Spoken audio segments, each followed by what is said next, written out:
The Book of the Thousand Nights and a Night, Volume 04. By an unknown author. The Book of the Thousand Nights and a Night. Naomi bin al-Rabi'a and Naomi his slave girl.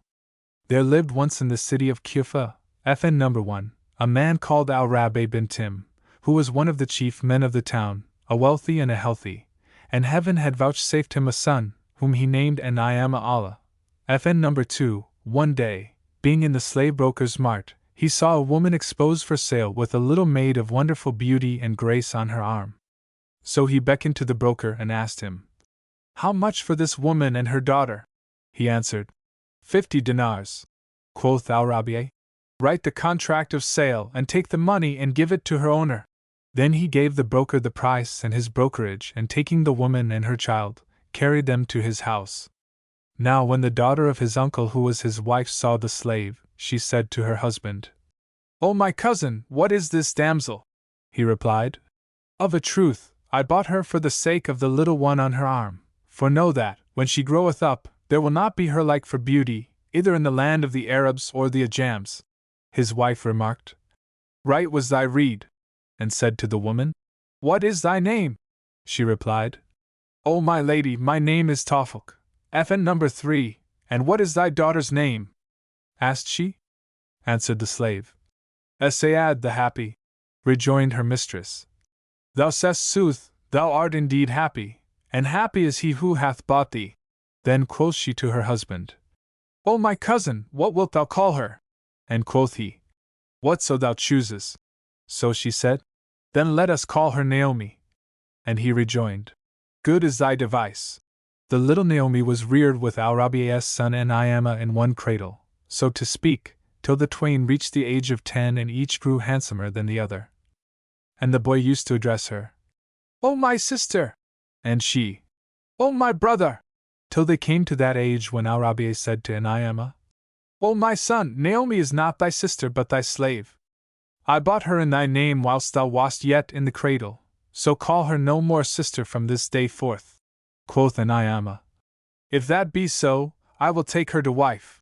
Then he went to his mother and told her of this, and she said to him, "O my son, she is thy handmaid." So he wedded and went in unto Naomi and loved her, and 2 FN No. 4 years passed over them whilst in this condition, nor was there in all Kufa a fairer girl than Naomi, or a sweeter or a more graceful. As she grew up she learnt the Quran and read works of science, and excelled in music and playing upon all kinds of instruments, and in the beauty of her singing she surpassed all the folk of her time. Now one day as she sat with her husband in the wine chamber, she took the lute, tightened the strings, and sang these 2 couplets. "While thou art my lord whose bounty's my estate, asterisk a sword whereby my woes to annihilate, recourse I never need to Amru or Zaid, FN No. 5, asterisk nor aught save thee if way to me grows straight." And Naomi was charmed with these verses and said to her, "By my life, O Naomi, sing to us with the tambourine and other instruments." So she sang these couplets to a lively measure. "By his life who holds my guiding rein, I swear asterisk I'll meet on love ground parlous foe nor care, good sooth I'll vex revilers, thee obey asterisk and quit my slumbers and all joy forswear, and for thy love I'll dig in vitals mine asterisk a grave, nor shall my vitals weet 'tis there." And Naomi exclaimed, "Heaven favored art thou, O Naomi!" But whilst they led thus the most joyous life, behold, Al-Hajj, FN No. 6, the viceroy of Kufa said to himself, "Needs must I contrive to take this girl named Naomi and send her to the commander of the faithful, Abd al-Malik bin Marwan, for he hath not in his palace her like for beauty and sweet singing." So he summoned an old woman of the duennas of his wives and said to her, "Go to the house of al-Rabi'a and foregather with the girl Naomi, and combine means to carry her off, for her like is not to be found on the face of the earth." She promised to do his bidding. The next morning she donned the woolen clothes of a devotee and hung around her neck a rosary of beads by the thousand, and hunting in hand a staff and a leather water bottle of Yamani manufacture. And Shahrazad perceived the dawn of day and ceased to say her permitted say. When it was the 238th night, she said, "It hath reached me, O auspicious king, that the old woman promised to do the bidding of Al-Hajjaj, And when as it was morning she donned the woolen clothes of a devotee, FN number 7, and hung around her neck a rosary of beads by the thousand, and hent in hand a staff and a leather water bottle of Yamani manufacture, and fared forth crying, "Glory be to Allah! Praise be Allah! There is no God but the God! Allah is most great! There is no majesty and there is no might save in Allah, the glorious, the great!" Nor did she leave off her lauds and her groaning in prayer whilst her heart was full of guile and wiles, till she came to the house of Naomi bin al-Rabi'a at the hour of noon prayer, and knocked at the door. The doorkeeper opened and said to her, "What dost thou want?" Quoth she, "I am a poor pious woman, whom the time of noon prayer hath overtaken, and fief would I pray in this blessed place." Answered the porter, "O old woman, this is no mosque nor oratory, but the house of Naomi son of al-Rabi'a." She replied, "I know there is neither cathedral mosque nor oratory like the house of Naomi bin al-Rabi'a. I am a chamberwoman of the palace of the Prince of True Believers and am come out for worship and the visitation of holy places." But the porter rejoined, "Thou canst not enter." And many words passed between them, till at last she caught hold and hung to him, saying, "Shall the like of me be denied admission to the house of Naomi bin al-Rabi'a, I who have free access to the houses of emirs and grandees?" Anon, out came Naomi and, hearing their loud language, laughed and bade the old woman enter after him. So she followed him into the presence of Naomi, whom she saluted after the godliest and goodliest fashion, and when she looked on her, she was confounded at her exceeding seemliness, and said to her, "O my lady, I commend thee to the safeguard of Allah, who made thee and thy Lord fellows in beauty and loveliness." Then she stood up in the prayer niche and betook herself to inclination and prostration and prayer, till day departed and night darkened and starkened, when Naomi said to her, "O my mother, rest thy legs and feet awhile." Replied the old woman, "O my lady, whoso seeketh the world to come, let him weary him in this world, and whoso wearieth not himself in this world shall not attain the dwellings of the just in the world to come." Then Naomi brought her food and said to her, "Eat of my bread and pray heaven to accept my penitence and to have mercy on me." But she cried, "O my lady, I am fasting. As for thee, thou art but a girl, and it befitteth thee to eat and drink and make merry. Allah be indulgent to thee, for the Almighty saith, all shall be punished except him who shall repent and believe and shall work a righteous work." FN number 8. So Naomi continued sitting with the old woman in talk, and presently said to Naomi, "O my lord, conjure this ancient dame to sojourn with us a while, for piety and devotion are imprinted on her countenance."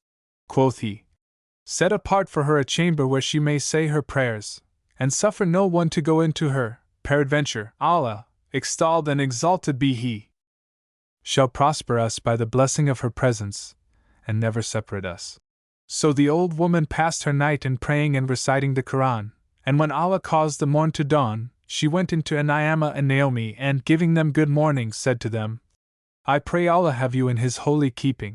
Quoth Naomi, "Whither away, O my mother?" "My Lord hath bidden me set apart for thee a chamber, where thou mayst seclude thee for thy devotions." Replied the old woman, "Allah give him long life, and continue his favor to you both. But I would have you charge the doorkeeper not to stay my coming in to you, and, inshallah, I will go the round of the holy places and pray for you too at the end of my devotions every day and night." Then she went out, whilst Naomi wept for parting with her, knowing not the cause of her coming, and returned to Al-Hajjaj, who said to her, "As thou do my bidding soon, thou shalt have of me abundant good." Quoth she, "I ask of thee a full month." And quoth he, "Take the month." Thereupon the old hag fell to daily visiting Naomi's house and frequented his slave wife, Naomi. And Shahrazad perceived the dawn of day and ceased saying her permitted say. When it was the 239th night, she said, "It hath reached me, O auspicious king, that the old hag fell to visiting daily Naomi's house and frequenting his slave wife, Naomi, and both ceased not to honor her, and she used to go into them morning and evening, and all in the house respected her till, one day, being alone with Naomi, she said to her, "O my lady! By Allah, when I go to the holy places, I will pray for thee, and I only wish thou wert with me, that thou mightest look on the elders of the faith who resort thither, and they should pray for thee, according to thy desire. Naomi cried. I conjure thee by Allah, take me with thee. And she replied, Ask leave of thy mother-in-law, and I will take thee. So Naomi said to her husband's mother, O my lady, ask my master to let us go forth, me and thee, one day with this my old mother, to prayer and worship with the fakirs in the holy places. Now when Naomi came in and sat down, the old woman went up to him and would have kissed his hand, but he forbade her, so she invoked blessings, FN number 9, on him and left the house. Next day she came again, in the absence of Naomi, and she addressed Naomi, saying, We prayed for thee yesterday, but arise now and divert thyself and return ere thy lord come home. So Naomi said to her mother-in-law, I beseech thee, for Allah's sake, give me leave to go with this pious woman, that I may sight the saints of Allah in the holy places, and return speedily ere my lord come back. Quoth Naomi's mother, I fear lest thy lord know. But said the old woman, By Allah, I will not. Let her take seat on the floor. No, she shall look, standing on her feet, and not tarry. So she took the damsel by guile and carrying her to Al-Hajjaj's palace, told him of her coming, after placing her in a lonely chamber, whereupon he went into her and, looking upon her, saw her to be the loveliest of the people of the day, never had he beheld her like. Now when Naomi caught sight of him she veiled her face from him, but he left her not till he had called his chamberlain, whom he commanded to take 50 horsemen, and he bade him mount the damsel on a swift dromedary, and bear her to Damascus and there deliver her to the commander of the faithful, Abd al-Malik bin Marwan. Moreover, he gave him a letter for the Caliph, saying, Bear him this letter and bring me his answer and hasten thy return to me. So the chamberlain, without losing time, took the damsel, and she tearful for separation from her lord, and setting out with her on a dromedary, gave not over journeying till he reached Damascus. There he sought audience of the commander of the faithful, and, when it was granted, the chamberlain delivered the damsel and reported the circumstance.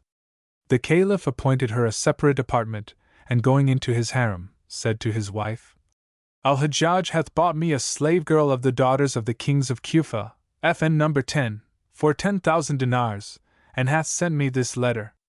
And Shahrazad perceived the dawn of day and ceased to say her permitted say. When it was the 240th night, she said, It hath reached me, O auspicious king, that when the Caliph acquainted his wife with the story of the slave girl, she said to him, Allah increase to thee his favor.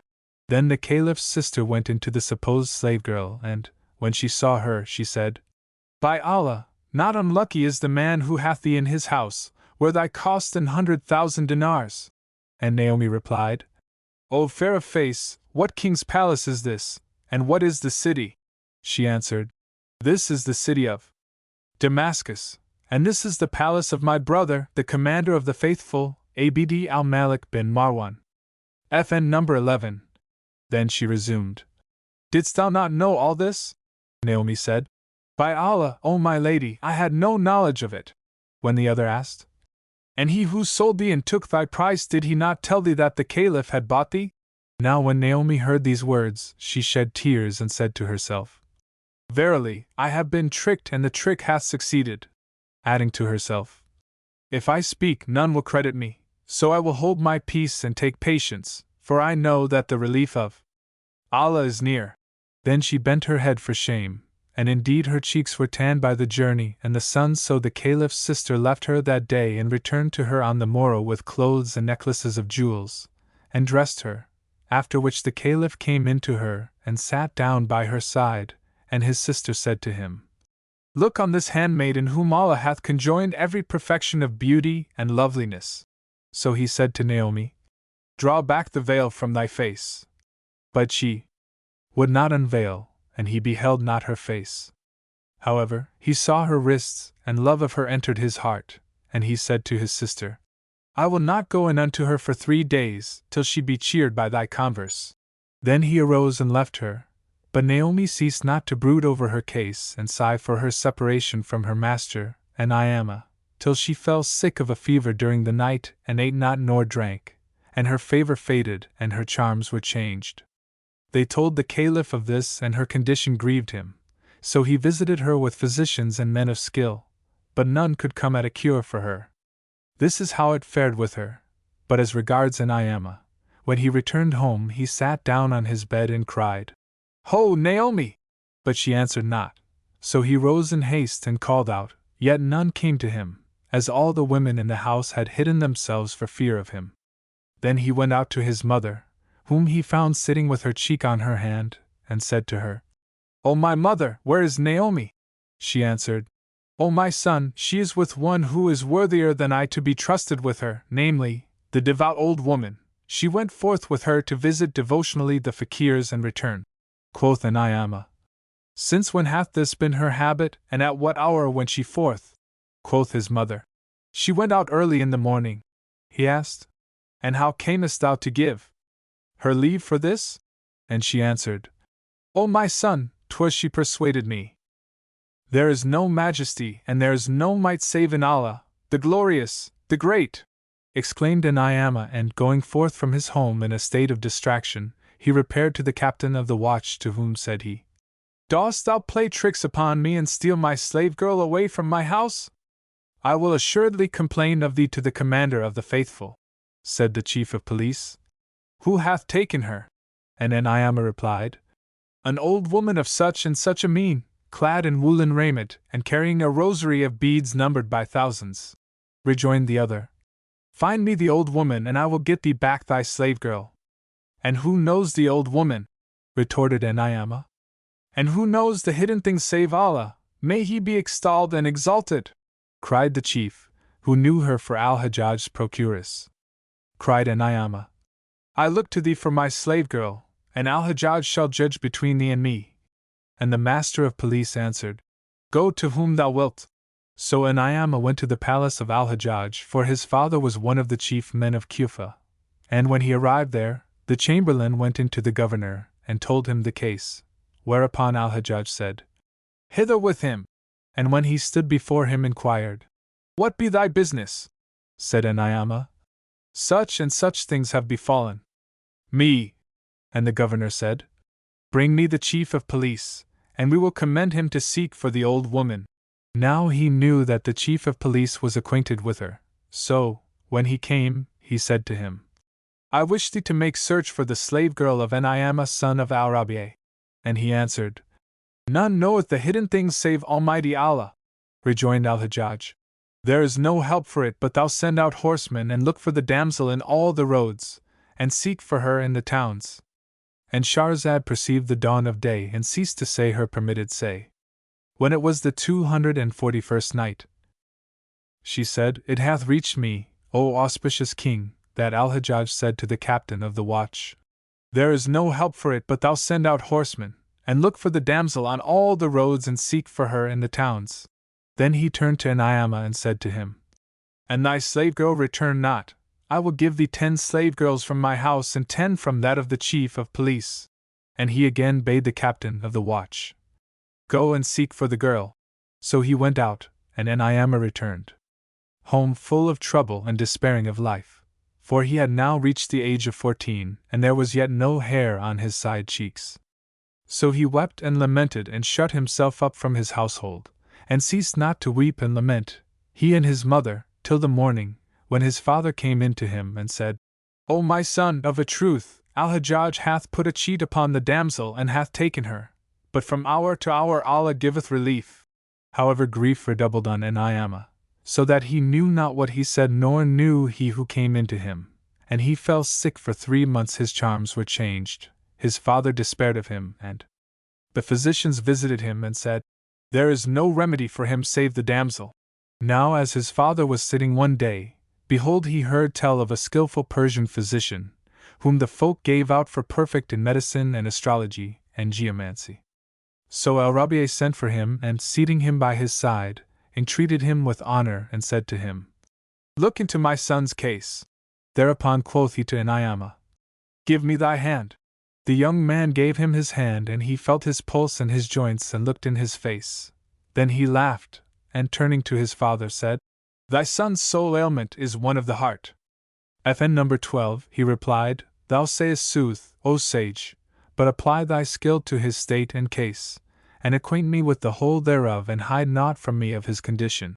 Quoth the Persian, of a truth he is enamored of a slave girl, and this slave girl is either in Bassora or Damascus, and there is no remedy for him but reunion with her. Said Al-Rabi'a, and now bring them together, thou shalt live all thy life in wealth and delight. Answered the Persian, in good sooth this be an easy matter and soon brought about. And he turned to Naomi and said to him, no hurt shall befall thee, so be of good cheer and keep thine eyes cool and clear. Then quoth he to Al-Rabi'a, bring me out 4,000 dinars of your money. So he gave them to him, and he added, I wish to carry thy son with me to Damascus, and Almighty Allah willing, I will not return thence but with the damsel. Then he turned to the youth and asked, what is thy name? And he answered, Naomi. Quoth the Persian, O Naomi, sit up and be of good heart, for Allah will reunite thee with the damsel. And when he sat up, the leech continued, be of good cheer, for we set out for Damascus this very day. Put thy trust in the Lord, and eat and drink and be cheerful, so as to fortify thyself for travel. Upon this the Persian began making preparation of all things needed, such as presents and rarities, and he took of Al-Rabi'a in all the sum of 10,000 dinars, together with horses and camels and beasts of burden and other requisites. Then Naomi farewelled his father and mother and journeyed with the physician to Aleppo. They could find no news of Naomi there, so they fared on to Damascus, where they abode 3 days, after which the Persian took a shop, and he adorned even the shelves with vessels of costly porcelain, with covers of silver, and with gildings and stuffs of price. Moreover, he set before himself vases and flagons of glass full of all manner of ointments and ups, and he surrounded them with cups of crystal, and placing astrolabe and geomantic tablet facing him, he donned a physician's habit and took his seat in the shop. Then he set Naomi standing before him clad in a shirt and gown of silk, and girding his middle with a silken kerchief gold embroidered, said to him, O Naomi, henceforth thou art my son, so call me naught but sire, and I will call thee naught but son. And he replied, I hear and I obey.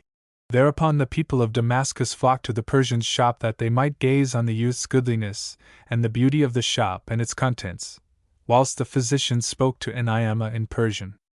And he answered him in the same tongue, for he knew the language, after the wont of the sons of the notables.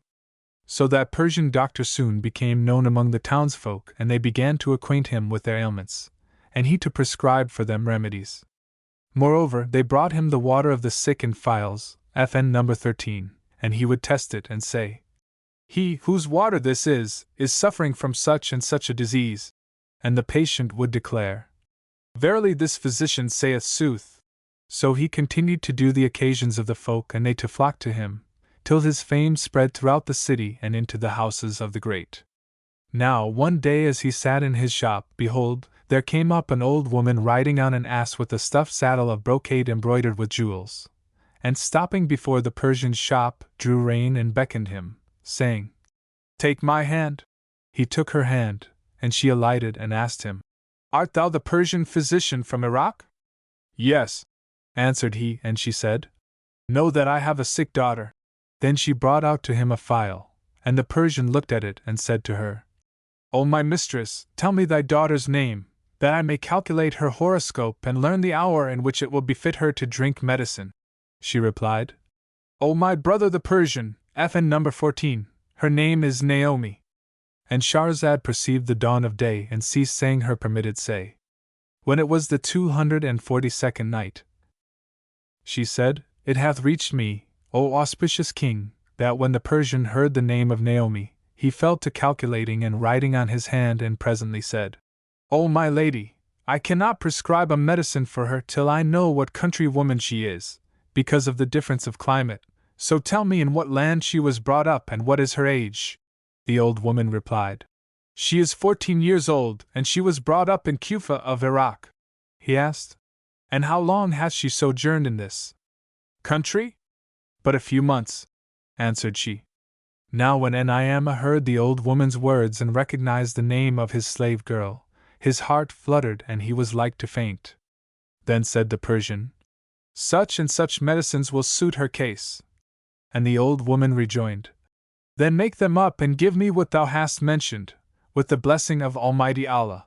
So saying, she threw upon the shop board 10 gold pieces, and he looked at Anayama and bade him prepare the necessary drugs. Whereupon she also looked at the youth and exclaimed, Allah have thee in his keeping, O my son! Verily, she favoureth thee in age and mien. Then said she to the physician, O my brother the Persian, is this thy slave or thy son? He is my son, answered he. So Anayama put up the medicine and, placing it in a little box, took a piece of paper and wrote thereon these 2 couplets, FN number 15. If Naomi bless me with a single glance, asterisk let Suad Su and Jumel joy to they said. Forget her, 20 such thou'lt find. Asterisk but none is like her, I will not forget. He pressed the paper into the box and, sealing it up, wrote upon the cover the following words in Kufic characters. I am Anayama of Al-Rabi'a of Kufa. Then he set it before the old woman, who took it and bade them farewell and returned to the Caliph's palace. And when she went up with the drugs to the damsel, she placed the little box of medicine at her feet, saying, O my lady, know that there is lately come to our town a Persian physician, than whom I never saw a more skillful nor a better, versed in matters of malady. I told him thy name, after showing him the water bottle, and forthwith he knew thine ailment, and prescribed a remedy. Then he bade his son make thee up this medicine, and there is not in Damascus a comelier or a seemlier youth than this lad of his, nor hath any one a shop the like of his shop. So Naomi took the box, and seeing the names of her lord and his father written on the cover, changed color, and said to herself, Doubtless, the owner of this shop is come in search of me. So she said to the old woman, Describe to me this youth. Answered the old woman, His name is Anayama, he hath a mole on his right eyebrow, is richly clad and is perfectly handsome. Cried Naomi, Give me the medicine, whereon be the blessing and help of Almighty Allah. So she drank off the potion, and she laughing, and said, Indeed, it is a blessed medicine. Then she sought in the box, and finding the paper, opened it, read it, understood it, and knew that this was indeed her lord, whereas her heart was solaced, and she rejoiced. Now when the old woman saw her laughing, she exclaimed, This is indeed a blessed day. And Naomi said, O nurse, I have a mind for something to eat and drink. The old woman said to the serving women, Bring a tray of dainty viands for your mistress. Whereupon they set food before her, and she sat down to eat. And beholden came the Caliph, who, seeing her sitting at meat, rejoiced. And the old woman said to him, O commander of the faithful, I give thee joy of thy handmaid Naomi's recovery. And the cause is that there is lately come to this our city a physician than whom I never saw a better versed in diseases and their remedies. I fetched her medicine from him, and she hath drunken of it but once and is restored to health. Quoth he, Take 1,000 dinars and apply thyself to her treatment, till she be completely recovered. And he went away, rejoicing in the damsel's recovery, whilst the old woman betook herself to the Persian's house and delivered the 1,000 dinars, giving him to know that she was become the Caliph's slave, and also handing him a letter which Naomi had written. He took it and gave the letter to Anayama, who at first sight knew her hand and fell down in a swoon. When he revived, he opened the letter and found these words written therein. From the slave despoiled of her Anayama, her delight, her whose reason hath been beguiled and who is parted from the core of her heart. But afterwards of a truth thy letter hath reached me and hath broadened my breast, and solaced my soul, even as saith the poet. Thy note came, long lost hungers wrote that note, asterisk till drop they sweetest sense for what they wrote. 'Twas Moses to his mother's arms restored, asterisk 'twas Jacob's eyesight cured by Joseph's coat. FN number 16. When Anayama read these verses, his eyes ran over with tears, and the old woman said to him, What mocketh thee to weep, O my son? Allah never caused thine eye to shed tears. Cried the Persian, O my lady, how should my son not weep, seeing that this is his slave girl and he her lord, and I am a son of Al-Rabi'a of Kufa, and her health dependeth on her seeing him, for naught aileth her but loving him. And Shahrazad perceived the dawn of day and ceased to say her permitted say. When it was the 243rd night, she said, It hath reached me, O auspicious king, that the Persian cried out to the old woman, How shall my son not weep, seeing that this is his slave girl and he her lord, and I am a son of Al-Rabi'a of Kufa, and the health of this damsel dependeth on her seeing him, and naught aileth her but loving him. So do thou, O my lady, take these 1,000 dinars to thyself, and thou shalt have of me yet more than this. Only look on us with eyes of rush, for we know not how to bring this affair to a happy end save through thee. Then she said to Inayama, Say, art thou indeed her lord? He replied, Yes. And she rejoined, Thou sayest sooth, for she saith not continually to name thee. Then he told her all that had passed from first to last, and she said, O youth, thou shalt owe thy reunion with her to none but myself. So she mounted and, at once returning to Naomi, looked in her face and laughed, saying, It is just, O my daughter, that thou weep and fall sick for thy separation from thy master, Inayama, son of Al-Rabi'a of Kufa. Quoth Naomi, Verily, the veil hath been withdrawn for thee, and the truth revealed to thee. Rejoined the old woman, Be of good cheer and take heart, for I will assuredly bring you together, though it cost me my life. Then she returned to Inayama and said to him, I went to thy slave girl and conversed with her, and I find that she longeth for thee yet more than thou for her. For although the commander of the faithful is minded to become intimate with her, she refuseth herself to him. But if thou be stout of purpose and firm of heart, I will bring you together and venture my life for you, and play some trick and make shift to carry thee into the Caliph's palace, where thou shalt meet her, for she cannot come forth. And Inayama answered, Allah requite thee with good. Then she took leave of him and went back to Naomi and said, Thy lord is indeed dying of love for thee, and would fain see thee and foregather with thee. What sayest thou? Naomi replied, And I too am longing for his sight and dying for his love.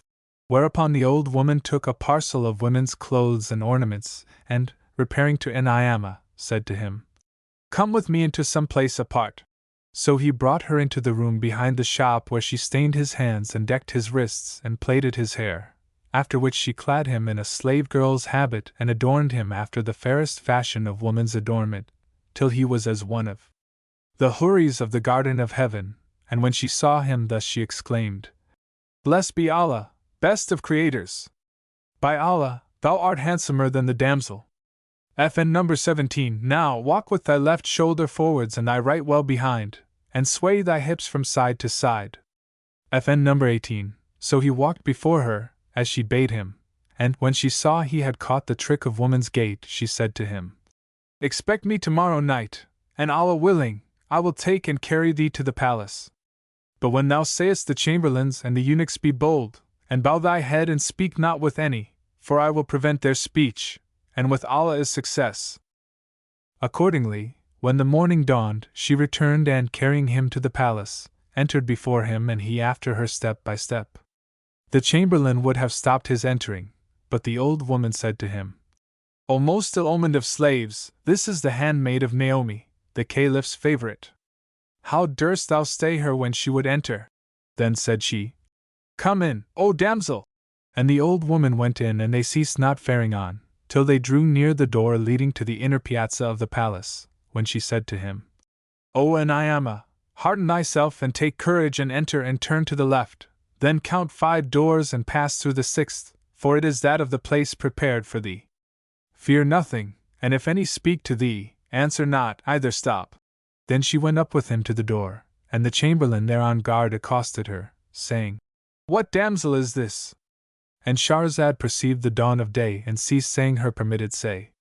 When it was the 244th night, she said, It hath reached me, O auspicious king, that when the chamberlain accosted the old woman, saying, What damsel is this? Quoth the ancient dame, Our Lady hath a mind to buy her. And he rejoined, None may enter save by leave of the commander of the faithful, so do thou go back with her. I cannot let her pass, for thus am I commanded. Replied the old woman, O chief chamberlain, use thy reason. Thou knowest that Naomi, the Caliph's slave girl, of whom he is enamored, is but now restored to health, and the commander of the faithful hardly yet crediteth her recovery. She is minded to buy this handmaid, so oppose thou not her entrance, lest haply it come to Naomi's knowledge, and she be wroth with thee and suffer a relapse, and this cause thy head to be cut off. Then said she to Inayama, Enter, O damsel, pay no heed to what he saith, and tell not the queen consort that her chamberlain opposed thine entrance, So Naomi bowed his head and entered the palace, and would have turned to the left, but mistook the direction and walked to his right, and meaning to count 5 doors and enter the 6th, he counted 6 and entering the 7th, found himself in a place whose floor was carpeted with brocade and whose walls were hung with curtains of gold embroidered silk. And therein stood censers of aloes wood and ambergris and strong-scented musk, and at the upper end was a couch bespread with cloth of gold on which he seated himself, marveling at the magnificence he saw and knowing not what was written for him in the secret purpose. As he sat musing on his case, the Caliph's sister, followed by her handmaid, came in upon him, and seeing the youth seated there took him for a slave girl and accosted him and said, "Who art thou, O damsel? And what is thy case, and who brought thee hither?" He made no reply, and was silent, when she continued, "O damsel!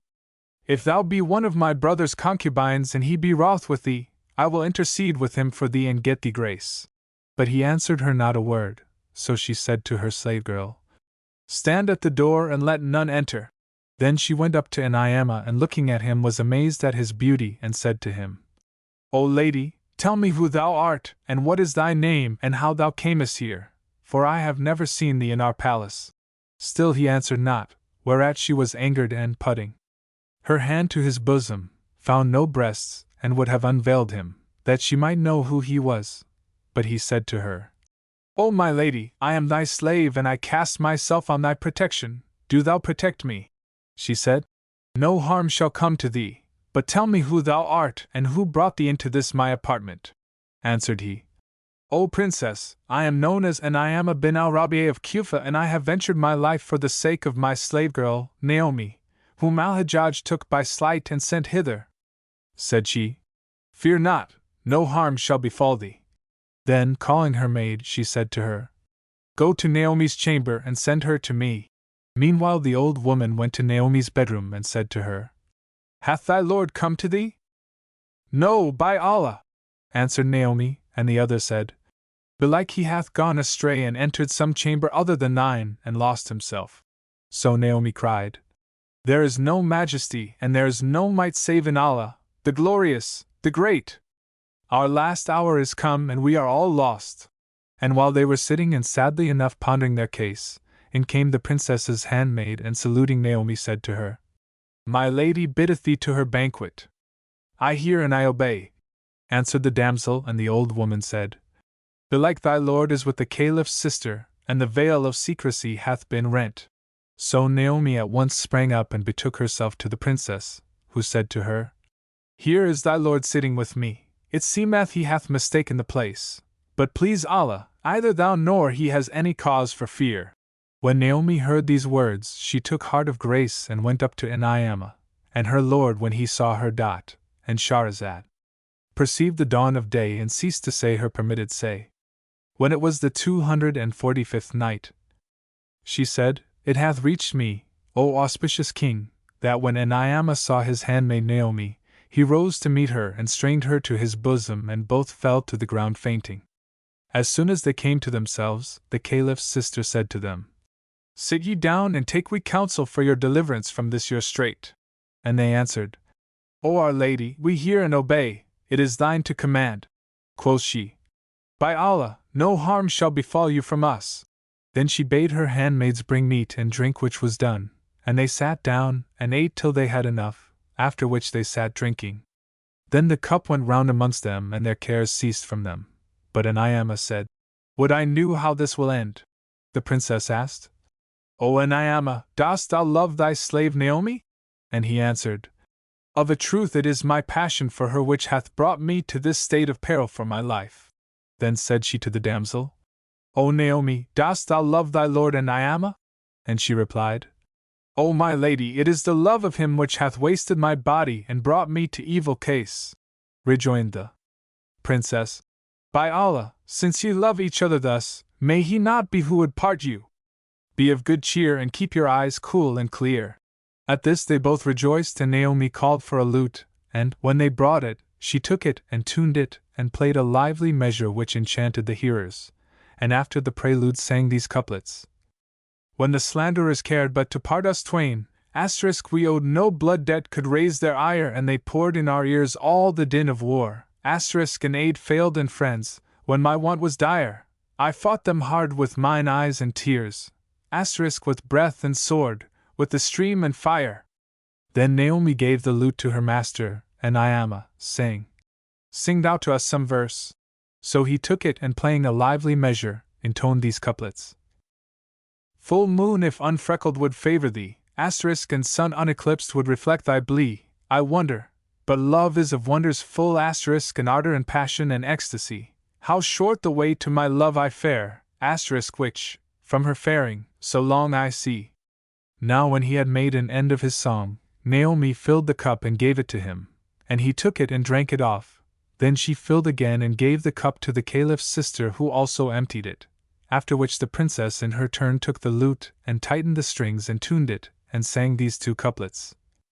Grief, cark and care in my heart reside, and the fires of love in my breast my wasted form to all eyes shows clear, for desire my body hath mortified. Then she filled the cup and gave it to Naomi, who drank it off, and taking the lute, sang these two couplets. O to whom I gave soul which thou tortures, and in vain I'd recover from fair unfaith, do grant thy favors my care to cure, ere I die, for this be my latest breath. And they ceased not to sing verses and drink to the sweet sound of the strings, full of mirth and merriment and joy and jollity, till behold, in came the commander of the faithful. Now when they saw him, they rose and kissed the ground before him, and he, seeing Naomi with the lute in her hand, said to her, O Naomi, praised be Allah who hath done away from thee sickness and suffering. Then he looked at Naomi, who was still disguised as a woman, and said to the princess, O my sister, what damsel is this by Naomi's side? She replied, O commander of the faithful, thou hast here a handmaid, one of thy concubines and the bosom friend of Naomi, who either eat nor drink without her. And she repeated the words of the poet. Two contraries, and both concur in opposite charms, and charms so contraried by contrast lovelier show. Quoth the Caliph, By Allah omnipotent, verily she is as handsome as Naomi, and tomorrow I will appoint her a separate chamber beside that of her friend, and send her furniture and stuffs and all that befitteth her, in honor of Naomi. Then the princess called for food and set it before her brother, who ate and made himself at home in their place and company. Then filling a cup he signed to Naomi to sing, so she took the lute, after draining two of them, and sang these two couplets. Since my toper friend in my hand hath given * 3 cups that brim and bubble, e'er since I've trailed my skirts throughout night for pride *, as though, Prince of the Faithful, I were thy prince. The Prince of True Believers was delighted, and filling another cup, gave it to Naomi and bade her sing again. So after draining the cup and sweeping the strings, she sang as follows. O most noble of men in this time and stound, of whom none may boast he is equal found. O matchless in greatness of soul and gifts, O thou chief, O thou king amongst all renowned, Lord, who dealest large boons to the lords of earth, whom thou vexest not nor dost hold them bound, the Lord preserve thee, and spoil thy foes, and ne'er cease thy lot with good fortune crown. Now when the Caliph heard these couplets, he exclaimed, By Allah good! By Allah, excellent! Verily the Lord hath been copious. FN number 19, to thee, O Naomi! How clever is thy tongue, and how dear is thy speech! And they ceased not their mirth and good cheer till midnight, when the Caliph's sister said to him, Give ear, O commander of the faithful, to a tale I have read in books of a certain man of rank. And what is this tale? Quoth he. Quoth she, Know, O Prince of the faithful, that there lived once in the city of Kufa a youth called Naomi, son of Al-Rabi'a, and he had a slave girl whom he loved and who loved him. They had been reared in one bed, but when they grew up and mutual love get hold of them, fortune smote them with her calamities, and time, the tyrant, brought upon them his adversity, and decreed separation unto them. Thereupon designing and slanderous folk enticed her by sleight forth of his house, and stealing her away from his home, sold her to one of the kings for 10,000 dinars. Now the girl loved her lord even as he loved her, so he left kith and kin and house and home and the gifts of fortune, and set out to search for her, and when she was found he devised means to gain access to her. And Shahrazad perceived the dawn of day and ceased to say her permitted say. When it was the 246th night, she said, It hath reached me, O auspicious king, that the Caliph's sister said, And Ni'amah ceased not absenting himself from his kith and kin in patrial stead, that he might gain access to his handmaid, and he incurred every peril and lavished his life till he gained access to her, and her name was Naomi, like this slave girl. But the interview was short. They had not been long in company when in came the king, who had bought her of her kidnapper, and hastily ordered them to be slain, without doing justice by his own soul and delaying to inquire into the matter before the command was carried out. Now what sayest thou, O Commander of the Faithful, of this king's ruinous conduct? Answered the Caliph. This was indeed a strange thing. It behoved that king to pardon when he had the power to punish, and he ought to have regarded 3 things in their favor. The first was that they loved each other, the second that they were in his house and in his grasp, and the third that it befitteth a king to be deliberate in judging and ordering between folk, and how much more so in cases where he himself is concerned. Wherefore this king thus did an unkingly deed. Then said his sister, O my brother, by the King of the heavens and the earth, I conjure thee, bid Naomi sing and hearken to that she shall sing. So he said, O Naomi, sing to me.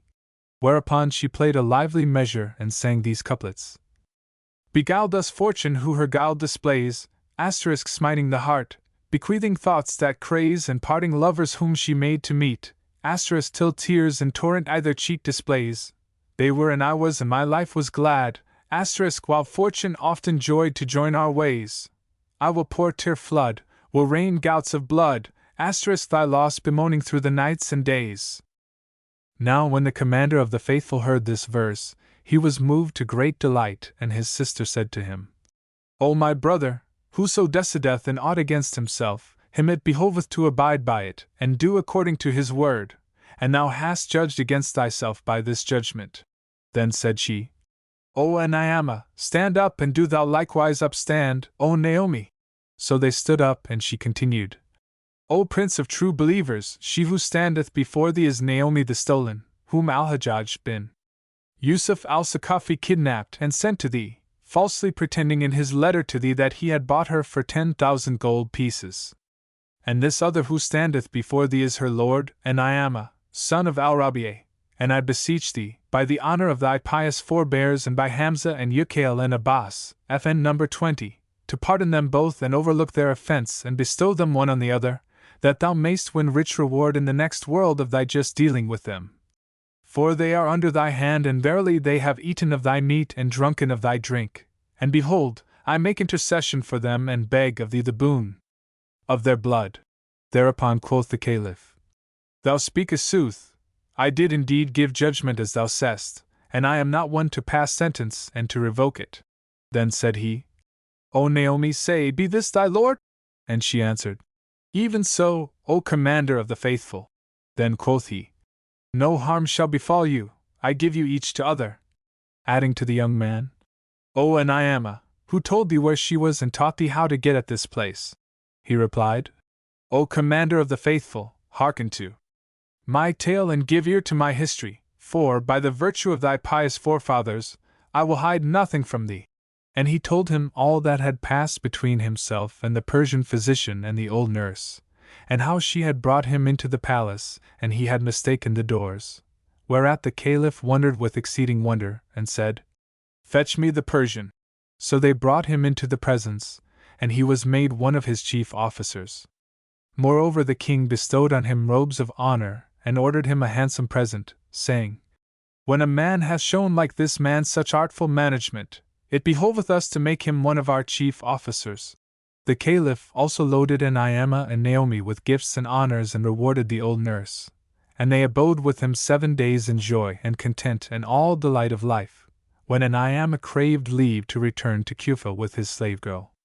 The Caliph gave them permission, and they departed and arrived in due course at Kufa, where Ni'amah was restored to his father and mother, and they abode in all the joys and jollities of life, till there came to them the destroyer of delights and the sunderer of societies. Now when Amjad and Azad heard from Bahram this story, they marveled with extreme marvel and said, By Allah, this is indeed a rare tale! And Shahrazad perceived the dawn of day and ceased to say her permitted say. When it was the 247th night, she said, It hath reached me, O auspicious king, that when Amjad and Azad heard this story from Bahram the Magian who had become a Moslem, they marveled with extreme marvel and thus passed that night, and when the next morning dawned, they mounted and riding to the palace, sought an audience of the king who granted it, and received them with high honor. Now as they were sitting together talking, of a sudden they heard the townsfolk crying aloud and shouting to one another and calling for help, and the chamberlain came in to the king and said to him, Some king hath encamped before the city, he and his hosts, with arms and weapons displayed, and we know not their object and aim. The king took counsel with his wazir Amjad and his brother Azad, and Amjad said, I will go out to him and learn the cause of his coming. So he took horse and, riding forth from the city, repaired to the stranger's camp, where he found the king and with him a mighty many and mounted Mamelukes. When the guards saw him, they knew him for an envoy from the king of the city, so they took him and brought him before their sultan. Then Amjad kissed the ground before him. But lo! The king was a queen, who was veiled with a mouth veil, and she said to Amjad, Know that I have no design on this your city, and that I am come hither only in quest of a beardless slave of mine, whom if I find with you, I will do you no harm, but if I find him not, then shall there befall sore onslaught between me and you. Asked Amjad, O queen, what like is thy slave, and what is his story, and what may be his name?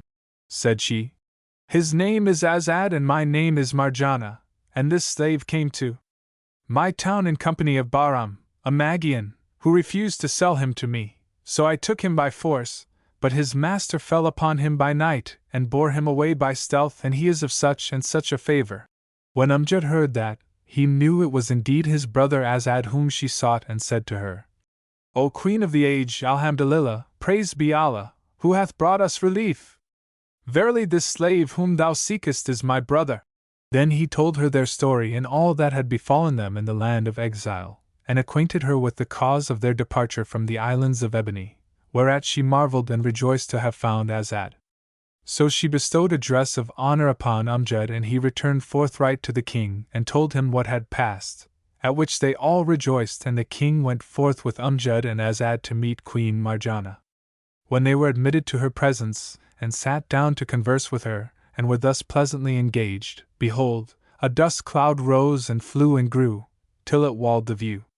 And after a while it lifted and showed beneath it an army dight for victory, in numbers like the swelling sea, armed and armored Capi who, making for the city, encompassed it around as the ring encompasseth the little finger wink with the frown. FN number 21, and a bared brand was in every hand.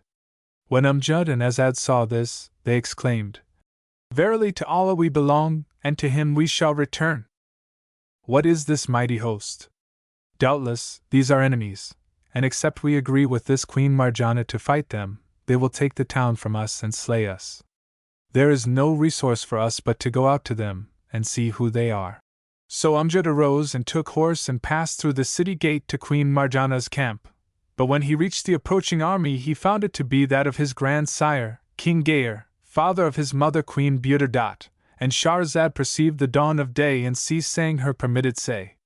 When it was the 248th night, she said, It hath reached me, O auspicious king, that when Amjad reached the approaching host, he found it to be that of his grandsire, lord of the isles and the seas and the 7 castles, and when he went into the presence, he kissed the ground between his hands and delivered to him the message.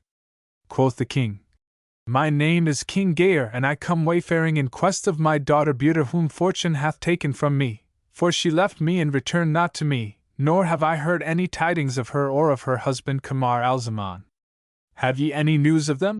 When Amjad heard this, he hung his head towards the ground for a while and thought till he felt assured that this king was none other than his grandfather, his mother's father, whereupon he raised his head and kissing ground before him, told him that he was the son of his daughter Burton, on hearing which Gayer threw himself upon him, and they both fell a-weeping.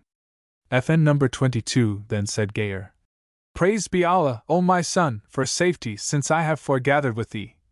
And Amjad told him that his daughter Burton was safe and sound, and her husband Kamar al-Zaman likewise, and acquainted him that both abode in a city called the City of Ebony. Moreover, he related to him how his father, being wroth with him and his brother, had commanded that both be put to death, but that his treasurer had taken pity on them and let them go with their lives. Quoth King Gaer, I will go back with thee and thy brother to your father and make your peace with him. So Amjad kissed the ground before him in huge delight, and the king bestowed a dress of honor upon him, after which he returned, smiling, to the king of the city of the Magians and told him what he had learnt from King Gaer, whereat he wondered with exceeding wonder. Then he dispatched guest gifts of sheep and horses and camels and forage and so forth to King Gaer, and did the like by Queen Marjanah, and both of them told her what chanced, whereupon quoth she, I too will accompany you with my troops and will do my endeavor to make this peace. Meanwhile behold, there arose another dust cloud and flew and grew till it walled the view and blackened the day's bright hue, and under it they heard shouts and cries and neighing of steeds and beheld sword glance and the glint of levelled lance. When this new host drew near the city and saw the two other armies, they beat their drums, and the king of the Magians exclaimed, This is indeed naught but a blessed day. Praised be Allah who hath made us of accord with these two armies, and if it be his will, he shall give us peace with yon other as well. Then said he to Amjad and Azad, Fare forth and fetch us news of these troops, for they are a mighty host, never saw I a mightier. So they opened the city gates, which the king had shut for fear of the beleaguering armies. And Amjad and Azad went forth, and coming to the new host, found that it was indeed a mighty many.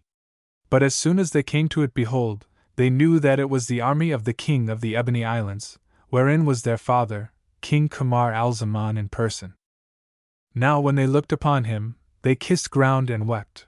But when he beheld them, he threw himself upon them weeping, with sore weeping, and strained them to his breast for a full hour. Then he excused himself to them and told them what desolation he had suffered for their loss and exile, and they acquainted him with King Gaer's arrival, whereupon he mounted with his chief officers and taking with him his two sons, proceeded to that king's camp. As they drew near, one of the princes rode forward and informed King Gaer of Kamar al-Zaman's coming, whereupon he came out to meet him, and they joined company, marveling at these things and how they had chanced to foregather in that place. Then the townsfolk made them banquets of all manner of meats and sweetmeats, and presented to them horses and camels and fodder, and other guest gifts and all that the troops needed. And while this was doing, behold, yet another cloud of dust arose and flew till it walled the view, whilst earth trembled with the tramp of steed and tabors sounded like stormy winds. After a while, the dust lifted and discovered an army clad in coats of mail and armed capi, but all were in black garb, and in their midst rode a very old man whose beard flowed down over his breast, and he also was clad in black. When the king of the city and the city folk saw this great host, he said to the other kings, Praised be Allah by whose omnipotent command ye are met here, all in one day, and have proved all known one to the other. But what vast and victorious army is this which hemmeth in the whole land like a wall? They answered, Have no fear of them, we are 3 kings, each with a great army, and if they be enemies, we will join thee in doing battle with them, were they 3 times as many as they now are. Meanwhile, up came an envoy from the approaching host, making for the city. So they brought him before Kamar al-Zaman, King Gaer, Queen Marjanah and the king of the city, and he kissed the ground and said, My liege lord cometh from Persia land, for many years ago he lost his son, and he is seeking him in all countries. If he find him with you, well and good, but if he find him not, there will be war between him and you and he will waste your city. Rejoined Kamar al-Zaman, It shall not come to that. But how is thy master called in Ajam land? Answered the envoy, He is called King Shahriman, lord of the Clyden Islands, and he hath levied these troops in the lands traversed by him, while seeking his son. Novivi. When Kamar al-Zaman heard these words, he cried out with a great cry and fell down in a fainting fit which lasted a long while, and anon coming to himself he wept bitter tears and said to Amjad and Azad, Go ye, O my sons, with the herald, salute your grandfather and my father, King Shahriman, and give him glad tidings of me, for he mourneth my loss, and even to the present time he weareth black raiment for my sake. Then he told the other kings all that had befallen him in the days of his youth, at which they wondered and, going down with him from the city, repaired to his father, whom he saluted, and they embraced and fell to the ground senseless for excess of joy. And when they revived after a while, Kamar al-Zaman acquainted his father with all his adventures, and the other kings saluted Shahriman. Then, after having married Marjana to Azad, they sent her back to her kingdom, charging her not to cease correspondence with them, so she took leave and went her way. Moreover, they married Amjad to Bastan, Bahram's daughter, and they all set out for the city of Ebony.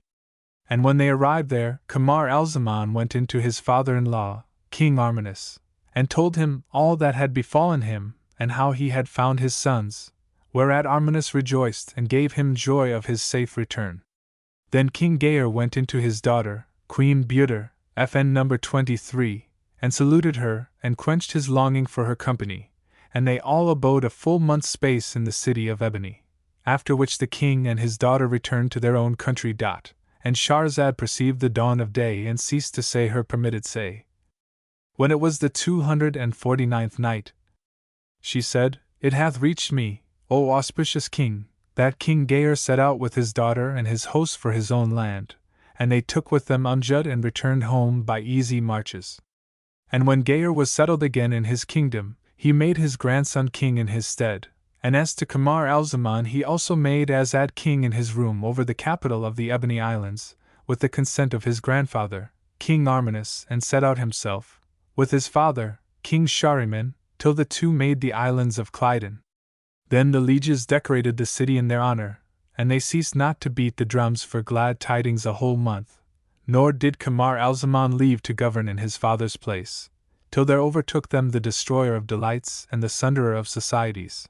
And Allah knoweth all things. Quoth King Shahryar, O Shahrazad, this is indeed a most wonderful tale.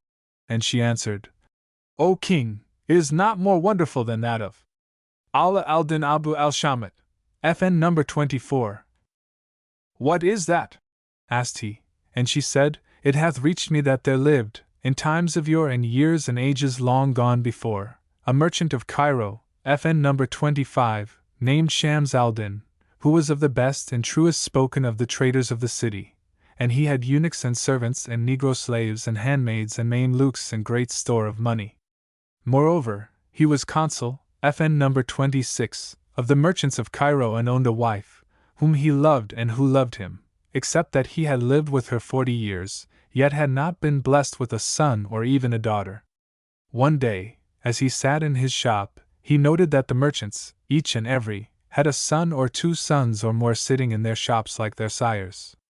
Now the day being Friday, he entered the hammam bath and made the total ablution, after which he came out and took the barber's glass and looked in it, saying, I testify that there is no God but the God, and I testify that Muhammad is the messenger of God. Then he considered his beard, and seeing that the white hairs in it covered the black, bethought himself that hoariness is the harbinger of death. Now his wife knew the time of his coming home and had washed and made herself ready for him, so when he came in to her, she said, Good evening. But he replied, I see no good. Then she called to the handmaid, Spread the supper tray. And when this was done, quoth she to her husband, Sup, O my lord. Quoth he, I will eat nothing. And pushing the tray away with his foot, turned his back upon her. She asked, Why dost thou thus? And what hath vexed thee? And he answered, Thou art the cause of my vexation. And Shahrazad perceived the dawn of day and ceased saying her permitted say. When it was the 250th night, she said, It hath reached me, O auspicious king, that Shams Aldin said to his wife, Thou art the cause of my vexation. She asked, Wherefore? And he answered, When I opened my shop this morning, I saw that each and every of the merchants had with him a son or 2 sons or more, sitting in their shops like their fathers, and I said to myself, He who took thy sire will not spare thee. Now the night I first visited thee, FN number 27, thou madest me swear that I would never take a second wife over thee, nor a concubine, Abyssinian or Greek or handmaid of other race, nor would lie a single night away from thee, and behold, thou art barren, and having thee is like boring into the rock.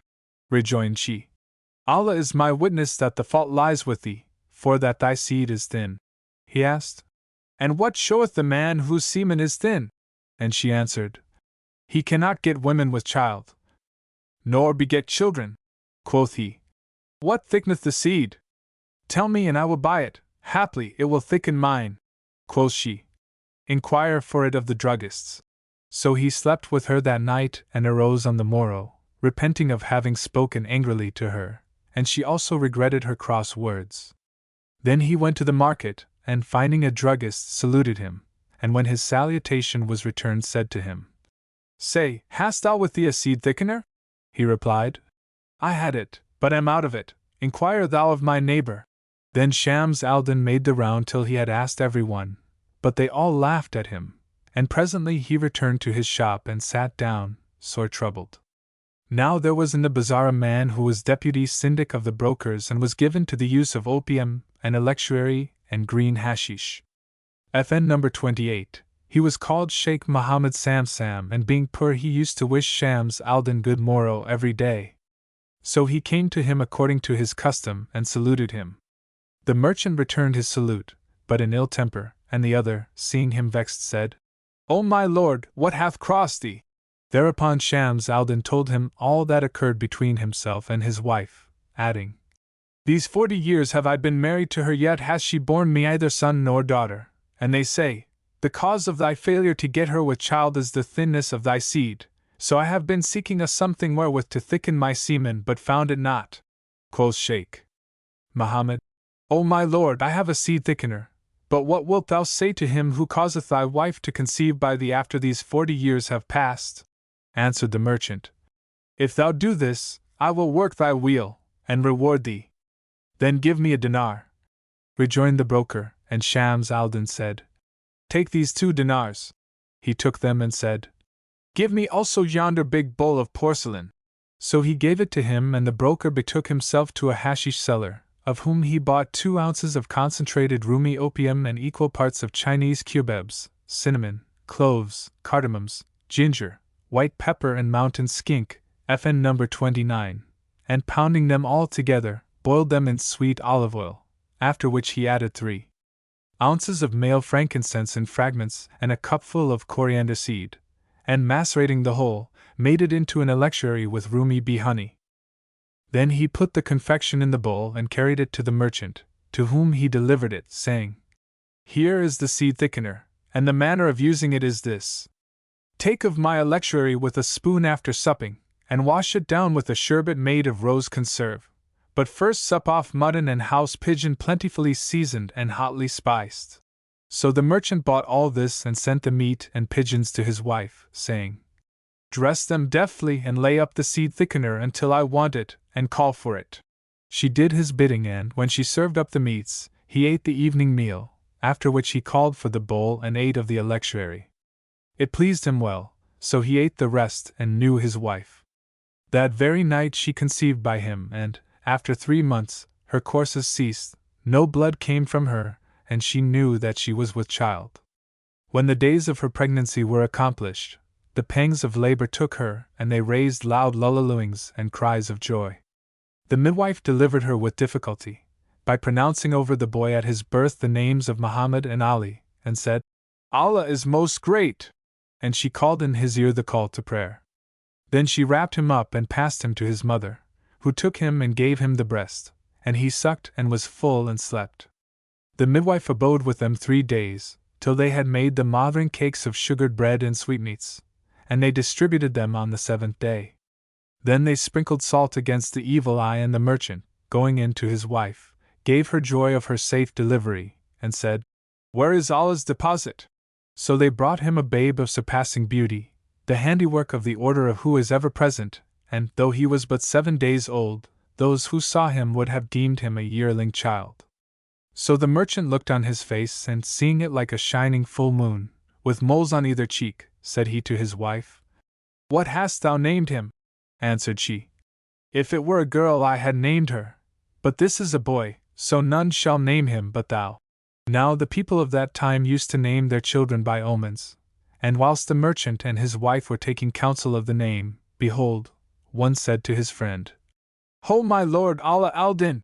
So the merchant said, We will call him Allah Al Din ab al shmt?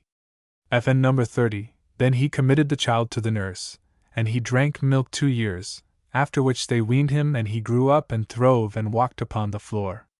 When he came to 7 years old, they put him in a chamber under a trapdoor, for fear of the evil eye, and his father said, "He shall not come out till his beard grow." So he gave him in charge to a handmaid and a blackamoor. The girl dressed him his meals and the slave carried them to him. Then his father circumcised him and made him a great feast, after which he brought him a doctor of the law, who taught him to write and read and repeat the Quran, and other arts and sciences, till he became a good scholar and an accomplished. One day it so came to pass that the slave, after bringing him the tray of food, went away and left the trap door open. So Allah Aldin came forth from the vault and went into his mother, with whom was a company of women of rank. As they sat talking, behold, in came upon them the youth as he were a white slave drunken, FN number 31, for the excess of his beauty. And when they saw him, they veiled their faces and said to his mother, "Allah requite thee, O such an one! How canst thou let this strange maim look in upon us? Knowest thou not that modesty is a point of the faith?" She replied, "Pronounce Allah's name, FN number 32, and cry Bismillah. This is my son, the fruit of my vitals and the heir of Consul Shams Aldin, the child of the nurse and the collar and the crust and the crumb." FN number 33, quoth they. "Never in our days knew we that thou hadst a son." And quoth she, "Verily his father feared for him the evil eye, and reared him in an underground chamber." And Shahrazad perceived the dawn of day and ceased saying her permitted say.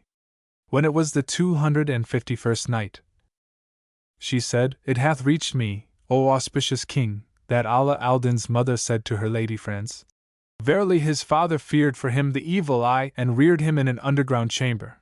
And haply the slave forgot to shut the door, and he fared forth. But we did not mean that he should come out, before his beard was grown." The women gave her joy of him, and the youth went out from them into the courtyard where he seated himself in the open sitting room. And behold, in came the slaves with his father's she-mule, and he said to them, "Whence cometh this mule?" Quoth they, "We escorted thy father when riding her to the shop, and we have brought her back." He asked, "What may be my father's trade?"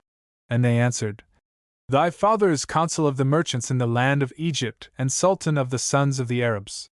Then he went into his mother and said to her, "O my mother, what is my father's trade?" Said she, "O my son, thy sire is a merchant and consul of the merchants in the land of Egypt and sultan of the sons of the Arabs. His slaves consult him not in selling aught whose price is less than 1,000 gold pieces, but merchandise worth him 100 unless they sell at their own discretion, nor cloth any merchandise whatever, little or much, leave the country without passing through his hands, and he disposeth of it as he pleaseth, nor is a bale packed and sent abroad amongst folk but what is under his disposal. And Almighty Allah, O my son, hath given thy father money's past comptroller." He rejoined, "O my mother, praised be Allah, that I am son of the Sultan of the sons of the Arabs, and that my father is consul of the merchants. But why, O my mother, do ye put me in the underground chamber and leave me prisoner there?" Quoth she, "O my son, we imprison thee not save for fear of folks' eyes. The evil eye is a truth, FN number 34, and most of those in their long homes are its victims." Quoth he, "O my mother, and where is a refuge place against fate? Verily care never made destiny forbear, nor is there flight from what is written for every wight. He who took my grandfather will not spare myself nor my father, for, though he live today, he shall not live tomorrow. And when my father dieth and I come forth and say, I am Allah Aldin, son of Shams Aldin the merchant, none of the people will believe me, but men of years and standing will say, In our lives never saw we a son or a daughter of Shams Aldin. Then the public treasury will come down and take my father's estate, and Allah have mercy on him who said, The noble dieth and his wealth passeth away, and the meanest of men take his women. Therefore, O my mother, speak thou to my father that he carry me with him to the bazaar and open for me a shop, so may I sit there with my merchandise, and teach me to buy and sell and take and give." Answered his mother, "O my son, as soon as thy sire returneth I will tell him this." So when the merchant came home, he found his son Allah Aldin Abu al-Shamat sitting with his mother and said to her, "Why hast thou brought him forth of the underground chamber?" She replied, "O son of my uncle, it was not I that brought him out, but the servants forgot to shut the door and left it open. So, as I sat with a company of women of rank, behold, he came forth and walked into me."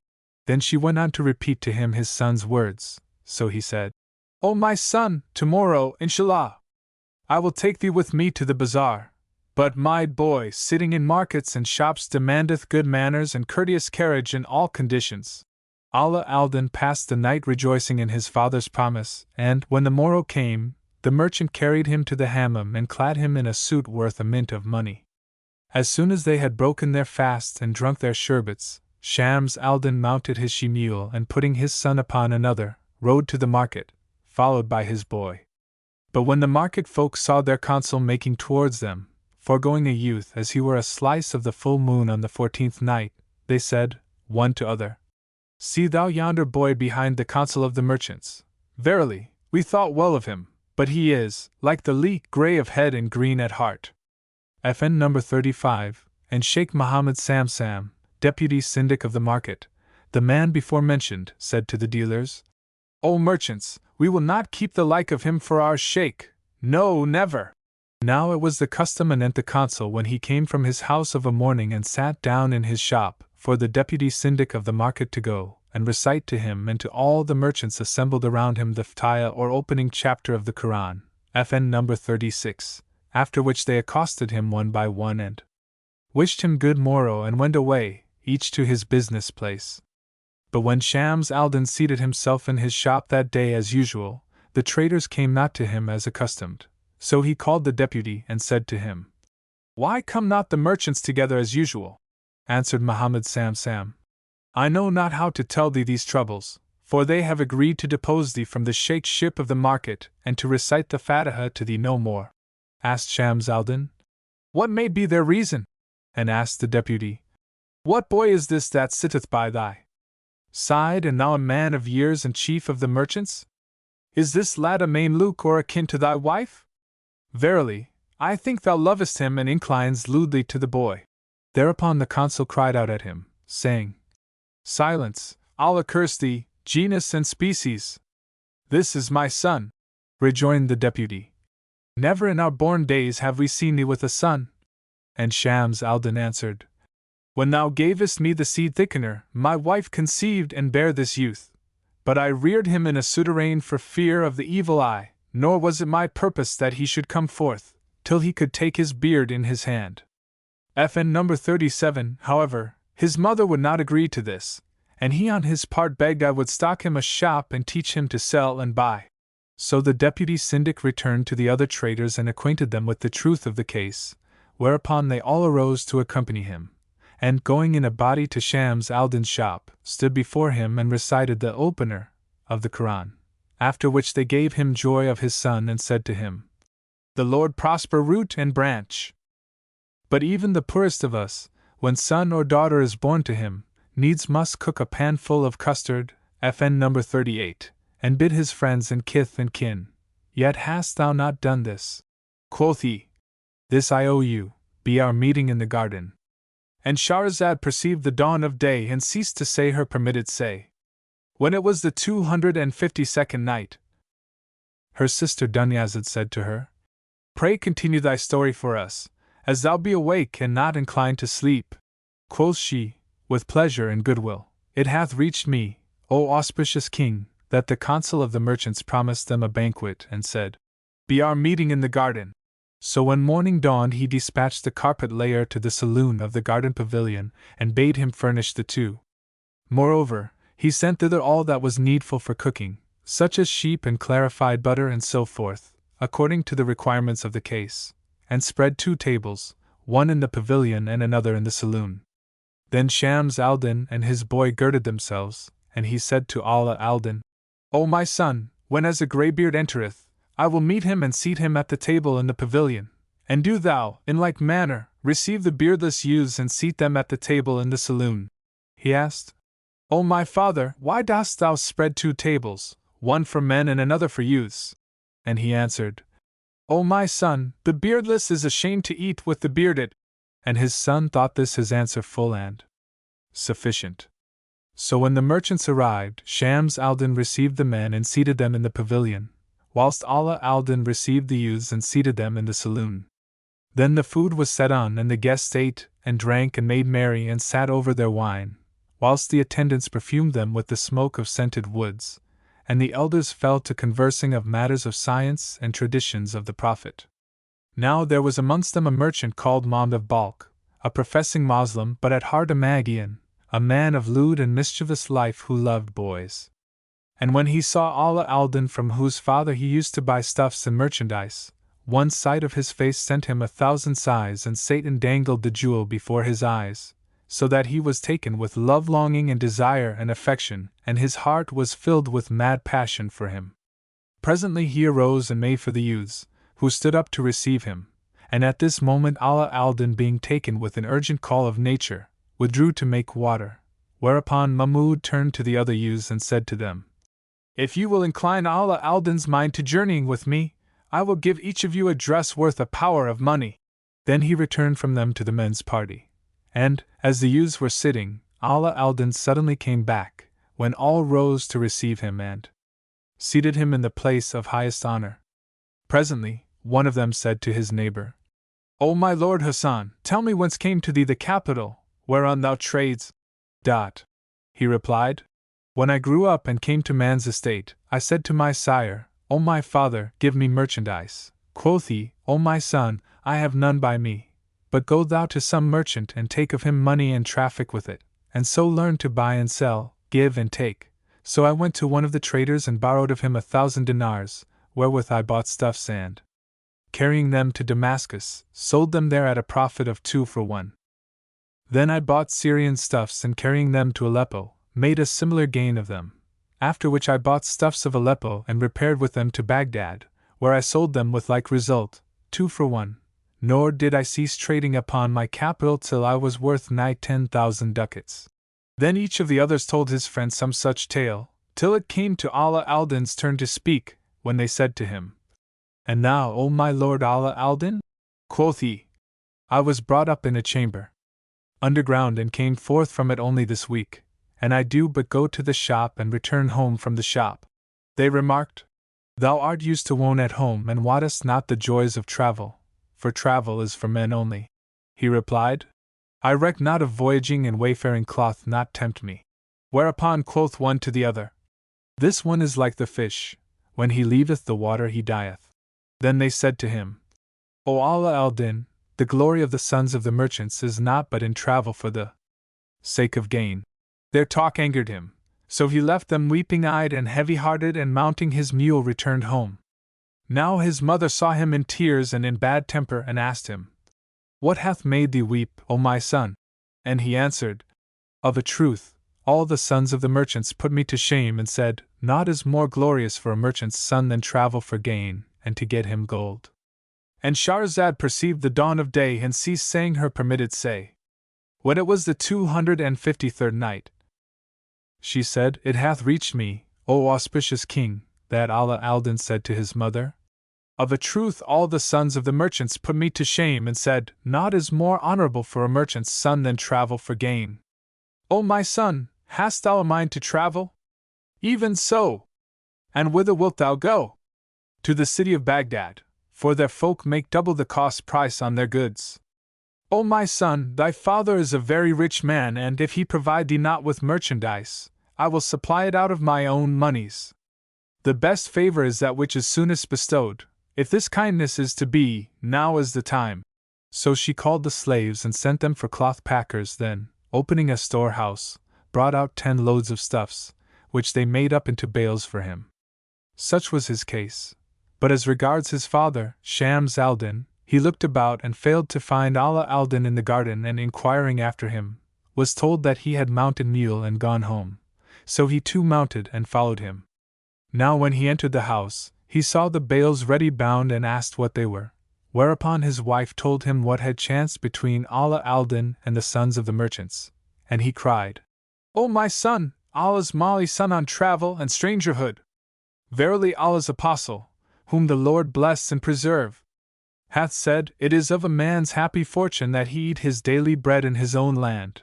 And it was said of the ancients, Leave travel, though but for a mile. Then quoth he to his son, Say, art thou indeed resolved to travel, and wilt thou not turn back from it? Quoth the other, There is no help for it but that I journey to Baghdad with merchandise, else will I doff clothes and don dervish gear and fare a wandering over the world. Shams Aldin rejoined, I am no penniless pauper but have great plenty of wealth. Then he showed him all he owned of moneys and stuffs and stock in trade, and observed, With me are stuffs and merchandise befitting every country in the world. Then he showed him among the rest 40 bales ready bound, with the price 1,000 dinars written on each, and said, O my son, take these 40 loads, together with the 10 which thy mother gave thee, and set out under the safeguard of Almighty Allah. But, O my child, I fear for thee a certain wood in thy way, called the Lion's Copse, FN number 39, and a valley highs the Vale of Dogs, for their lives are lost without mercy. He said, How so, O my father? And he replied, Because of a Badawi bandit named Ajlan. Quoth Allah Aldin, Such is Allah's luck. If any share of it be mine, no harm shall hap to me. Then they rode to the cattle bazaar, where behold, a cameleer, FN number 40, alighted from his she-mule, and kissing the consul's hand, said to him, O my lord, it is long, by Allah, since thou hast employed us in the way of business. He replied, Every time hath its fortune and its men, FN number 41, and Allah have truth on him who said. And the old man crept o'er the worldly ways *, so bowed, his beard o'er his knees down flow th. Quoth I, What gars thee so doubled go? *, quoth he, As to me his hands he show th. My youth is lost, in the dust it lieth. *, and see, I bend me to find my youth. FN number 42. Now when he had ended his verses, he said, O chief of the caravan, it is not I who am minded to travel, but this my son. Quoth the cameleer, Allah save him for thee. Then the consul made a contract between Allah Aldin and the man, appointing that the youth should be to him as a son, and gave him into his charge, saying, Take these 100 gold pieces for thy people. Moreover, he bought his son 60 mules and a lamp and a tomb covering for the Sayyid Abd al-Qadir of GLN, FN number 43, and said to him, O my son, while I am absent, this is thy sire in my stead. Whatsoever he biddeth thee, do thou obey him. So saying, he returned home with the mules and servants, and that night they made a khitmah or perfection of the Quran and held a festival, in honor of the Shaykh Abd al-Qadir al-Jilni. And when the morrow dawned, the consul gave his son 10,000 dinars, saying, O my son, when thou comest to Baghdad, if thou find stuffs easy of sale, sell them, but if they be dull, spend of these dinars. Then they loaded the mules and, taking leave of one another, all the wayfarers setting out on their journey, marched forth from the city. Now Mahmud of Balkh had made ready his own venture for Baghdad, and had moved his bales and set up his tents without the walls, saying to himself, Thou shalt not enjoy this youth but in the desert, where there is neither spy nor marplot to trouble thee. It chanced that he had in hand 1,000 dinars which he owed to the youth's father, the balance of a business transaction between them. So he went and bade farewell to the consul, who charged him, Give the 1,000 dinars to my son Allah Aldin, and commended the lad to his care, saying, He is as it were thy son.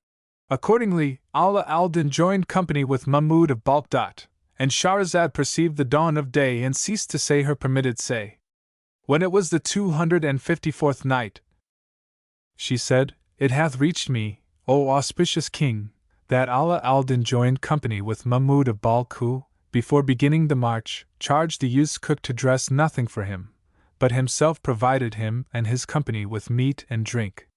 Now he had 4 houses, one in Cairo, another in Damascus, a third in Aleppo, and a fourth in Baghdad. So they set out and ceased not journeying over waste and wold till they drew near Damascus, when Mahmud sent his slave to Allah Aldin, whom he found sitting and reading. He went up to him and kissed his hands, and Allah Aldin having asked him what he wanted, he answered, My master saluteth thee and craveth thy company to a banquet at his place. Quoth the youth, Not till I consult my father Kamal Aldin, the captain of the caravan. So he asked advice of the Macadam, FN number 44, who said, "Do not go." Then they left Damascus and journeyed on till they came to Aleppo, where Mahmud made a second entertainment and sent to invite Allah Aldin, but he consulted the chief Cameleer, who again forbade him. Then they marched from Aleppo and fared on, till there remained between them and Baghdad only a single stage. Here Mahmud prepared a third feast and sent to bid Allah Aldin to it. Kamal Aldin once more forbade his accepting it, but he said, "I must needs go." So he rose and, slinging a sword over his shoulder, under his clothes, repaired to the tent of Mahmud of Balkh, who came to meet him and saluted him. Then he set before him a sumptuous repast, and they ate and drank and washed hands. At last Mahmud bent towards Allah Aldin to snatch a kiss from him, but the youth received the kiss on the palm of his hand and said to him, "What wouldst thou be at?"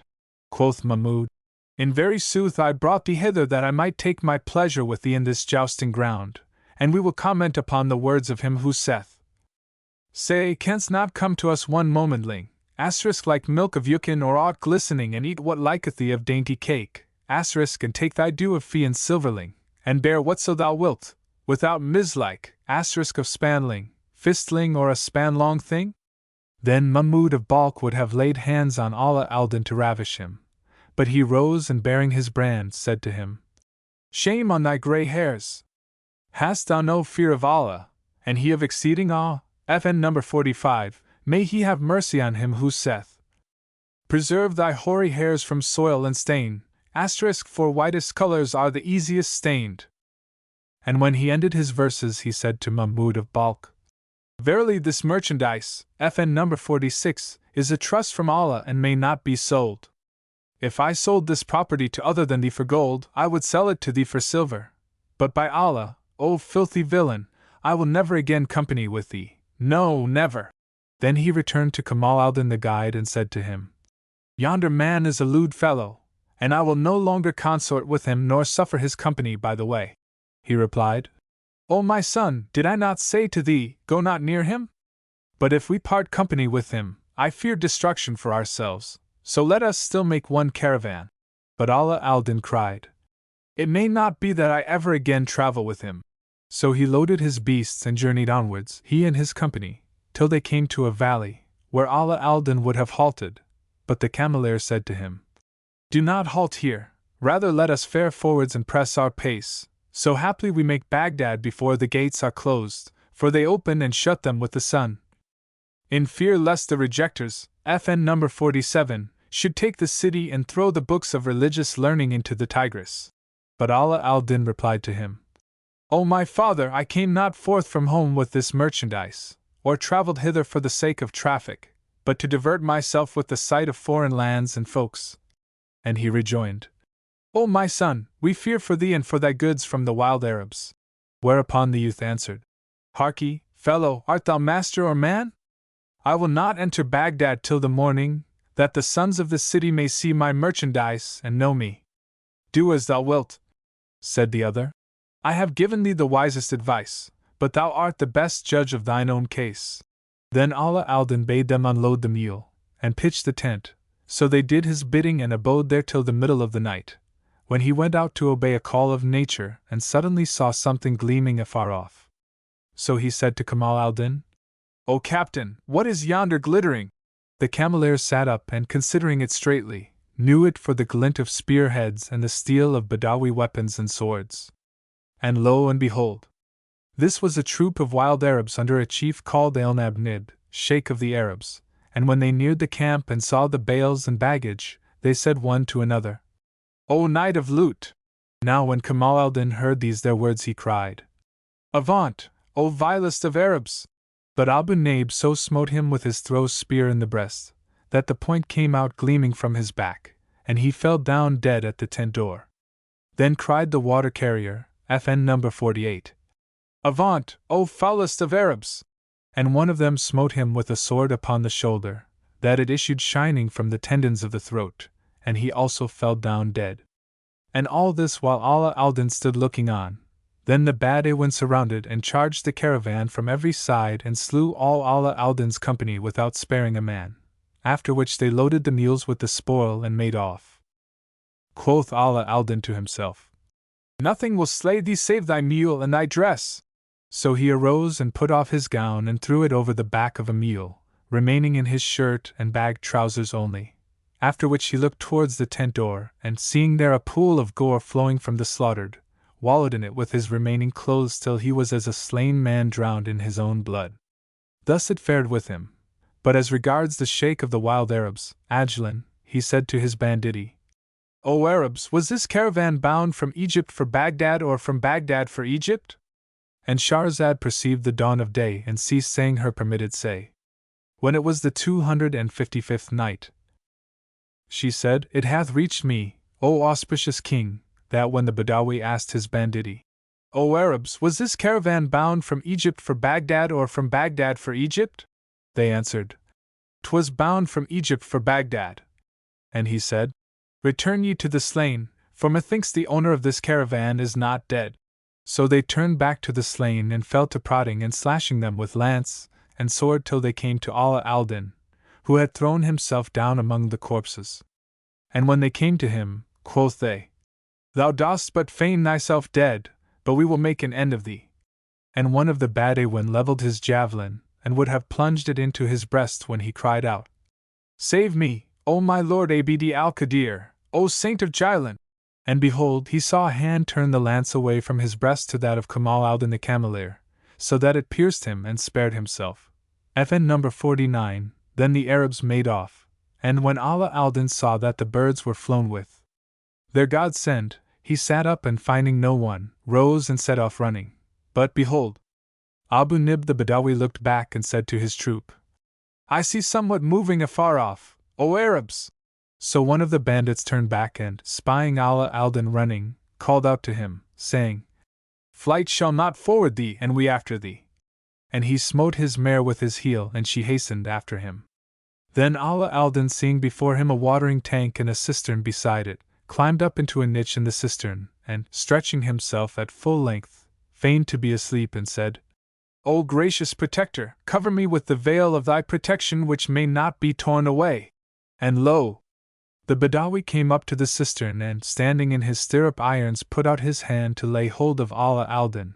But he said, O my lady Nafsa, FN number 50. Now is thy time! And behold, a scorpion stung the Badawi in the palm, and he cried out, saying, Help, O Arabs!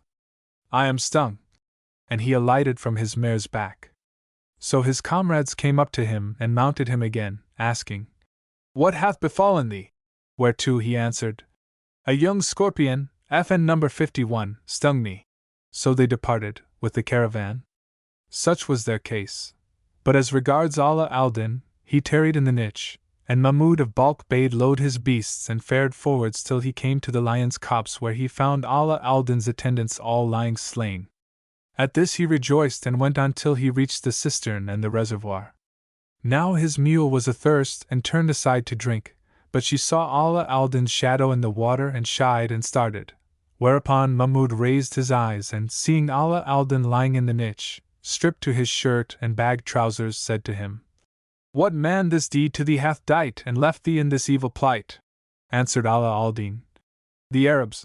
And Mahmud said, O my son, the mules and the baggage were thy ransom, so do thou comfort thyself with his saying who said, If thereby man can save his head from death, his good is worth him but a slice of nail. But now, O my son, come down and fear no hurt. Thereupon he descended from the cistern niche, and Mahmud mounted him on a mule, and they fared on till they reached Baghdad, where he brought him to his own house and carried him to the bath, saying to him, The goods and money were the ransom of thy life, O my son, but if thou wilt hearken to me, I will give thee the worth of that thou hast lost, twice told. When he came out of the bath, Mahmud carried him into a saloon decorated with gold with four raised floors, and bade them bring a tray with all manner of meats. So they ate and drank, and Mahmud bent towards Allah Aldin to snatch a kiss from him, but he received it upon the palm of his hand and said, What, dost thou persist in thy evil designs upon me? Did I not tell thee that, were I want to sell this merchandise to other than thee for gold, I would sell it thee for silver?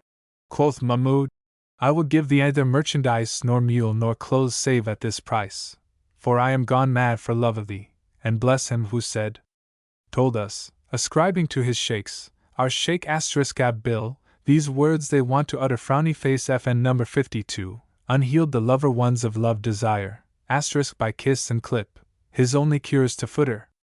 Allah Aldin replied, of a truth this may never be, take back thy dress and thy mule and open the door that I may go out. So he opened the door, and Allah Aldin fared forth and walked on, with the dogs barking at his heels, and he went forwards through the dark when behold, he saw the door of a mosque standing open and entering the vestibule, there took shelter and concealment.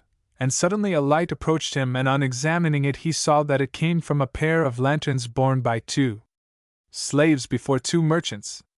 Now one was an old man of comely face and the other a youth, and he heard the younger say to the elder, O my uncle, I conjure thee by Allah, give me back my cousin. The old man replied, Did I not forbid thee many a time, when the oath of divorce was always in thy mouth, as it were holy writ? Then he turned to his right and seeing Allah Aldin as he were a slice of the full moon, said to him, Peace be with thee. Who art thou, O my son? Quoth he, returning the salutation of peace. I am Allah Aldin, son of Shams Aldin, consul of the merchants for Egypt.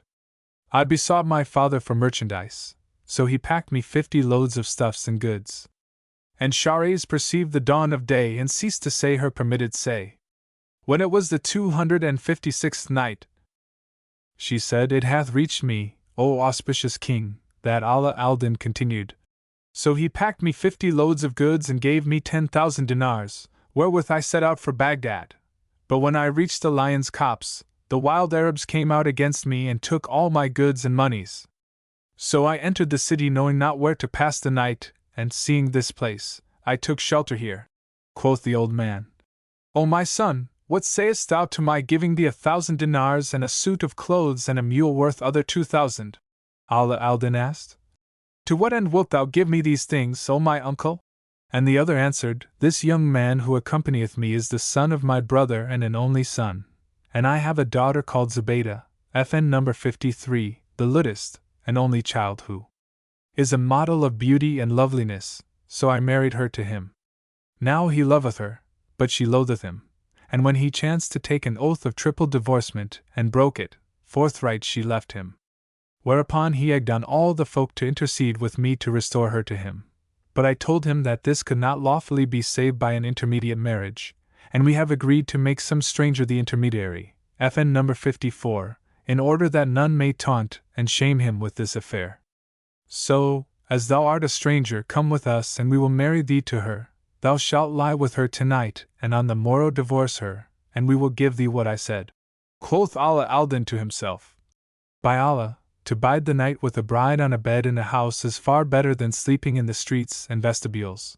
So he went with them to the Qazi, whose heart, as soon as he saw Allah Aldin, was moved to love him, and who said to the old man, What is your will? He replied, We wish to make this young man an intermediary husband for my daughter, but we will write a bond against him binding him to pay down by way of marriage settlement 10,000 gold pieces. Now if after passing the night with her he divorce her in the morning, we will give him a mule and dress each worth 1,000 dinars, and 1,000 of ready money. But if he divorce her not, he shall pay down the 10,000 dinars according to contract. So they agreed to the agreement, and the father of the bride-to-be received his bond for the marriage settlement. Then he took Allah Aldin, and clothing him anew, carried him to his daughter's house, and there he left him standing at the door, whilst he himself went in to the young lady and said, Take the bond of thy marriage settlement, for I have wedded thee to a handsome youth by name Allah Aldin Abu al-Shamat, so do thou use him with the best of usage. Then he put the bond into her hands and left her, and went to his own lodging. Now the lady's cousin had an old duenna who used to visit Zubaydah, and he had done many a kindness to this woman, so he said to her, O my mother, if my cousin Zubaydah see this handsome young man, she will never after accept my offer, so I would fain have thee contrive some trick to keep her and him apart.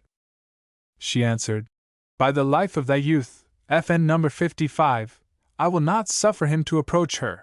Then she went to Allah Aldin and said to him, O my son, I have a word of advice to give thee, for the love of Almighty Allah, and do thou accept my counsel, as I fear for thee from this young woman, Better thou let her lie alone, and feel not her person, nor draw thee near to her.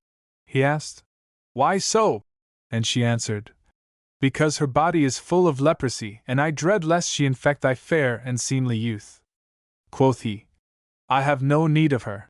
Thereupon she went to the lady and said the like to her of Allah Aldin, and she replied, I have no need of him, but will let him lie alone, and on the morrow he shall gang his gate.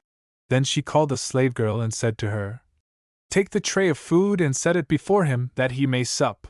So the handmaid carried him the tray of food and set it before him, and he ate his fill, after which he sat down, and raised his charming voice and fell to reciting the chapter called Y.S. FN number 56. The lady listened to him and found his voice as melodious as the Psalms of David sung by David himself, FN number 57, which when she heard, she exclaimed, Allah disappoint the old hag who told me that he was affected with leprosy. Surely this is not the voice of one who hath such a disease, and all was a lie against him. FN number 58. Then she took a lute of Indialand workmanship and tuning the strings, sang to it in a voice so sweet its music would stay the birds in the heart of heaven, and began these two couplets. I love a fawn with gentle white black eyes, asterisk whose walk the willow wand with envy kills, forbidding me he bids for rival mine, asterisk 'tis Allah's grace who grants to whom he wills. And when he heard her chant these lines he ended his recitation of the chapter, and began also to sing and repeated the following couplet. My psalm to the fawn in the garments concealed, asterisk and to roses and gardens of cheek revealed. The lady rose up when she heard this, her inclination for him redoubled and she lifted the curtain, and Allah Aldin, seeing her, recited these two couplets. She shineth forth, a moon, and bends, a willow wand, asterisk and breathes out ambergris, and gazes, a gazelle. Meseems as if grief loved my heart, and when from her asterisk estrangement I abide possession to it fell. FN number 59. Thereupon she came forward, swinging her haunches and gracefully swaying as shape the handiwork of him whose boons are hidden, and each of them stole one glance of the eyes that cost them 1,000 sighs. And when the shafts of the two regards which met rankled in his heart, he repeated these two couplets. She spied the moon of heaven, reminding me asterisk of nights when met we in the meadows lien. True, both saw moons, but sooth to say, it was asterisk her very eyes I saw, and she my eyne. And when she drew near him, and there remained but 2 paces between them, he recited these two couplets. She spread 3 tresses of unplaited hair asterisk one night, and showed me nights not 1 but 4, and faced the moon of heaven with her brow, asterisk and showed me 2-fold moons in single hour. And as she was hard by him he said to her, Keep away from me, lest thou infect me. Whereupon she uncovered her wrist, FN number 60, to him, and he saw that it was cleft, as it were in 2 halves, by its veins and sinews, and its whiteness was as the whiteness of virgin silver. Then said she, Keep away from me, thou! For thou art stricken with leprosy, and maybe thou wilt infect me. He asked, Who told thee I was a leper?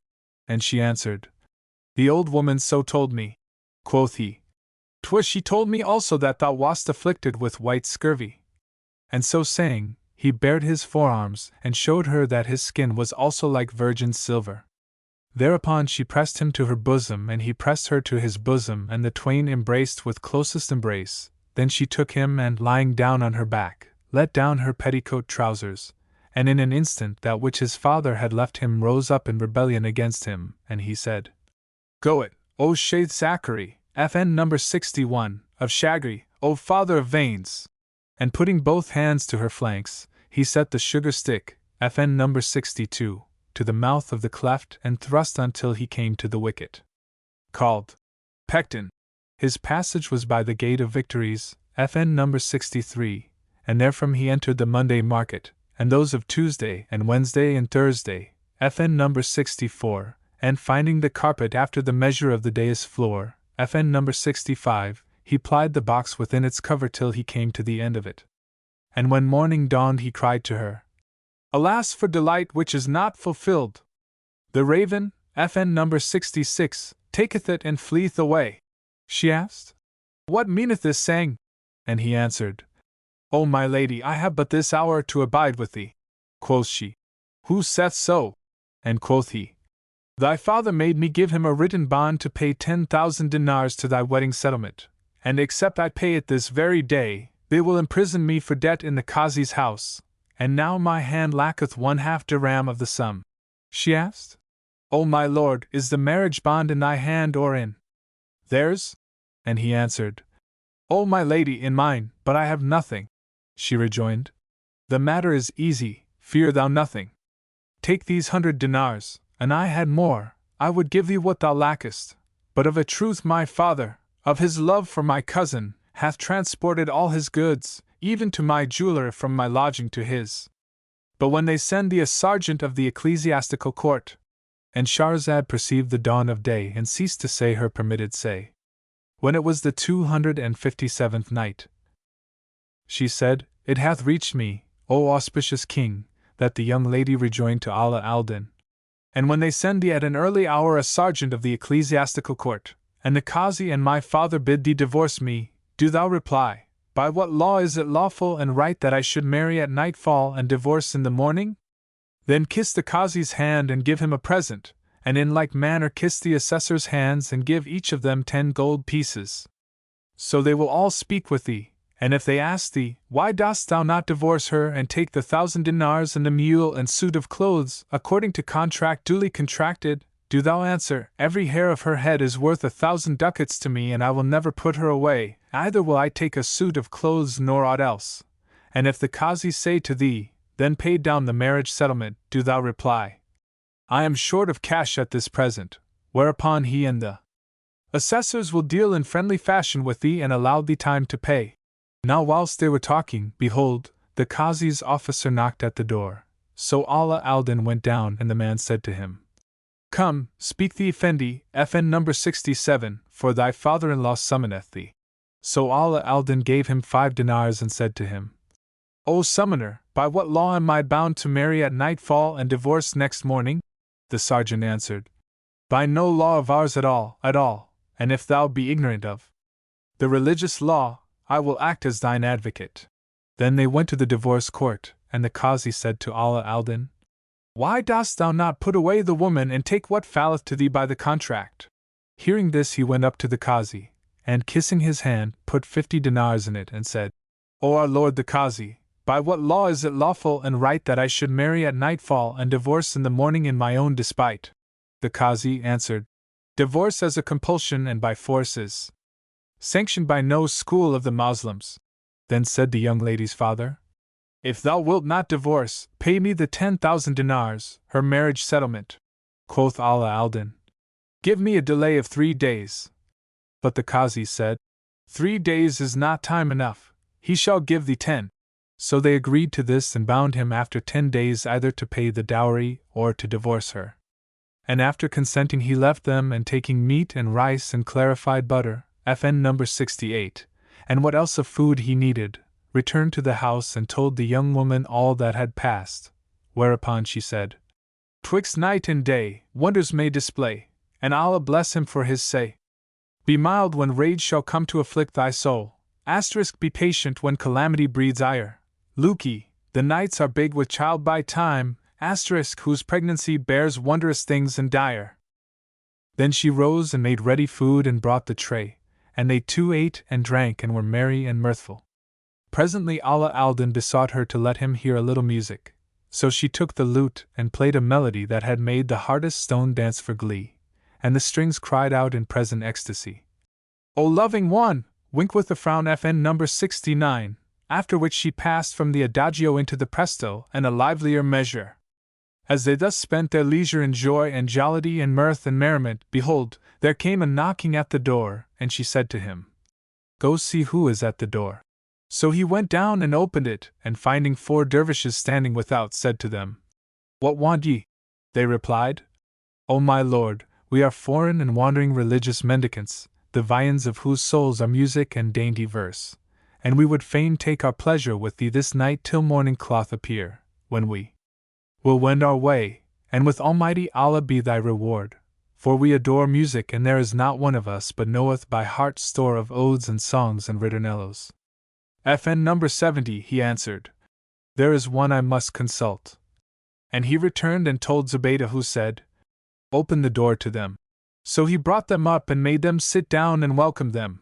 Then he fetched them food, but they would not eat, and said, "O our Lord, our meat is to repeat Allah's name in our hearts, and to hear music with our ears, and bless him who saith, Our aim is only converse to enjoy, and eating joyeth only cattle kind." FN number 71. And just now we heard pleasant music in thy house, but when we entered, it ceased, and fain would we know whether the player was a slave girl, white or black, or a maiden of good family. He answered, "It was this my wife," and told them all that had befallen him, adding, "Verily my father-in-law hath bound me to pay a marriage settlement of 10,000 dinars for her, and they have given me 10 days' time." Said one of the dervishes, "Have no care and think of naught but good, for I am sheikh of the convent and have 40 dervishes under my orders.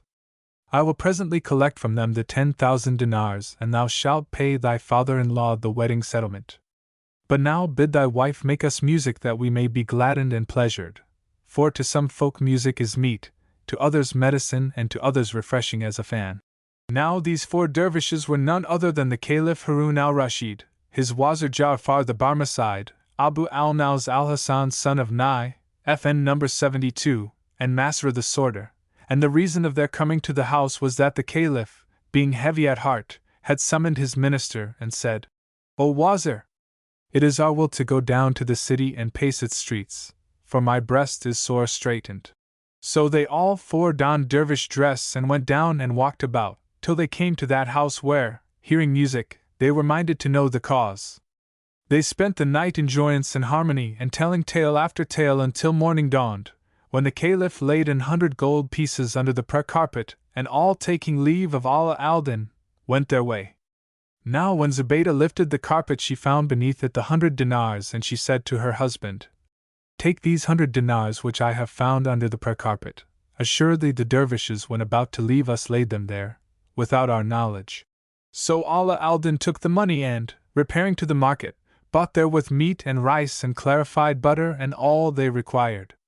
And when it was night, he lit the wax candles and said to his wife, "The mendicants, it is true, have not brought the 10,000 dinars which they promised me, but indeed they are poor men." As they were talking, behold, the dervishes knocked at the door, and she said, "Go down and open to them." So he did her bidding, and bringing them up said to them, "Have you brought me the 10,000 dinars you promised me?" They answered, "We have not been able to collect aught thereof as yet, but fear nothing, inshallah, tomorrow we will compound for thee some alchemical cookery. But now bid thy wife play us her very best pieces and gladden our hearts, for we love music." So she took her lute and made them such melody that had caused the hardest rocks to dance with glee, and they passed the night in mirth and merriment, converse and good cheer, till morn appeared with its sheen and shone, when the Caliph laid 100 gold pieces under the prayer carpet, and all, after taking leave of Allah Aldin, went their way. And they ceased not to visit him thus every night for 9 nights, and each morning the Caliph put 100 dinars under the prayer carpet, till the 10th night, when they came not. Now the reason of their failure to come was that the Caliph had sent to a great merchant, saying to him, "Bring me 50 loads of stuffs, such as come from Cairo." And Shahrazad perceived the dawn of day and ceased saying her permitted say. When it was the 258th night, she said, "It hath reached me, O auspicious king, that the Prince of True Believers said to that merchant, Bring me 50 loads of stuff such as come from Cairo, and let each one be worth 1,000 dinars, and write on each bale its price, and bring me also a male Abyssinian slave." The merchant did the bidding of the Caliph, who committed to the slave a basin and ewer of gold and other presents, together with the 50 loads, and wrote a letter to Allah Aldin as from his father Shams Aldin, and said to him, "Take these bales and what else is with them, and go to such and such a quarter wherein dwelleth the provost of the merchants, and say, Where be Allah Aldin Abu el-Shamat, till folk direct thee to his quarter and his house." So the slave took the letter and the goods and what else and fared forth on his errand. Such was his case. But as regards Zubaydah's cousin and first husband, he went to her father and said to him, "Come, let us go to Allah Aldin, and make him divorce the daughter of my uncle." So they set out both together, and, when they came to the street in which the house stood, they found 50 he-mules laden with bales of stuffs, and a blackamoor riding on a she-mule. So they said to him, "Whose loads are these?" He replied, "They belong to my lord Allah Aldin Abu al-Shamat, for his father equipped him with merchandise and sent him on a journey to Baghdad city. But the wild Arabs came forth against him and took his money and goods and all he had. So when the ill news reached his father, he dispatched me to him with these loads, in lieu of those he had lost, besides a mule laden with 50,000 dinars, a parcel of clothes worth a power of money, a robe of sables, FN number 73, and a basin and ewer of gold." Whereupon the lady's father said, "He whom thou seekest is my son-in-law, and I will show thee his house." Meanwhile Allah Aldin was sitting at home in huge concern, when lo! One knocked at the door and he said, "O Zubaydah, Allah is all-knowing. But I fear thy father hath sent me an officer from the Qazi or the chief of police." Quoth she, "Go down and see what it is." So he went down, and opening the door, found his father-in-law, the provost of the merchants, with an Abyssinian slave, dusky complexioned and pleasant of favor, riding on a mule. When the slave saw him he dismounted and kissed his hands, and Allah Aldin said, "What dost thou want?" He replied, "I am the slave of my lord Allah Aldin Abu al-Shamat, son of Shams Aldin, consul of the merchants for the land of Egypt, who hath sent me to him with this charge." Then he gave him the letter, and Allah Aldin, opening it, found written what followeth: Frowny face FN number 74. "Hold thou my letter! When my friend shall see thee, kiss thou the ground and buss his sandalshoon, look thou high softly and thou hasten not, my life and rest are in those hands so boon." After hearty salutations and congratulations and high estimation from Shams Aldin to his son Abu al-Shamat, "Know, O my son, that news hath reached me of the slaughter of thy men and the plunder of thy monies and goods. So I send thee here with 50 loads of Egyptian stuffs, together with a suit of clothes and a robe of sables and a basin and ewer of gold. Fear thou no evil, and the goods thou hast lost were the ransom of thy life, so regret them not, and may no further grief befall thee. Thy mother and the people of the house are doing well in health and happiness, and all greet thee with abundant greetings. Moreover, O my son, it hath reached me that they have married thee, by way of intermediary, to the lady Zubaydah the Luddist, and they have imposed on thee a marriage settlement of 10,000 dinars, wherefore I send thee also 50,000 dinars by the slave Sam." FN number 75. Now when Allah Aldin had made an end of reading the letter, he took possession of the loads and, turning to the provost, said to him, "O my father-in-law, take the 10,000 dinars, the marriage settlement of thy daughter Zubaydah, and take also the loads of goods and dispose of them, and thine be the profit. Only return me the cost price." He answered, "Nay, by Allah, I will take nothing, and, as for thy wife's settlement, do thou settle the matter with her." Then, after the goods had been brought in, they went to Zubaydah, and she said to her sire, "O my father, whose loads be these?" He said, "These belong to thy husband, Allah Aldin. His father hath sent them to him instead of those whereof the wild Arabs spoiled him. Moreover, he hath sent him 50,000 dinars with a parcel of clothes, a robe of sables, a she-mule for riding, and a basin and ewer of gold. As for the marriage settlement, that is for thy wrecking." Thereupon Allah Aldin rose and, opening the money box, gave her settlement, and the lady's cousin said, "O my uncle, let him divorce to me my wife." But the old man replied, "This may never be now, for the marriage tie is in his hand." Thereupon the young man went out, sore afflicted and sadly vexed, and, returning home, fell sick, for his heart had received its death blow, so he presently died. But as for Allah Aldin, after receiving his goods he went to the bazaar, and buying what meats and drinks he needed, made a banquet as usual, against the night, saying to Zubaydah, "See these lying dervishes, they promised us and broke their promises." Quoth she, "Thou art the son of a consul of the merchants, yet was thy hand short of half a dirham. How then should it be with poor dervishes?" Quoth he, "Almighty Allah hath enabled us to do without them, but if they come to us, never again will I open the door to them." She asked, "Why so, when as their coming footsteps brought us good luck, and moreover they put 100 dinars under the prayer carpet for us every night? Perforce must thou open the door to them, and they come." So when day departed with its light and in gloom came night, they lighted the wax candles, and he said to her, Rise, Zobeida, make us music. And behold, at this moment someone knocked at the door, and she said, Go and look who is at the door. So he went down and opened it, and seeing the dervishes said, Oh, fair welcome to the liars! Come up! Accordingly they went up with him, and he seated them and brought them the tray of food, and they ate and drank and became merry and mirthful, and presently said to him, O my lord, our hearts have been troubled for thee. What hath passed between thee and thy father-in-law? He answered, Allah compensated us beyond and above our desire. Rejoined they, By Allah, we were in fear for thee. And Shahrazad perceived the dawn of day and ceased to say her permitted say.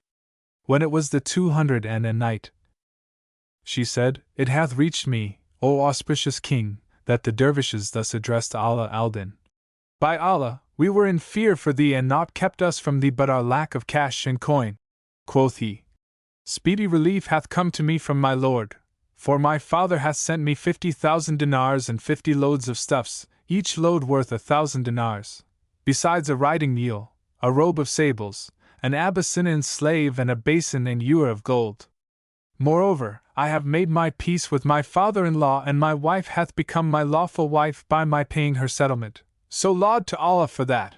Presently the Caliph rose to do a necessity, whereupon Ja'far bent him towards Allah Aldin and said, Look to thy manners, for thou art in the presence of the Commander of the Faithful. Asked he, How have I failed in good breeding before the Commander of the Faithful, and which of you is he? Quoth Ja'far, He who went out but now to make water. Is the Commander of the Faithful, Harun al-Rashid, and I am the Wazir Ja'far, and this is Masra the Executioner, and this other is Abu Nawas Hassan bin Hani. And now, O Allah Aldin, use thy reason and bethink thee how many days' journey it is between Cairo and Baghdad. He replied, 45 days' journey. And Ja'far rejoined, Thy baggage was stolen only 10 days ago, so how could the news have reached thy father, and how could he pack thee up other goods and send them to thee 45 days' journey in 10 days' time? Quoth Allah Aldin, O my lord, and whence then came they? From the Commander of the Faithful, replied Ja'far, of his great affection for thee. As they were speaking, lo! The Caliph entered, and Allah Aldin rising, kissed the ground before him and said, Allah keep thee, O Prince of the Faithful, and give thee long life, and may the lieges never lack thy bounty and beneficence. Replied the Caliph, O Allah Aldin, let Zobeida play us an air, by way of housewarming, FN number 76, for thy deliverance. Thereupon she played him on the lute so rare a melody that the very stones shook for glee, and the strings cried out for present ecstasy. O loving one! They spent the night after the merriest fashion, and in the morning the Caliph said to Allah Aldin, Come to the divan tomorrow. He answered, Hearkening in obedience, O Commander of the Faithful, so Allah will, and thou be well and in good case. On the morrow he took 10 trays, and putting on each a costly present, went up with them to the palace. And the Caliph was sitting on the throne when, behold, Allah Aldin appeared at the door of the divan, repeating these 2 couplets. Honor and glory wait on thee each morn. Asterisk thine enviers' noses in the dust be set. Ne'er cease thy days to be as white as snow. Asterisk thy foemen's days to be as black as jet. Welcome, O Allah Aldin, said the Caliph, and he replied, O Commander of the Faithful, the Prophet, whom Allah bless and assign. FN number 77 was wont to accept presents, and these 10 trays, with what is on them, are my offering to thee. The Caliph accepted his gift, and, ordering him a robe of honor, made him provost of the merchants, and gave him a seat in the divan. And as he was sitting, behold, his father-in-law came in, and seeing Allah Aldin seated in his place and clad in a robe of honor, said to the Caliph, O King of the age, why is this man sitting in my place and wearing this robe of honor? Quoth the Caliph, I have made him provost of the merchants, for offices are by investiture and not in perpetuity, and thou art deposed. Answered the merchant, Thou hast done well, O Commander of the Faithful, for he is ours and one of us. Allah make the best of us the managers of our affairs. How many a little one hath become great! Then the Caliph wrote Allah Aldin a firman, FN number 78, of investiture and gave it to the governor, who gave it to the crier, FN number 79, and the crier made proclamation in the divan saying, "None is provost of the merchants but Allah Aldin Abu al-Shamat, and his word is to be heard, and he must be obeyed with due respect paid, and he meriteth homage and honor and high degree." Moreover, when the divan broke up, the governor went down with the crier before Allah Aldin, and the crier repeated the proclamation, and they carried Allah Aldin through the thoroughfares of Baghdad, making proclamation of his dignity. Next day, Allah Aldin opened a shop for his slave Salim and set him therein, to buy and sell, whilst he himself rode to the palace and took his place in the Caliph's divan. And Shahrazad perceived the dawn of day and ceased saying her permitted say. When it was the 260th night, she said, "It hath reached me, O auspicious king, that Allah Aldin rode to the palace and took his place in the Caliph's divan. Now it came to pass one day, when he sat in his stead as was his wont, behold, one said to the Caliph, O Commander of the Faithful, may thy head survive such an one the cup companion, for he is gone to the mercy of Almighty Allah, but be thy life prolonged." FN number 80, quoth the Caliph, "Where is Allah Aldin Abu al-Shamat?" So he went up to the Commander of the Faithful, who at once clad him in a splendid dress of honor and made him his boon companion, appointing him a monthly pay and allowance of 1,000 dinars. He continued to keep him company till, one day, as he sat in the divan, according to his custom attending upon the Caliph, lo and behold, an emir came up with sword and shield in hand and said, "O Commander of the Faithful, may thy head long outlive the head of the 60, for he is dead this day." Whereupon the Caliph ordered Allah Aldin a dress of honor and made him chief of the 60, in place of the other who had neither wife nor son nor daughter. So Allah Aldin laid hands on his estate, and the Caliph said to him, "Bury him in the earth and take all he hath left of wealth and slaves and handmaids." FN number 81, then he shook the handkerchief, FN number 82, and dismissed the divan, whereupon Allah Aldin went forth, attended by Ahmad al-Danif, captain of the right, and Hassan Shmn, captain of the left, riding at his either stirrup, each with his 40 men. FN number 83, presently, he turned to Hassan Shuman and his men and said to them, "Plead ye for me with the captain Ahmad al-Danif that he please to accept me as his son by covenant before Allah." And Ahmad assented, saying, "I and my 40 men will go before thee to the divan every morning." Now after this Allah Aldin continued in the Caliph's service many days, till one day it chanced that he left the divan and returning home, dismissed Ahmad al-Danif and his men and sat down with his wife Zubaydah, the lute player, who lighted the wax candles and went out of the room upon an occasion. Suddenly he heard a loud shriek, so he rose up and running in haste to see what was the matter, found that it was his wife who had cried out. She was lying at full length on the ground and, when he put his hand to her breast, he found her dead. Now her father's house faced that of Allah Aldin, and he, hearing the shriek, came in and said, "What is the matter, O my lord Allah Aldin?" He replied, "O my father, may thy head outlive thy daughter Zubaydah. But, O my father, honor to the dead is burying them." So when the morning dawned, they buried her in the earth, and her husband and father condoled with and mutually consoled each other. Thus far concerning her. But as regards Allah Aldin, he donned mourning dress and declined the divan, abiding tearful-eyed and heavy-hearted at home. After a while, the Caliph said to Ja'far, "O water, what is the cause of Allah Aldin's absence from the divan?" The minister answered, "O Commander of the Faithful, he is in mourning for his wife Zubaydah, and is occupied in receiving those who come to console him." And the Caliph said, "It behoveth us to pay him a visit of condolence." "I hear and I obey," replied Ja'far. So they took horse, the Caliph and the minister and a few attendants, and rode to Allah Aldin's house, and, as he was sitting at home, behold, the party came in upon him, whereupon he rose to receive them and kissed the ground before the Caliph, who said to him, "Allah make good thy loss to thee." Answered Allah Aldin, "May Allah preserve thee to us, O Commander of the Faithful." Then said the Caliph, "O Allah Aldin, why hast thou absented thyself from the divan?"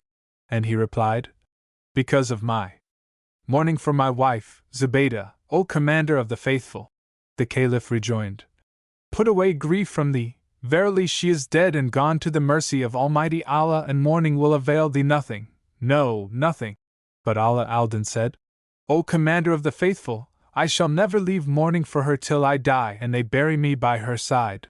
Quoth the Caliph, In Allah is compensation for every decease, and neither device nor riches can deliver from death, and divinely gifted was he who said, All sons of woman, all belong preserved, are born upon the bulging bier some day. FN number 84, How then shall joy man joy or taste delight, upon whose cheeks shall rest the dust and clay. When the Caliph had made an end of condoling with him, he charged him not to absent himself from the divan, and returned to his palace. And Allah Aldin, after a last sorrowful night, mounted early in the morning and, riding to the court, kissed the ground before the Commander of the Faithful, who made a movement if rising from the throne, FN number 85, to greet and welcome him, and bade him take his appointed place in the divan, saying, O Allah Aldin, thou art my guest tonight. So presently he carried him into his seraglio, and calling a slave girl named Katie Al-Kulb, said to her, Allah Aldin had a wife called Zubaydah, who used to sing to him and solace him of cark and care, but she is gone to the mercy of Almighty Allah, and now I would have thee play him an air upon the lute. And Shahrazad perceived the dawn of day and ceased saying her permitted say. When it was the 261st night, she said, It hath reached me, O auspicious King, that the Caliph said to the damsel Kut al-Kulub, I would have thee play him upon the lute an air, of fashion sweet and rare, that he may be solaced of his cark and care. So she rose and made sweet music, and the Caliph said to Allah Aldin, What sayest thou of this damsel's voice? He replied, Verily, O Commander of the Faithful, Zubaydah's voice was the finer, but she is skilled in touching the lute cunningly, and her playing would make a rock dance with glee. The Caliph asked, Doth she please thee? And he answered, She doth, O Commander of the Faithful. Whereupon the king said, By the life of my head and the tombs of my forefathers, she is a gift from me to thee, she and her waiting women. Allah Aldin fancied that the Caliph was jesting with him, but on the morrow, the king went into Kut al-Kulub and said to her, I have given thee to Allah Aldin, whereat she rejoiced, for she had seen and loved him. Then the Caliph returned from his seraglio palace to the divan, and calling porters said to them, Set all the goods of Kut al-Kulub and her waiting women in a litter, and carry them to Allah Aldin's home. So they conducted her to the house and showed her into the pavilion, whilst the Caliph sat in the hall of audience till the dose of day, when the divan broke up and he retired to his harem. Such was his case. But as regards Kut al-Kulub, when she had taken up her lodging in Allah Aldin's mansion, she and her women, 40 in all, besides the eunuchry, she called 2 of these Kaponi's slaves and said to them, Sit ye on stools, one on the right and another on the left hand of the door, and when Allah Aldin cometh home, both of you kiss his hands and say to him, Our mistress Kut al-Kulub requesteth thy presence in the pavilion, for the Caliph hath given her to thee, her and her women. They answered, We hear and obey, and did as she bade them. So when Allah Aldin returned, he found 2 of the Caliph's eunuchs sitting at the door and was amazed at the matter and said to himself, Surely this is not my own house, or else what can have happened? Now when the eunuchs saw him, they rose to him, and kissing his hands said to him, We are of the Caliph's household and slaves to Kut al-Kulub, who saluteth thee, giving thee to know that the Caliph hath bestowed her on thee, her and her women, and requesteth thy presence. Quoth Allah Aldin, Say ye to her, Thou art welcome, but so long as thou shalt abide with me, I will not enter the pavilion wherein thou art, for what was the master's should not become the man's. And furthermore asked her, What was the sum of thy day's expenditure in the Caliph's palace? So they went in and did his errand to her, and she answered, 100 dinars a day. Whereupon quoth he to himself, There was no need for the Caliph to give me Kut al-Kulub, that I should be put to such expense for her. But there is no help for it. So she abode with him a while, and he assigned her daily 100 dinars for her maintenance, till, one day, he absented himself from the divan, and the Caliph said to Ja'far, O water, I gave not Kut al-Kulub unto Allah Aldin but that she might console him for his wife. Why, then, doth he still hold aloof from us? answered Ja'afar. O Commander of the Faithful, he spake sooth who said, Whoso findeth his fear, forgetteth his friends. Rejoined the Caliph. Haply he hath not absented himself without excuse, but we will pay him a visit.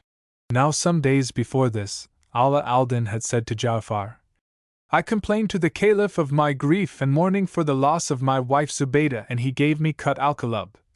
And the minister replied, Except he loved thee, he had not given her to thee. Say, hast thou gone in unto her, O Allah Aldin? He rejoined, No, by Allah! I know not her length from her breadth. He asked, And why? And he answered, O Wazir, what befitteth the Lord befitteth not the liege. Then the Caliph and Ja'afar disguised themselves and went privily to visit Allah Aldin. But he knew them and rising to them kissed the hands of the Caliph, who looked at him and saw signs of sorrow in his face. So he said to him, O Aldin, whence cometh this sorrow wherein I see thee? Hast thou not gone in unto Kut al-Kalub? He replied, O Commander of the Faithful, what befitteth the Lord befitteth not the thrall. No, as yet I have not gone in to visit her, nor do I know her length from her breadth, so pray quit me of her. Quoth the Caliph, I would fain see her and question her of her case. And quoth Allah Aldin, I hear and I obey, O Commander of the Faithful. So the Caliph went in, and Shahrazad perceived the dawn of day and ceased to say her permitted say. When it was the 262nd night, she said, It hath reached me, O auspicious King, that the Caliph went into Kut al-Kalub, who rose to him on sighting him and kissed the ground between his hands, when he said to her, Hath Allah Aldin gone in unto thee? And she answered, No, O Commander of the Faithful, I sent to bid him come, but he would not.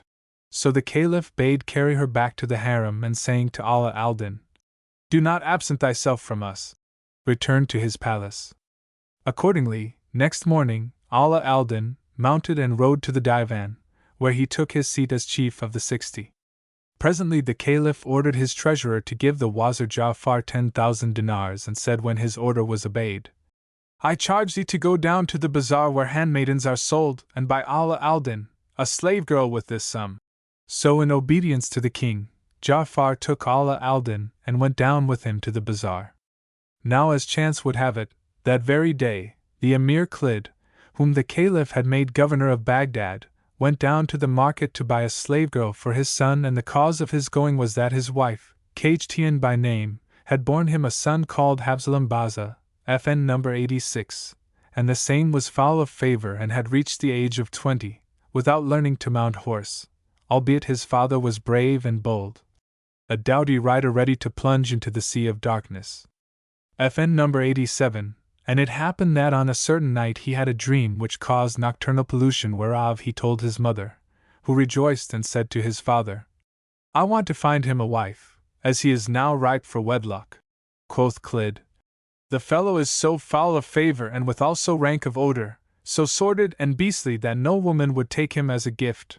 And she answered, We will buy him a slave girl. So it befell, for the accomplishing of what Allah Almighty had decreed, that on the same day, Ja'afar and Allah Aldin, the governor Khalid and his son went down to the market, and behold, they saw in the hands of a broker a beautiful girl, lovely faced and of perfect shape, and the Wazir said to him, O broker, ask her owner if he will take 1,000 dinars for her. And as the broker passed by the governor with the slave, Habzalam Bazaza cast at her one glance of the eyes which entailed for himself 1,000 sighs, and he fell in love with her, and passion got hold of him, and he said, O my father, buy me yonder slave girl. So the Emir called the broker, who brought the girl to him, and asked her name. She replied, My name is Jessamine. And he said to Habzalam Bazaza, O my son, as she please thee, do thou bid higher for her. Then he asked the broker, What hath been bidden for her? And he replied, 1,000 dinars. Said the governor's son, She is mine for 1,000 pieces of gold and one more. And the broker passed on to Allah Aldin, who bid 2,000 dinars for her, and as often as the Emir's son bid another dinar, Allah Aldin bid 1,000. The ugly youth was vexed at this and said, O broker, who is it that outbiddeth me for the slave girl? Answered the broker, It is the Wazir Ja'far who is minded to buy her for Allah Aldin Abu al-Shamat. And Allah Aldin continued till he brought her price up to 10,000 dinars, and her owner was satisfied to sell her for that sum. Then he took the girl and said to her, I give thee thy freedom for the love of Almighty Allah, and forthwith wrote his contract of marriage with her, and carried her to his house.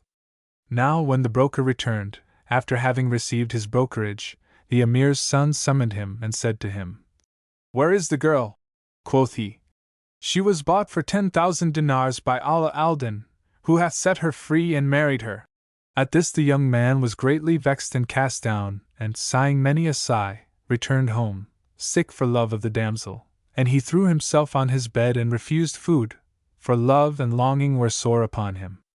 Now when his mother saw him in this plight, she said to him, Heaven assain thee, O my son! What aileth thee? And he answered, Buy me jessamine, O my mother. Quoth she, When the flower seller passeth, I will buy thee a basket full of jessamine. Quoth he, It is not the jessamine one smells, but a slave girl named Jessamine, whom my father would not buy for me.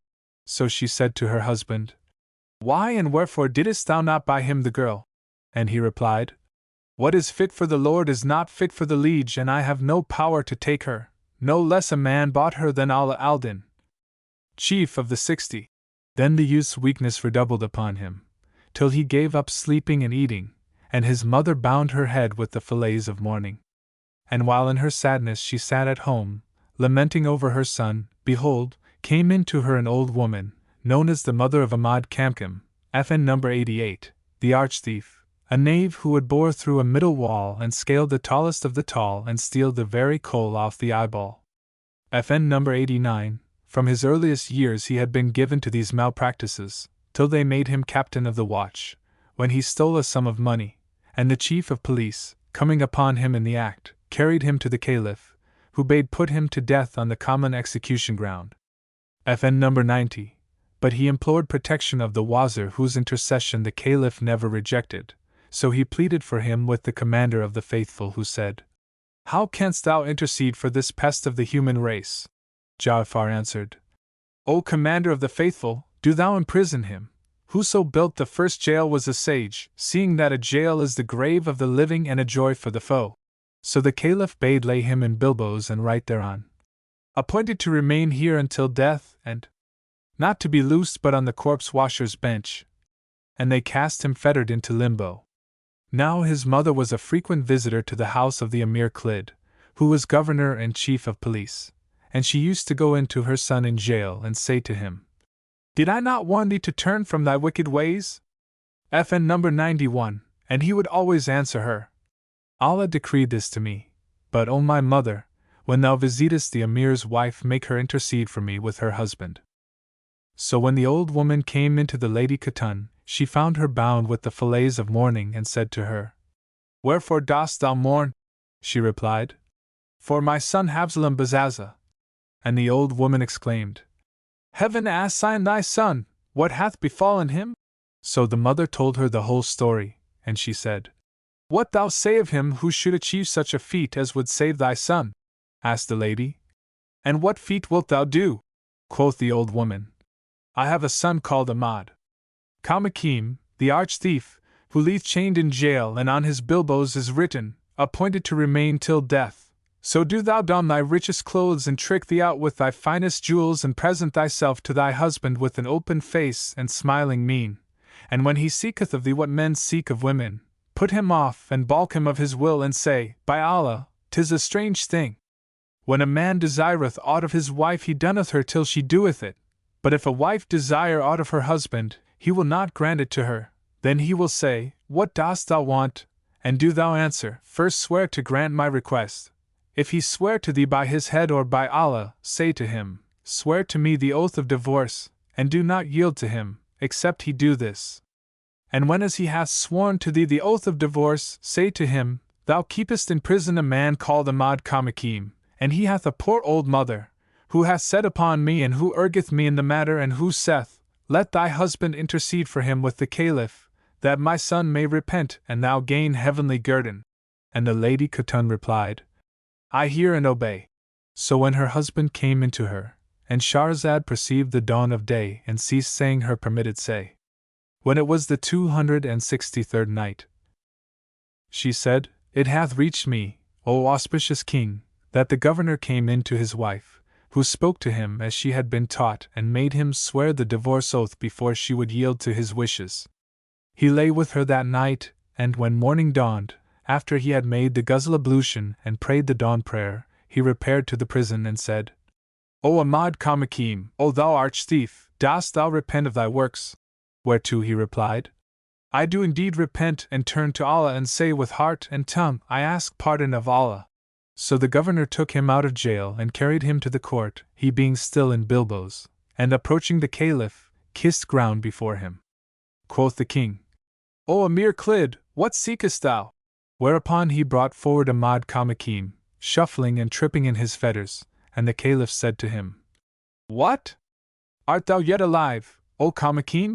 He replied, O Commander of the Faithful, the miserable are long lived. Quoth the Caliph to the Emir, Why hast thou brought him hither?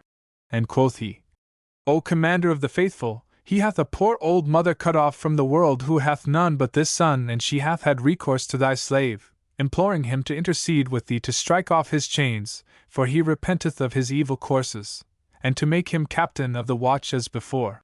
The Caliph asked, Ahmad Kamakim, Dost thou repent of thy sins?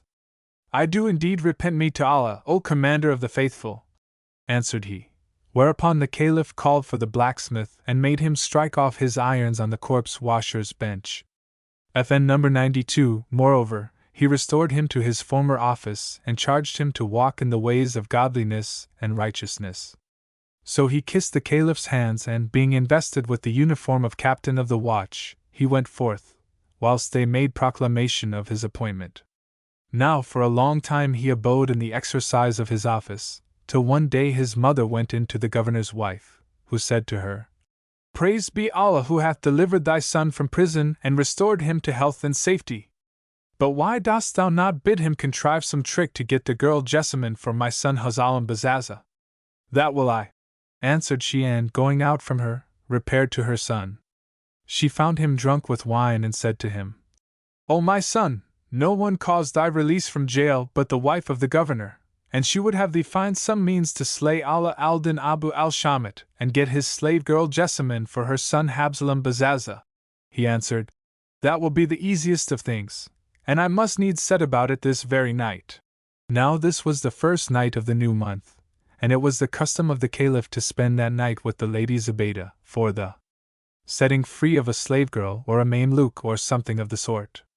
Moreover, on such occasions he used to doff his royal habit, together with his rosary and dagger sword and royal signet, and set them all upon a chair in the sitting saloon, and he had also a golden lantern, adorned with 3 jewels strung on a wire of gold, by which he set great store, and he would commit all these things to the charge of the eunuchry, whilst he went into the Lady Zubaydah's apartment. So arch-thief Ahmad Kamakin waited till midnight, when Canopus shone bright, and all creatures to sleep were dight, whilst the Creator veiled them with the veil of night. Then he took his drawn sword in his right and his grappling hook in his left, and, repairing to the Caliph's sitting saloon, planted his scaling ladder and cast his grapnel on to the side of the terrace roof. Then, raising the trapdoor, let himself down into the saloon, where he found the eunuchs asleep. He drugged them with hemp fumes, wink with a frown. FN number 93, and taking the Caliph's dress, dagger, rosary, kerchief, signet ring, and the lantern whereupon were the pearls, returned whence he came and betook himself to the house of Allah Aldin, who had that night celebrated his wedding festivities with Jessamine and had gone in unto her and gotten her with child. So arch-thief Ahmad Kamakim climbed over into his saloon, and raising one of the marble slabs from the sunken part of the floor, FN number 94, dug a hole under it, and laid the stolen things therein, all save the lantern, which he kept for himself. Then he plastered down the marble slab as it before was, and returning whence he came, went back to his own house, saying, I will now tackle my drink and set this lantern before me and quaff the cup to its light. FN number 95. Now as soon as it was dawn of day, the Caliph went out into the sitting chamber, and seeing the eunuchs drugged with hemp, aroused them. Then he put his hand to the chair and found neither dress nor signet nor rosary nor dagger sword nor kerchief nor lantern, whereat he was exceeding wroth and donning the dress of anger, which was a scarlet suit, FN number 96, sat down in the divan. So the Wazir Ja'far came forward and kissing the ground before him, said, Allah avert all evil from the Commander of the Faithful, answered the Caliph. O Wazir, the evil is passing great. Ja'far asked, What has happened? So he told him what had occurred, and behold, the chief of police appeared with Ahmad Kamakim the robber at his stirrup, when he found the Commander of the Faithful sore enraged. As soon as the Caliph saw him, he said to him, O Amir Khalid, how goes Baghdad? And he answered, Safe and secure. Cried he, Thou liest. How so, O Prince of True Believers? Asked the Amir. So he told him the case and added, I charge thee to bring me back all the stolen things. Replied the Amir, O Commander of the Faithful, the vinegar worm is of and in the vinegar, and no stranger can get at this place. FN number 97, but the Caliph said, Except thou bring me these things, I will put thee to death. Quoth he, Ere thou slay me, slay Ahmad Kamakim, for none should know the robber and the traitor but the captain of the watch. Then came forward Ahmad Kamakim and said to the Caliph, Accept my intercession for the chief of police, and I will be responsible to thee for the thief and will track his trail till I find him.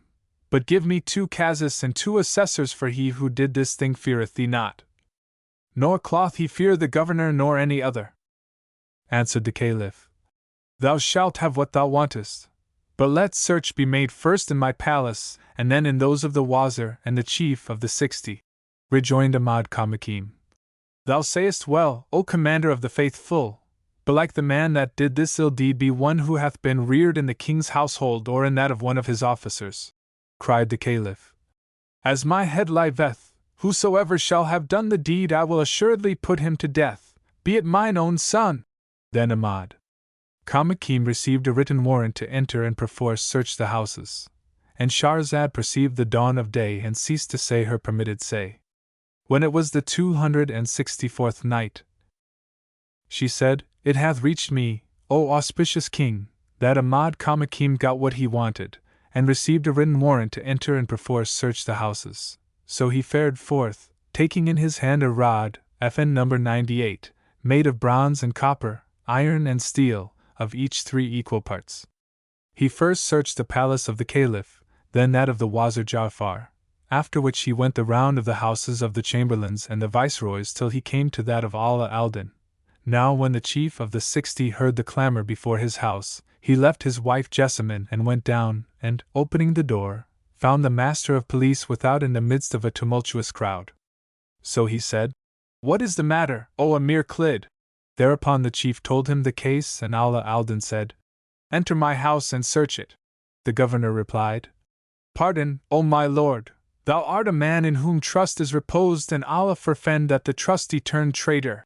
Quoth Allah Aldin, There is no help for it but that my house be searched. So the chief of police entered, attended by the Qazi and his assessors, whereupon Ahmad Kamakim went straight to the depressed floor of the saloon and came to the slab, under which he had buried the stolen goods, and let the rod fall upon it with such violence that the marble broke in sunder, and behold, something glittered underneath. Then said he, Bismillah, in the name of Allah. Mashallah, whatso Allah willeth. By the blessing of our coming a hoard hath been hit upon. Wait, while we go down into this hiding place, and see what is therein. So the Qazi and assessors looked into the hole, and finding there the stolen goods, drew up a statement, FN number 99, of how they had discovered them in Allah Aldin's house, to which they set their seals. Then they bade seize upon Allah Aldin, and took his turban from his head, and officially registered all his monies and effects which were in the mansion. Meanwhile, Archthief Ahmad Kamakim laid hands on Jessamine, who was with child by Allah Aldin, and committed her to his mother, saying, Deliver her to Khatun, the governor's lady. So the old woman took her and carried her to the wife of the master of police. Now as soon as Habzalam Bazaza saw her, health and heart returned to him, and he arose without stay or delay, and joyed with exceeding joy, and would have drawn near her. But she plucks a dagger from her girdle, and said, "Keep off from me, or I will kill thee and kill myself after," exclaimed his mother. "O strumpet, let my son have his will of thee." But Jessamine answered, "O bitch, by what law is it lawful for a woman to marry two men, and how shall the dog be admitted to the place of the lion?" With this, the ugly youth's love-longing redoubled, and he sickened for yearning and unfulfilled desire, and refusing food returned to his pillow. Then said his mother to her, "O harlot, how canst thou make me thus to sorrow for my son? Needs must I punish thee with torture, and as for Allah Aldin, he will assuredly be hanged." "And I will die for love of him," answered Jessamine. Then the governor's wife arose and stripped her of her jewels and silken raiment, and clothing her in petticoat trousers of sackcloth and a shift of haircloth, sent her down into the kitchen and made her a scullery wench, saying, "The reward for thy constancy shall be to break up firewood and peel onions and set fire under the cooking pots." Quoth she, "I am willing to suffer all manner of hardships and servitude, but I will not suffer the sight of thy son." However, Allah inclined the hearts of the slave girls to her, and they used to do her service in the kitchen. Such was the case with Jessamine. But as regards Allah Aldin, they carried him, together with the stolen goods, to the divan where the Caliph still sat upon his throne. And behold, the king looked upon his effects and said, "Where did ye find them?" They replied, "In the very middle of the house belonging to Allah Aldin Abu al-Shamat."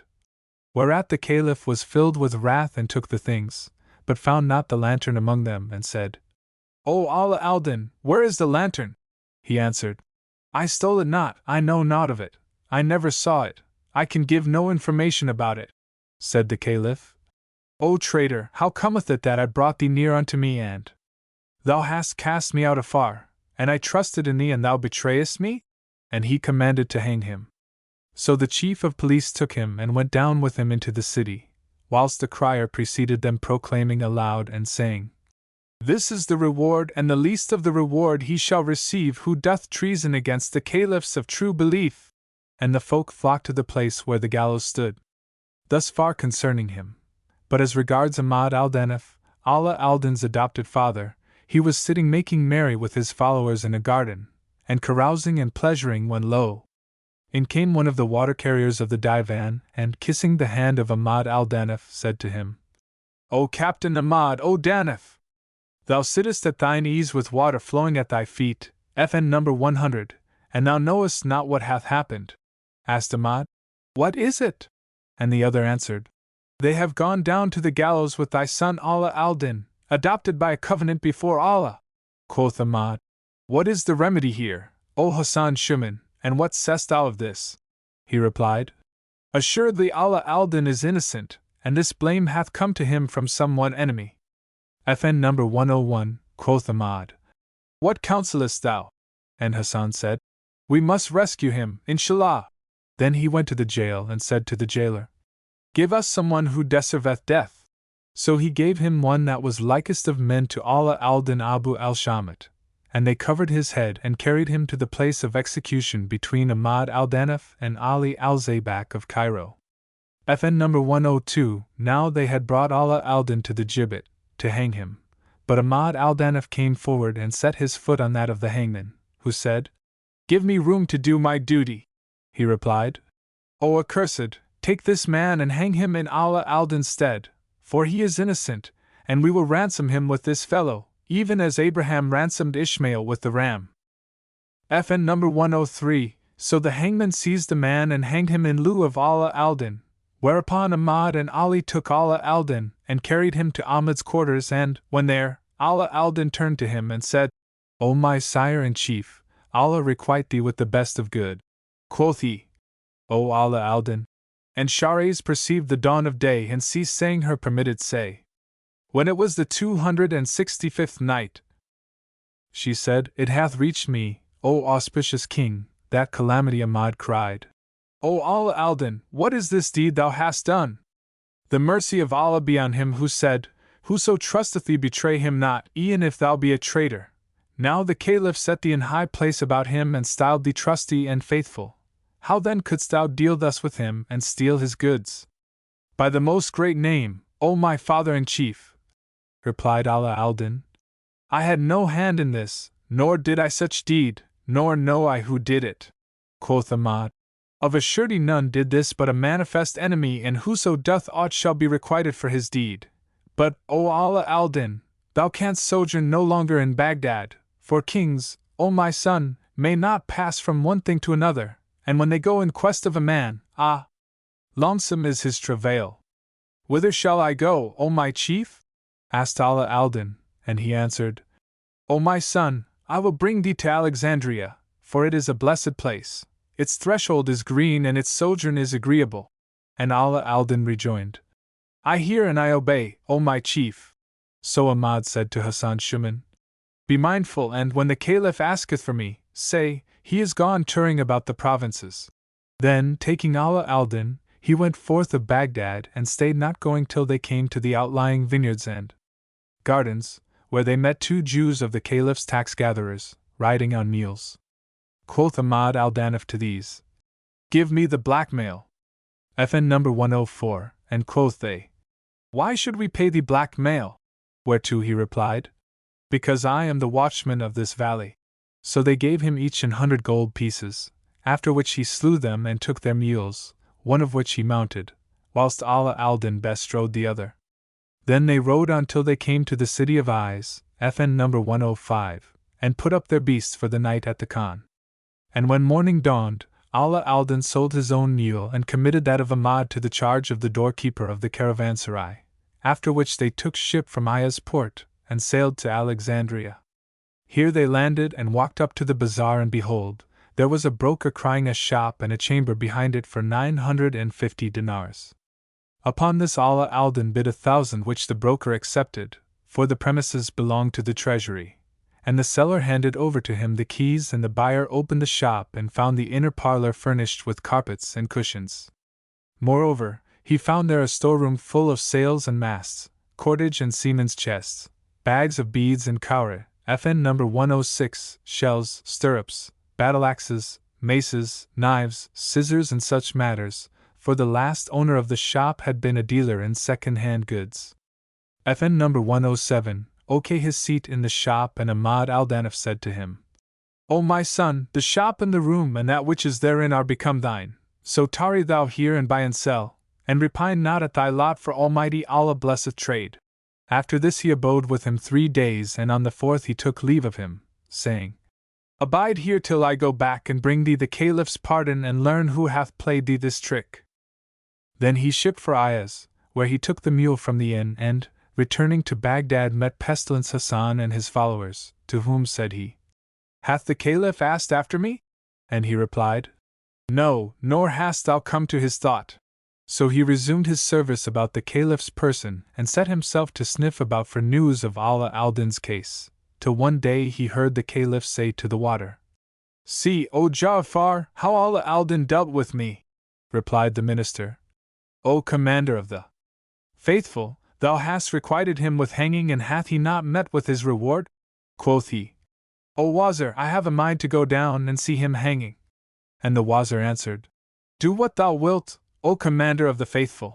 So the Caliph, accompanied by Ja'far, went down to the place of execution, and raising his eyes saw the hanged man to be other than Allah Aldin Abu al-Shamat, surnamed the Trusty, and said, O Wazir, this is not Allah Aldin. How knowest thou that it is not he? Asked the minister, and the Caliph answered, Allah Aldin was short, and this one is tall. Quoth Ja'far, Hanging stretcheth. Quoth the Caliph, Allah Aldin was fair, and this one's face is black. Said Ja'far, Knowest thou not, O commander of the faithful, that death is followed by blackness? Then the Caliph bade take down the body from the gallows tree, and they found the names of the 2 sheikhs, Abu Bakr and Omar, written on its heels, FN number 108, whereupon cried the Caliph, O Wazir, Allah Aldin was a Sunnite, and this fellow is a rejecter, a Shura. He answered, Glory be to Allah who knoweth the hidden things, while we know not whether this was Allah Aldin or other than he. Then the Caliph bade bury the body, and they buried it, and Allah Aldin was forgotten as though he never had been. Such was his case. But as regards Habzalam Bazaza, the Emir Khalid's son, he ceased not to languish for love and longing till he died, and they joined him to the dust. And as for the young wife Jessamine, she accomplished the months of her pregnancy and, being taken with labor pains, gave birth to a boy child like unto the moon. And when her fellow slave girls said to her, "What wilt thou name him?" she answered, "Were his father well he had named him, but now I will name him Aslan." FN number 109, she gave him suck for 2 successive years, then weaned him, and he crawled and walked. Now it so came to pass that one day, whilst his mother was busied with the service of the kitchen, the boy went out, and seeing the stairs, mounted to the guest chamber. FN number 110, and the Emir Khalid who was sitting there took him upon his lap and glorified his Lord for that which he had created and fashioned. Then closely eyeing his face, the governor saw that he was the likest of all creatures to Allah Aldin Abu al-Shamat. Presently, his mother Jessamine sought for him and finding him not, mounted to the guest chamber, where she saw the Emir seated, with the child playing in his lap, for Allah had inclined his heart to the boy.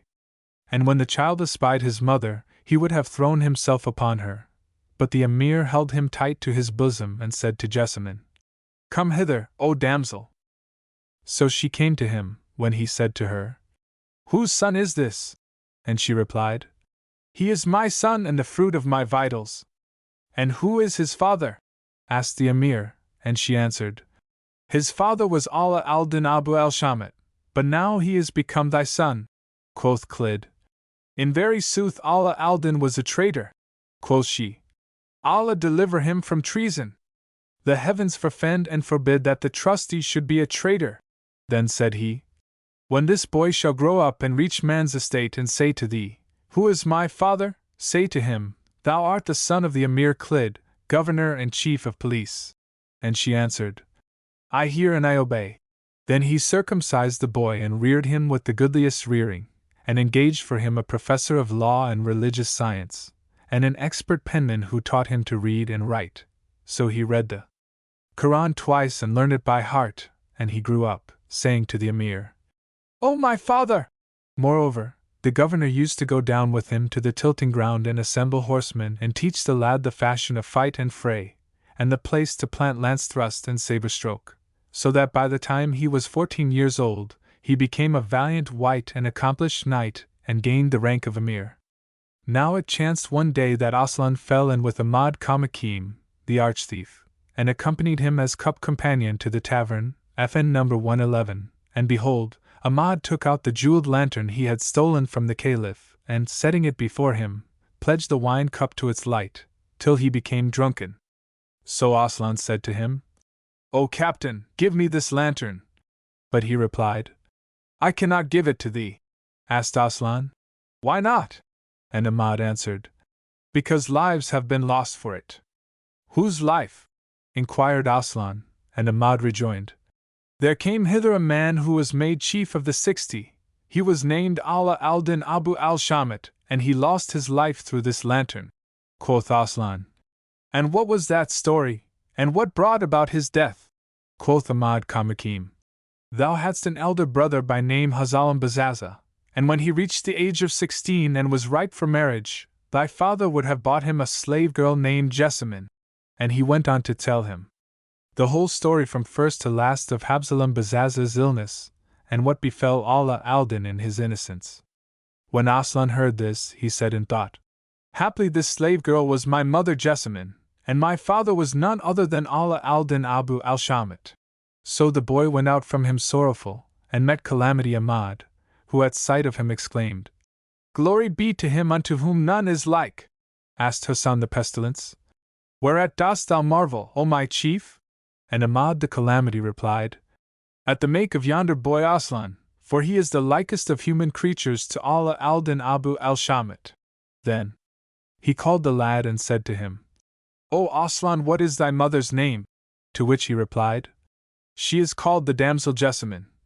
And the other said, "Harkye, Aslan, be of good cheer and keep thine eyes cool and clear, for thy father was none other than Allah Aldin Abu al-Shamat. But, O my son, go thou unto thy mother and question her of thy father." He said, "Hearkening and obedience." And going in to his mother put the question, whereupon quoth she, "Thy sire is the Emir Khalid." "Not so," rejoined he. "My father was none other than Allah Aldin Abu al-Shamat." At this the mother wept and said, Who acquainted thee with this, O my son? And he answered, Ahmad Aldin, captain of the guard. So she told him the whole story, saying, O my son, the true hath prevailed and the false hath failed. Frowny face FN number 112. Know that Allah Aldin Abu al-Shamat was indeed thy sire, but it was none save the Emir Khalid who reared thee and adopted thee as his son.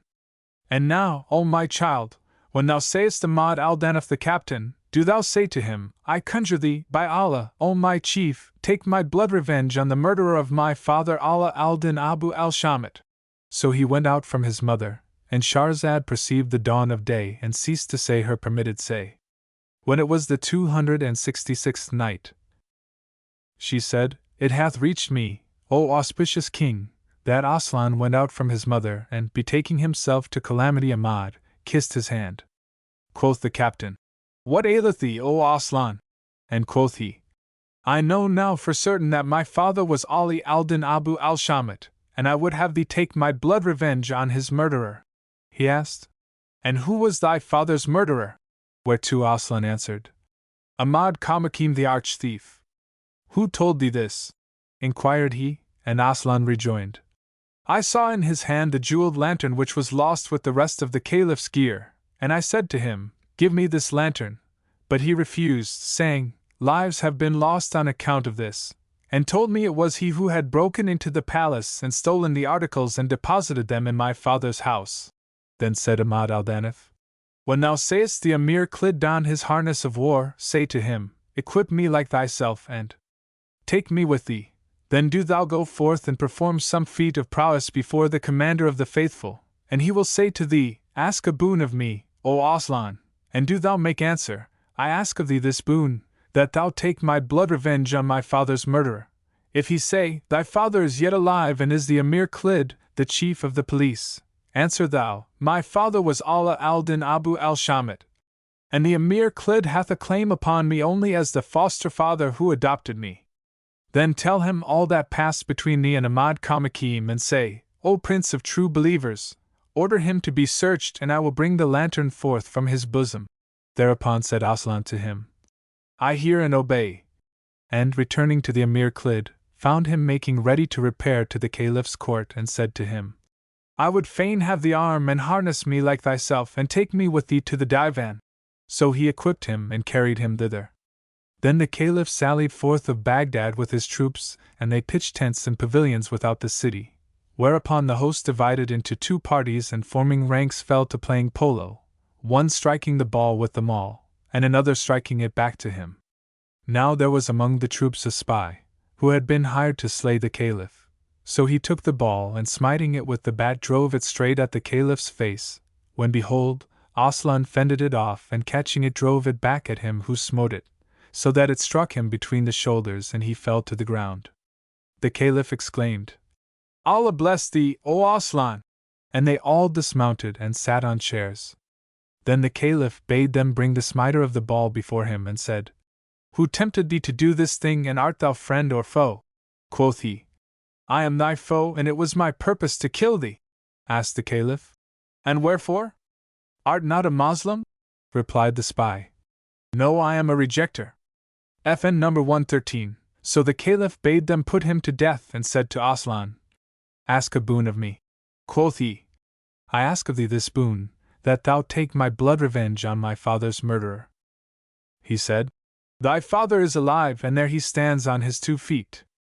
And who is he? Asked Aslan, and the Caliph answered, He is the Emir Khalid, chief of police. Rejoined Aslan, O commander of the faithful, he is no father of mine, save by right of fosterage. My father was none other than Allah Aldin Abu al-Shamat. Then thy father was a traitor, cried the Caliph. Allah forbid, O commander of the faithful, rejoined Aslan, that the trusty should be a traitor. But how did he betray thee? Quoth the Caliph. He stole my habit and what was therewith. Aslan retorted, O commander of the faithful, Allah forfend that my father should be a traitor. But, O my lord, when thy habit was lost and found, didst thou likewise recover the lantern which was stolen from thee? Answered the Caliph, We never got it back. And Aslan said, I saw it in the hands of Ahmad Kamakim and begged it of him. But he refused to give it me, saying, Lives have been lost on account of this. Then he told me of the sickness of Habzalam Bazaza, son of the Emir Khalid, by reason of his passion for the damsel Jessamine, and how he himself was released from bonds, and that it was he who stole the habit and the lamp. So do thou, O Commander of the Faithful, take my blood revenge for my father on him who murdered him. At once the Caliph cried, Seize ye Ahmad Kamakim! And they seized him, whereupon he asked, Where be the captain, Ahmad Aldin? And when he was summoned, the Caliph bade him search Kamakim. So he put his hand into the thief's bosom and pulled out the lantern. Said the Caliph, Come hither, thou traitor, whence hadst thou this lantern? And Kamakim replied, I bought it, O Commander of the Faithful. The Caliph rejoined, Where didst thou buy it? Then they beat him till he owned that he had stolen the lantern, the habit, and the rest. And the Caliph said, What moved thee to do this thing, O traitor, and ruin Allah Aldin Abu al-Shamat, the trusty and faithful? Then he bade them lay hands on him and on the chief of police. But the chief said, O Commander of the Faithful, indeed I am unjustly treated. Thou badest me hang him, and I had no knowledge of this trick, for the plot was contrived between the old woman and Ahmad Kamakim and my wife. I crave thine intercession, FN number 114, O Aslan. So Aslan interceded for him with the Caliph, who said, What hath Allah done with this youngster's mother? Answered Khalid, She is with me.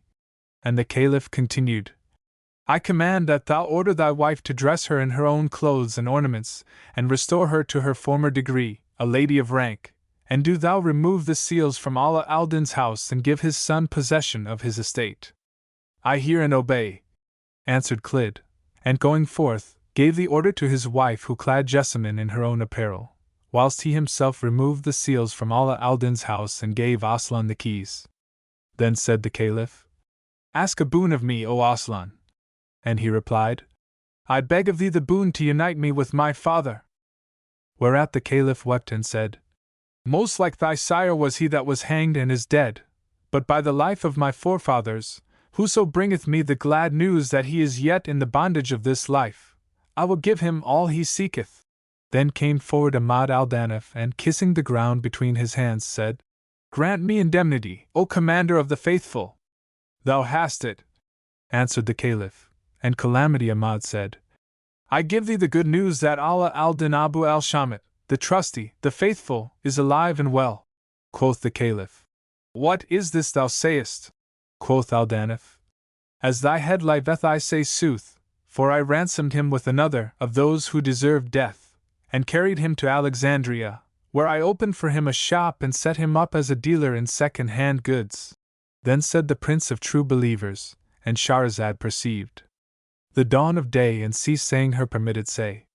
When it was the 267th night, she said, It hath reached me, O auspicious King, that the Caliph ordered Calamity Ahmad, saying, I charge thee fetch him to me. And the other replied, To hear is to obey. Whereupon the Caliph bade them give him 10,000 gold pieces, and he fared forth for Alexandria. On this wise it happed with Aslan. But as regards his father, Allah Aldin Abu al-Shamat, he sold in course of time all that was in his shop excepting a few things, and amongst them a long bag of leather.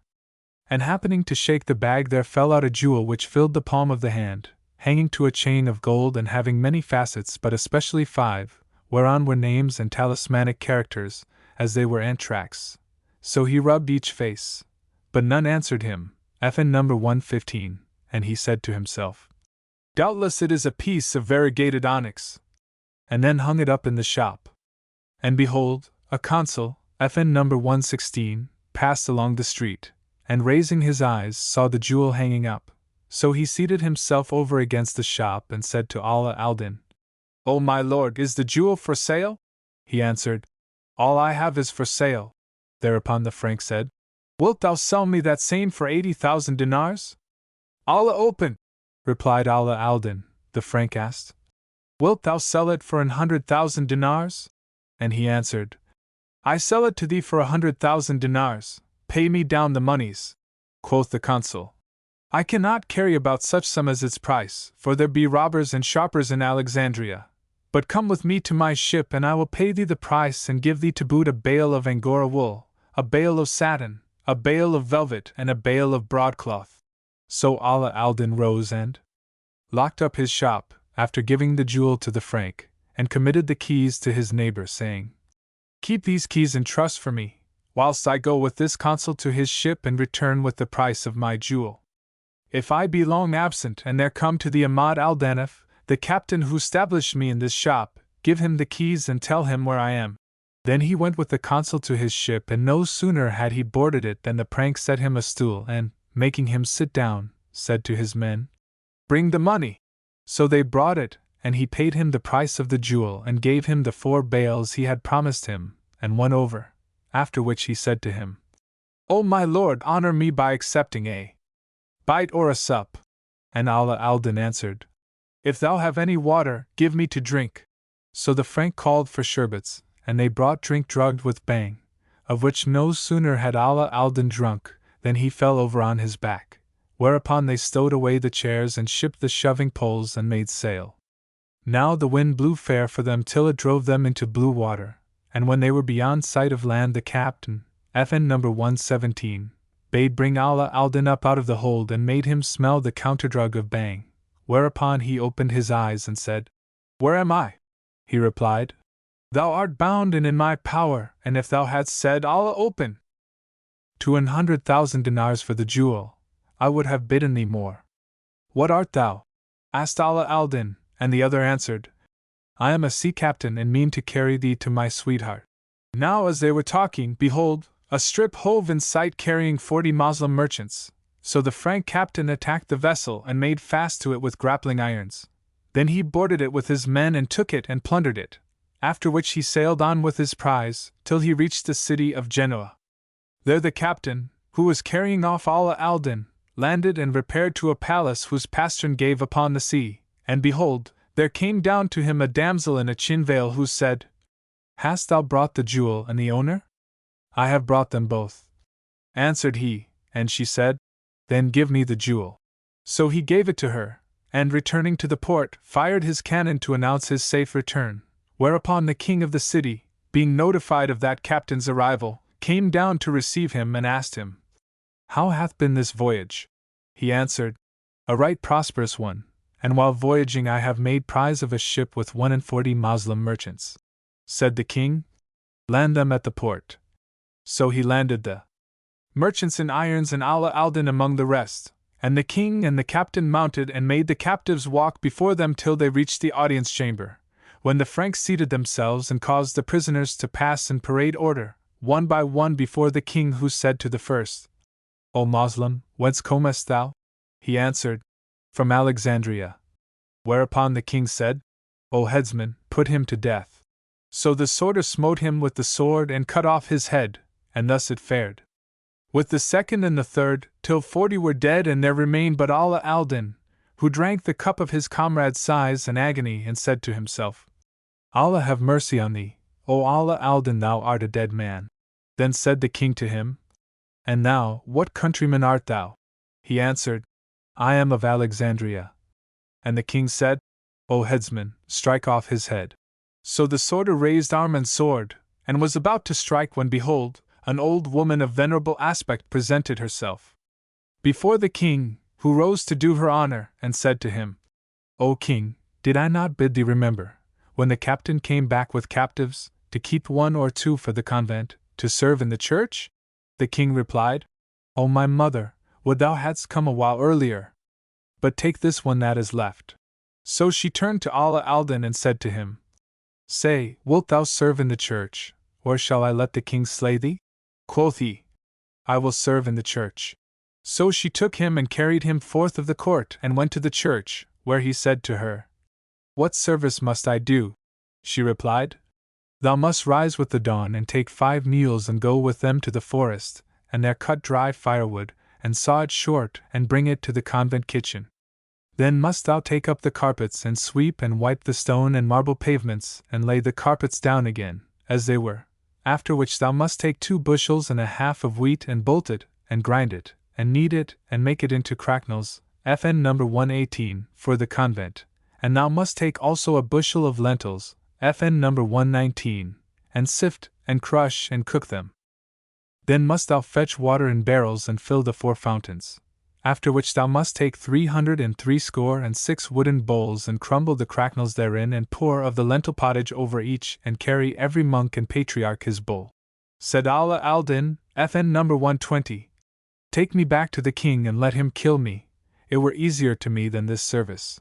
Replied the old woman, If thou do truly and rightly the service that is due from thee thou shalt escape death, but if thou do it not, I will let the king kill thee. And with these words Allah Aldin was left sitting heavy at heart. Now there were in the church 10 blind cripples, and one of them said to him, Bring me a pot. So he brought it him, and he cacked and eased himself therein and said, Throw away the ordure. He did so, and the blind man said, The Messiah's blessing be upon thee, O servant of the church. Presently behold, the old woman came in and said to him, Why hast thou not done thy service in the church? Answered he, How many hands have I, that I should suffice for all this work? She rejoined, Thou fool, I brought thee not hither except to work. And she added, Take, O my son, this rod, which was of copper capped with a cross, and go forth into the highway, and, when thou meetest the governor of the city, say to him, I summon thee to the service of the church, in the name of our Lord the Messiah, and he will not disobey thee. Then make him take the wheat, sift, grind, bolt, knead, and bake it into cracknels, and if any gainsay thee, beat him and fear none. To hear is to obey. Answered he and did as she said, and never ceased pressing great and small into his service, nor did he leave to do thus for the space of 17 years. Now one day as he sat in church, lo! The old woman came to him and said, Go forth of the convent. He asked, Whither shall I go? And she answered, Thou canst pass the night in a tavern or with one of thy comrades. Quoth he, Why dost thou send me forth of the church? And quoth she, The Princess Huzan Mariam, daughter of Johann, FN number 121, king of this city, purposeth to visit the church, and it befitteth not that any abide in her way. So he made a show of obeying her orders and rose up and pretended that he was leaving the church, but he said in his mind, I wonder whether the princess is like our women or fairer than they. At any rate I will not go till I have had a look at her. So he hid himself in a closet with a window looking into the church, and, as he watched, behold, in came the king's daughter. He cast at her one glance of eyes that cost him 1,000 sighs, for he found her like the full moon when it cometh swimming out of the clouds, and he saw with her a young lady, and Shahrazad perceived the dawn of day and ceased to say her permitted say. When it was the 268th night, she said, It hath reached me, O auspicious king, that when Allah Aldin looked at the king's daughter, he saw with her a young lady to whom he heard her say, Thy company hath cheered me, O Zubaydah. So he looked straightly at the damsel and found her to be none other than his dead wife, Zubaydah the lutist. Then the princess said to Zubaydah, Come, play us an air on the lute. But she answered, I will make no music for thee, till thou grant my wish and keep thy word to me. Asked the princess, And what did I promise thee? And Zubaydah answered, That thou wouldst reunite me with my husband Allah Aldin Abu al-Shamat, the trusty, the faithful. Rejoined the princess, O Zubaydah, be of good cheer and keep thine eyes cool and clear. Play us a piece as a thank-offering and an ear-feast for reunion with thy husband Allah Aldin. Where is he? Asked Zubaydah, and Maryam answered, He is in yonder closet listening to our words. So Zubaydah played on the lute a melody which had made a rock dance for glee, and when Allah Aldin heard it, his bowels yearned towards her, and he came forth from the closet, and throwing himself upon his wife Zubaydah, strained her to his bosom. She also knew him, and the twain embraced and fell to the ground in a swoon. Then came forward the Princess Huzan Mariam and sprinkled rose water on them, till they revived, when she said to them, Allah hath reunited you. Replied Allah Aldin, By thy kind of offices, O lady. Then, turning to his wife, he said to her, O Zubaydah, thou didst surely die, and we tombed thee in the tomb. How then returnedst thou to life, and camest thou to this place? She answered, O my lord, I did not die, but a noun, FN number 122, of the jinn snatched me up and drew with me hither. She whom thou bearest was a Jinniyah, who shaped herself to my shape and feigned herself dead. But when you entombed her, she broke open the tomb and came forth from it, and returned to the service of this her mistress, the Princess Huzn Maryam. As for me, I was possessed, FN number 123, and when I opened my eyes, I found myself with this princess thou sayest. So I said to her, Why hast thou brought me hither? Replied she, I am predestined to marry thy husband, Allah Aldin Abu al-Shamit. Wilt thou then, O Zubaydah, accept me to co-consort, a night for me and a night for thee? Rejoined I, To hear is to obey, O my lady, but where is my husband? Quoth she, Upon his forehead is written what Allah hath decreed to him, as soon as the writing, which is there writ, is fulfilled to him, there is no help for it but he come hither, and we will beguile the time of our separation from him with songs and playing upon instruments of music, till it please Allah to unite us with him. So I abode all these days with her till Allah brought us together in this church. Then Huzn Maryam turned to him and said, O my lord Allah Aldin, wilt thou be to me barren and I be to thee femme?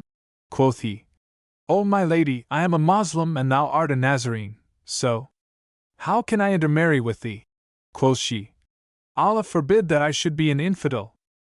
Nay, I am a Moslemah. For these 18 years I have held fast the faith of Al-Islam, and I am pure of any creed other than that of the Islamite. Then said he, O my lady, I desire a return to my native land. And she replied, Know that I see written on thy forehead things which thou must needs accomplish, and then thou shalt win to thy will. Moreover, be fief and feign, O Allah Aldin, that there hath been born to thee a son named Aslan, who now being arrived at age of discretion, sitteth in thy place with the Caliph. Know also that truth hath prevailed and that falsehood naught availed, and that the Lord hath withdrawn the curtain of secrecy from him who stole the Caliph's goods, that is, Ahmad Kamakim the arch-thief and traitor, and he now lieth bound and in jail.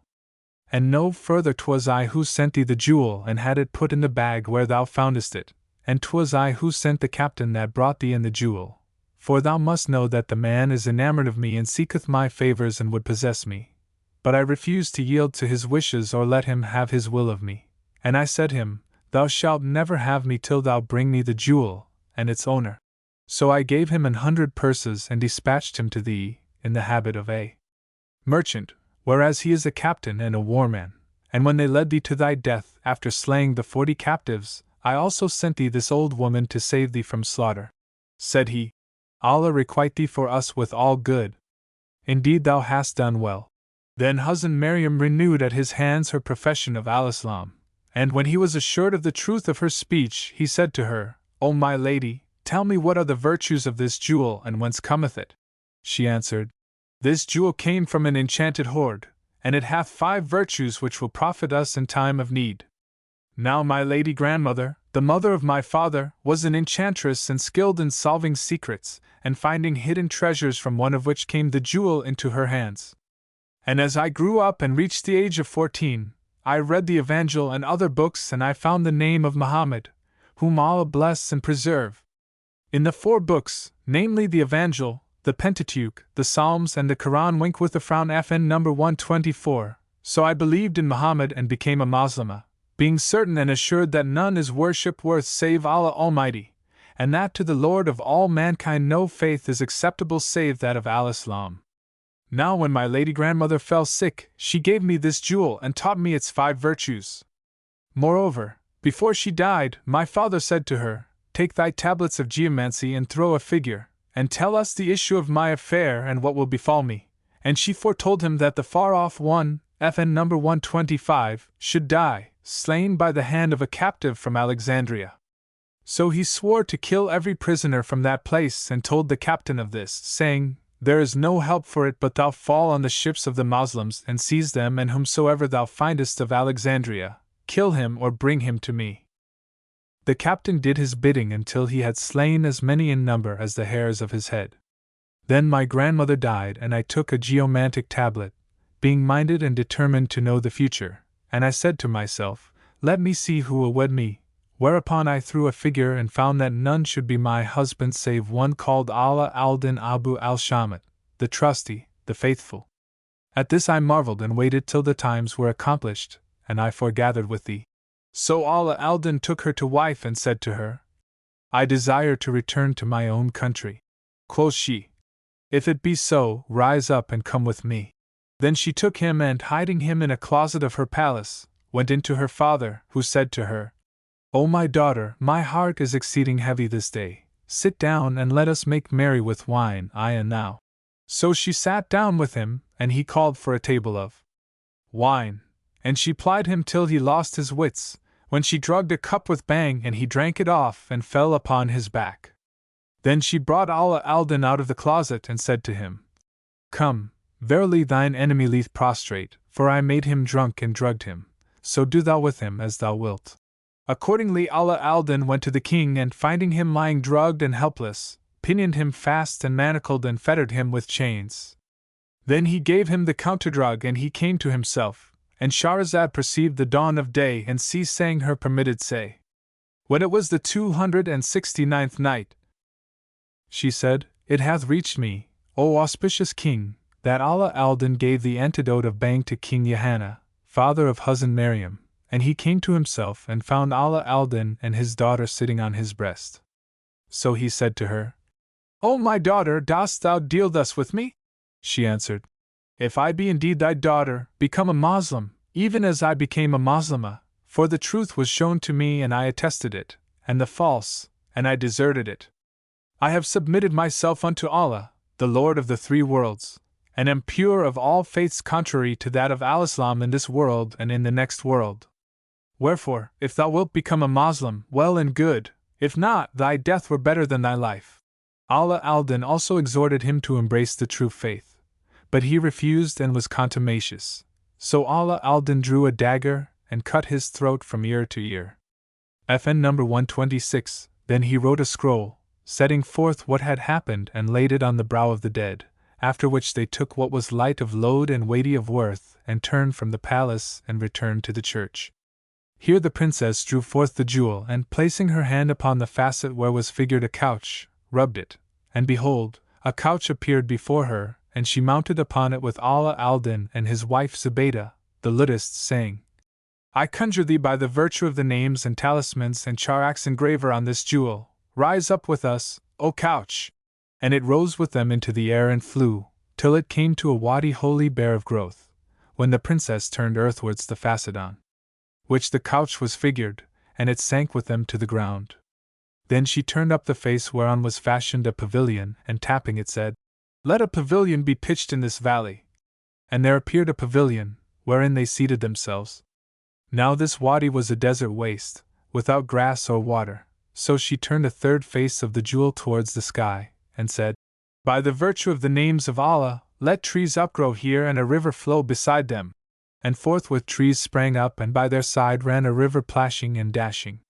They made the ablution and prayed and drank of the stream, after which the princess turned up the three other facets till she came to the fourth, whereon was portrayed a table of good, and said, By the virtue of the names of Allah, let the table be spread. And behold, there appeared before them a table, spread with all manner of rich meats, and they ate and drank and made merry and were full of joy. Such was their case. But as regards Huzn Maryam's father, his son went in to waken him and found him slain, and seeing Allah Aldin's scroll, took it and read it, and readily understood it. Then he sought his sister, and finding her not, betook himself to the old woman in the church, of whom he inquired for her, but she said, Since yesterday I have not seen her. So he returned to the troops and cried out, saying, To horse, ye horsemen! Then he told them what had happened. So they mounted and rode after the fugitives, till they drew near the pavilion. Presently Huzn Maryam arose and looked up and saw a cloud of dust which spread till it walled the view, then it lifted and flew, and lo! Stood disclosed her brother and his troops, crying aloud, Whither will ye fly, and we on your track? Then said she to Allah Aldin, Are thy feet firm in fight? He replied, Even as the stake and bran, I know not war nor battle, nor swords nor spears.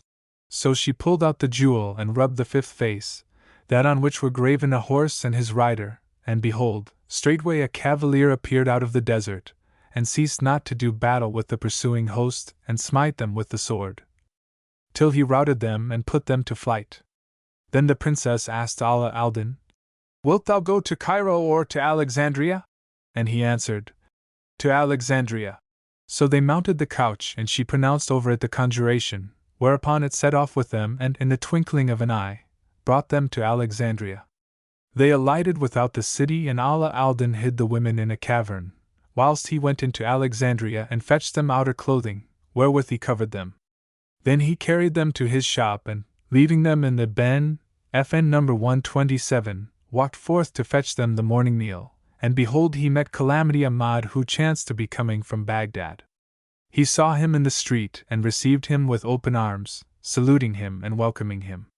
Whereupon Ahmad Aldin gave him the good news of his son Aslan, and how he was now come to the age of 20, and Allah Aldin, in his turn, told the captain of the guard all that had befallen him from first to last, whereat he marveled with exceeding marvel. Then he brought him to his shop and sitting room, where they passed the night, and next day he sold his place of business, and laid its price with other monies. Now Ahmad Aldin had told him that the Caliph sought him, but he said, I am bound first for Cairo, to salute my father and mother and the people of my house. So they all mounted the couch, and it carried them to Cairo the God-guarded, and here they alighted in the street called Yellow, FN number 128, where stood the house of Shams Aldin. Then Allah Aldin knocked at the door, and his mother said, Who is at the door, now that we have lost our beloved forevermore? He replied, 'Tis I, Allah Aldin. Whereupon they came down and embraced him. Then he sent his wives and baggage into the house, and entering himself with Ahmad Aldin, rested there 3 days, after which he was minded to set out for Baghdad. His father said, Abide with me, O my son. But he answered, I cannot bear to be parted from my child Aslan. So he took his father and mother, and fared forth for Baghdad. Now when they came thither, Ahmad Aldin went into the Caliph and gave him the glad tidings of Allah Aldin's arrival, and told him his story, whereupon the king went forth to greet him, taking the youth Aslan, and they met, and embraced each other. Then the commander of the faithful summoned the arch-thief Ahmad Kamakim, and said to Allah Aldin, Up and at thy foe! So he drew his sword and smote off Ahmad Kamakim's head. Then the Caliph held festival for Allah Aldin, and, summoning the Qazis and witnesses, wrote the contract and married him to the princess Huzn Maryam, and he went in unto her and found her an unpierced pearl. Moreover, the Caliph made Aslan chief of the 60 and bestowed upon him and his father sumptuous dresses of honor, and they abode in the enjoyment of all joys and joyance of life, till there came to them the destroyer of delights and the sunderer of societies. But the tales of generous men are manifold, and amongst them is the story of Hatim of the tribe of Tay. It is told of Tim of the tribe of Tay, FN number 129, that when he died, they buried him on the top of a mountain and set over his grave 2 troughs hewn out of 2 rocks and stone girls with dishevelled hair. At the foot of the hill was a stream of running water, and when wayfarers camped there, they heard loud crying and keening in the night, from dark till daybreak. But when they arose in the morning, they found nothing but the girls carved in stone. Now when Zi-el-Kure, FN number 130, king of Himyar, going forth of his tribe, came to that valley, he halted to pass the night there, and Shahrazad perceived the dawn of day and ceased saying her permitted say. When it was the 270th night, she said, It hath reached me, O auspicious king, that when Zu-el-Kure passed by the valley he righted there, and when he drew near the mountain, he heard the keening and said, What lamenting is that on yonder hill? They answered him, saying, Verily this be the tomb of Hatim al-Tyyy, over which are 2 troughs of stone and stone figures of girls with dishevelled hair, and all who camp in this place by night hear this crying and keening. So he said jestingly, O Hatim of Tay, we are thy guests this night, and we are lank with hunger. Then sleep overcame him, but presently he awoke in a fright and cried out, saying, Help, O Arabs! Look to my beast! So they came to him, and finding his she-camel struggling and struck down, they stabbed her in the throat and roasted her flesh and ate. Then they asked him what had happened, and he said, When I closed my eyes, I saw in my sleep Hatim of Tay, who came to me sword in hand and cried, Thou comest to us, and we have nothing by us. Then he smote my she-camel with his sword, and she had surely died even though ye had not come to her and slaughtered her.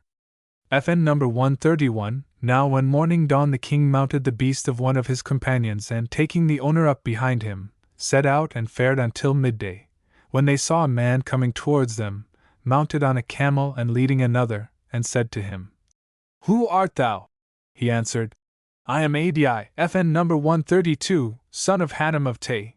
Where is Zu el-Karai, Emir of Himyar?" Replied they, "This is he." And he said to the prince, "Take this she-camel in place of thy beast which my father slaughtered for thee." Asked Zu el-Karai, "Who told thee of this?" And Adi answered, "My father appeared to me in a dream last night and said to me, Harkee, Adi, Zu el-Karai king of Himyar sought the guest's right of me, and I, having naught to give him, slaughtered his she-camel, that he might eat, so do thou carry him a she-camel to ride, for I have nothing." And Zu el-Karai took her, marveling at the generosity of Hatim of Tay alive and dead.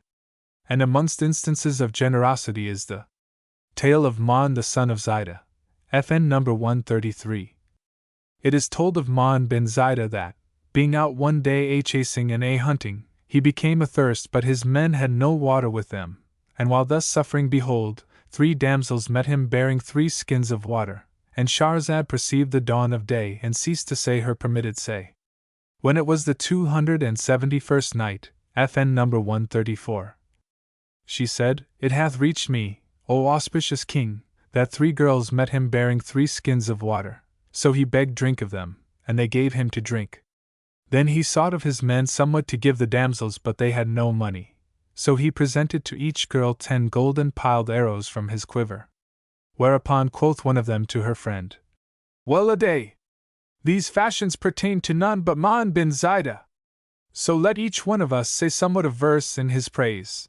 Then quoth the first, "He heads his arrows with piles of gold, and while shooting his foes is his bounty doled, affording the wounded a means of cure, and a sheet for the biter beneath the mold."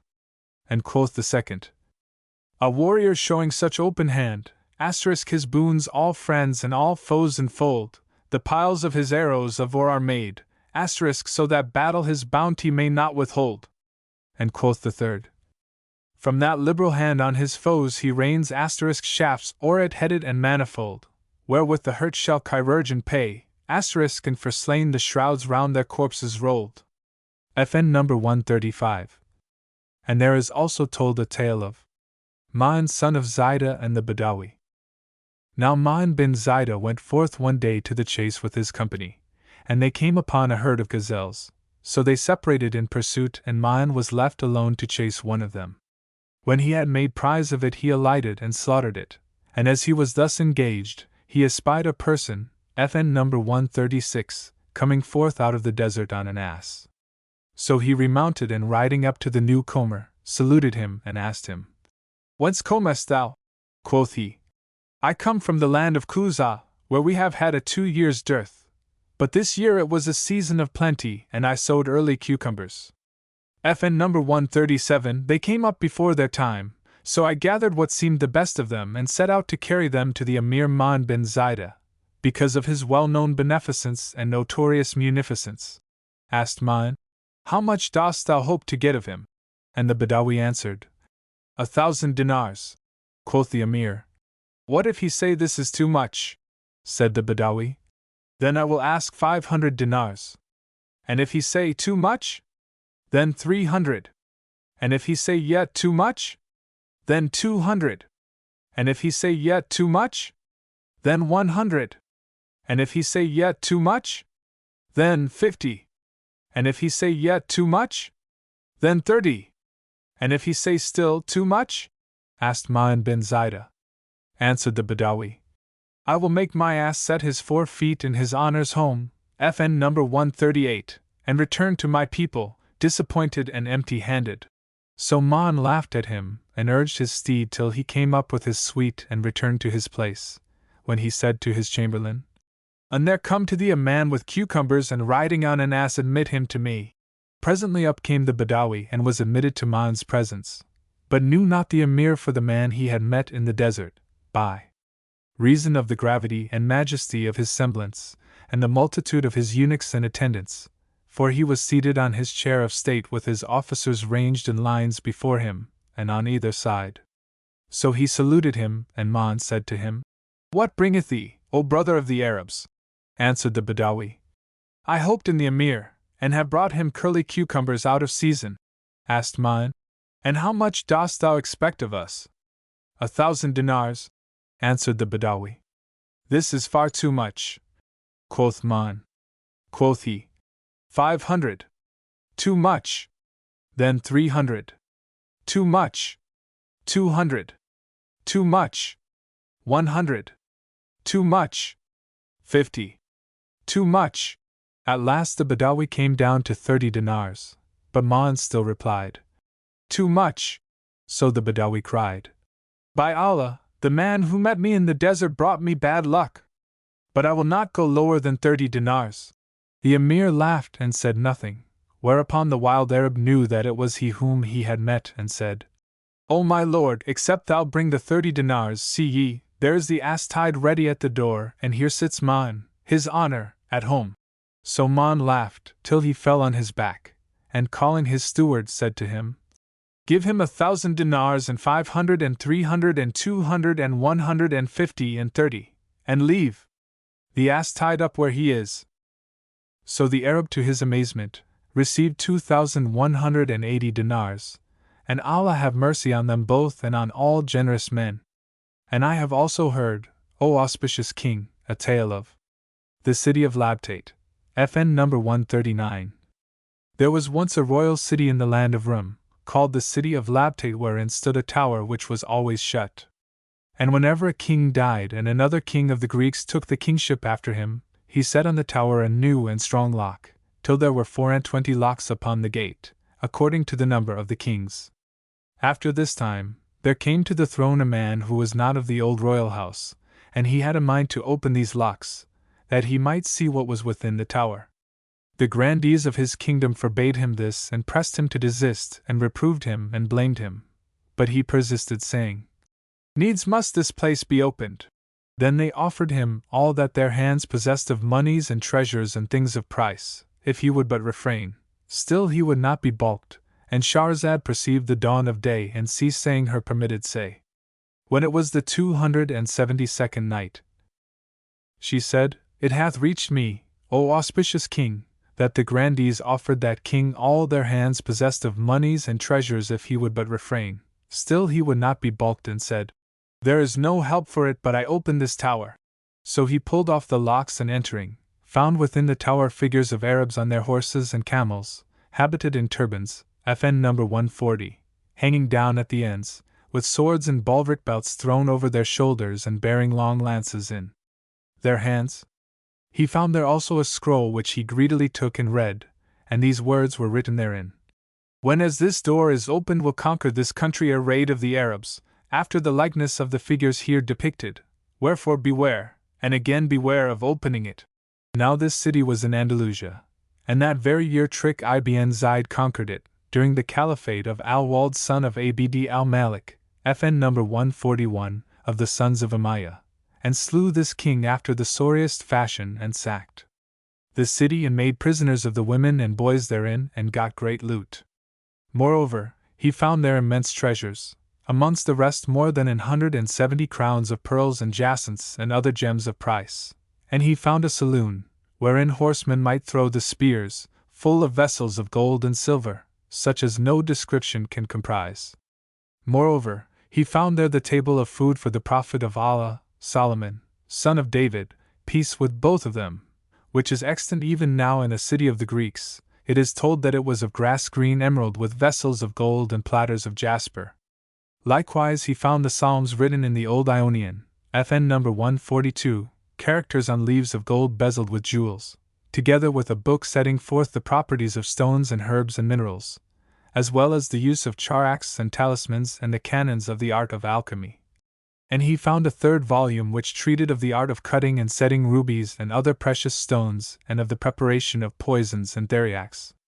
There found he also a mappa mundi figuring the earth and the seas and the different cities and countries and villages of the world, and he found a vast saloon full of hermetic powder, 1 dram of which elixir would turn 1,000 drams of silver into fine gold, likewise a marvelous mirror, great and round, of mixed metals, which had been made for Solomon, son of David, on the twain be peace, wherein whoso looked might see the counterfeit presentment of the 7 climates of the world. And he beheld a chamber full of Brahmini, FN number 143, jacinths for which no words can suffice. So he dispatched all these things to Walid bin Abd al-Malik, and the Arabs spread all over the cities of Andalusia, which is one of the finest of lands. This is the end of the story of the city of Labtate.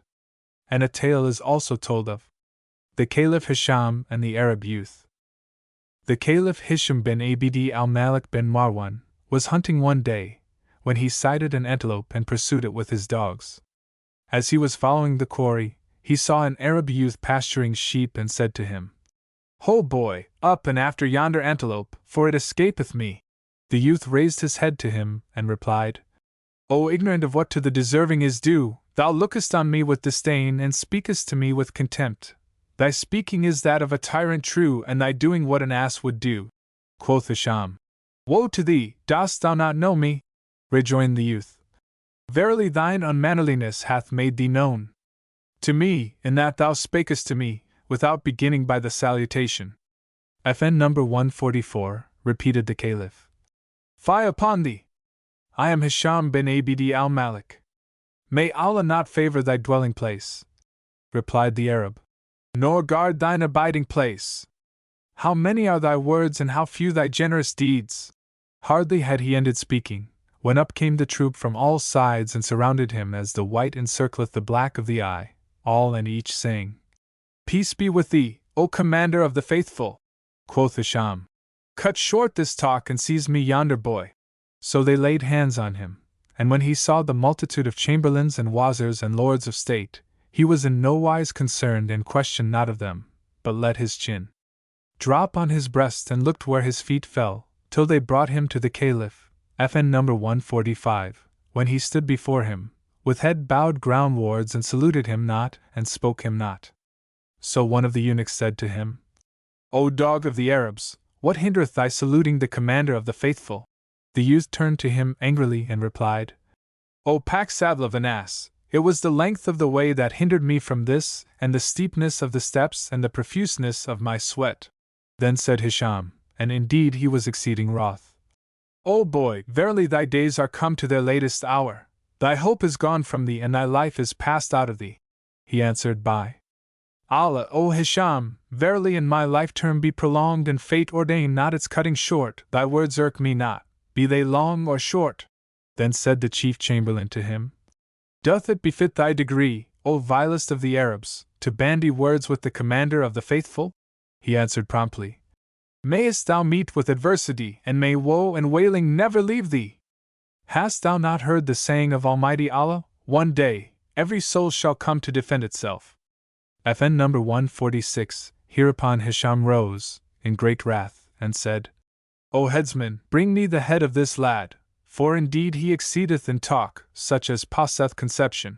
So the sworder took him and, making him kneel on the carpet of blood, drew his sword above him and said to the Caliph, "O commander of the faithful, this thy slave is misguided and is on the way to his grave. Shall I smite off his head and be quit of his blood?" "Yes," replied Hisham. He repeated his question, and the Caliph again answered in the affirmative.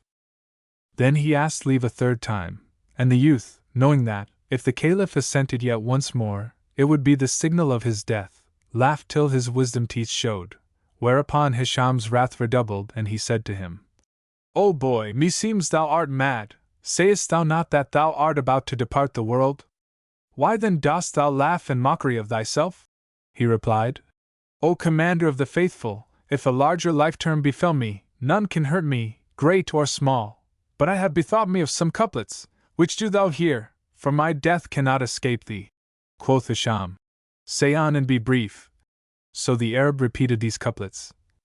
It happed one day a hawk pounced on a bird, *a wildling sparrow driven by destiny, and held in pounces spake the sparrow thus, e'en as the hawk rose ready home to hie, scant flesh have I to fill the maw of the asterisk and for thy lordly food poor morsel I. Then smiled the hawk in flattered vanity asterisk and pride, so set the sparrow free to fly. At this Hisham smiled and said, By the truth of my kinship to the Apostle of Allah, whom Allah bless and keep, had he spoken this speech at first and asked for aught except the Caliph, verily I would have given it to him. Stuff his mouth with jewels, FN number 147, O eunuch, and entreat him courteously. So they did as he bade them, and the Arab went his way. And amongst pleasant tales is that of Ibrahim bin al-Mahdi and the barber surgeon. They relate that Ibram, son of al-Mahd, FN number 148, brother of Harun al-Rashid, when the caliphate devolved to al-Ma'mun, the son of his brother Harun, refused to acknowledge his nephew and betook himself to Ray, FN number 149, where he claimed the throne and abode thus a year and 11 months and 12 days. Meanwhile his nephew, al-Ma'mun, awaited his return to allegiance and his accepting a dependent position till, at last, despairing of this, he mounted with his horsemen and footmen and repaired to Ray in quest of him. Now when the news came to Ibrahim, he found nothing for it but to flee to Baghdad and hide there, fearing for his life, and Ma'mun set a price of 100,000 gold pieces upon his head, to be paid to whoso might betray him. Quoth Ibrahim, When I heard of this price I feared for my head. And Shahrazad perceived the dawn of day and ceased to say her permitted say. When it was the 273rd night, she said, It hath reached me, O auspicious king, that Ibrahim continued, Now when I heard of this price I feared for my head and knew not what to do, so I went forth of my house in disguise at midday, knowing not whither I should go. Presently I entered a broad street which was no thoroughfare, and said in my mind, Verily, we are Allah's and unto him we are returning. I have exposed my life to destruction. If I retrace my steps, I shall arouse suspicion. Then, being still in disguise, I espied, at the upper end of the street, a negro slave standing at his door. So I went up to him and said to him, Hast thou a place where I may abide for an hour of the day? Yes, answered he, and opening the door admitted me into a decent house, furnished with carpets and mats and cushions of leather. Then he shut the door on me and went away, and I misdoubted me he had heard of the reward offered for me, and said to myself, He hath gone to inform against me. But as I sat pondering my case and boiling like cauldron over fire, behold, my host came back, accompanied by a porter loaded with bread and meat and new cooking pots and gear and a new jar and new guglets and other needfuls. He made the porter set them down, and dismissing him, said to me, I offer my life for thy ransom. I am a barber surgeon, and I know it would disgust thee to eat with me because of the way in which I get my livelihood. Wink with a frown FN number 150. So do thou shift for thyself and do what thou please with these things whereon no hand hath fallen. Quoth Ibrahim, Now I was in sore need of food, so I cooked me a pot of meat whose like I remember not ever to have eaten. And when I had satisfied my want, he said to me, O my Lord, Allah make me thy ransom. Art thou for wine? For indeed it gladdeneth the soul and doeth away care. I have no dislike to it, replied I, being desirous of the barber's company. So he brought me new flagons of glass which no hand had touched and a jar of excellent wine, and said to me, Strain for thyself, to thy liking. Whereupon I cleared the wine and mixed me a most delectable draught. Then he brought me a new cup and fruits and flowers in new vessels of earthenware, after which he said to me, Wilt thou give me leave to sit apart, and drink of my own wine by myself, of my joy in the end for thee? Do so, answered I.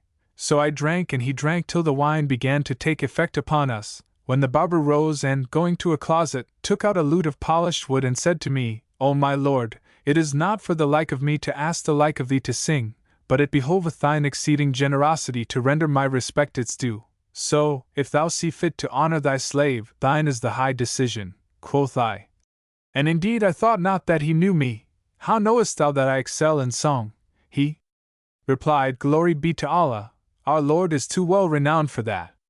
Thou art my Lord Ibrahim, son of al-Mahdi, our Caliph of yesterday, he on whose head al-Ma'mun hath set a price of 100,000 dinars to be paid to thy betrayer, but thou art in safety with me. Quoth Ibrahim, when I heard him say this, he was magnified in my eyes and his loyalty and noble nature were certified to me. So I complied with his wish and took the lute and tuned it, and sang. Then I bethought me of my severance from my children and my family, and I began to say, Belike who Isaf to his kin restored and honored him in goal, a captive white, may grant our prayer to reunite our lots, for Allah, Lord of worlds, hath all of might. When the barber heard this, exceeding joy took possession of him.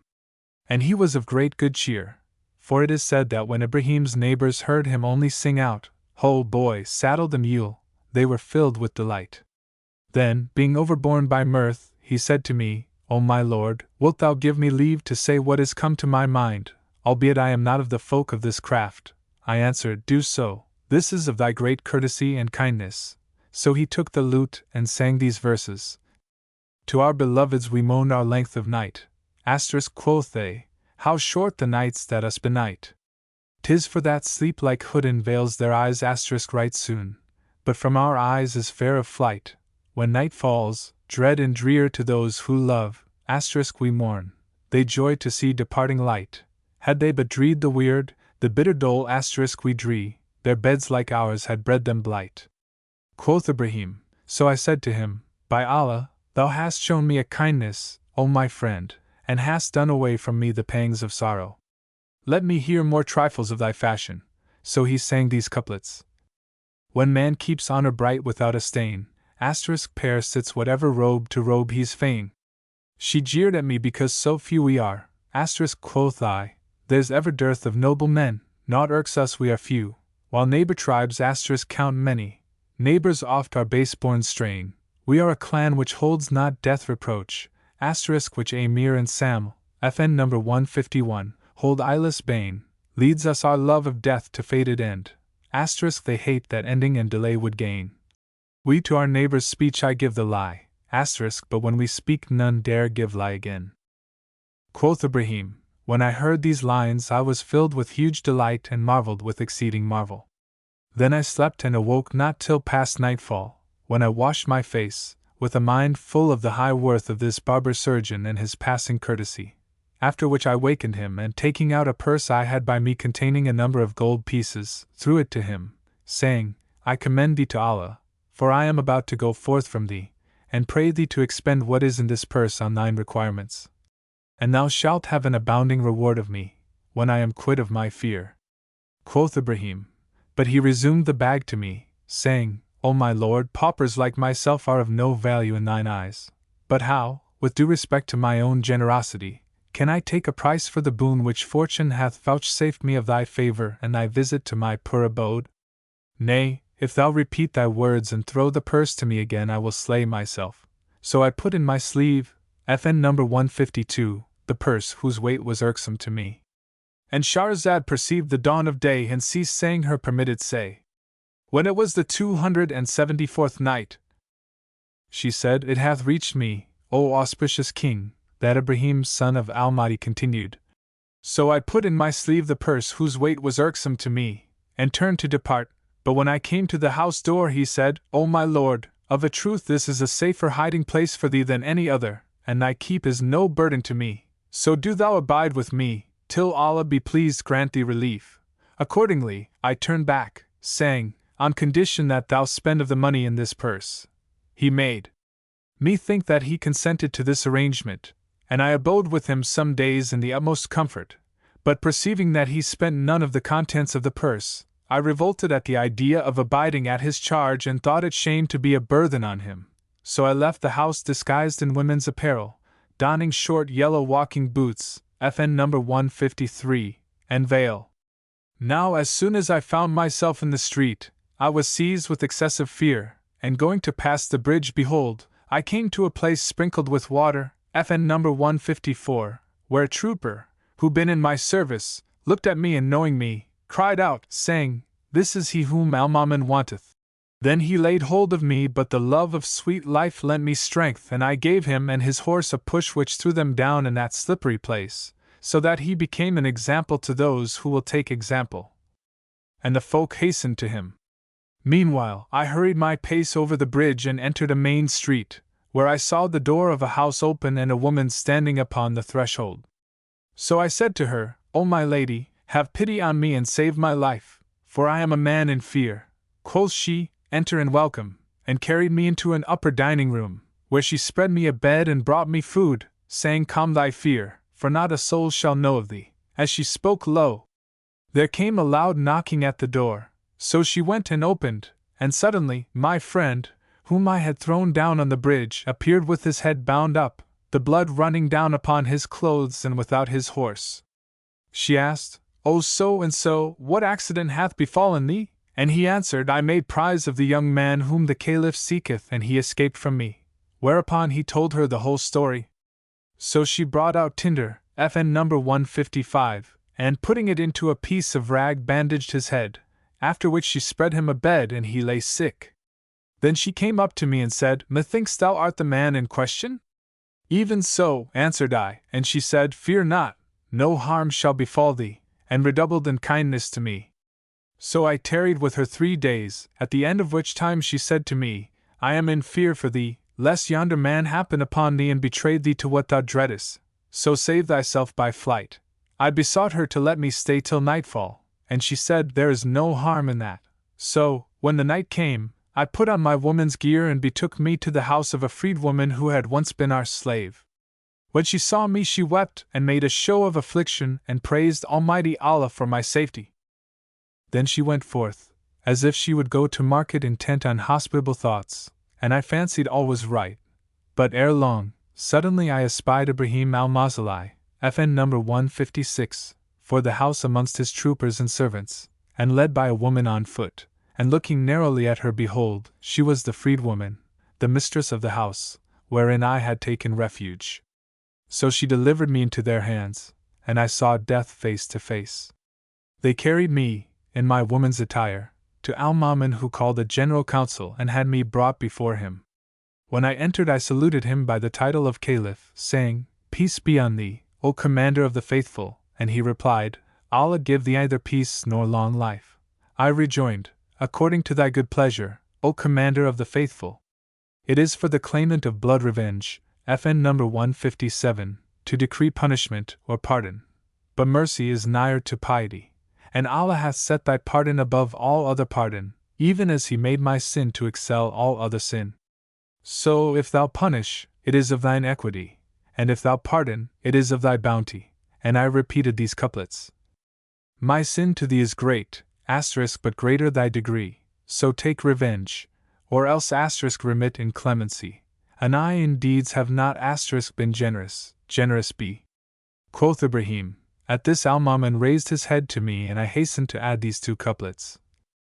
I've sinned enormous sin, but pardon in thee lies, if pardon thou, 'tis grace, justice and thou chastise.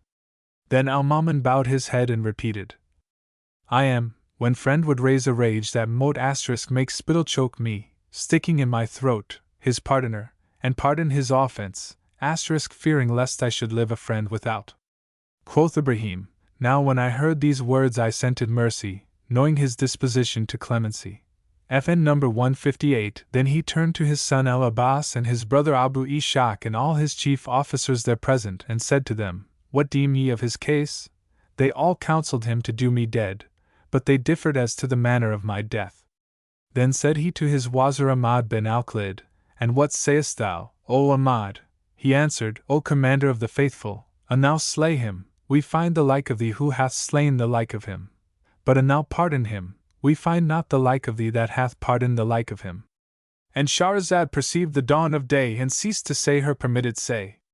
When it was the 275th night, she said, It hath reached me, O auspicious King, that when Al-Mamun, Prince of the Faithful, heard the words of Ahmad bin Al-Khalid, he bowed his head and began repeating, My tribe have slain that brother mine, Yamaim, yet would shoot back what shafts at them I aim. If I deal pardon, noble pardon 'tis, and if I shoot, my bones 'twill only maim. FN number 159. And he also recited, Be mild to brother mingling what is wrong with what is right. Kindness to him continue whether good or graceless wight. Abstain from all reproaching, and he joy or vex thy sprite. Sayest not that what thou lovest and what hatest go unite. That joys of longer lifetide ever fade with air turned white? That thorns on branches growing for the pluck's fruit catch thy sight? Who never hath done evil, doing good for soul delight? When tried the sons of worldly nests, they mostly work upright. Quoth Ibrahim. Now when I heard these couplets, I withdrew my woman's veil from my head and cried out, with my loudest voice, Allah is most great. By Allah, the Commander of the Faithful pardoneth me, quoth he, no harm shall come to thee, O uncle. And I rejoined, O Commander of the Faithful, my sin is too sore for me to excuse it, and thy mercy is too much for me to speak thanks for it. And I chanted these couplets to a lively motive. Who made all graces all collected he in Adam's loins, our seventh Imam, for thee, FN number 160, thou hast the hearts of men with reverence filled, and guarding all with heart humility rebelled I never by delusion whelmed for object other than thy clemency wink with a frown FN number 161, and thou hast pardoned me whose like was ne'er pardoned before. Though no man pled my plea, hast pitted little ones like Caddes, FN number 162, young, and mother's yearning heart a son to see. Quoth Mammon, I say, following our Lord Joseph, on whom and on our Prophet be blessing and peace. Let there be no reproach cast on you this day. Allah forgiveth you, for He is the most merciful of those who show mercy. FN number 163, indeed I pardon thee, and restore to thee thy goods and lands, O uncle, and no harm shall befall thee. So I offered up devout prayers for him and repeated these couplets. Thou hast restored my wealth sans greed, and ere so didst, thou deignedst my blood to spare, then if I shed my blood and wealth, to gain thy grace, till even shoon from foot I tear, 'twere but repaying what thou lentest me, and what unloan no man to blame would care, were I ungrateful for thy lavish boons, baser than thou art beneficent I were. Then Al-Mamun showed me honor and favor and said to me, O uncle, Abu Ishaq and Al-Abbas counseled me to put thee to death. So I answered, and they both counseled thee right, O Commander of the Faithful, but thou hast done after thine own nature and hast put away what I feared with what I hoped.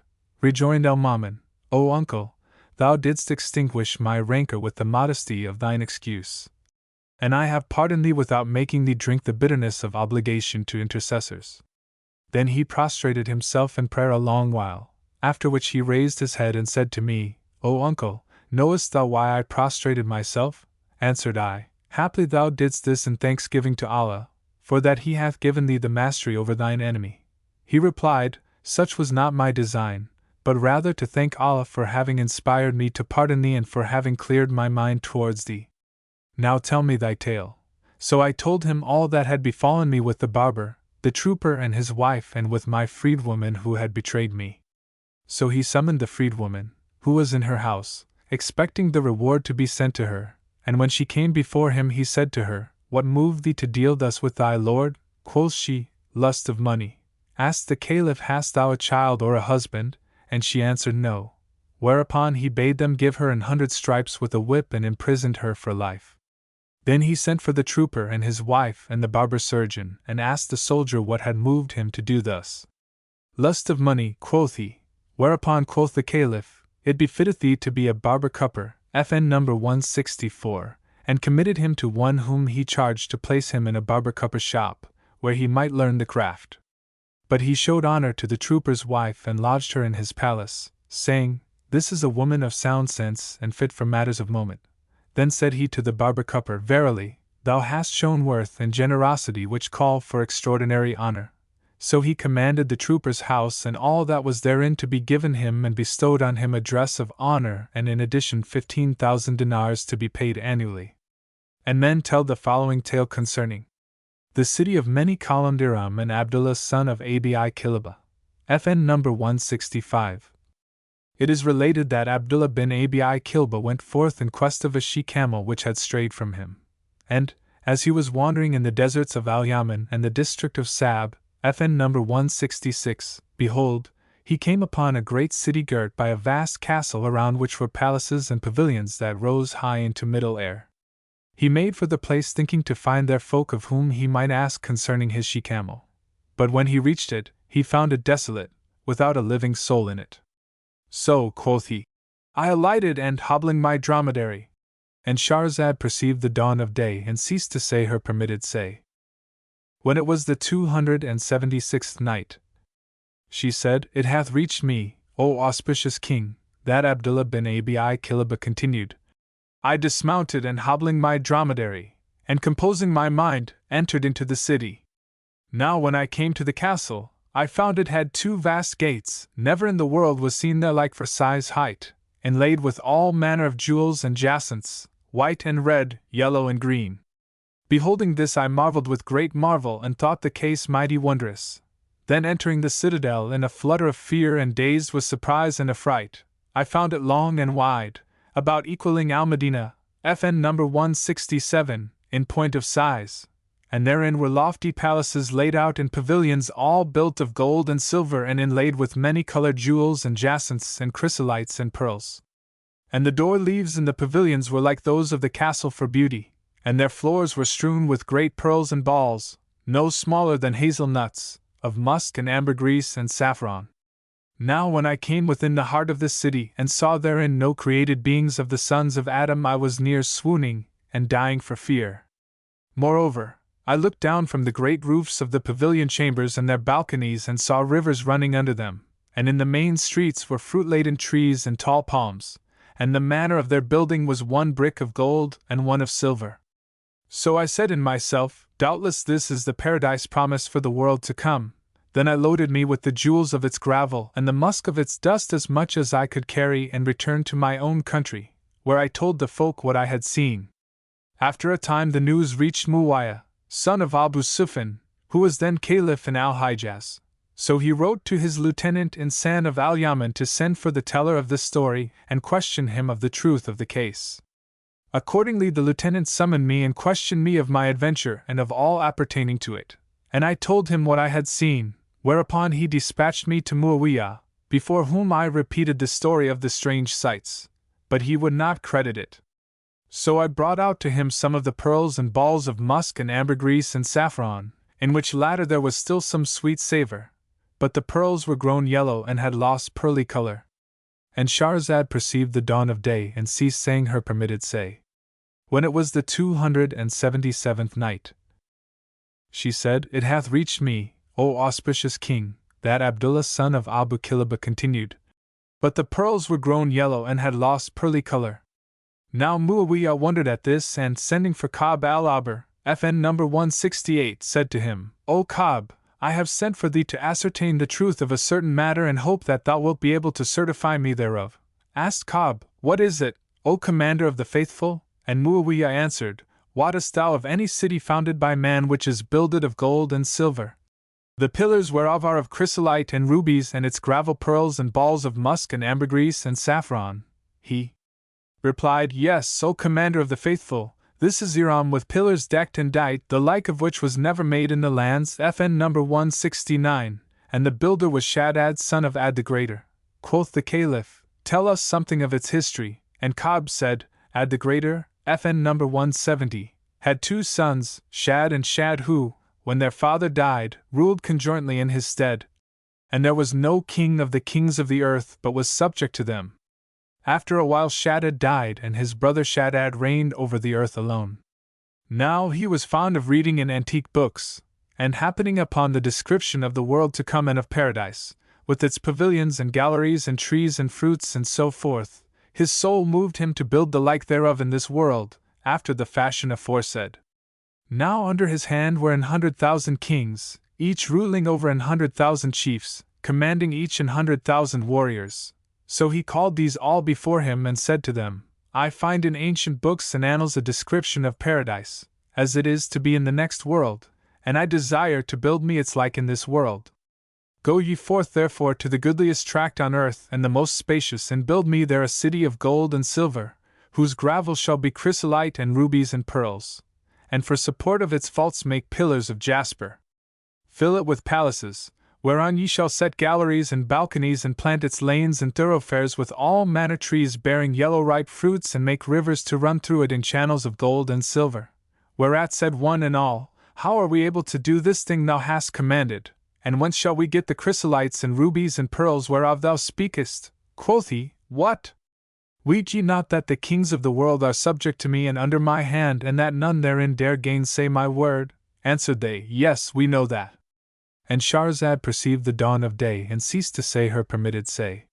When it was the 278th night, she said, It hath reached me, O auspicious king, that the lieges answered, Yes, we know that. Whereupon the king rejoined, Fare ye then to the mines of chrysolites and rubies and pearls and gold and silver, and collect their produce, and gather together all of value that is in the world, and spare no pains and leave naught.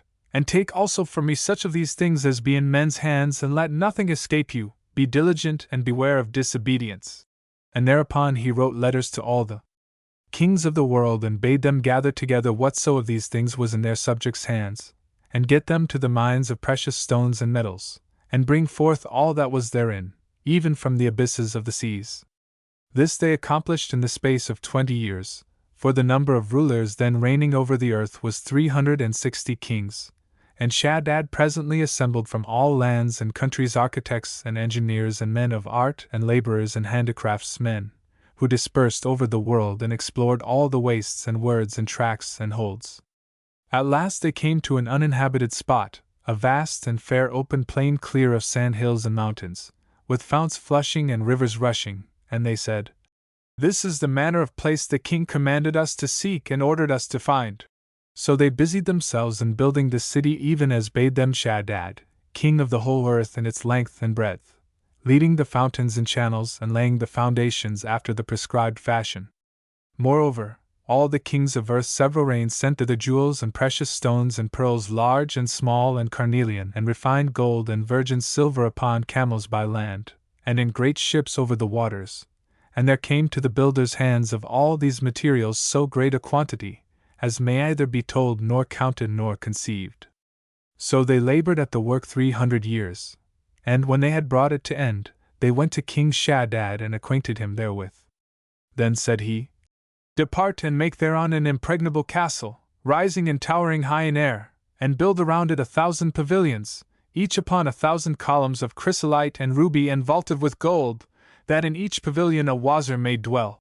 So they returned forthwith and did this in other 20 years, after which they again presented themselves before King Shaddad and informed him of the accomplishment of his will.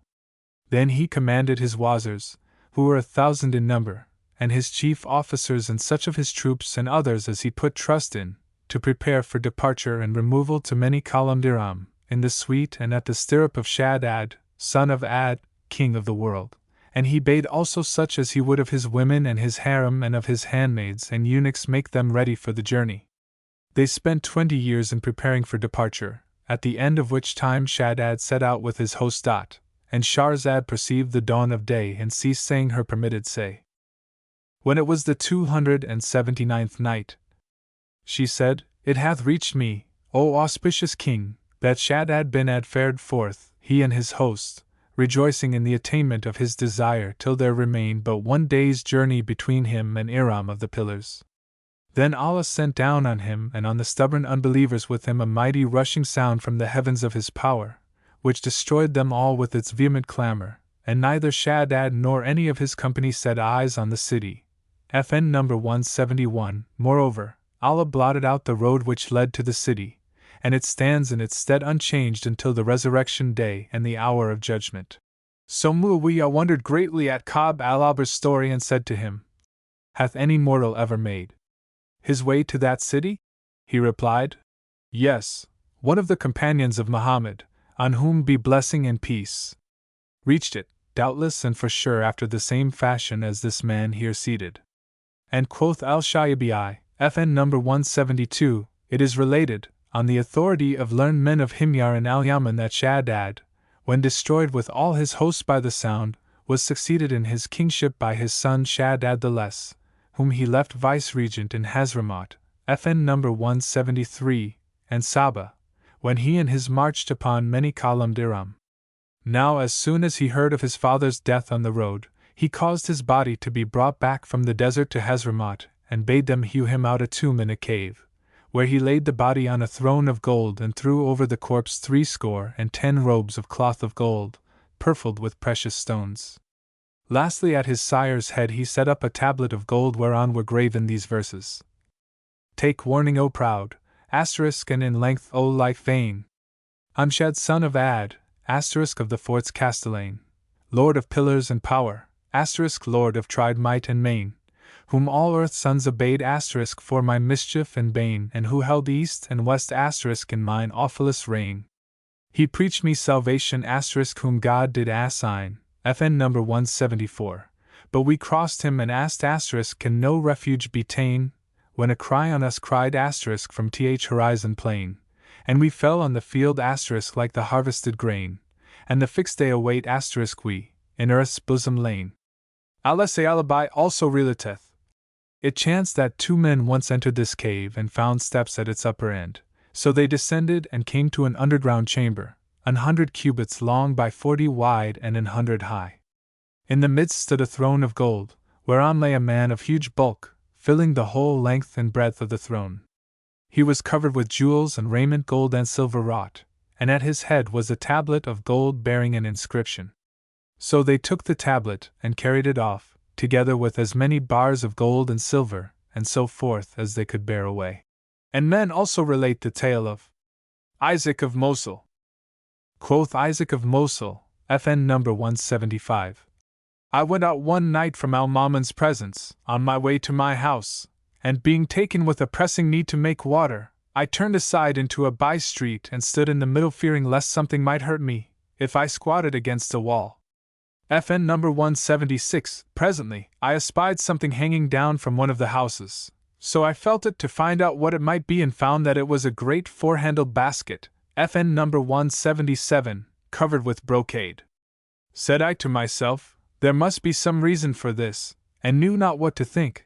Then drunkenness led me to seat myself in the basket, and behold, the people of the house pulled me up, thinking me to be the person they expected. Now when I came to the top of the wall, lo!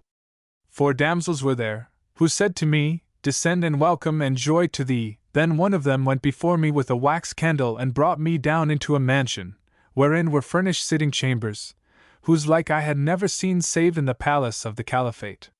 So I sat down and, after a while, the curtains were suddenly drawn from one side of the room and behold, in came damsels walking in procession and handing hand-lighted flambeaux of wax and censers full of Sumatran aloes wood, and amongst them a young lady as she were the rising full moon. So I stood up to her and she said, Welcome to thee for a visitor, and then she made me sit down again and asked me how I came thither. Quoth I was returning home from the house of an intimate friend and went astray in the dark. Then, being taken in the street with an urgent call to make water, I turned aside into this lane, where I found a basket let down. The strong wine which I had drunk led me to seat myself in it, and it was drawn up with me into this house, and this is my story. She rejoined, No harm shall befall thee, and I hope thou wilt have cause to praise the issue of thine adventure. Then she added, But what is thy condition? I said, A merchant in the Baghdad bazaar, and she, Canst thou repeat any verses? Some small matter, quoth I. Quoth she, Then call a few to mind and let us hear some of them. But I said, A visitor is bashful and timid, do thou begin. True, replied she, and recited some verses of the poets, past and present, choosing their choicest pieces, and I listened not knowing whether more to marvel at her beauty and loveliness or at the charm of her style of declamation. Then said she, Is that bashfulness of thine gone? And I said, Yes, by Allah. So she rejoined, Then, if thou wilt, recite us somewhat. So I repeated to her a number of poems by old writers, and she applauded, saying, By Allah, I did not think to find such culture among the trade folk, the sons of the bazaar. Then she called for food. Whereupon quoth Shahrazad's sister Dunyazad, How pleasant is this tale, and enjoyable, and sweet to the ear and sound to the sense! But she answered, And what is this story compared with that which thou shalt hear on the morrow's night, if I be alive and the king deign spare me? Then Shahrazad perceived the dawn of day and ceased saying her permitted say. When it was the 280th night, she said, It hath reached me, O auspicious king, that Isaac of Mosul continued. Then the damsel called for food, and when it was served to her, she fell to eating it and setting it before me. And the sitting room was full of all manner sweet-scented flowers and rare fruits, such as are never found save in kings' houses. Presently, she called for wine and drank a cup, after which she filled another and gave it to me, saying, Now is the time for converse and story-telling. So I bethought myself and began to say, It hath reached me that such and such things happened, and there was a man who said so and so, till I had told her a number of pleasing tales and adventures with which she was delighted and cried, "'Tis marvellous that a merchant should bear in memory such store of stories like these, for they are fit for kings." Quoth I had a neighbor who used to consort with kings and carouse with them, so, when he was at leisure, I visited his house, and he hath often told me what thou hast heard. Thereupon she exclaimed, By my life, but thou hast a good memory. So we continued to converse thus, and as often as I was silent, she would begin, till in this way we passed the most part of the night, whilst the burning aloes wood diffused its fragrance, and I was in such case that if Al-Mamun had suspected it, he would have flown like a bird with longing for it. Then said she to me, Verily, thou art one of the most pleasant of men, polished, passing well bred and polite, but there lacketh one thing. What is that? Asked I, and she answered, If thou only knew how to sing verses to the lute. I answered I was passionately fond of this art aforetime, but finding I had no taste for it, I abandoned it, though at times my heart yearneth after it. Indeed, I should love to sing somewhat well at this moment and fulfill my night's enjoyment. Then said she, Meseemeth thou hintest a wish for the lute to be brought, and it is thine to decide, if thou wilt so far favor me, and to thee be the thanks. So she called for a lute and sang a song in a voice whose like I never heard, both for sweetness of tone and skill in playing, and perfection of art. Then said she, Knowest thou who composed this air, and whose are the words of this song? No, answered I. And she said, The words are so and so's, and the air is Isaac's. I asked, And hath Isaac then, may I be thy sacrifice, such a talent? She replied, Bravo. FN number 178, Bravo, Isaac. Indeed, he excelleth in this art. I rejoined, Glory be to Allah who hath given this man what he hath vouchsafed unto none other. Then she said, And how would it be, an thou heard this song from himself? This wise we went on till break of day dawn, when there came to her an old woman, as she were her nurse, and said to her, Verily, the time is come. So she rose in haste and said to me, Keep what hath passed between us to thyself, for such meetings are in confidence.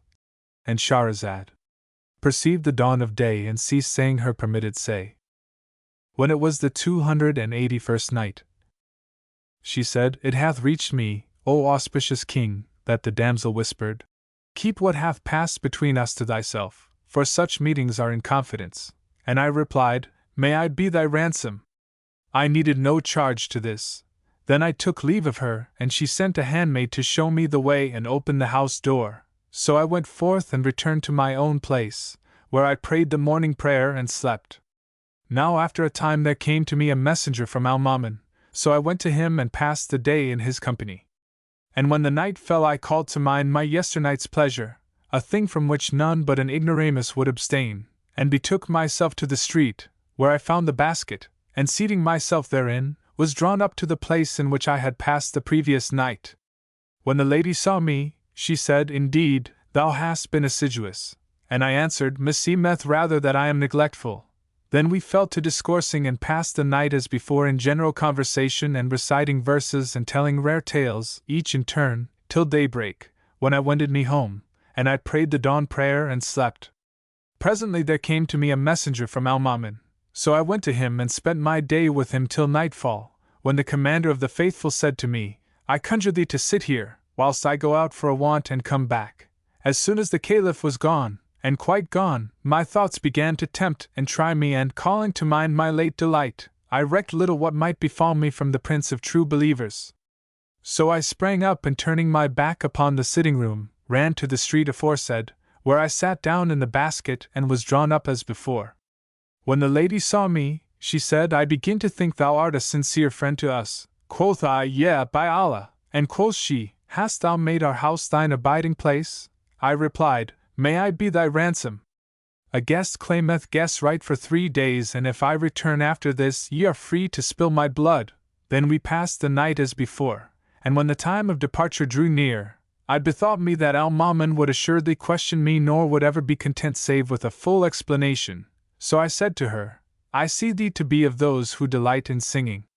Now I have a cousin, the son of my father's brother, who is fairer than I in face and higher of rank and better of breeding, and he is the most intimate of Allah's creatures with Isaac. Quoth she, Art thou a parasite, FN number 179, and an importunate one? Quoth I, It is for thee to decide in this matter. And she, If thy cousin be as thou hast described him, it would not mislike us to make acquaintance with him. Then, as the time was come, I left her and returned to my house, but hardly had I reached it, ere the Caliph's runners came down on me and carried me before him by main force and roughly enough.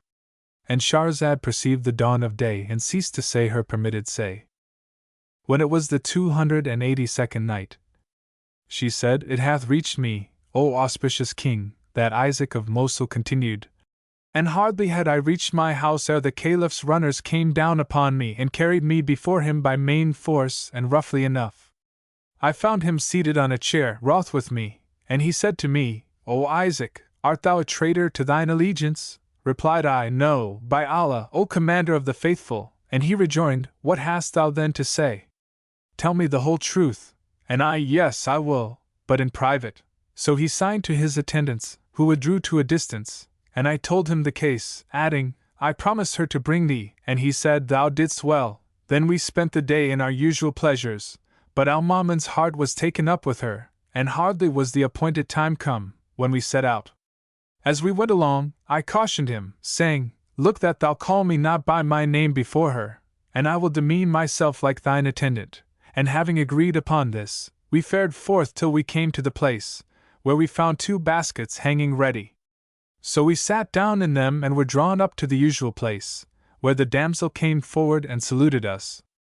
Now when Al-Mamun saw her, he was amazed at her beauty and loveliness, and she began to entertain him with stories and verses. Presently, she called for wine and we fell to drinking, she paying him special attention and he repaying her in kind. Then she took the lute and sang these verses. My lover came in at the close of night, I rose till he sat and remained upright, and said, Sweetheart, hast thou come this hour? Nor feared on the watch and ward to light. Quoth he, the lover had cause to fear, but love deprived him of wits and fright. And when she ended her song she said to me, And is thy cousin also a merchant? I answered, Yes. And she said, Indeed, ye resemble each other nearly. But when Al-Mamun had drunk 3 pints, FN number 180, he grew merry with wine and called out, saying, Ho, Isaac! And I replied, Labbaik, Adsum, O Commander of the Faithful, whereupon quoth he, Sing me this air. Now when the young lady learned that he was the Caliph, she withdrew to another place and disappeared, and, as I had made an end of my song, Al-Mamun said to me, See who is the master of this house. Whereupon an old woman hastened to make answer, saying, It belongs to Hassan bin Saul. FN number 181, Fetch him to me, said the Caliph. So she went away, and after a while behold, in came Hassan, to whom said Al-Mamun, Hast thou a daughter? He said, Yes, and her name is Khadijah. Asked the Caliph, Is she married? Answered Hassan, No, by Allah, said Al-Mamun, Then I asked her of thee in marriage. Replied her father, O Commander of the Faithful, she is thy handmaid and at thy commandment. Quoth Al-Mamun, I take her to wife at a present settlement of 30,000 dinars, which thou shalt receive this very morning, and, when the money has been paid thee, do thou bring her to us this night. And Hassan answered, I hear and I obey. Thereupon we went forth, and the Caliph said to me, O Isaac, tell this story to no one. So I kept it secret till Al-Mamun's death. Surely never did man's life gather such pleasures as were mine these 4 days' time, when as I companied with Al-Mamun by day and Khadijah by night. And by Allah, never saw I among men the like of Al-Mamun, nor among women have I ever set eyes on the like of Khadijah. No, nor on any that came near her in lively wit and pleasant speech. And Allah is all-knowing. But amongst stories is that of the Sweep and the Noble Lady. During the season of the Meccan pilgrimage, whilst the people were making circuit about the holy house and the place of compassing was crowded, behold, a man laid hold of the covering of the Kaaba, FN number 182, and cried out, from the bottom of his heart, saying, I beseech thee, O Allah, that she may once again be wroth with her husband and that I may know her. A company of the pilgrims heard him and seized him and carried him to the Emir of the pilgrims, after a sufficiency of blows, and said, They, O Emir, we found this fellow in the holy places, saying thus and thus. So the Emir commanded to hang him. But he cried, O Emir, I conjure thee, by the virtue of the Apostle, whom Allah bless and preserve, hear my story and then do with me as thou wilt. Quoth the Emir, Tell thy tale forthright. Know then, O Emir, quoth the man, that I am a sweep who works in the sheep slaughterhouses and carries off the blood and the offal to the rubbish heaps outside the gates. And it came to pass as I went along one day with my ass loaded, I saw the people running away, and one of them said to me, Enter this alley, lest haply they slay thee. Quoth I, What aileth the folk running away? And one of the eunuchs, who were passing, said to me, This is the harem, FN number 183, of one of the notables, and her eunuchs drive the people out of her way and beat them all, without respect to persons. So I turned aside with the donkey. And Shahrazad perceived the dawn of day and ceased saying her permitted say. When it was the 283rd night, she said, It hath reached me, O auspicious king, that quoth the man. So I turned aside with the donkey and stood still awaiting the dispersal of the crowd, and I saw a number of eunuchs with staves in their hands, followed by nigh 30 women slaves, and amongst them a lady as she were a willow wand or a thirsty gazelle, perfect in beauty and grace and amorous languor, and all were attending upon her. Now when she came to the mouth of the passage where I stood, she turned right and left, and calling one of the castratos, whispered in his ear, and behold, he came up to me and laid hold of me, whilst another eunuch took my ass and made off with it. And when the spectators fled, the first eunuch bound me with a rope and dragged me after him till I knew not what to do, and the people followed us and cried out, saying, This is not allowed of Allah. What hath this poor scavenger done that he should be bound with ropes? And praying the eunuchs, Have pity on him and let him go, so Allah have pity on you. And I the while said in my mind, Doubtless the eunuchry seized me, because their mistress smelt the stink of the offal and it sickened her. Belike she is with child or ailing, but there is no majesty, and there is no might save in Allah, the glorious, the great. So I continued walking on behind them, till they stopped at the door of a great house, and entering before me, brought me into a big hall. I know not how I shall describe its magnificence, furnished with the finest furniture. And the women also entered the hall, and I bound and held by the eunuch and saying to myself, Doubtless they will torture me here till I die and none know of my death.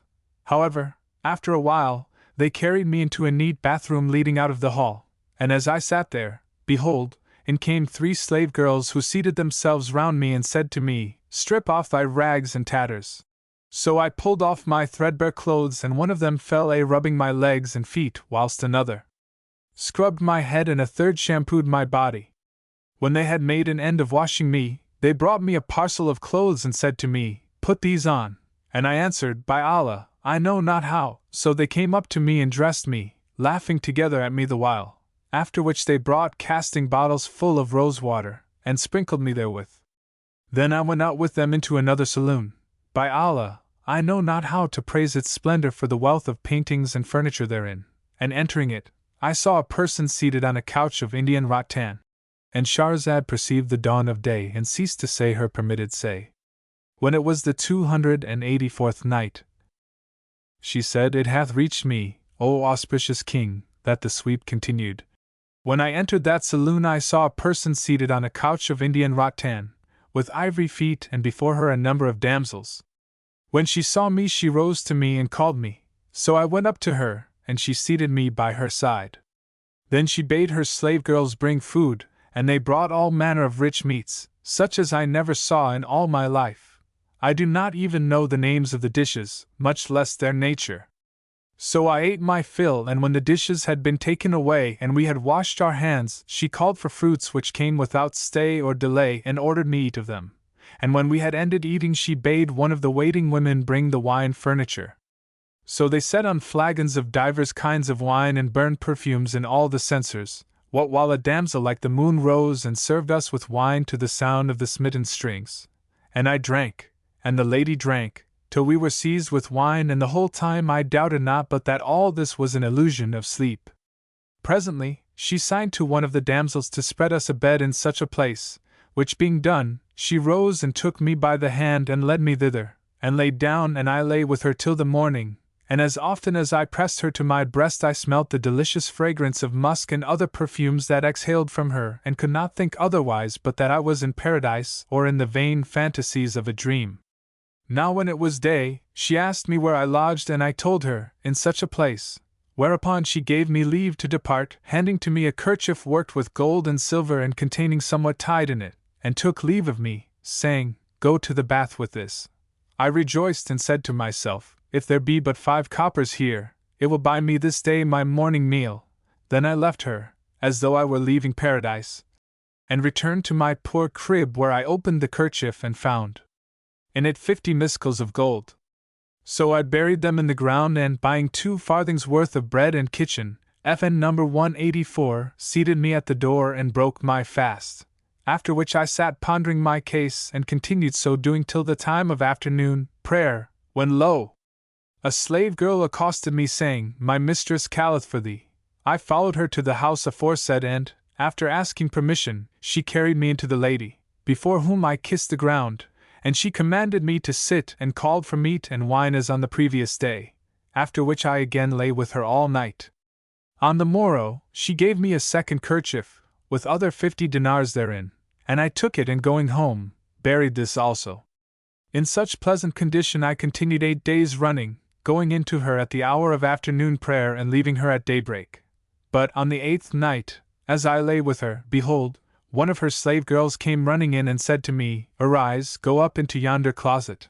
So I rose and went into the closet, which was over the gate, and presently I heard a great clamor and tramp of horse, and, looking out of the window which gave on the street in front of the house, I saw a young man as he were the rising moon on the night of fullness come riding up, attended by a number of servants and soldiers who were about him on foot. He alighted at the door, and entering the saloon found the lady seated on the couch. So he kissed the ground between her hands, then came up to her and kissed her hands. But she would not speak to him. However, he continued patiently to humble himself, and soothe her and speak her fair, till he made his peace with her, and they lay together that night. And Shahrazad perceived the dawn of day and ceased saying her permitted say. When it was the 285th night, she said, "It hath reached me, O auspicious king, that the scavenger continued. Now when her husband had made his peace with the young lady, he lay with her that night, and next morning, the soldiers came for him, and he mounted and rode away. Whereupon she drew near to me and said, "Sawst thou yonder man?" I answered, "Yes." And she said, "He is my husband, and I will tell thee what befell me with him. It came to pass one day that we were sitting, he and I, in the garden within the house, and behold, he rose from my side and was absent a long while, till I grew tired of waiting and said to myself, "Most like, he is in the privy." So I arose and went to the water closet, but not finding him there, went down to the kitchen, where I saw a slave girl, and when I inquired for him, she showed him to me lying with one of the cookmaids. Hereupon, I swore a great oath that I assuredly would do adultery with the foulest and filthiest man in Baghdad, and the day the eunuch laid hands on thee, I had been 4 days going round about the city in quest of one who should answer to this description, but found none fouler nor filthier than thy good self. So I took thee, and there passed between us that which Allah foreordained to us, and now I am quit of my oath. Then she added, "If, however, my husband return yet again to the cookmaid and lie with her, I will restore thee to thy lost place in my favors." Now when I heard these words from her lips, what while she pierced my heart with the shafts of her glances, my tears streamed forth, till my eyelids were chafed sore with weeping. And I repeated the saying of the poet, "Grant me the kiss of that left hand 10 times, asterisk, and learn it hath than right hand higher grade, wink with a frown, FN number 185, for 'tis but little since that same left hand asterisk washed off Sir Reverence when ablution made." Then she made them give me other 50 dinars, making in all 400 gold pieces I had of her, and bade me depart. So I went out from her and came hither, that I might pray Allah, extolled and exalted be He, to make her husband return to the cookmaid, that haply I might be again admitted to her favors. When the Emir of the pilgrims heard the man's story, he set him free and said to the bystanders, "Allah upon you, pray for him, for indeed he is excusable." And men also tell the tale of the mock Caliph. It is related that the Caliph Harun al-Rashid, was one night restless with extreme restlessness, so he summoned his Wazir Ja'far the Barmecide, and said to him, My breast is straitened and I have a desire to divert myself tonight by walking about the streets of Baghdad and looking into folks' affairs, but with this precaution that we disguise ourselves in merchants' gear, so none shall know us. He answered, Hearkening and obedience. They rose at once and doffing the rich raiment they wore, donned merchants' habits and sallied forth 3 in number, the Caliph, Ja'far and Masr the Sworder. Then they walked from place to place, till they came to the Tigris and saw an old man sitting in a boat, so they went up to him and saluting him, said, O Sheikh, we desire thee of thy kindness and favor to carry us a pleasuring down the river, in this thy boat, and take this dinar to thy hire. And Shahrazad perceived the dawn of day and ceased saying her permitted say. When it was the 286th night, she said, It hath reached me, O auspicious king, that when they said to the old man, We desire thee to carry us a pleasuring in this thy boat and take this dinar, he answered, Who may go a pleasuring on the Tigris? The Caliph Harun al-Rashid every night cometh down Tigris stream in his state barge, FN number 186, and with him one crying aloud, Ho, ye people all, great and small, gentle and simple, men and boys, whoso is found in a boat on the Tigris by night, I will strike off his head or hang him to the mast of his craft, and ye had well nigh met him, for here cometh his carrack. But the Caliph and Ja'far said, O Sheikh, take these 2 dinars, and run us under one of yonder arches, that we may hide there, till the Caliph's barge have passed. The old man replied, Hand over your gold and rely we on Allah, the Almighty. So he took the 2 dinars and embarked them in the boat, and he put off and rowed about with them a while, when behold, the barge came down the river in midstream, with lighted flambeaux and cressets flaming therein. Quoth the old man, Did not I tell you that the Caliph passed along the river every night? And ceased not muttering, O protector, remove not the veils of thy protection.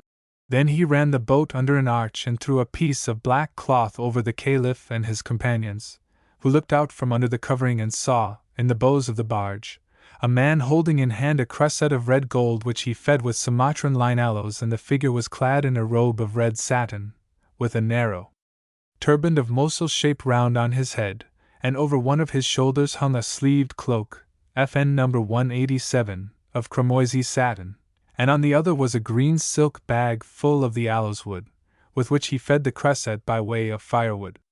And they sighted in the stern another man, clad like the first and bearing a like cresset, and in the barge were 200 white slaves, standing ranged to the right and left, and in the middle a throne of red gold, whereon sat a handsome young man, like the moon, clad in a dress of black, embroidered with yellow gold.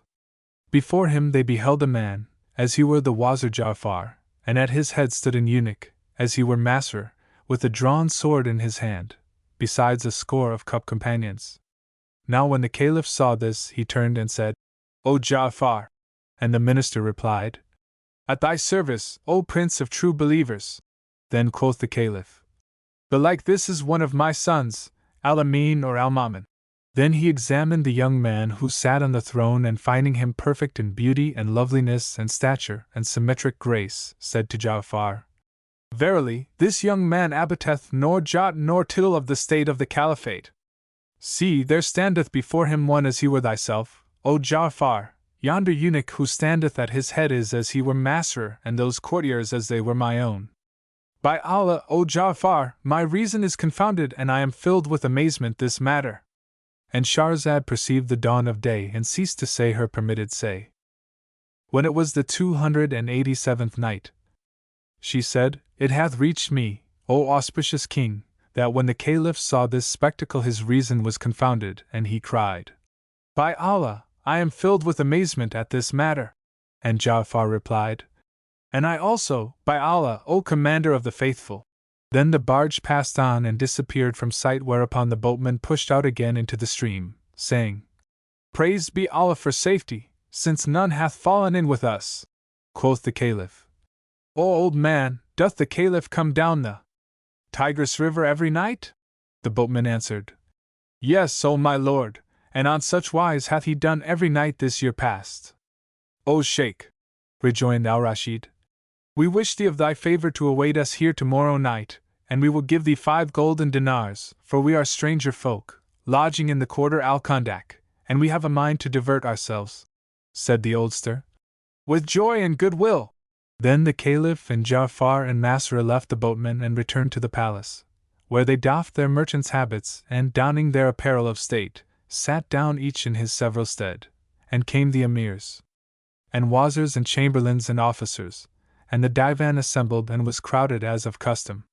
But when day ended and all the folk had dispersed, and wended each his own way, the Caliph said to his wazir, "Rise, O Ja'far, let us go and amuse ourselves by looking on the second Caliph." At this, Ja'far and Masra laughed, and the 3, donning merchants' habits, went forth by a secret pastern and made their way through the city, in great glee, till they came to the Tigris, where they found the Greybird sitting and awaiting them. They embarked with him in the boat, and hardly had they sat down before up came the mock Caliph's barge, and when they looked at it attentively, they saw therein 200 Mamelukes other than those of the previous night, while the link-bearers cried aloud as of wont. Quoth the Caliph, "O Wazir, had I heard tell of this, I had not believed it, but I have seen it with my own sight." Then said he to the boatmen, "Take, O Sheikh, these 10 dinars and row us along abreast of them, for they are in the light and we in the shade, and we can see them and amuse ourselves by looking on them, but they cannot see us." So the man took the money and pushing off ran abreast of them in the shadow of the barge, and Shahrazad perceived the dawn of day and ceased saying her permitted say.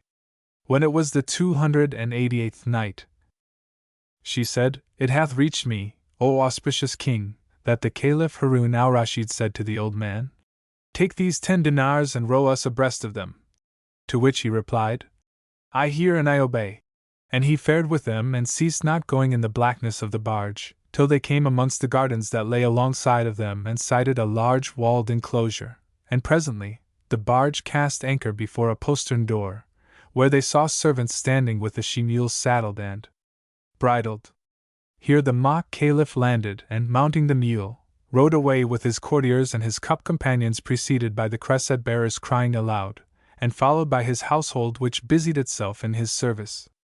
Then Harun al-Rashid, Ja'far and Masra landed also and, making their way through the press of servants, walked on before them. Presently, the cresset-bearers espied them and seeing 3 persons in merchants' habits, and strangers to the country, took offense at them. So they pointed them out and brought them before the other Caliph, who looked at them and asked, "How came ye to this place and who brought you at this tide?" They answered, "O our lord, we are foreign merchants and far from our homes, who arrived here this day and were out walking tonight, and behold, ye came up and these men laid hands on us and brought us to thy presence, and this is all our story." Quoth the mock Caliph, "Since ye be stranger folk, no harm shall befall you, but had ye been of Baghdad, I had struck off your heads." Then he turned to his wazir and said to him, "Take these men with thee, for they are our guests tonight." "To hear is to obey, O our lord," answered he. And they accompanied him till they came to a lofty and splendid palace set upon the firmest space. No sultan possesseth such a place, rising from the dusty mold and upon the merges of the clouds laying hold. Its door was of Indian teakwood inlaid with gold that glowed, and through it one passed into a royal hall in whose midst was a jetting fount girt by a raised estrade. It was provided with carpets and cushions of brocade and small pillows and long settees and hanging curtains. It was furnished with a splendor that dazed the mind and dumbed the tongue, and upon the door were written these 2 couplets: "A palace whereon be blessings and praise, asterisk, which with all their beauty have robed the days, where marvels and miracle sights abound, asterisk, and to write its honors the pen affrays." The false Caliph entered with his company, and sat down on a throne of gold set with jewels and covered with a prayer carpet of yellow silk, whilst the boon companions took their seats, and the sword-bearer of high works stood before him. Then the tables were laid and they ate, after which the dishes were removed and they washed their hands and the wine service was set on with flagons and bowls in due order. The cup went round till it came to the Caliph, Harun al-Rashid, who refused the draught, and the mock Caliph said to Ja'far, "What mattereth thy friend that he drinketh not?" He replied, "O my lord, indeed 'tis a long while he hath drunk naught of this." Quoth the Sham Caliph, "I have drink other than this, a kind of apple wine, FN number 188, that will suit thy companion. So he bade them bring the cider, which they did forthright. When the false Caliph, coming up to Harun al-Rashid, said to him, As often as it cometh to thy turn, drink thou of this. Then they continued to drink and make merry and passed the cup till the wine rose to their brains and mastered their wits. And Shahrazad perceived the dawn of day and ceased to say her permitted say. When it was the 289th night, she said, It hath reached me, O auspicious king, that the false Caliph and his co-sitters sat at their cups and gave not over drinking till the wine rose to their brains and mastered their wits. And Harun al-Rashid said to the minister, O Ja'far, by Allah, we have no such vessels as these. Would to heaven I knew what manner of man this youth is. But while they were talking privily, the young man cast a glance upon them, and seeing the Wazir whisper, the Caliph said, "'Tis rude to whisper." He replied, "No rudeness was meant. This my friend did but say to me, Verily I have travelled in most countries and have caroused with the greatest of kings, and I have companied with noble captains. Yet never saw I a goodlier ordering than this entertainment, nor passed a more delightful night. Save that the people of Baghdad are wont to say, Wine without music often leaves you sick." When the second Caliph heard this, he smiled pleasantly and struck with a rod he had in his hand a round gong wink with the frown FN number 189, and behold, a door opened and out came a eunuch, bearing a chair of ivory, inlaid with gold glittering fiery red, and followed by a damsel of passing beauty and loveliness, symmetry and grace. He set down the chair, and the damsel seated herself on it, as she were the sun's shining sheen in a sky serene. In her hand she had a lute of Hindu make, which she laid in her lap and bent down over it as a mother bendeth over her little one, and sang to it, after a prelude in 24 modes, amazing all wits. Then she returned to the first mode and to a lively measure chanted these couplets. Love's tongue within my heart speaks plain to thee, telling thee clearly I am fain of thee witness the fevers of a tortured heart, an ulcered eyelid tear flood rains for thee God's fate o'erdeketh all created things. I knew not love till learnt love's pain of thee. Now when the mock Caliph heard these lines sung by the damsel, he cried with a great cry and rent his raiment to the very skirt, whereupon they let down a curtain over him and brought him a fresh robe, handsomer than the first. He put it on and sat as before, till the cup came round to him, when he struck the gong a second time, and lo! A door opened, and out of it came a eunuch with a chair of gold, followed by a damsel fairer than the first, bearing a lute, such as would strike the envious mute. She sat down on the chair and sang to her instrument these two couplets.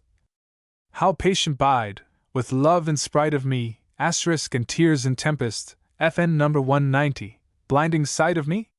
By Allah, life has no delight of me. How gladden heart whose core is blight of me.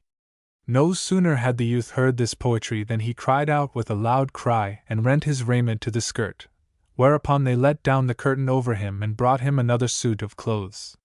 He put it on and, sitting up as before, fell again to cheerful talk, till the cup came round to him, when he smote once more upon the gong, and out came a eunuch with a chair, followed by a damsel fairer than she who forewent her. So she sat down on the chair, with a lute in her hand, and sang thereto these couplets. Cease you this farness, bate this pride of you, to whom my heart clings, by life tied of you. Have ruth on hapless, mourning, lover wretch, desireful, pining, passion tried of you, sickness hath wasted him, whose ecstasy praise heaven it may be satisfied of you, O fullest moons, FN number 191, that dwell in deepest heart. How can I think of aught by side of you? Now when the young man heard these couplets, he cried out with a great cry and rent his raiment, whereupon they let fall the curtain over him and brought him other robes. Then he returned to his former case with his boon companions, and the bowl went round as before, till the cup came to him, when he struck the gong a fourth time, and the door opening, out came a page boy bearing a chair followed by a damsel.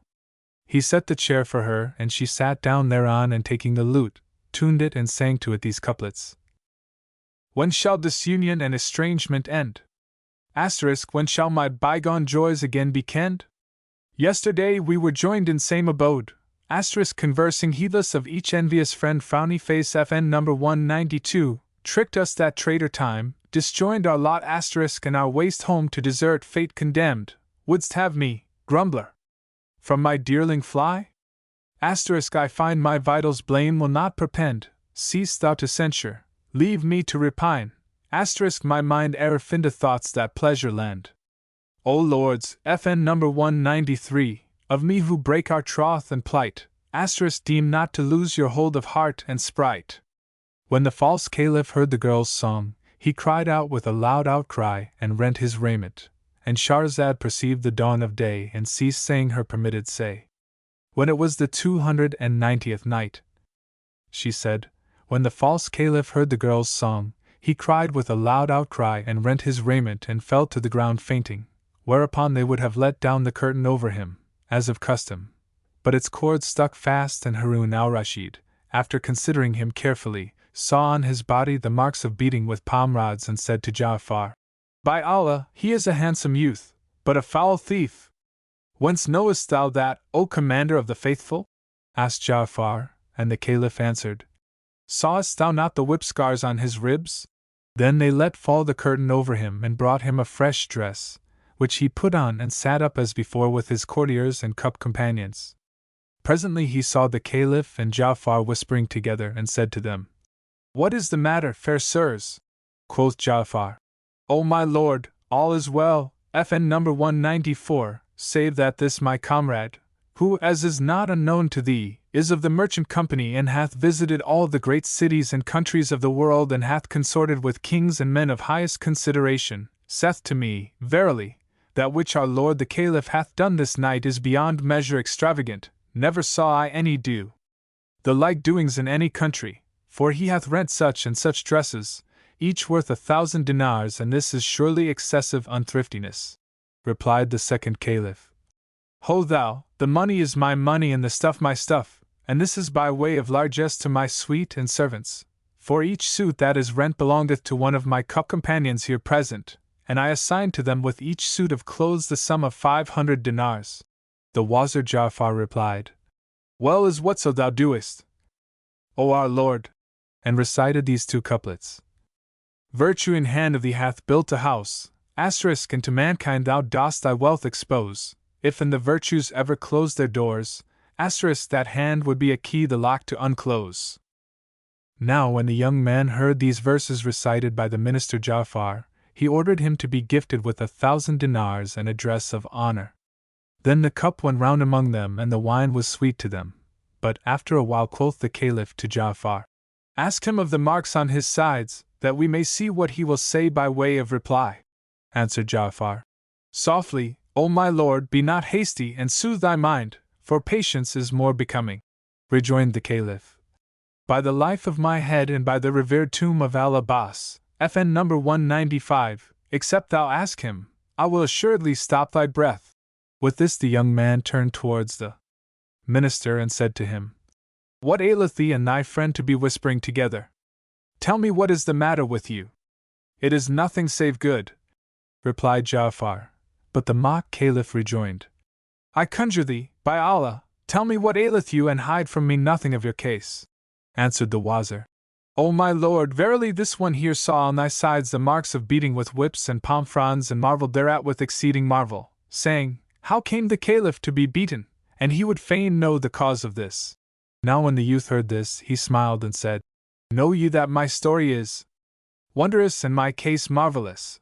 Were it graven with needles on the eye corners, it would serve as a warner to whoso would be warned. And he sighed and repeated these couplets.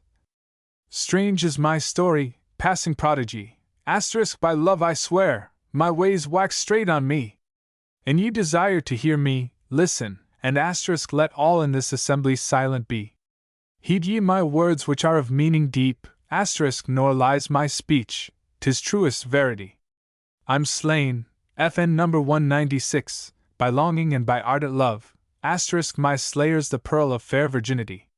She hath a jet black eye like Hindi blade, asterisk, and bowed eyebrows shoot her archery. My heart assures me our Imam is here, asterisk, this age's Caliph, old nobility. Your second, Ja'far Highs, is his Wazir, asterisk, a Sahib, FN number 197, Sahib son of high degree. The third is called Masr, who wields the sword, asterisk. Now If in words of mine some truth you see, I have won every wish by this event which fills my heart with joy and gladdest greet. When they heard these words, Ja'far swore to him an ambiguous oath that they were not those he named, whereupon he laughed and said, Know, O my lords, that I am not the commander of the faithful, and that I do but style myself thus, to win my will of the sons of the city. My true name is Muhammad Ali, son of Ali the jeweler, and my father was one of the notables of Baghdad, who left me great store of gold and silver and pearls and coral and rubies and chrysolites and other jewels, besides messuages and lands, hammam baths and brickeries, orchards and flower gardens. Now as I sat in my shop one day surrounded by my eunuchs and dependents, behold, there came up a young lady, mounted on a she-mule and attended by 3 damsels like moons. Riding up to my shop she alighted and seated herself by my side and said, Art thou Muhammad the jeweler? Replied I, Even so. I am he, thy Mameluke, thy chattel. She asked, Hast thou a necklace of jewels fit for me? And I answered, O my lady, I will show thee what I have, and lay all before thee, and if any please thee, it will be of thy slave's good luck, if they please thee not, of his ill fortune. Now I had by me 100 necklaces and showed them all to her, but none of them pleased her, and she said, I want a better than those I have seen. I had a small necklace which my father had bought at 100,000 dinars, and whose like was not to be found with any of the great kings. So I said to her, O my lady, I have yet one necklace of fine stones fit for bezels, the like of which none possesseth, great or small. Said she, Show it to me. So I showed it to her, and she said, This is what I wanted and what I have wished for all my life, adding, What is its price? Quoth I, It cost my father 100,000 dinars. And she said, I will give thee 5,000 dinars to thy profit. I answered, O my lady, the necklace and its owner are at thy service, and I cannot gainsay thee. But she rejoined, Needs must thou have the profit, and I am still most grateful to thee. Then she rose without stay or delay, and mounting the mule in haste said to me, O my lord, in Allah's name, favor us with thy company to receive the money, for this thy day with us is white as milk. FN number 198. So I shut the shop and accompanied her, in all security, till we came to a house, on which were manifest the signs of wealth and rank, for its door was wrought with gold and silver and ultramarine, and thereon were written these 2 couplets. Hold, thou mansion! Woe ne'er enter thee, nor be thine owner e'er misused of fate. Excellent mansion to all guests art thou, when other mansions to the guest are straight. The young lady dismounted and entered the house, bidding me sit down on the bench at the gate, till the money changers should arrive.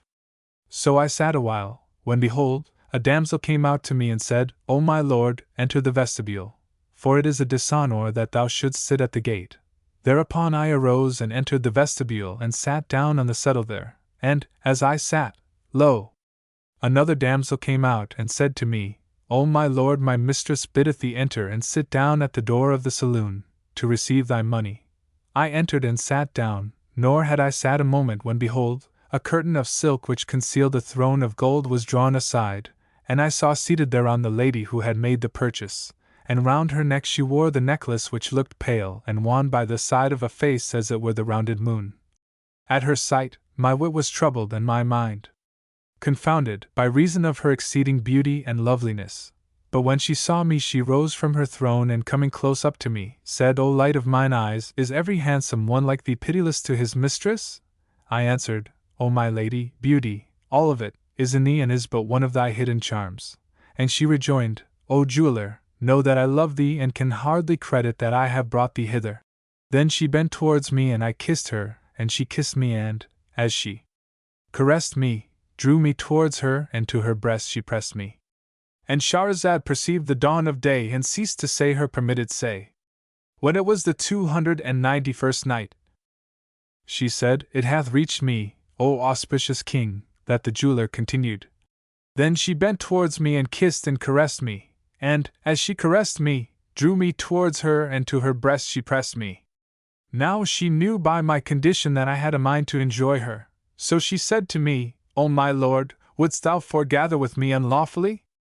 By Allah, may he not live who would do the like of this sin, and who takes pleasure in talk unclean. I am a maid, a virgin whom no man hath approached, nor am I unknown in the city. Knowest thou who I am? Quoth I, No, by Allah, O my lady. And quoth she, I am the Lady Dunya, daughter of Hy bin Khalid the Barmecide and sister of Ja'far, Wazir to the Caliph. Now as I heard this, I drew back from her, saying, O my lady, it is no fault of mine if I have been overbold with thee. It was thou didst encourage me to aspire to thy love, by giving me access to thee. She answered, No harm shall befall thee. And needs must thou attain thy desire in the only way pleasing to Allah. I am my own mistress, and the Qazi shall act as my guardian in consenting to the marriage contract. For it is my will that I be to thee wife and thou be to me man. Then she sent for the Qazi and the witnesses and busied herself with making ready. And when they came, she said to them, Muhammad Ali, bin Ali the jeweler, seeketh me in wedlock and hath given me the necklace to my marriage settlement, and I accept and consent. So they wrote out the contract of marriage between us, and ere I went into her the servants brought the wine furniture and the cups passed round after the fairest fashion and the goodliest ordering. And when the wine mounted to our heads, she ordered a damsel, a lute player, FN number 199, to sing. So she took the lute and sang to a pleasing and stirring motive these couplets. He comes, and fawn and branch and moon delight these ein phi FN number 200 on his heart who sleeps so nights without repine pair youth, for whom heaven willed to quench in cheek one light, and left another light on other cheek bright lien. I fain finesse my chiders when they mention him, as though the hearing of his name I would decline, and willing ear I lend when they of others speak. Yet would my soul within outflow in foods of brine, beauty's own prophet, he is all a miracle of heavenly grace, and greatest shows his face for sign. FN number 201, to purr like cries that mole upon his cheek to ward from pearly brow all eyes of ill design frowny face FN number 202, the censors of their ignorance would my love dispel but after faith I can't at once turn infidel. We were ravished by the sweet music she made striking the strings, and the beauty of the verses she sang, and the other damsels went on to sing and to recite one after another, till 10 had so done, when the Lady Dunya took the lute and playing a lively measure, chanted these couplets. I swear by swayings of that form so fair, I from thy parting fiery pity a heart which burneth in thy love, O bright as fullest moon in blackest air.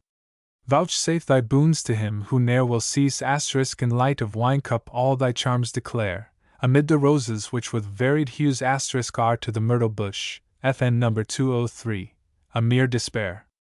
When she had finished her verse I took the lute from her hands and, playing a quaint and not vulgar prelude sang the following verses.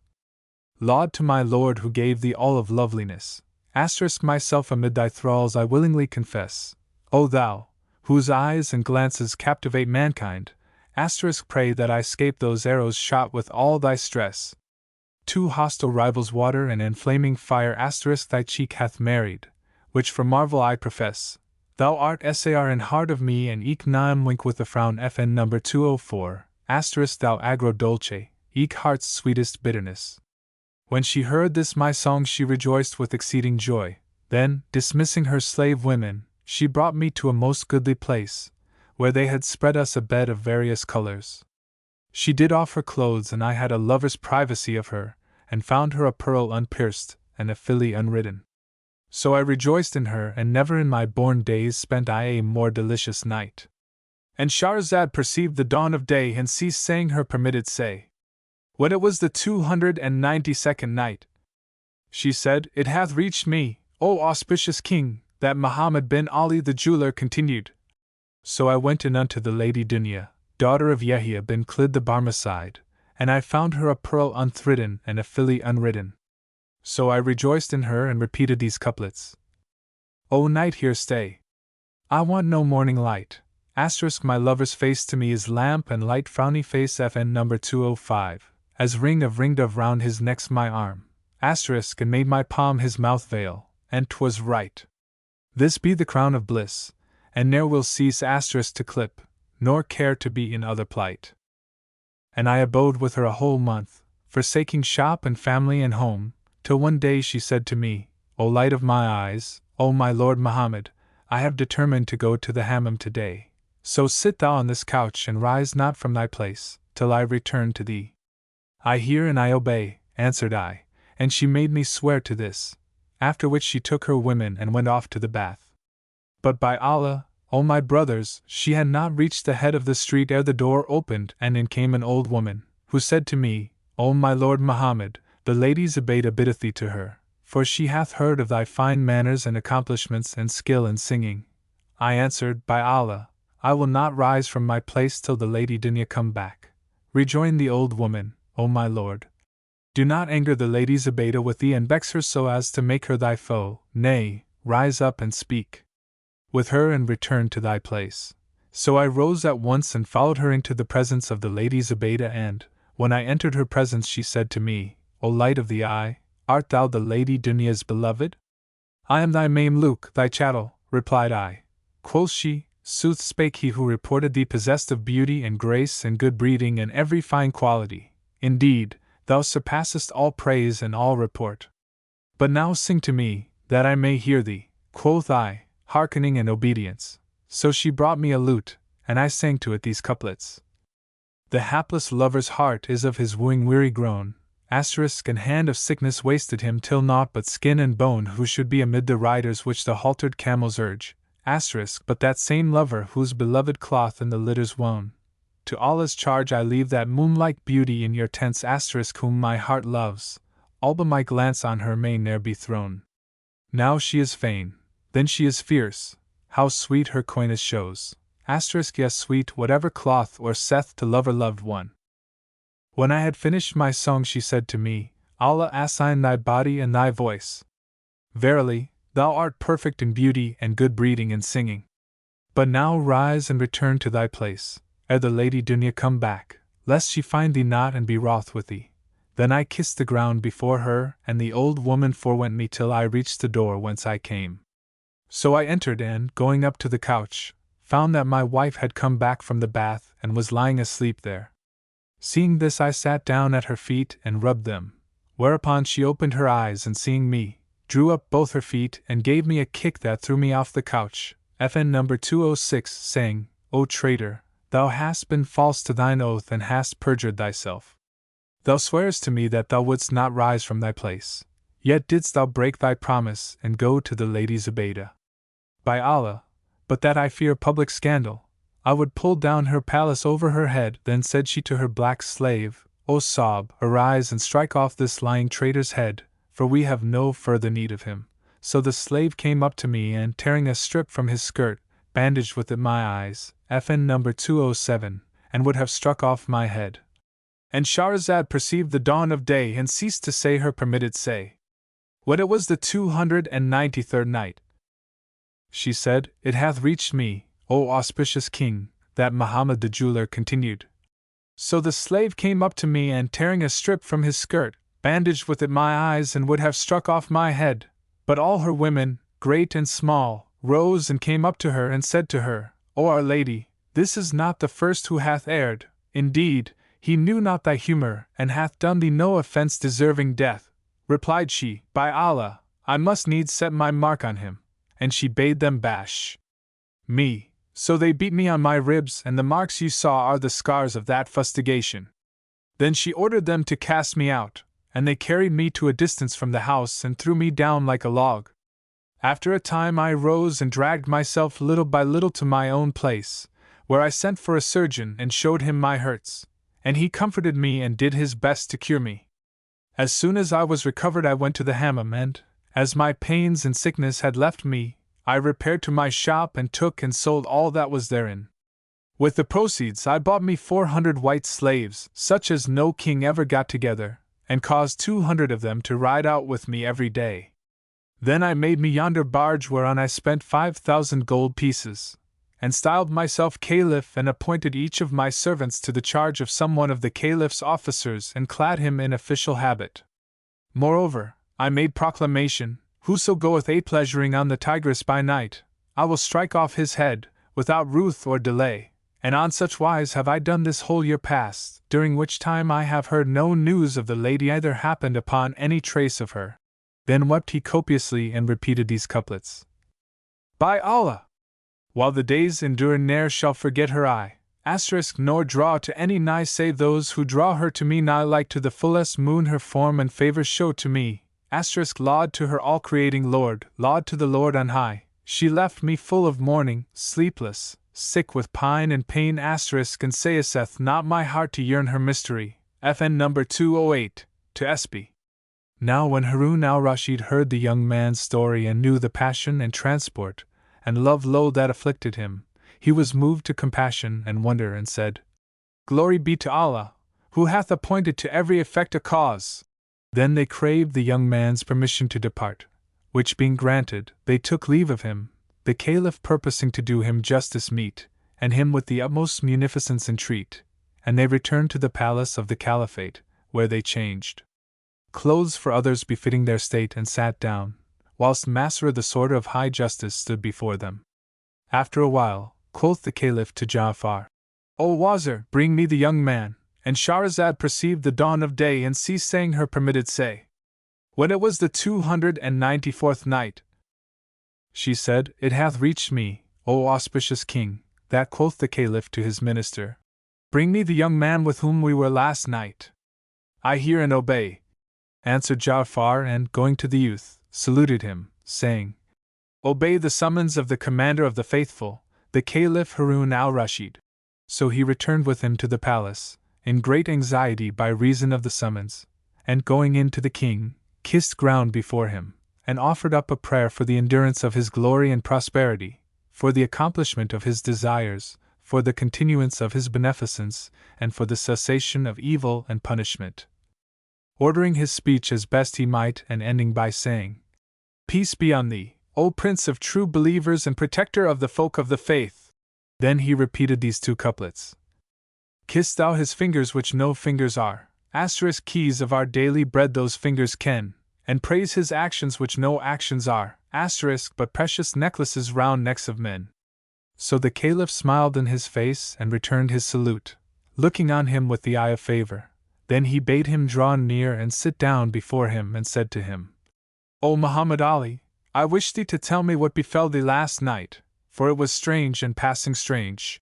Quoth the youth, Pardon, O Commander of the Faithful, give me the kerchief of immunity, that my dread may be appeased and my heart eased. Replied the Caliph, I promise thee safety from fear and woes.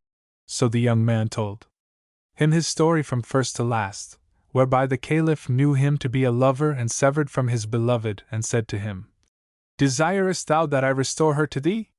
This were of the bounty of the Commander of the Faithful, answered the youth, and repeated these two couplets. Ne'er cease thy gate be Kaaba to mankind, long may its threshold dust man's brow beseem, that o'er all countries it may be proclaimed, this is the place, and thou art Ibrahim. FN number 209.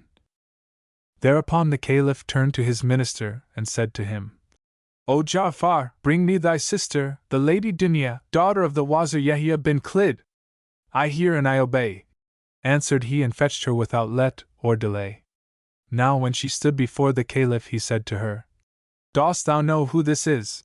And she replied, O Commander of the Faithful, how should women have knowledge of men?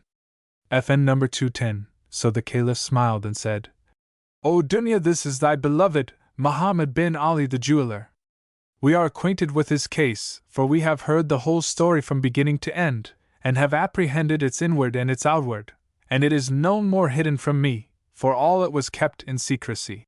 Replied she, O Commander of the Faithful, this was written in the book of destiny. I crave the forgiveness of Almighty Allah for the wrong I have wrought, and pray thee to pardon me of thy favor.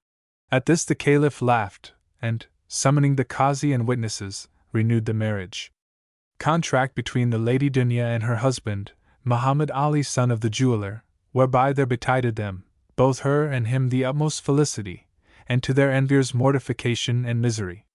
Moreover, he made Muhammad Ali one of his boon companions, and they abode in joy and cheer and gladness, till there came to them the destroyer of delights and the sunderer of societies.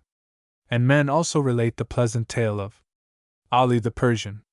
It is said that the Caliph Harun al-Rashid, being restless one night, sent for his wazir and said to him, O Ja'far, I am so wakeful and heavy-hearted this night, and I desire of thee what may solace my spirit and cause my breast to broaden with amused meat.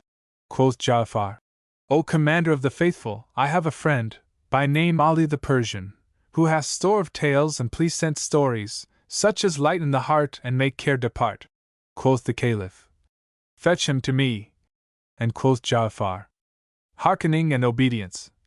And going out from before him, sent to seek Ali the Persian, and when he came said to him, Answer the summons of the Commander of the Faithful.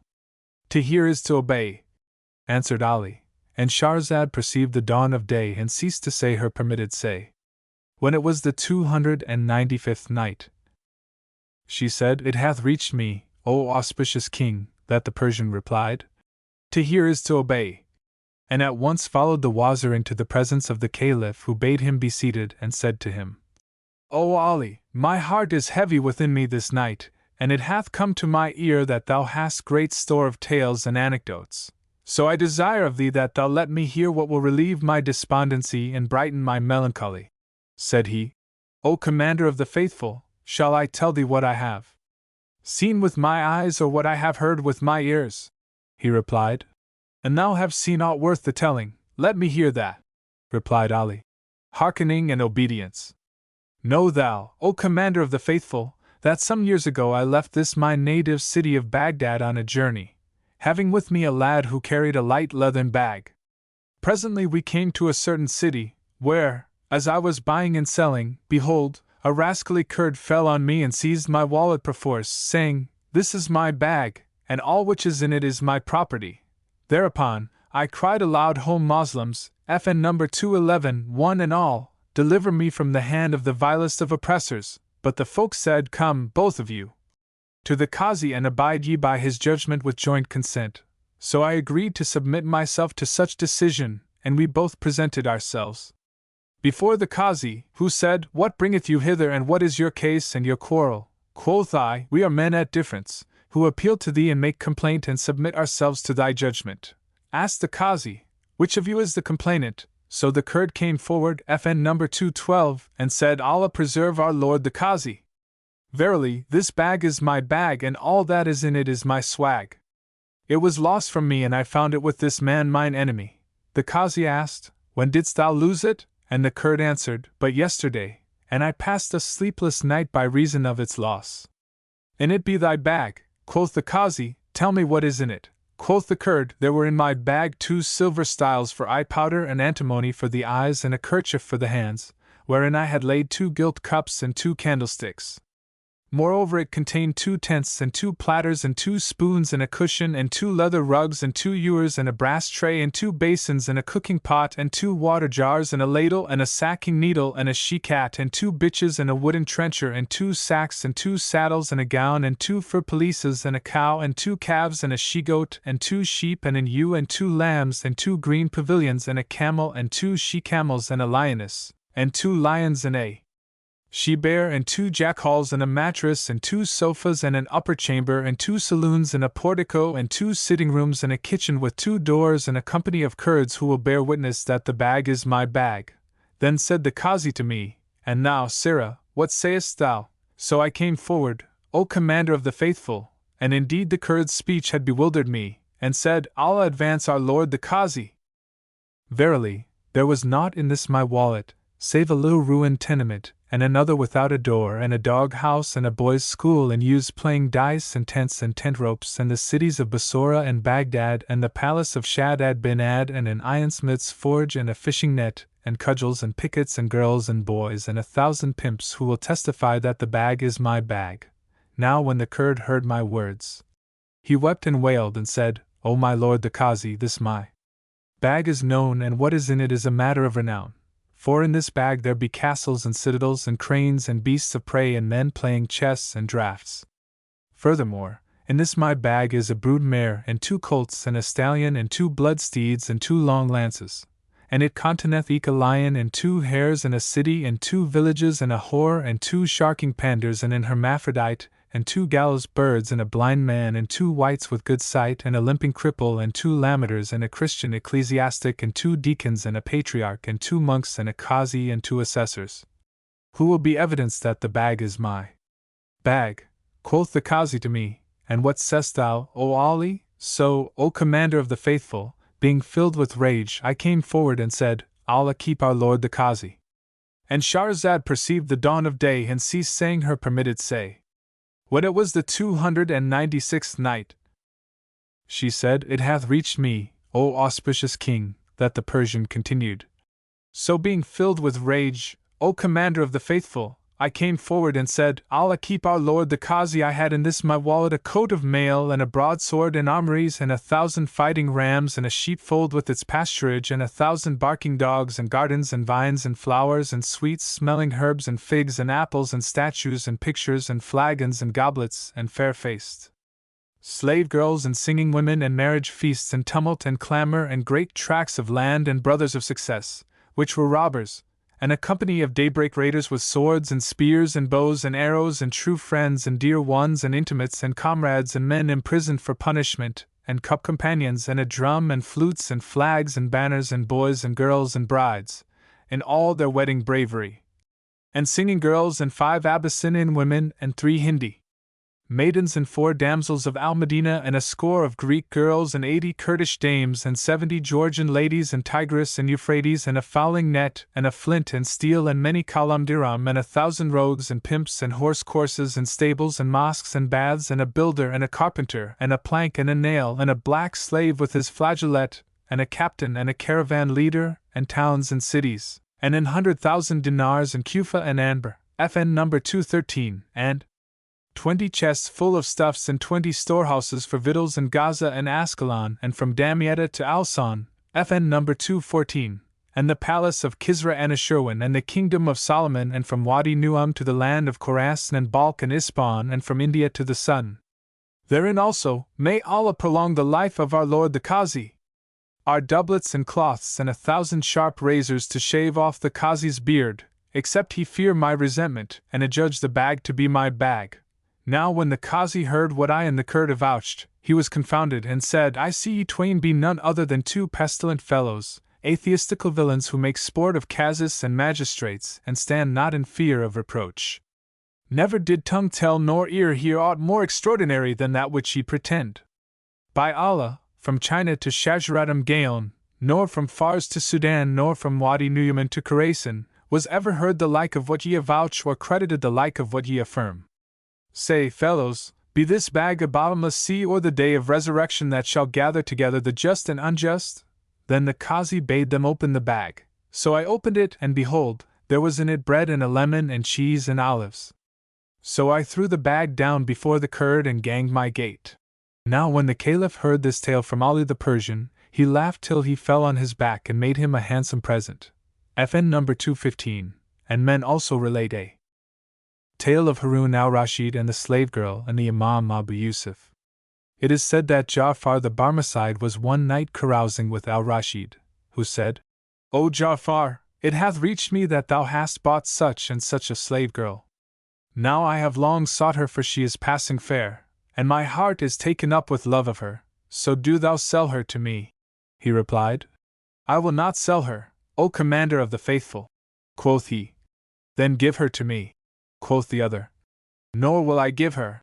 Then al-Rashid exclaimed, Be Zubaydah triply divorced, and thou shalt not either sell or give her to me. Then Ja'far exclaimed, Be my wife triply divorced, and I either sell or give her to thee. After a while they recovered from their tipsiness and were aware of having fallen into a grave dilemma, but knew not by what device to extricate themselves. Then said al-Rashid, None can help us in this strait but Abu Yusuf. FN number 216, so they sent for him, and this was in the middle of the night, and when the messenger reached him, he arose in alarm, saying to himself, I should not be sent for at this tide and time, save by reason of some question of moment to al-Islam. So he went out in haste and mounted his she-mule, saying to his servant, Take the mule's nose-bag with thee, it may be she hath not finished her feed, and when we come to the Caliph's palace, put the bag on her, that she may eat what is left of her fodder during the last of the night. And the man replied, I hear and obey.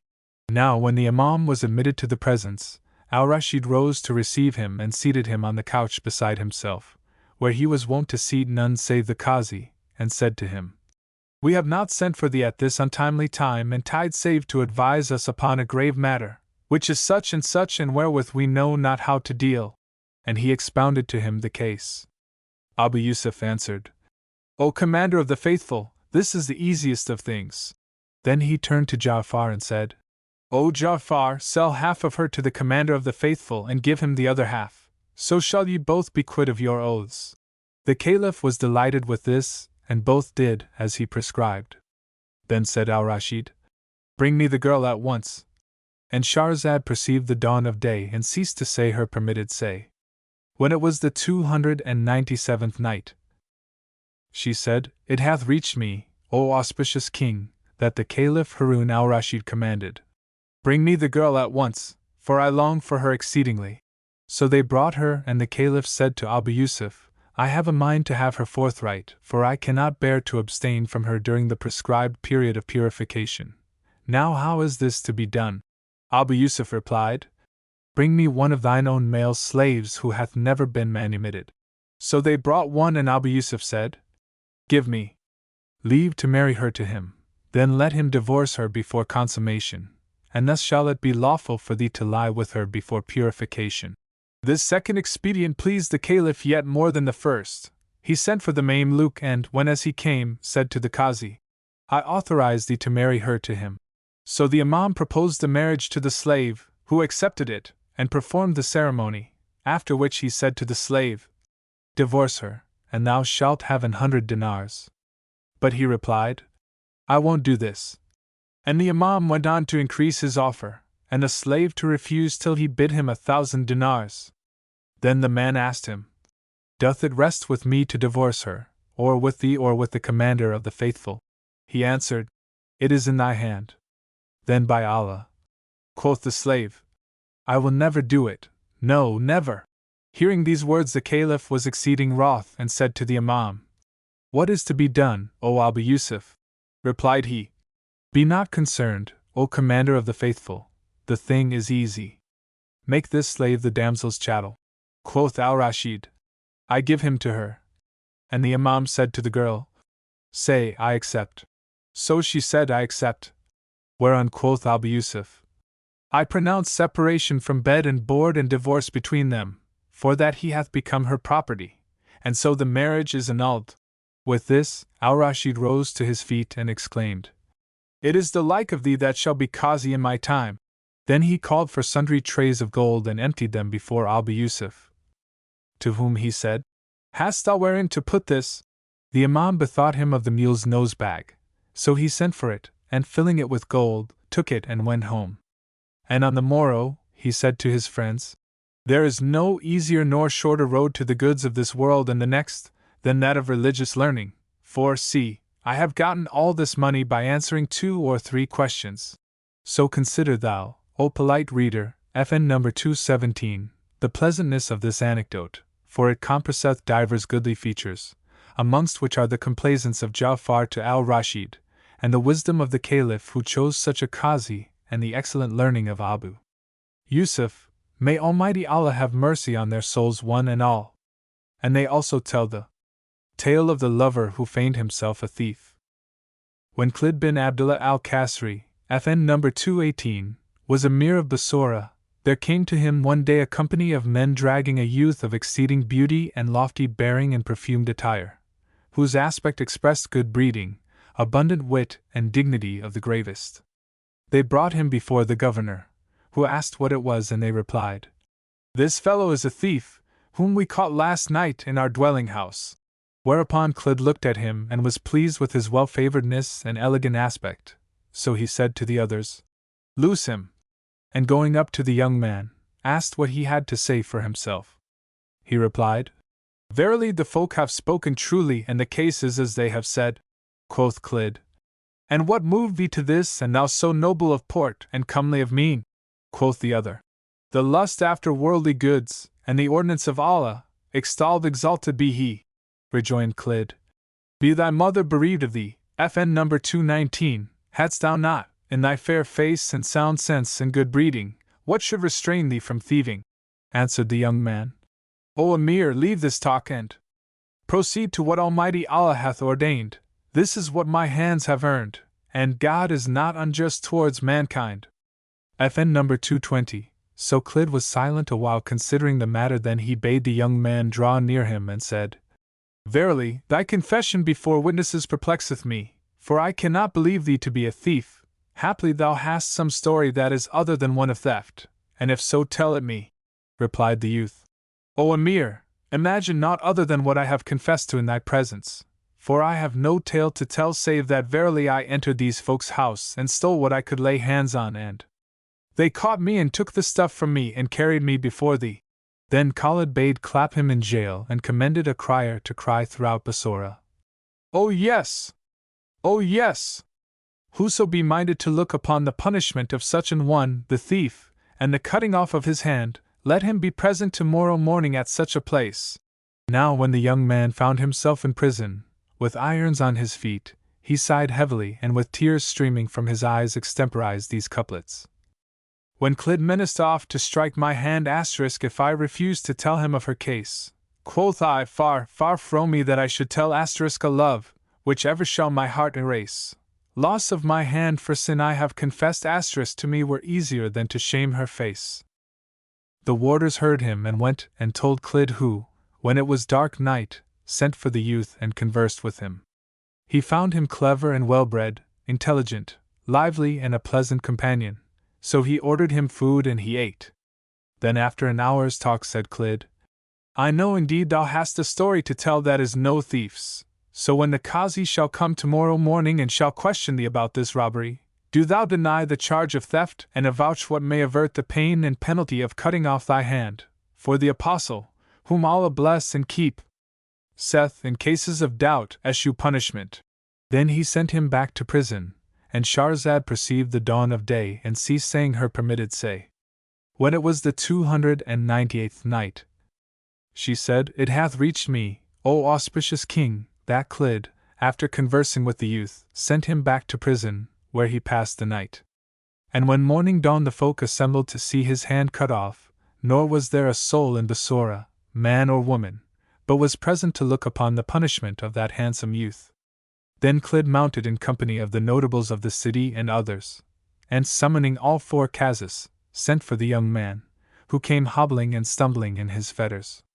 There was none saw him but wept over him, and the women all lifted up their voices in lamentation as for the dead. Then the Qazi bade silence the women and said to the prisoner, These folk avouch that thou didst enter their dwelling house and steal their goods, belike thou stolest less than a quarter dinar, FN number 221. Replied he, Nay, I stole that and more. Peradventure, rejoined the Qazi, thou art partner with the folk in some of the goods? Quoth the young man, Not so, it was all theirs, and I had no right in it. At this the Clid was wroth and rose and smote him on the face with his whip, applying to his own case this couplet. Man wills his wish to him accorded be, but Allah naught accords save what he wills. Then he called for the butcher to do the work, who came and drew forth his knife and taking the prisoner's hand set the blade to it, when, behold, a damsel pressed through the crowd of women, clad in tattered clothes, FN number 222, and cried out and threw herself on the young man. Then she unveiled and showed a face like the moon, whereupon the people raised a mighty clamor, and there was like to have been a riot amongst them, and a violent scene. But she cried out her loudest, saying, I conjure thee, by Allah, O Emir, hasten not to cut off this man's hand, till thou have read what is in this scroll. So saying, she gave him a scroll, and Clid took it and opened it, and read therein these couplets. Ah Clid! This one is a slave of love distraught, and these bowed eyelashes sent shaft that caused his grief, shot him an arrow sped by eyes of mine, for he, wedded to burning love of ills hath no relief, he hath avowed a deed he never did, the while deeming this better than disgrace of lover fief. Bear then, I pray, with this distracted lover mine whose noble nature falsely calls himself a thief.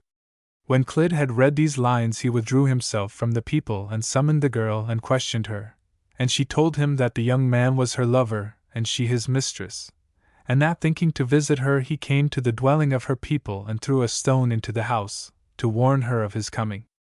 Her father and brothers heard the noise of the stone and sallied out on him, but he, hearing them coming, caught up all the household stuff and made himself appear a robber to cover his mistress's honor.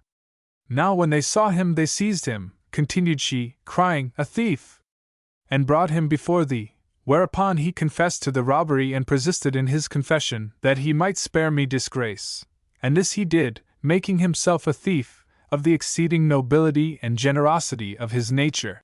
Clyd answered, "He is indeed worthy to have his desire," and calling the young man to him, kissed him between the eyes.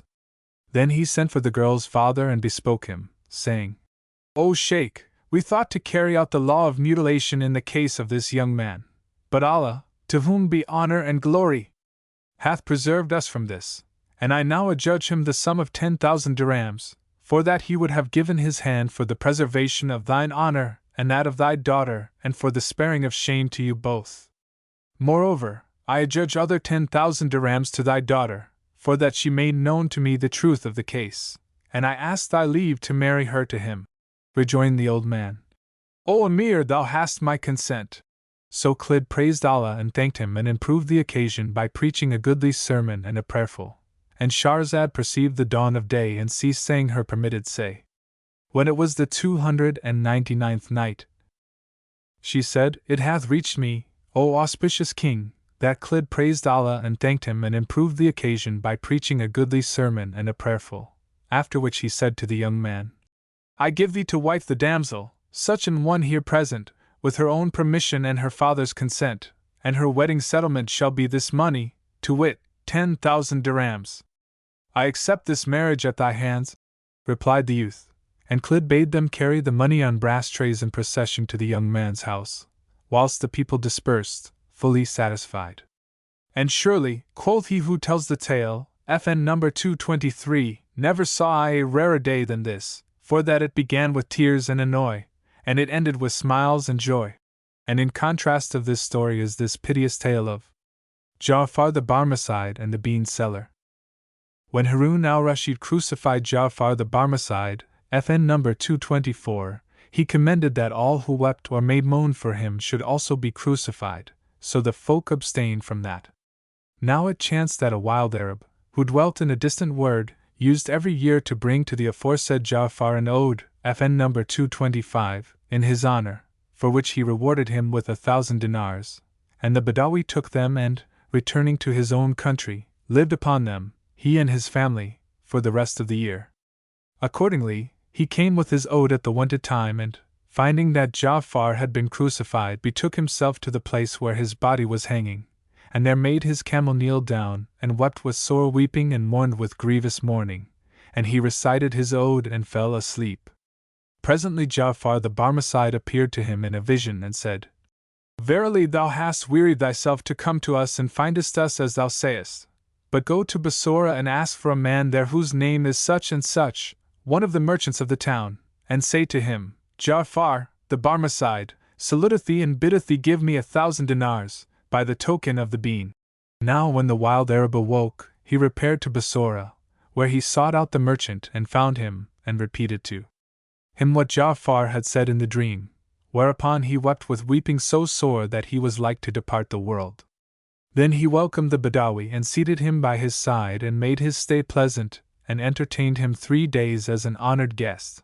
And when he was minded to depart he gave him 1,500 dinars, saying, "The 1,000 are what is commanded to thee, and the 500 are a gift from me to thee, and every year thou shalt have of me 1,000 gold pieces." Now when the Arab was about to take leave, he said to the merchant, "Allah upon thee, tell me the story of the bean, that I may know the origin of all this." He answered, "In the early part of my life I was poor and hawked hot beans, FN number 226, about the streets of Baghdad to keep me alive. So I went out one raw and rainy day, without clothes enough on my body to protect me from the weather, now shivering for excess of cold and now stumbling into the pools of rain water, and altogether in so piteous a plight as would make one shudder with goose skin to look upon. But it chanced that Ja'far that day was seated with his officers and his concubines, in an upper chamber overlooking the street when his eyes fell on me. So he took pity on my case and sending one of his dependents to fetch me to him, said as soon as he saw me, Sell thy beans to my people, So I began to mete out the beans with a measure I had by me. And each who took a measure of beans filled the measure with gold pieces till all my store was gone and my basket was clean empty. Then I gathered together the gold I had gotten, and Ja'far said to me, Hast thou any beans left? I know not, answered I, and then sought in the basket, but found only one bean. So Ja'far took from me the single bean and, splitting it in twain, kept one half himself and gave the other to one of his concubines, saying, For how much wilt thou buy this half bean?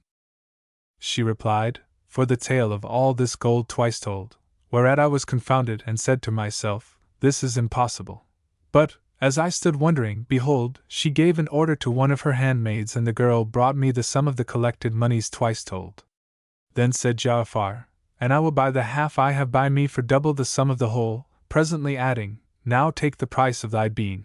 And he gave an order to one of his servants, who gathered together the whole of the money and laid it in my basket, and I took it and went my ways.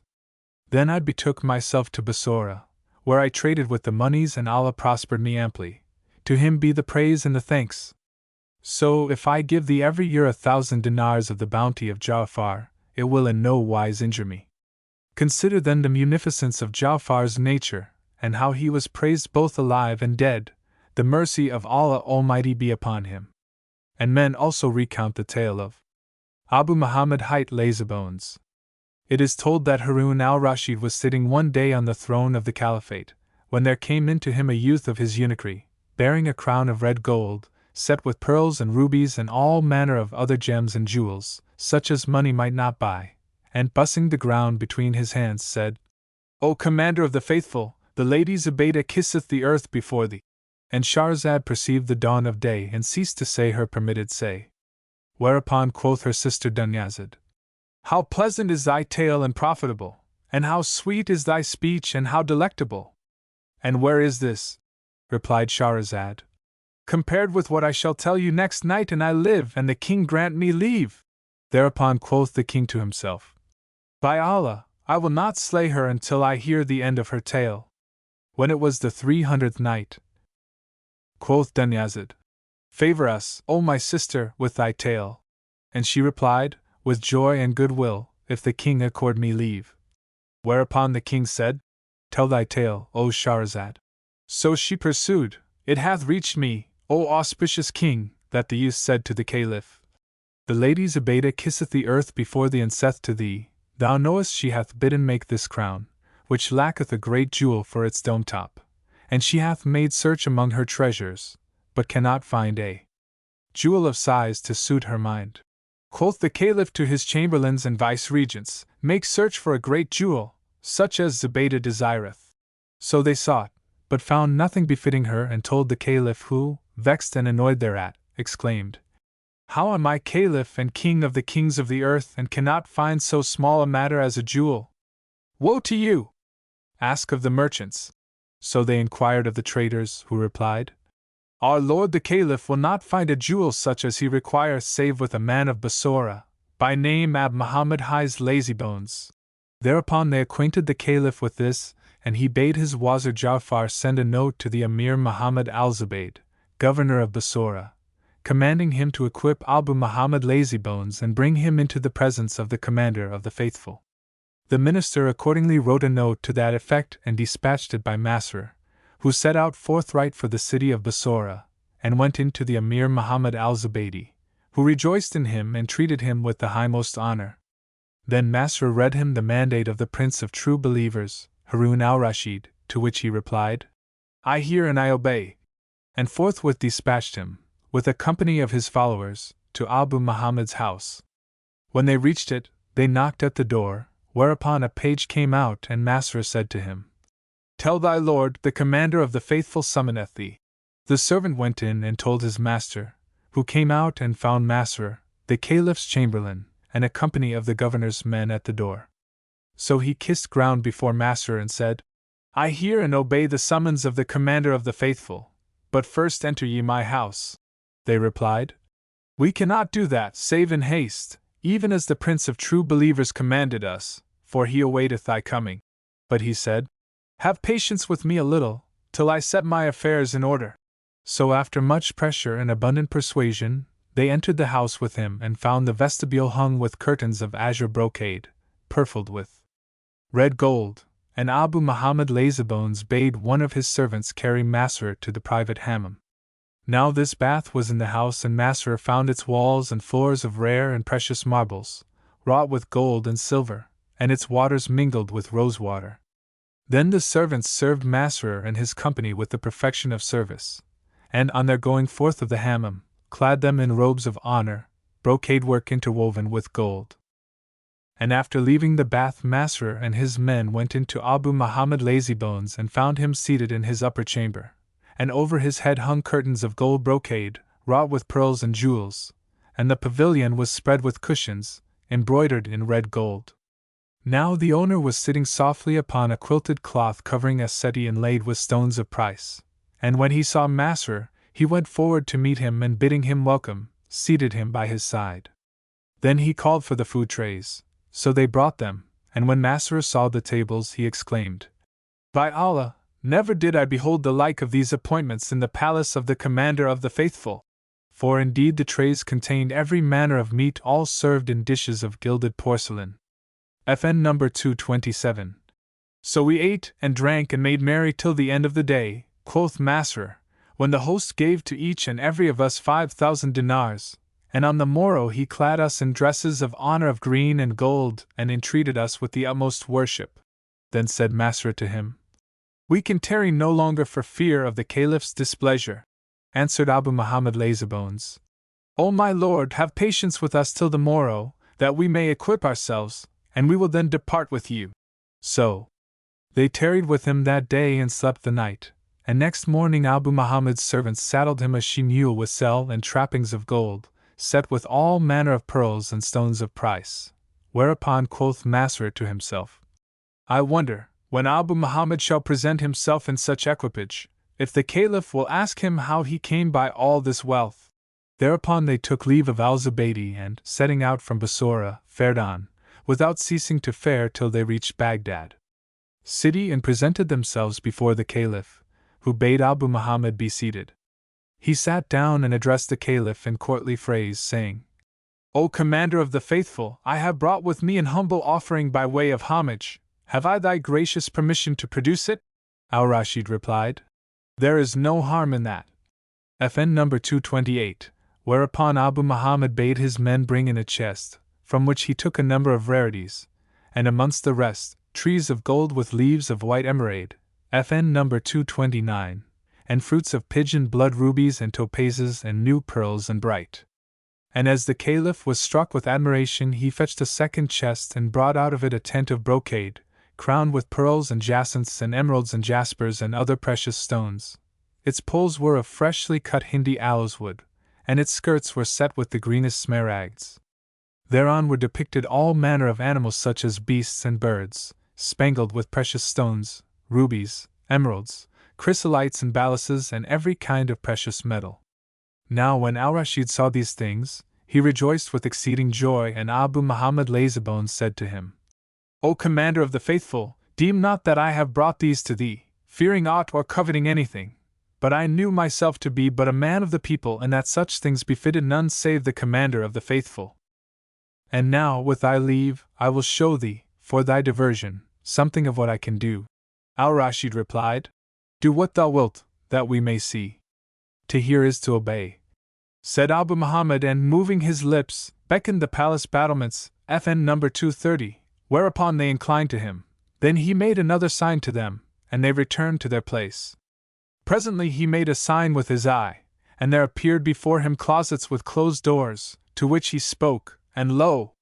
the voices of birds answered him from within. The Caliph marveled with passing marvel at this, and said to him, "How camest thou by all this, seeing that thou art known only as Abu Muhammad Lazybones, and they tell me that thy father was a cupper serving in a public hammam, who left thee nothing?" Whereupon he answered, "Listen to my story." And Shahrazad perceived the dawn of day and ceased saying her permitted say. When it was the 301st night, she said, "It hath reached me, O auspicious King, that Abu Muhammad Lazybones thus spake to the Caliph. O Prince of True Believers, listen to my story, for it is a marvelous, and its particulars are wondrous. Were it graven with graver needles upon the eye corners, it were a warner to whose would be warned. Quoth Al-Rashid, Let us hear all thou hast to say, O Abu Muhammad. So he began. Know then, O Commander of the Faithful, Allah prolong to thee glory and dominion, the report of the folk. That I am known as the Lazybones and that my father left me nothing, is true, for he was, as thou hast said, nothing but a barber-cupper in a hammam. And I throughout my youth was the idlest wight on the face of the earth. Indeed, so great was my sluggishness that, if I lay at full length in the sultry season and the sun came round upon me, I was too lazy to rise and remove from the sun to the shade. And thus I abode till I reached my 15th year, when my father deceased in the mercy of Allah Almighty and left me nothing. However, my mother used to go out a-charing and feed me and give me to drink, whilst I lay on my side. Now it came to pass that one day she came in to me with 5 silver dirhams, and said to me, O my son, I hear that Sheikh Ab al-Muzaffar, FN number 231, is about to go a voyage to China. Now this sheikh was a good and charitable man who loved the poor, so come, my son, take these 5 silver bits, and let us both carry them to him and beg him to buy thee there was somewhat from the land of China, so haply thou mayst make a profit of it by the bounty of Allah, whose name be exalted. I was too idle to move for her, but she swore by the Almighty that, except I rose and went with her, she would bring me neither meat nor drink nor come in to me, but would leave me to die of hunger and thirst. Now when I heard her words, O Commander of the Faithful, I knew she would do as she threatened for her knowledge of my sluggishness, so I said to her, Help me to sit up. She did so, and I wept the while and said to her, Bring me my shoes. Accordingly, she brought them and I said, Put them on my feet. She put them on my feet and I said, Lift me up off the ground.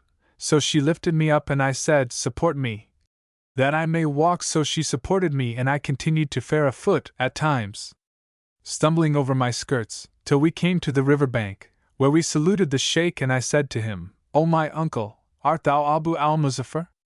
At thy service, answered he, and I take these dirhams and with them buy me somewhat from the land of China, haply Allah may vouchsafe me a profit of it. Quoth the sheikh to his companions, Do ye know this youth? They answered, Yes, he is known as Abu Muhammad Lazybones, and we never saw him stir from his house till this moment. Then said he to me, O my son, give me the silver with the blessing of Almighty Allah. So he took the money, saying, Bismillah in the name of Allah, and I returned home with my mother. Presently Sheikh Abu al-Muzaffar set sail, with a company of merchants, and stayed not till they reached the land of China, where he and his bought and sold, and having won what they wished, set out on their homeward voyage. When they had been 3 days at sea, the sheikh said to his company, Stay the vessel. They asked, What dost thou want? And he answered, Know that I have forgotten the commission wherewith Abu Muhammad Lazybones charged me. So let us turn back that we may lay out his money on somewhat whereby he may profit. They cried, We conjure thee, by Allah Almighty, turn not back with us, for we have traversed a long distance and a sore, and while so doing we have endured sad hardship and many terrors. Quoth he, There is no help for it but we return. And they said, Take from us double the profit of the 5 dirhams, and turn us not back. He agreed to this, and they collected for him an ample sum of money. Thereupon they sailed on, till they came to an island wherein was much people, when they moored thereto, and the merchants went ashore, to buy thence a stock of precious metals and pearls and jewels and so forth.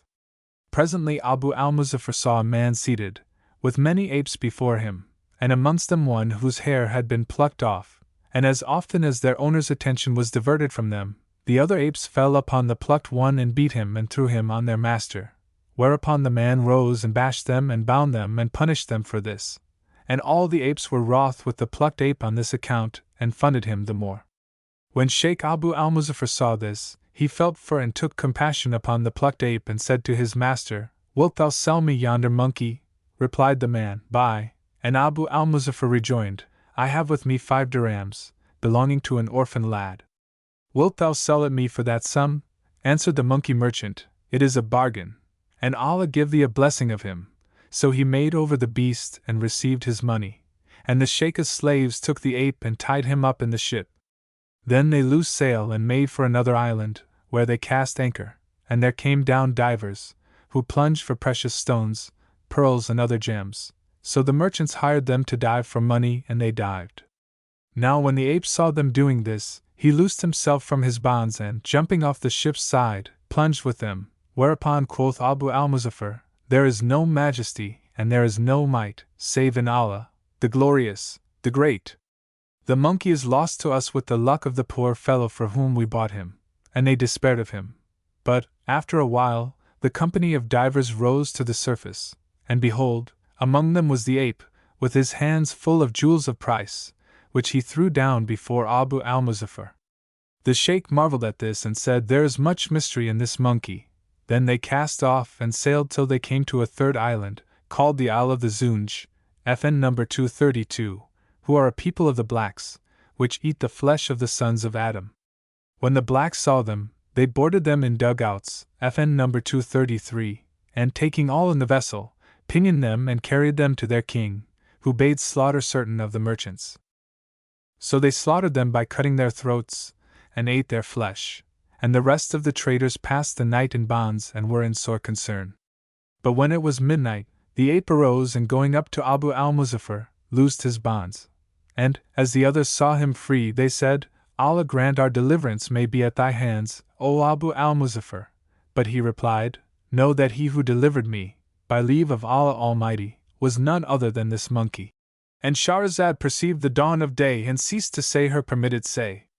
When it was the 302nd night, she said, "It hath reached me, O auspicious king, that Abu al-Muzaffar declared, None loosed me, by leave of Allah Almighty, save this monkey, and I buy my release of him at 1,000 dinars. Whereupon the merchants rejoined, And we likewise, each and every, will pay him 1,000 dinars if he release us. With this the ape arose and went up to them and loosed their bonds one by one, till he had freed them all, when they made for the vessel and boarding her, found all safe and nothing missing from her. So they cast off and set sail, and presently Abu al-Muzaffar said to them, "O merchants, fulfill your promise to the monkey." "We hear and we obey," answered they, and each one paid him 1,000 dinars, whilst Abu al-Muzaffar brought out to him the like sum of his own monies, so that a great heap of coin was collected for the ape. Then they fared on till they reached Bassorah city, where their friends came out to meet them.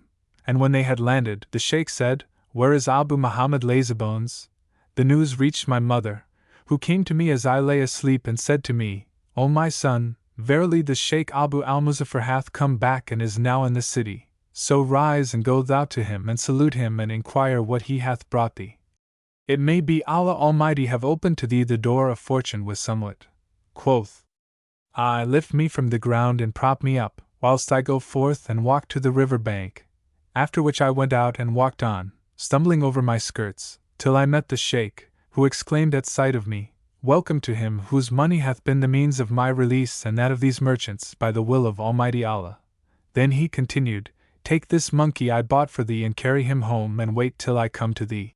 So I took the ape and went off, saying in my mind, "By Allah, this is naught but rare merchandise," and led it home, where I said to my mother, "Whenever I lie down to sleep, thou biddest me rise and trade. See now this merchandise with thine own eyes."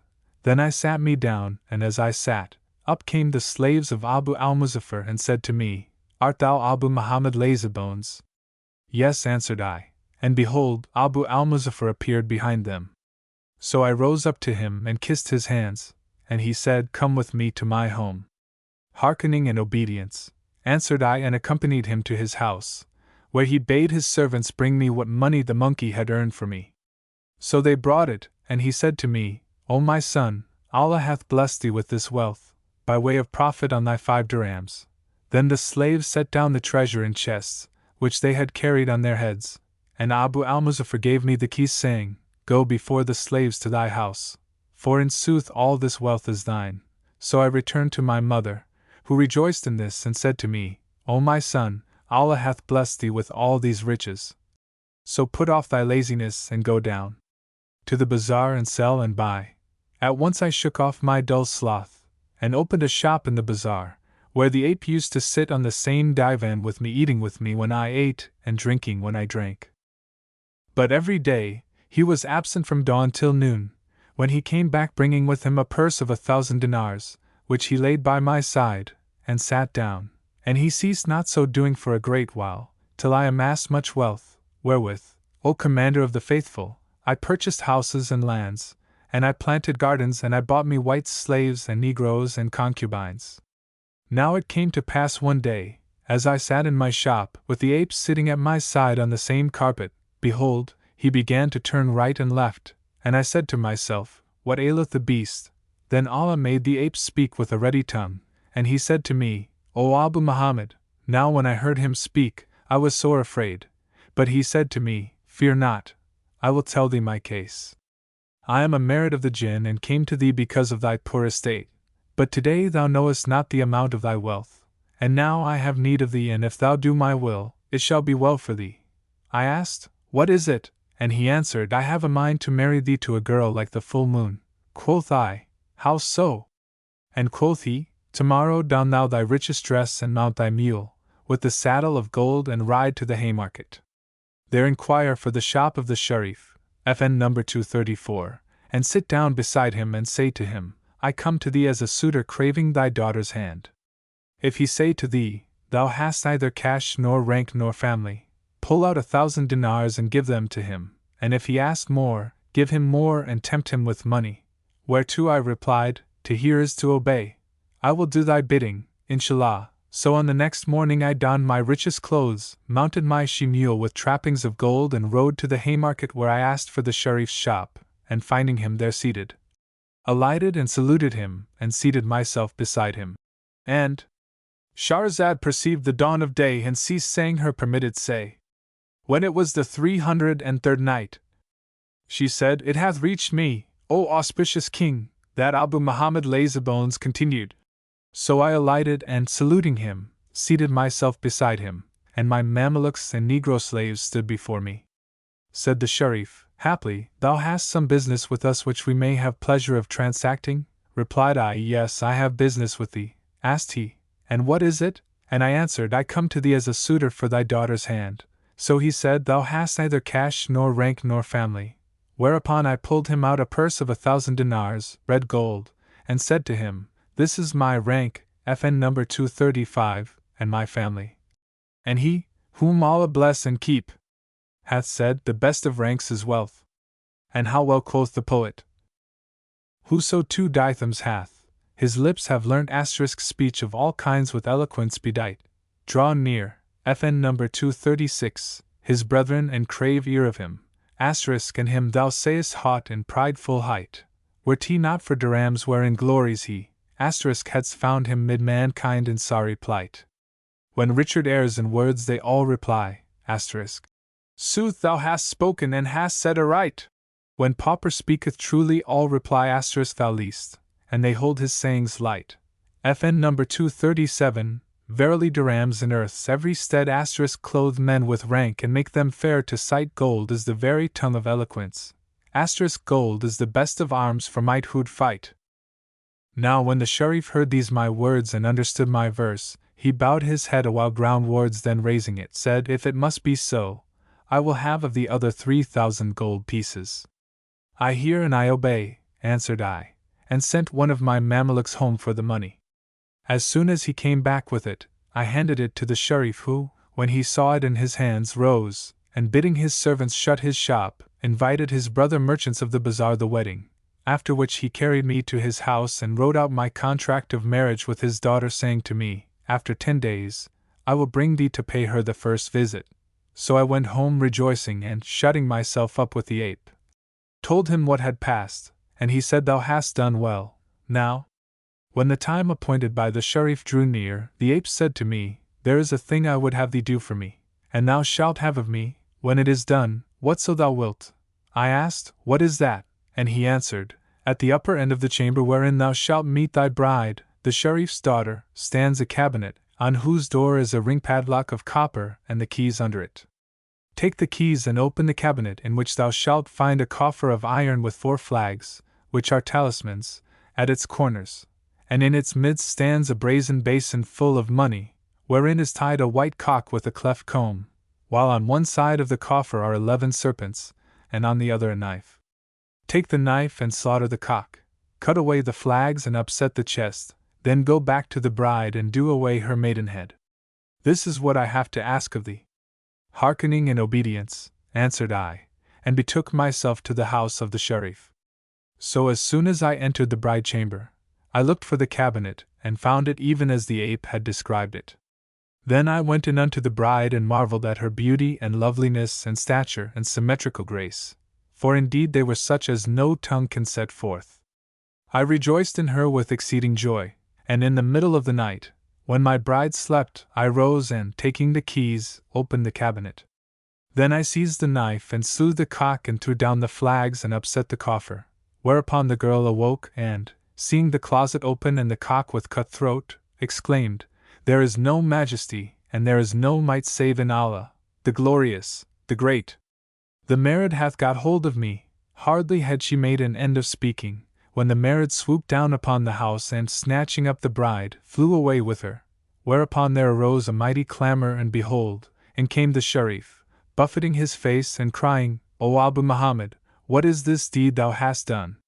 Is it thus thou requitest us? I made this talisman in the cabinet fearing for my daughter from this accursed one who, for these 6 years, hath sought to steal away the girl, but could not. But now there is no more abiding for thee with us, so wend thy ways. Thereupon I went forth and returned to my own house, where I made search for the ape but could not find him nor any trace of him, whereby I knew that it was he who was the Marid, and that he had carried off my wife and had tricked me into destroying the talisman and the cock, the 2 things which hindered him from taking her, and I repented, rending my raiment and cuffing my face.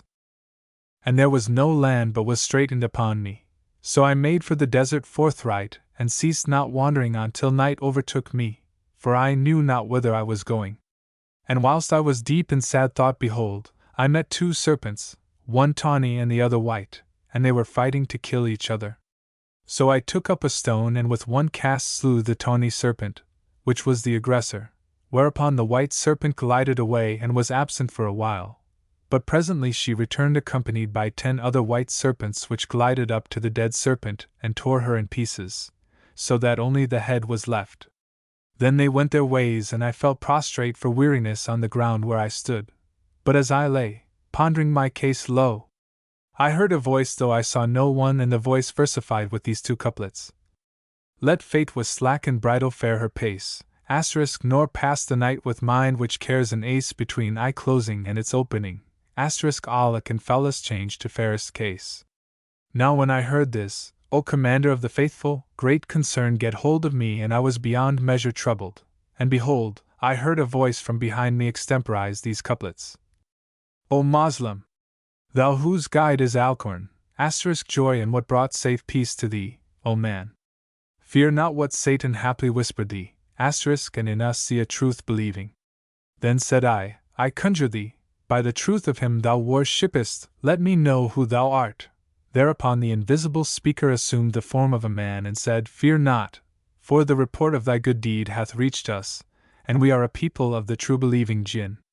So if thou lack aught, let us know it that we may have the pleasure of fulfilling thy want.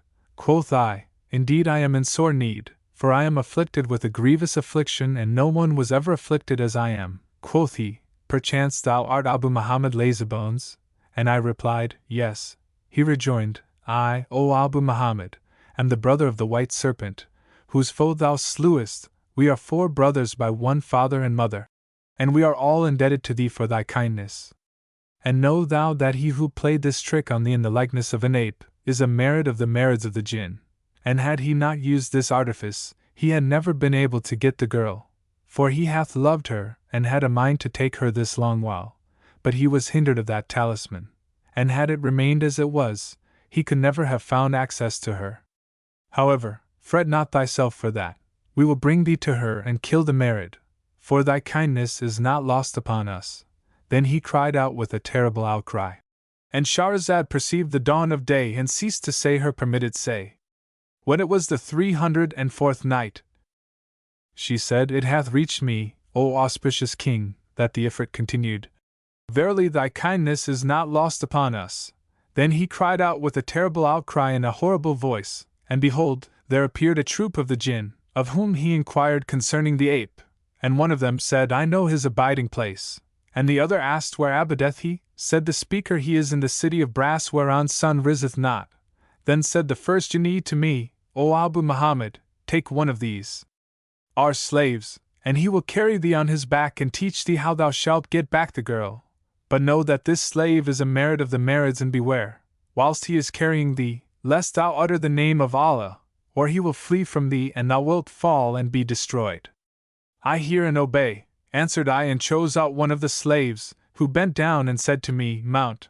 So I mounted on his back, and he flew up with me into the firmament till I lost sight of the earth and saw the stars as they were the mountains of earth fixed and firm, FN number 238, and heard the angels crying, Praise be to Allah, in heaven, while the Merid held me in converse, diverting me and hindering me from pronouncing the name of Almighty Allah. FN number 239, but, as we flew, behold, one clad in green raiment, FN number 240, with streaming tresses and radiant face, holding in his hand a javelin whence flew sparks of fire, accosted me, saying, O Abu Muhammad, say, There is no God but the God, and Muhammad is the apostle of God, or I will smite thee with this javelin. Now already I felt heartbroken by my forced silence as regards calling on the name of Allah. So I said, There is no God but the God, and Muhammad is the apostle of God. Whereupon the Shining One smote the Merid with his javelin, and he melted away and became ashes, whilst I was thrown from his back and fell headlong towards the earth, till I dropped into the midst of a dashing sea, swollen with clashing surge. And behold, I fell hard by a ship with 5 sailors therein, who seeing me, made for me and took me up into the vessel, and they began to speak to me in some speech I knew not, but I signed to them that I understood not their speech. So they fared on till the last of the day, when they cast out a net and caught a great fish, and they broiled it and gave me to eat, after which they ceased not sailing on till they reached their city and carried me to their king and set me in his presence. So I kissed ground before him, and he bestowed on me a dress of honor and said to me in Arabic, which he knew well, I appoint thee one of my officers. Thereupon I asked him the name of the city, and he replied, It is called Hand, FN number 241, and is in the land of China.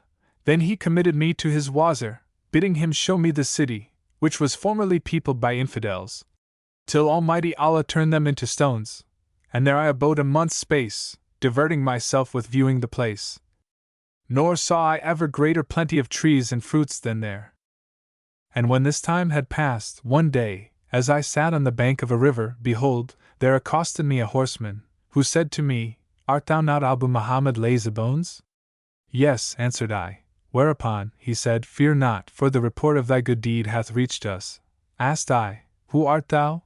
And he answered, I am a brother of the white serpent, and thou art hard by the place where is the damsel whom thou seekest. So saying, he took off his clothes and clad me therein, saying, Fear not, for the slave who perished under thee was one of our slaves. Then the horseman took me up behind him and rode on with me to a desert place, when he said, Dismount now and walk on between these 2 mountains, till thou sayest the city of brass wink with a frown FN number 242, then halt afar off and enter it not, ere I return to thee and tell thee how thou shalt do. To hear is to obey, replied I, and dismounting from behind him, walked on till I came to the city, the walls whereof I found of brass. Then I began to pace round about it, hoping to find a gate, but found none, and presently as I persevered, behold, the serpent's brother rejoined me and gave me a charmed sword which should hinder any from seeing me, FN number 243, then went his way. Now he had been gone but a little while, when lo! I heard a noise of cries and found myself in the midst of a multitude of folk whose eyes were in their breasts, and seeing me quoth they, Who art thou, and what cast thee into this place? So I told them my story, and they said, The girl thou seekest is in this city with the Merid, but we know not what he hath done with her. Now we are brethren of the white serpent, adding, Go thou to yonder spring and note where the water entereth, and enter thou with it, for it will bring thee into the city. I did as they bade me, and followed the watercourse, till it brought me to a sardab, a vaulted room under the earth, from which I ascended and found myself in the midst of the city. Here I saw the damsel seated upon a throne of gold, under a canopy of brocade, girt round by a garden full of trees of gold, whose fruits were jewels of price, such as rubies and chrysolites, pearls and coral. And the moment she saw me, she knew me and accosted me with the Moslem salutation, saying, O my lord, who guided thee hither? So I told her all that had passed, and she said, Know that the accursed Marid, of the greatness of his love for me, hath told me what bringeth him bane and what bringeth him gain, and that there is here a talisman by means whereof he could, and he would, destroy this city and all that are therein. And whoso possesseth it, the Ifrits will do his commandment in everything. It standeth upon a pillar, whereat I asked her, And where is the pillar? And she answered, It is in such a place. And what manner of thing may the talisman be? Said I. Said she, It is in the semblance of a vulture, FN number 244, and upon it is a writing which I cannot read. So go thou thither and seize it, and set it before thee, and, taking a chafing dish, throw into it a little musk, whereupon there will arise a smoke which will draw the Ifrits to thee, and they will all present themselves before thee, nor shall one be absent. Also they shall be subject to thy word, and, whatsoever thou biddest them, that will they do. Arise therefore and fall to this thing, with the blessing of Almighty Allah. I answered, hearkening in obedience, and, going to the column, did as she bade me, whereupon the Ifrits all presented themselves before me, saying, Here are we, O our Lord. Whatsoever thou biddest us, that will we do. Quoth I, Bind the Marid who brought the damsel hither from her home. Quoth they, We hear and obey. And off they flew and bound that Marid in straitest bonds, and returned after a while, saying, We have done thy bidding.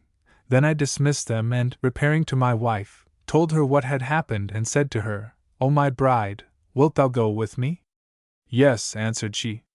So I carried her forth of the vaulted chamber whereby I had entered the city, and we fared on, till we fell in with the folk who had shown me the way to find her. And Shahrazad perceived the dawn of day and ceased saying her permitted say. When it was the 305th night, she said, It hath reached me, O auspicious king, that he continued on this wise, and we fared on till we fell in with the folk who had shown me the way to her. So I said to them, Point me out a path which shall lead me to my home, and they did accordingly, and brought us afoot to the seashore, and set us aboard a vessel which sailed on before us with a fair wind, till we reached Bassorah city. And when we entered the house of my father-in-law and her people saw my wife, they rejoiced with exceeding joy. Then I fumigated the vulture with musk, and lo! The Ifrits flocked to me from all sides, saying, At thy service what wilt thou have us do? So I bade them transport all that was in the city of brass, of monies and noble metals and stones of price to my house in Bassorah, which they did, and I then ordered them to bring me the ape. They brought him before me, abject and contemptible, and I said to him, O accursed, why hast thou dealt thus perfidiously with me? Then I commanded the Ifrits to shut him in a brazen vessel, FN number 245, so they put him in a brazen cucurbite and sealed it with lead. But I abode with my wife in joy and delight. And now, O Commander of the Faithful, I have under my hand precious things in such measure, and rare jewels and other treasure, and monies on such wise as either reckoning may express nor may limits comprise. And if thou lust after wealth or aught else, I will command the jinn at once to do thy desire. But all this is of the bounty of Almighty Allah. Thereupon the Commander of the Faithful wondered greatly, and bestowed on him imperial gifts, in exchange for his presents, and entreated him with the favor he deserved. And men also tell the tale of the generous dealing of Yahya bin Khalid the Barmecide with Mansur. It is told that Harun al-Rashid, in the days before he became jealous of the Barmecides, sent once for one of his guards, Salih by name, and said to him, O Sly, go to Mansur, FN number 246, and say to him, Thou owest us 1,000 dirhams, and we require of the immediate payment of this amount. And I command thee, O Salih, unless he pay it between this hour and sundown, sever his head from his body and bring it to me. To hear is to obey, answered Salih, and going to Mansur, acquainted him with what the Caliph had said, whereupon quoth he, I am a lost man, by Allah, for all my estate and all my hand owneth, if sold for their utmost value, would not fetch a price of more than 100,000 dirhams.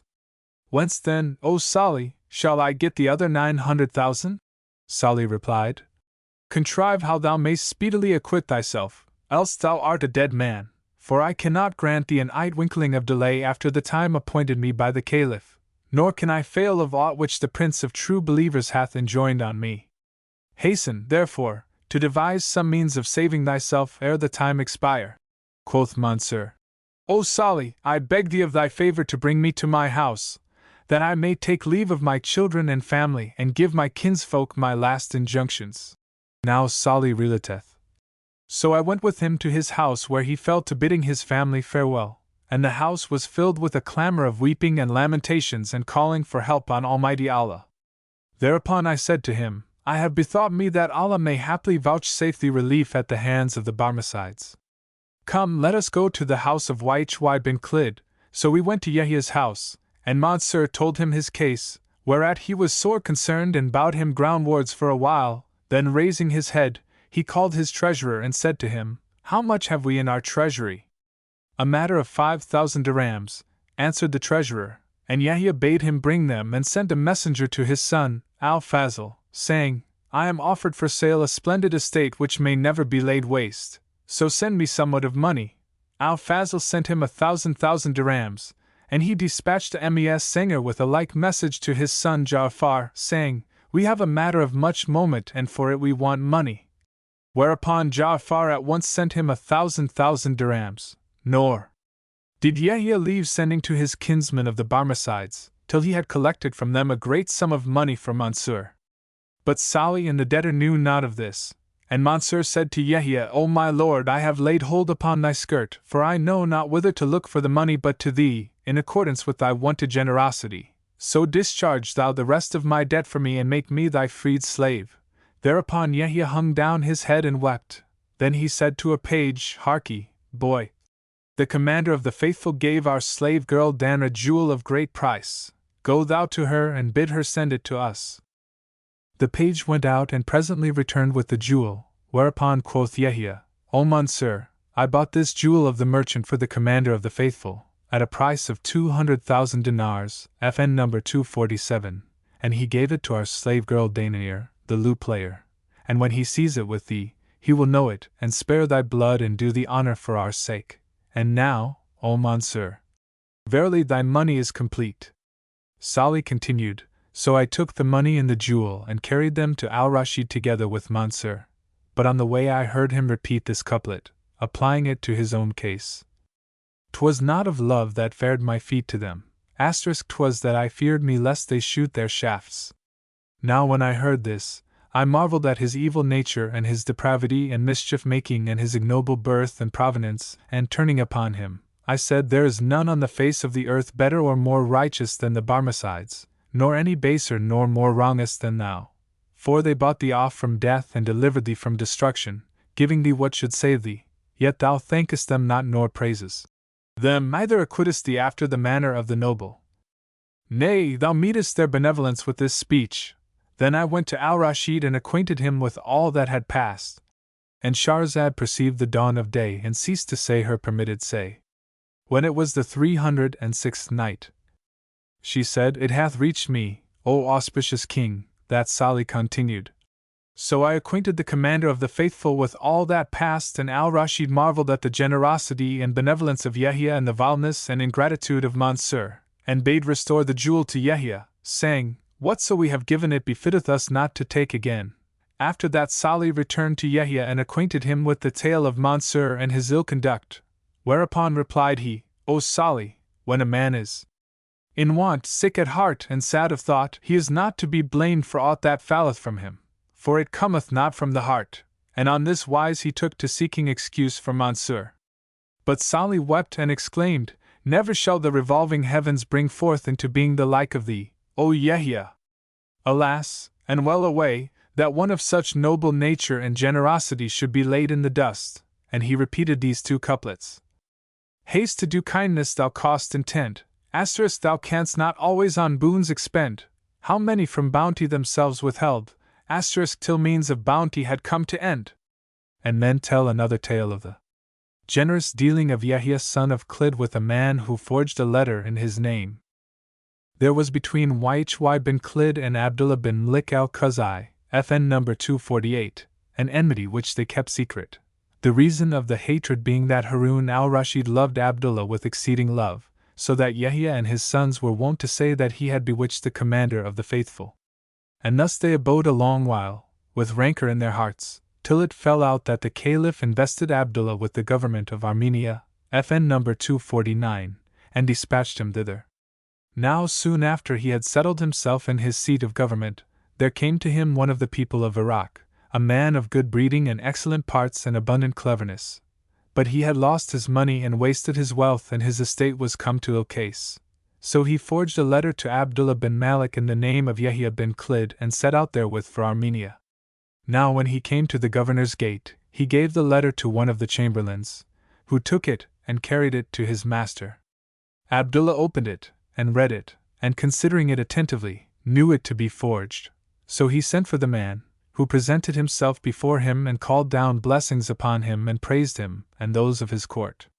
Quoth Abdullah to him, "What moved thee to weary thyself on this wise and bring me a forged letter? But be of good heart, for we will not disappoint thy travail." Replied the other, "Allah prolong the life of our Lord the Wazir. If my coming annoy thee, cast not about for a pretext to repel me, for Allah's earth is wide and he who giveth daily bread still liveth. Indeed, the letter I bring thee from Yahya bin Khalid is true and no forgery." Quoth Abdullah, "I will write a letter to my agent, FN number 250, at Baghdad and command him inquire concerning this same letter. If it be true, as thou sayest, and genuine and not forged by thee, I will bestow on thee the emirship of one of my cities. Or, if thou prefer a present, I will give thee 200,000 dirhams, besides horses and camels of price and a robe of honor. But if the letter prove a forgery, I will order thou be beaten with 200 blows of a stick and thy beard be shaven." So Abdullah bade confine him in a chamber and furnish him therein with all he needed, till his case should be made manifest. Then he dispatched a letter to his agent at Baghdad, to the following effect: "There is come to me a man with a letter purporting to be from Yahya bin Khalid. Now I have my suspicions of this letter, therefore delay thou not in the matter, but go thyself and look carefully into the case and let me have an answer with all speed, in order that we may know what is true and what is untrue." When the letter reached Baghdad, the agent mounted at once, and Shahrazad perceived the dawn of day and ceased to say her permitted say. When it was the 307th night, she said, "It hath reached me, O auspicious king, that the agent of Abdullah, son of Malik al-Khuzai, on receipt of the letter at Baghdad, mounted at once and repaired to the house of Yahya bin Khalid, whom he found sitting with his officers and boon companions. After the usual salute he gave him the letter, and Yahya read it, and said to the agent, "Come back to me tomorrow for my written answer." Now when the agent had gone away, Yahya turned to his companions and said, "What doth he deserve who forgeth a letter in my name and carrieth it to my foe?" They answered all and each, saying this and that, and every one proposing some kind of punishment. But Yahya said, "Ye err in that ye say, and this your counsel is of the baseness of your spirits and the meanness of your minds. Ye all know the close favor of Abdullah with the Caliph, and ye read of what is between him and us of anger and enmity. And now Almighty Allah hath made this man the means of reconciliation between us, and hath fitted him for such purpose, and hath appointed him to quench the fire of ire in our hearts, which hath been growing these 20 years, and by his means our differences shall be adjusted. Wherefore it behoveth me to requite such man by verifying his assertion and amending his estate. So I will write him a letter to Abdullah son of Malik, praying that he may use him with increase of honor and continue to him his liberality." Now when his companions heard what he said, they called down blessings on him and marveled at his generosity, and the greatness of his magnanimity. Then he called for paper and ink and wrote Abdullah a letter in his own hand, to the following effect: "In the name of Allah, the compassionating the compassionate. Of a truth thy letter hath reached me, Allah give thee long life. And I am glad to hear of thy safety, and am pleased to be assured of thine immunity and prosperity. It was thy thought that a certain worthy man had forged a letter in my name, and that he was not the bearer of any message from the same. But the case is not so, for the letter I myself wrote, and it was no forgery. And I hope, of thy courtesy and consideration and the nobility of thy nature, that thou wilt gratify this generous and excellent man of his hope and wish, and honor him with the honor he deserveth, and bring him to his desire, and make him the special object of thy favor and munificence. Whatso thou dost with him, it is to me that thou dost the kindness, and I am thankful to thee accordingly. Then he superscribed the letter and after sealing it, delivered it to the agent, who dispatched it to Abdullah. Now when the governor read it, he was charmed with its contents, and sending for the man, said to him, "Whichever of the two promised boons is the more acceptable to thee, that will I give thee." The man replied, "The money gift were more acceptable to me than aught else." Whereupon Abdullah ordered him 200,000 dirhams and 10 Arab horses, 5 with housings of silk and other 5 with richly ornamented saddles, used in state processions, besides 20 chests of clothes and 10 mounted white slaves and a proportionate quantity of jewels of price. Moreover, he bestowed on him a dress of honor and sent him to Baghdad in great splendor. So when he came thither, he repaired to the door of Yahya's house, before he went to his own folk, and craved permission to enter and have audience. The chamberlain went into Yahya and said to him, "O my lord, there's one at the door who craveth speech of thee, and he is a man of apparent wealth, courteous in manner, comely of aspect, and attended by many servants." Then Yahya bade admit him, and when he entered and kissed the ground before him, Yahya asked him, "Who art thou?" He answered, "Hear me, O my lord, I am he who was done dead by the tyranny of fortune, but thou didst raise me to life again from the grave of calamities and exalt me to the paradise of my desires. I am the man who forged a letter in thy name, and carried it to Abdullah bin Malik al-Khuzai." Yahya asked, "How hath he dealt with thee, and what did he give thee?"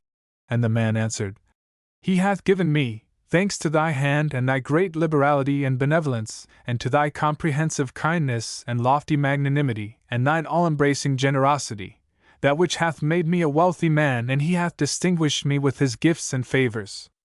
And now I have brought all that he gave me, and here it is at thy door, for it is thine to decide, and the command is in thy hand."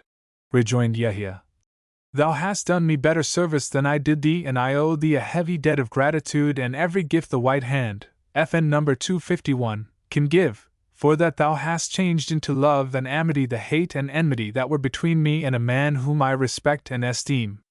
Wherefore I will give thee the like of what Abdullah bin Malik gave thee." Then he ordered him money and horses and chests of apparel, such as Abdullah had given him, and thus that man's fortune was restored to him by the munificence of these two generous ones. And folk also relate the tale of the Caliph Al-Ma'mun and the strange scholar. It is said of Al-Ma'mun that, among the caliphs of the house of Abbas, there was none more accomplished in all branches of knowledge than he. Now on 2 days in each week, he was wont to preside at conferences of the learned, when the lawyers and theologians disputed in his presence, each sitting in his several rank and room. One day as he sat thus, there came into the assembly a stranger, clad in ragged white clothes, who took seat in an obscure place behind the doctors of the law. Then the assembly began to speak and debate difficult questions, it being the custom that the various propositions should be submitted to each in turn, and that whoso bethought him of some subtle addition or rare conceit, should make mention of it. So the question went round till it came to the strange man, who spake in his turn and made a goodlier answer than any of the doctor's replies, and the Caliph approved his speech. And Shahrazad perceived the dawn of day and ceased saying her permitted say. When it was the 308th night, she said, "It hath reached me, O auspicious king, that the Caliph Al-Ma'mun approved his speech and ordered him to come up from his low place to a high stead. Now when the second question came to him, he made a still more notable answer, and Al-Ma'mun ordered him to be preferred to a yet higher seat.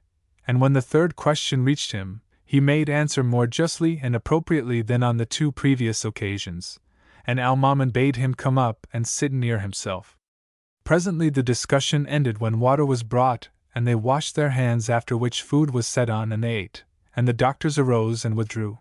But Al-Ma'mun forbade the stranger to depart with them, and calling him to himself, treated him with especial favor and promised him honor and profit. Thereupon they made ready the sants of wassail.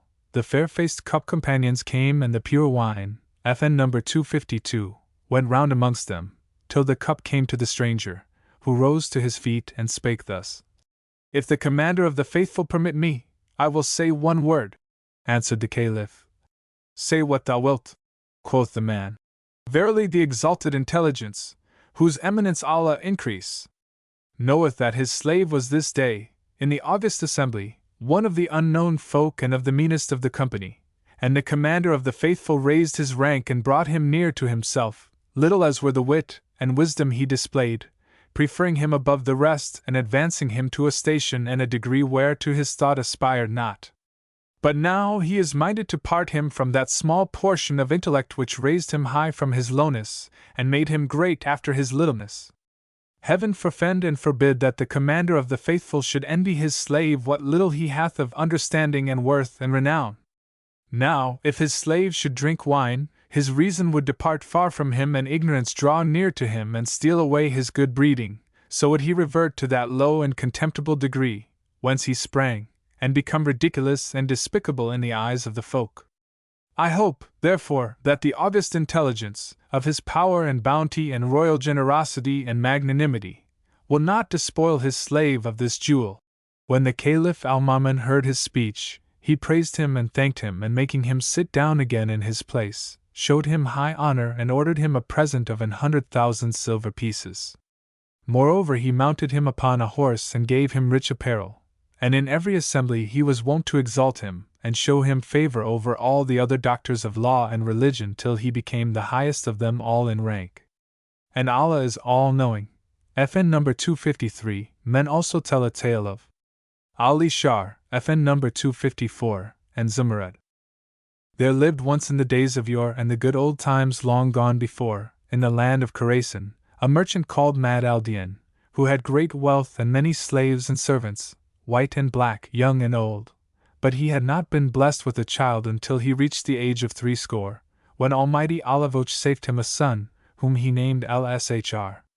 The boy grew up like the moon on the night of fullness, and when he came to man's estate and was endowed with all kinds of perfections, his father fell sick of a death malady and calling his son to him, said, "O my son, the fated hour of my decease is at hand, and I desire to give thee my last injunctions." He asked, "And what are they, O my father?" And he answered, "O my son, I charge thee, be not over-familiar with any, FN number 255, and eschew what leadeth to evil and mischief.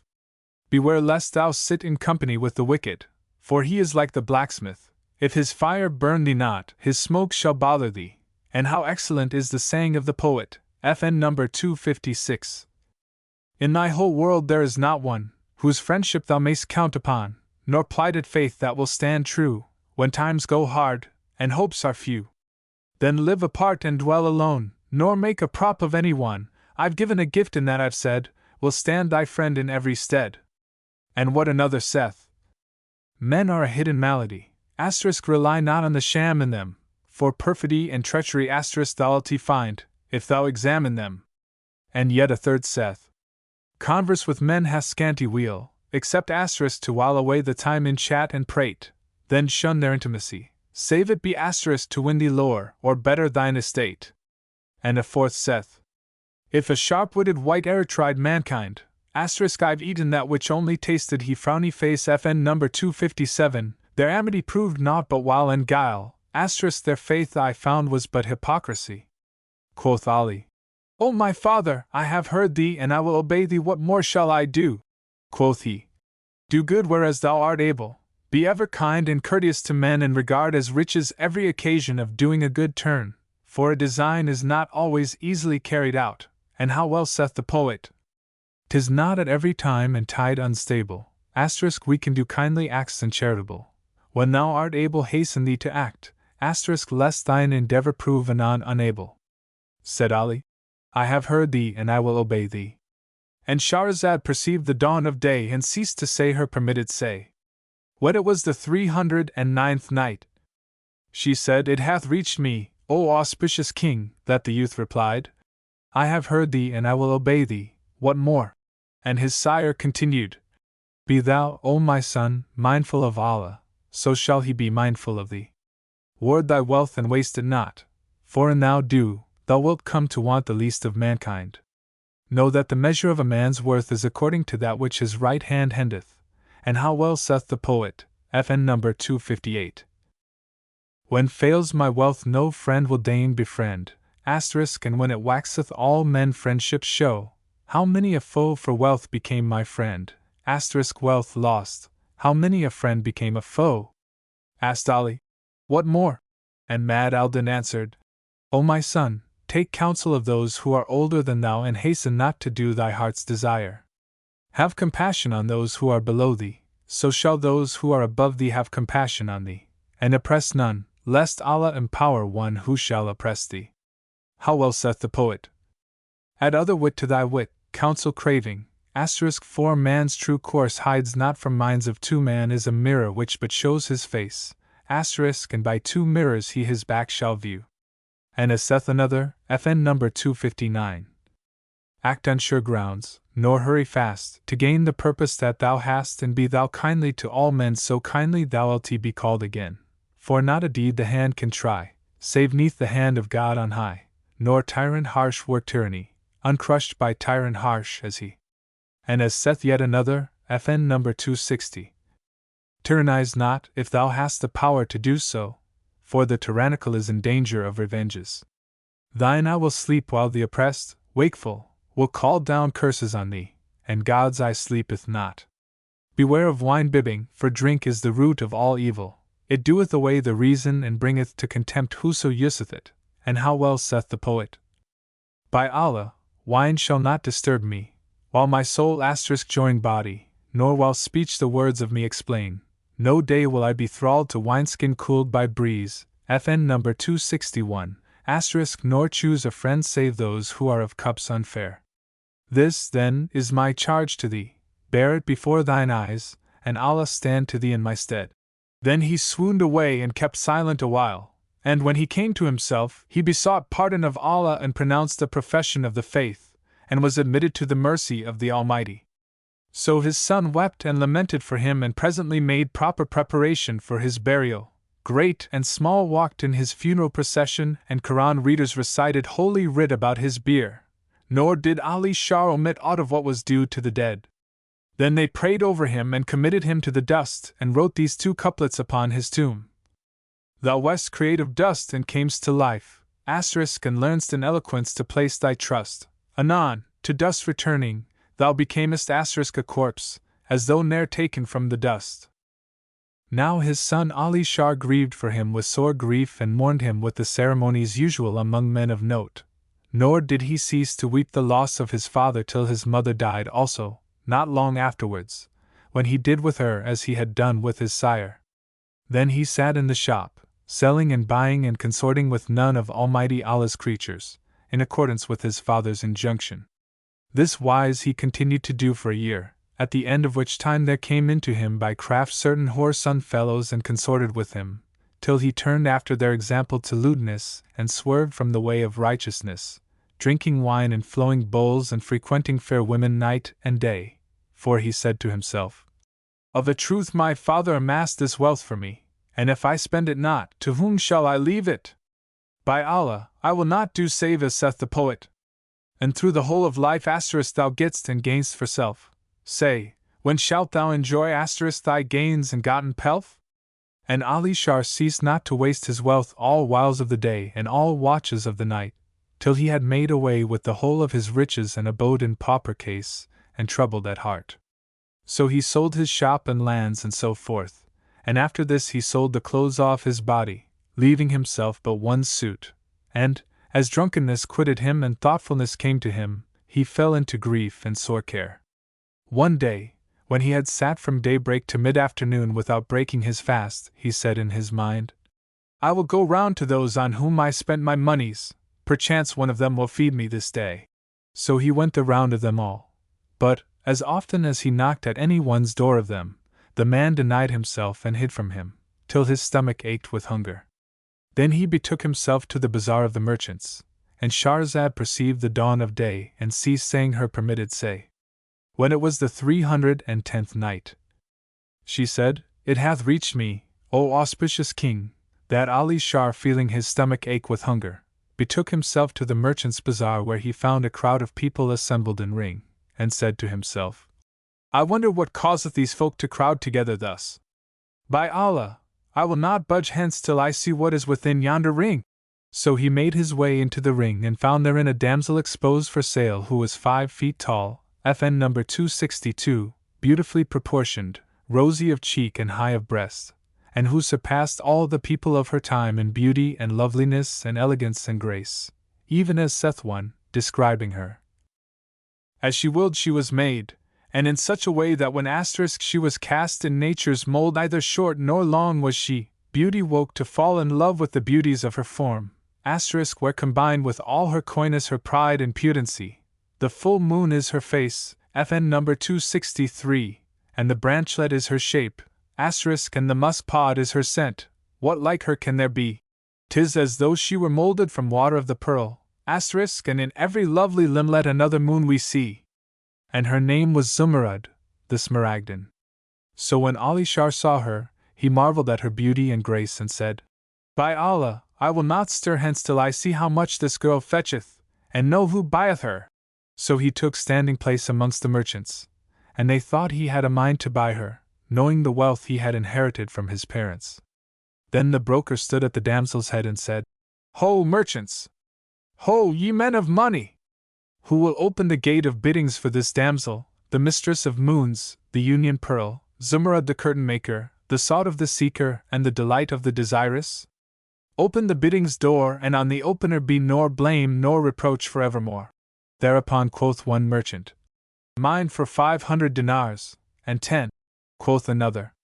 600, cried an old man named Allah Aldin, blue of eye, FN number 264, and foul of face. And 10, cried another.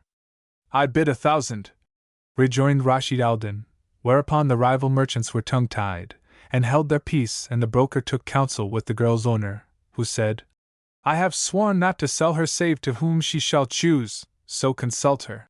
Thereupon the broker went up to Zumurrud and said to her, O mistress of moons, this merchant hath a mind to buy thee. She looked at Allah Aldin, and finding him as we have said, replied, I will not be sold to a grey beard, whom decrepitude hath brought to such evil plight. Allah inspired his saying who saith, I craved of her a kiss one day, but soon as she beheld my hoary hairs, though I my luxuries and wealth displayed, she proudly turned away from me, showed shoulders, cried aloud, No! No! By him, whose hest mankind from nothingness hath made for hoary head and grizzled chin I've no especial love, what? Stuff my mouth with cotton, FN number 265, ere in sepulchre I'm laid? Now when the broker heard her words he said, By Allah, thou art excusable, and thy price is 10,000 gold pieces. So he told her owner that she would not accept of old man Allah Aldin, and he said, Consult her concerning another. Thereupon a second man came forward and said, Be she mine for what price was offered by the oldster she would have none of. But she looked at him, and seeing that his beard was dyed, said, What be this fashion lewd and base, and the blackening of the hoary face? And she made a great show of wonderment, and repeated these couplets. Showed me sir such an one a sight, and what a frightful sight! A neck by Allah, only made for slipper sole to smite, FN number 266, a beard the meetest racing ground where gnats and lice contend, a brow fit only for the ropes thy temples chafe and bite, FN number 267, O thou in ravish, by my cheek and beauties of my form, why so translate thyself to youth, and think I deem it right? Dyeing disgracefully that white of reverend aged hairs, and hiding for foul purposes their venerable white. Thou goest with one beard and combest back with quite another, like Punch and Judy man who works the Chinese shades by night, FN number 268. And how well saith another? Quoth she, I see thee dye thy hoariness, FN number 269, to hide, O ears and eyes. From thee, quoth I, she roared with laugh and said, Right funny this, thou art so lying Ian. Now when the broker heard her verse he exclaimed, By Allah thou hast spoken sooth! The merchant asked what she said, so the broker repeated the verses to him, and he knew that she was in the right while he was wrong and desisted from buying her. Then another came forward and said, Ask her if she will be mine at the same price.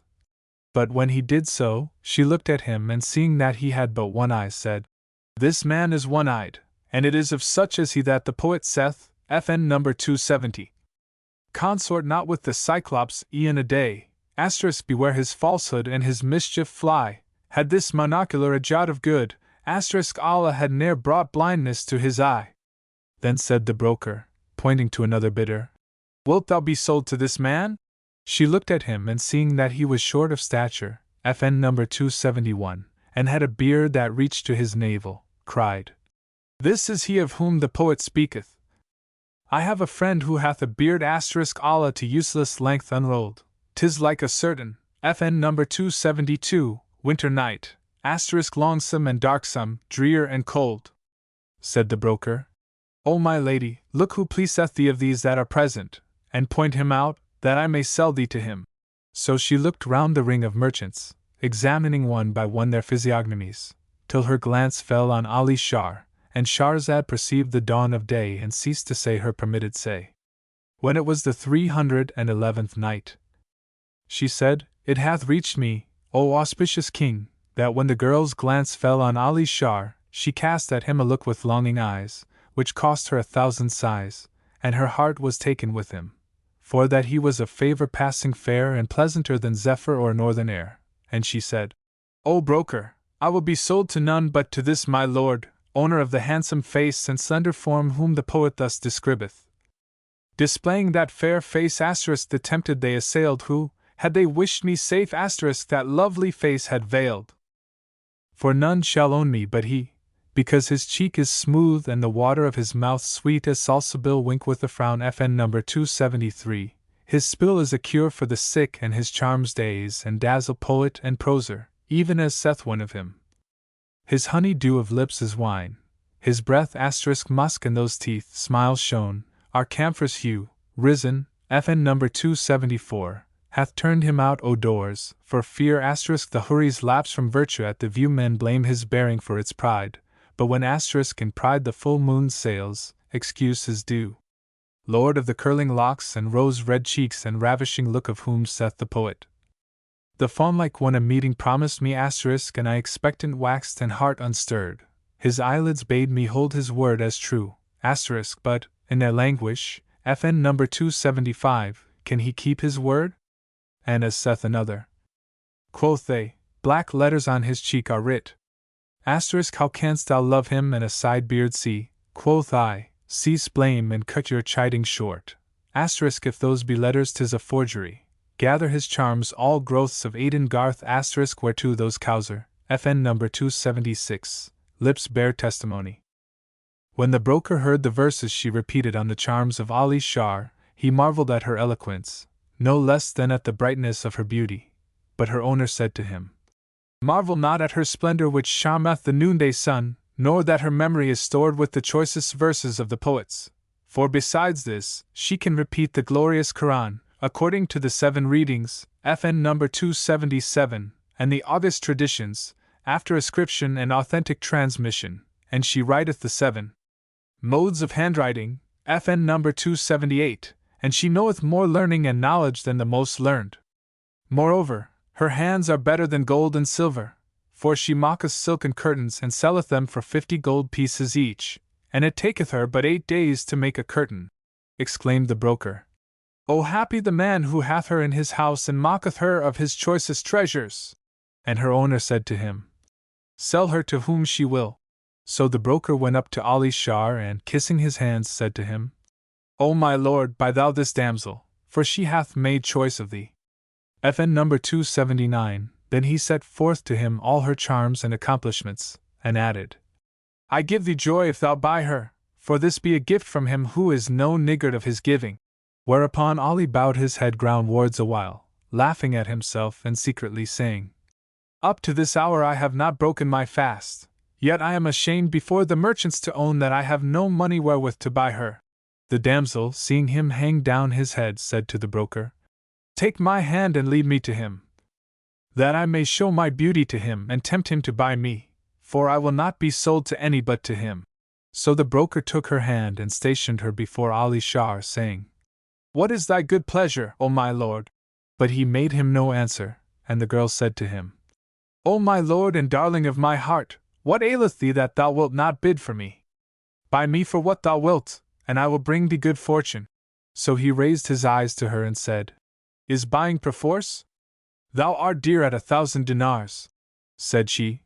Then buy me, O my lord, for 900. He cried. No. And she rejoined. Then for 800. And though he again said, Nay, she ceased not to abate the price, till she came to 100 dinars. Quoth he, I have not by me a full 100. So she laughed and asked, How much dost thou lack of 100? He answered, By Allah, I have neither 100 dinars, nor any other sum, for I own neither white coin nor red cash, either dinar nor dirham. So look out thou for another and a better customer. And when she knew that he had nothing, she said to him, Take me by the hand and carry me aside into a by lane, as if thou wouldst examine me privily. He did so, and she drew from her bosom a purse containing 1,000 dinars, which she gave him, saying, Pay down 900 to my price, and let the 100 remain with thee by way of provision. He did as she bid him, and buying her for 900 dinars, paid down the price from her own purse and carried her to his house. When she entered it, she found a dreary, desolate saloon without carpets or vessels, so she gave him other 1,000 dinars, saying, Go to the bazaar and buy 300 dinars worth of furniture and vessels for the house, and 3 dinars worth of meat and drink. And Shahrazad perceived the dawn of day and ceased saying her permitted say. When it was the 312th night, she said, It hath reached me, O auspicious king, that quoth the slave girl, Bring us meat and drink for 3 dinars, furthermore a piece of silk, the size of a curtain, and bring golden and silvan thread and sewing silk of 7 colors. Thus he did, and she furnished the house, and they sat down to eat and drink, after which they went to bed and took their pleasure one of the other. And they lay the night embraced behind the curtain, and were even as saith the poet, FN number 280. Cleave fast to her thou lovest, and let the envious rail amain, for calumny and envy ne'er to favor love were fain. Lo, whilst I slept, in dreams I saw thee lying by my side, and from thy lips the sweetest, sure, of limpid springs did drain. Yea, true and certain all I saw is, as I will avouch, and spite the envier, thereto I surely will attain. There is no goodlier sight, indeed, for eyes to look upon, than when one couch in its embrace enfoldeth lovers twain, each to the other's bosom clasped, clad in their twin delight, whilst hand with hand and arm with arm about their necks enchained. Lo, when 2 hearts are straitly knit in passion and desire, but on cold iron smite the folk who chide at them in vain. Thou, that for loving censurest the votaries of love, canst thou assign a heart diseased or heal a cankered brain? If the night time thou kind but one to love thee and be true, I rede thee cast the world away and with that one remain. So they lay together till the morning, and love for the other waxed firmly fixed in the heart of each. And on rising, Zumurrud took the curtain and embroidered it with colored silks and purpled it with silver and gold thread, and she added thereto a border depicting round about it all manner of birds and beasts. Nor is there in the world a pharaoh but she wrought his semblance. This she worked in 8 days, till she had made an end of it, when she trimmed it, and glazed and ironed it, and gave it to her lord, saying, Carry it to the bazaar and sell it to one of the merchants at 50 dinars, but beware lest thou sell it to a passer-by, as this would cause a separation between me and thee, for we have foes who are not unthoughtful of us. I hear and I obey, answered he, and, repairing to the bazaar, sold the curtain to a merchant, as she bade him, after which he bought a piece of silk for another curtain, and gold and silver and silken thread as before, and what they needed of food, and brought all this to her, giving her the rest of the money. Now every 8 days she made a curtain, which he sold for 50 dinars, and on this wise passed a whole year. At the end of that time, he went as usual to the bazaar with a curtain, which he gave to the broker, and there came up to him a Nazarene who bid him 60 dinars for it, but he refused, and the Christian continued bidding higher and higher, till he came to 100 dinars and bribed the broker with 10 ducats. So the man returned to Ali Shar and told him of the proffered price, and urged him to accept the offer and sell the article at the Nazarene's valuation, saying, O my lord, be not afraid of this Christian, for that he can do thee no hurt. The merchants also were urgent with him, so he sold the curtain to the Christian, albeit his heart misgave him, and taking the money, set off to return home. Presently, as he walked, he found the Christian walking behind him, so he said to him, O Nazarene, FN number 281, why dost thou follow in my footsteps? Answered the other, O my lord, I want a something at the end of the street, Allah never bring thee to want. But Ali Shar had barely reached his place before the Christian overtook him, so he said to him, O accursed, what aileth thee to follow me wherever I go? Replied the other, O my lord, give me a draught of water, for I am athirst, and with Allah be thy reward. FN number 282, quoth Ali Shar to himself, Verily, this man is an infidel who payeth tribute and claimeth our protection. FN number 283, and he asketh me for a draught of water. By Allah, I will not balk him. And Shahrazad perceived the dawn of day and ceased to say her permitted say. When it was the 313th night, she said, It hath reached me, O auspicious king, that quoth Ali Shar to himself, This man is a tributary unbeliever, and he asked me for a draught of water. By Allah, I will not balk him. So he entered the house and took a gugglet of water. But the slave girl Zumurrud saw him and said to him, O my love, hast thou sold the curtain? He replied, Yes. And she asked, To a merchant or to a passer-by? For my heart presageth a parting. And he answered, To whom but to a merchant? Thereupon she rejoined, Tell me the truth of the case, that I may order my affair, and why take the gugglet of water? And he, to give the broker to drink. Upon which she exclaimed, There is no majesty, and there is no might save in Allah, the glorious, the great. And she repeated these two couplets, FN number 284. O thou who seekest separation, act leisurely, and let not the embrace of the beloved deceive thee. Act leisurely, for the nature of fortune is treacherous, and the end of every union is disjunction. Then he took the gugglet, and going out, found the Christian within the vestibule, and said to him, How comest thou here, and how darest thou, O dog, enter my house without my leave? Answered he, O my lord, there is no difference between the door and the vestibule, and I never intended to stir hence, save to go out, and my thanks are due to thee for thy kindness and favor, thy bounty and generosity. Then he took the mug and emptying it, returned it to Ali Shar, who received it and waited for him to rise up and to go, but he did not move. So Ali said to him, Why dost thou not rise and wend thy way? And he answered, O my lord, be not of those who do a kindness, and then make it a reproach, nor of those of whom saith the poet, FN number 285. They're gone who when thou stoodest at their door would for thy wants so generously cater, but stand at door of churls who followed them, they'd make high favor of a draught of water. And he continued, O my lord, I have drunk, and now I would have thee give me to eat of whatever is in the house, though it be but a bit of bread or a biscuit with an onion. Replied Ali Shar, Begone, without more chaffer and chatter, there is nothing in the house.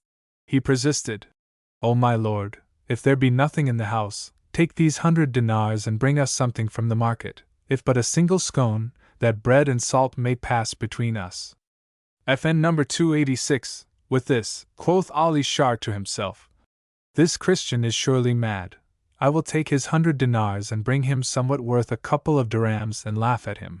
And the Nazarene added, O my lord, I want but a small matter to stay my hunger, were it but a dry scone and an onion, for the best food is that which doeth away appetite, not rich viands, and how well saith the poet, Hunger is sated with a bone-dry scone, *, how is it then, FN number 287, in woes of want I wone.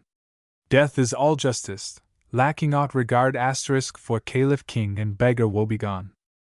Then quoth Ali Shar, Wait here, while I lock the saloon and fetch thee somewhat from the market. And quoth the Christian, To hear is to obey. So Ali Shar shut up the saloon and, locking the door with a padlock, put the key in his pocket, after which he went to market and bought fried cheese and virgin honey and bananas, FN number 288, and bread, with which he returned to the house. Now when the Christian saw the provision, he said, O my lord, this is overmuch. 'Tis enough for half a score of men, and I am alone. But belike thou wilt eat with me. Replied Ali, Eat by thyself, I am full. And the Christian rejoined, O my lord, the wise say, Whoso eateth not with his guest is a son of a whore. Now when Ali Shar heard these words from the Nazarene, he sat down and ate a little with him, after which he would have held his hand, and Shahrazad perceived the dawn of day and ceased to say her permitted say. When it was the 314th night, she said, It hath reached me, O auspicious king, that Ali Shar sat down and ate a little with him, after which he would have held his hand. But the Nazarene privily took a banana and peeled it, then, splitting it in twain, put into one half concentrated bang, mixed with opium, a dram whereof would overthrow an elephant, and he dipped it in the honey and gave it to Ali Shar, saying, O my lord, by the truth of thy religion, I adjure thee to take this. So Ali Shar, being ashamed to make him forsworn, took it and swallowed it. But hardly had it settled well in his stomach, when his head forewent both his feet, and he was as though he had been a year asleep. As soon as the Nazarene saw this, rose to his feet as he had been a scald wolf or a catamount, FN number 289, at bay, and, taking the saloon key, left Ali Shar prostrate and ran off to rejoin his brother.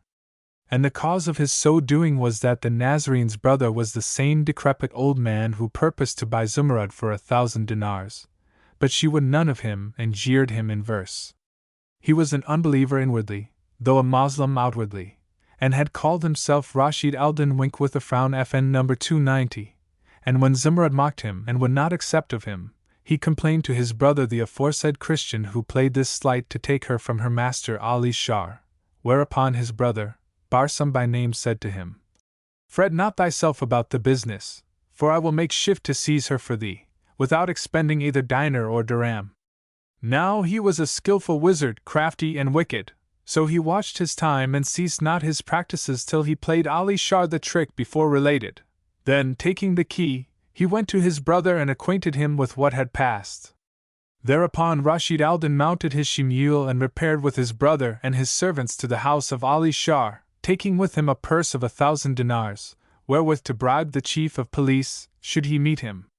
He opened the saloon door, and the men who were with him rushed in upon Zumurrud and forcibly seized her, threatening her with death, if she spoke, but they left the place as it was and took nothing therefrom.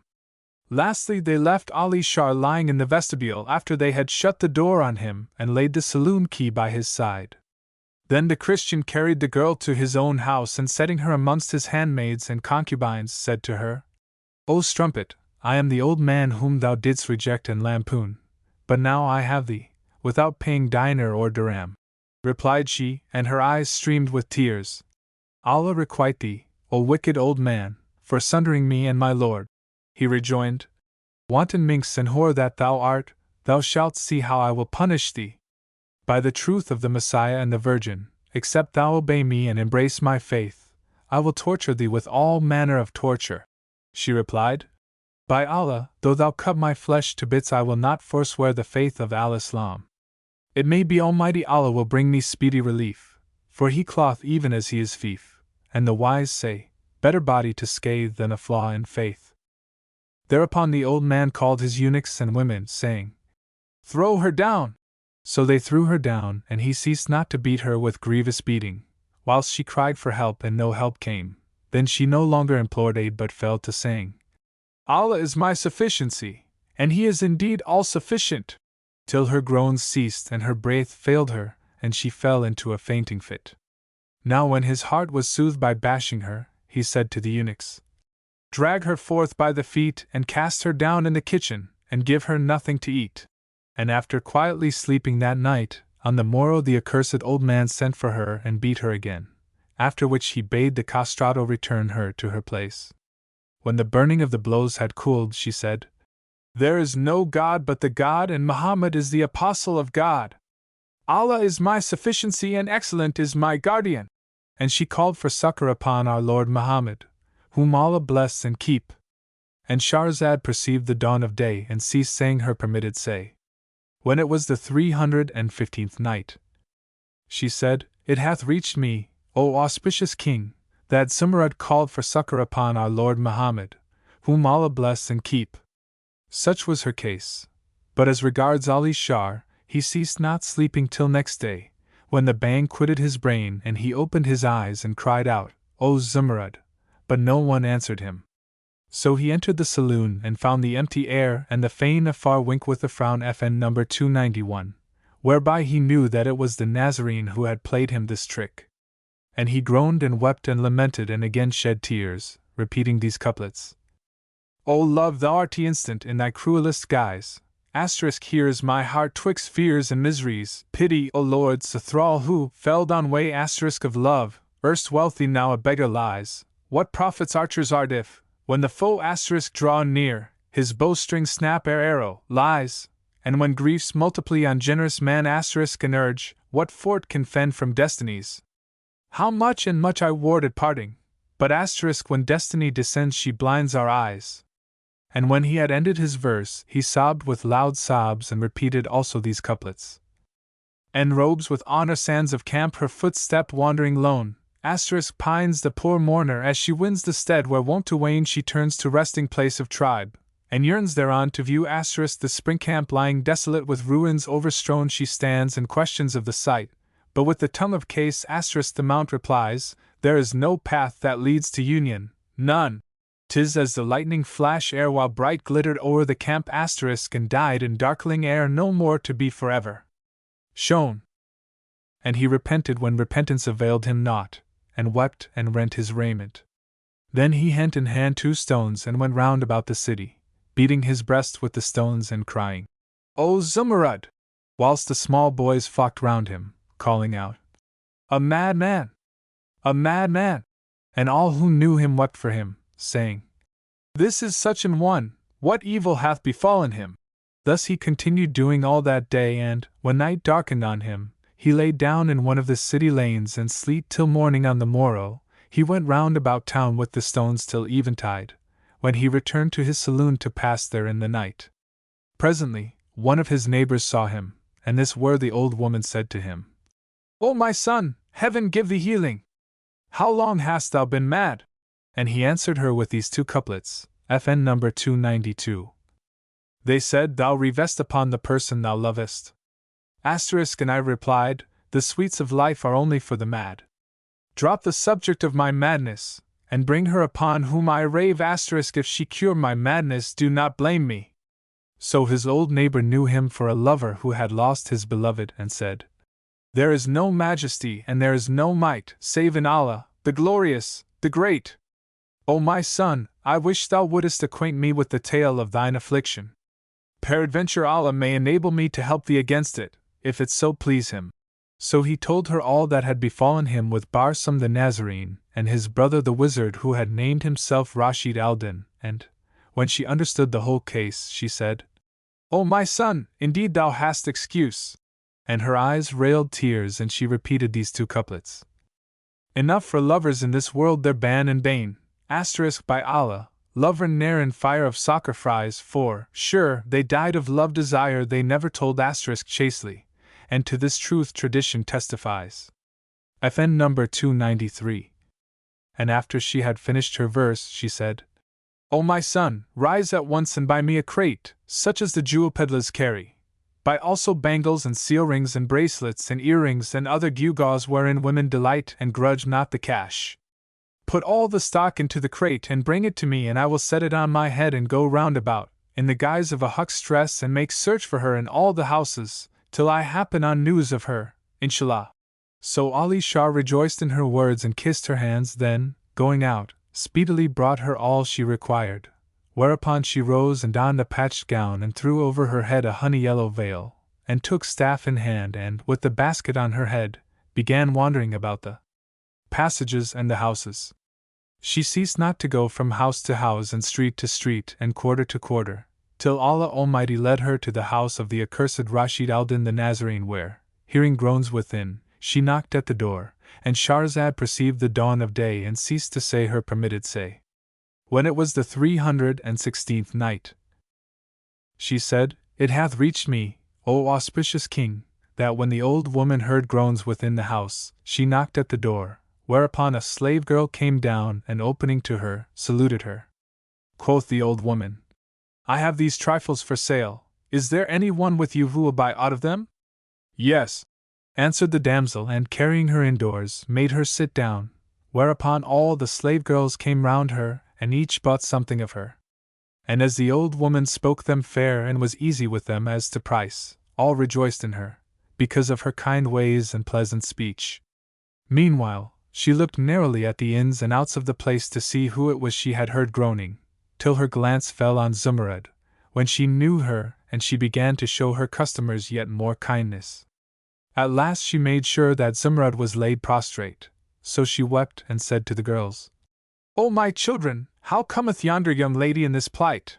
Then the slave girls told her all what had passed, adding, "Indeed this matter is not of our choice, but our master commanded us to do thus, and he is now on a journey." She said, "O my children, I have a favor to ask of you, and it is that you loose this unhappy damsel of her bonds, till you know of your lord's return. When do ye bind her again as she was, and you shall earn a reward from the Lord of all creatures." "We hear and obey," answered they, and at once loosing Zumurrud, gave her to eat and drink. Thereupon quoth the old woman, "Would my leg had been broken, ere I entered your house!" And she went up to Zumurrud and said to her, "O my daughter, heaven keep thee safe, soon shall Allah bring thee relief."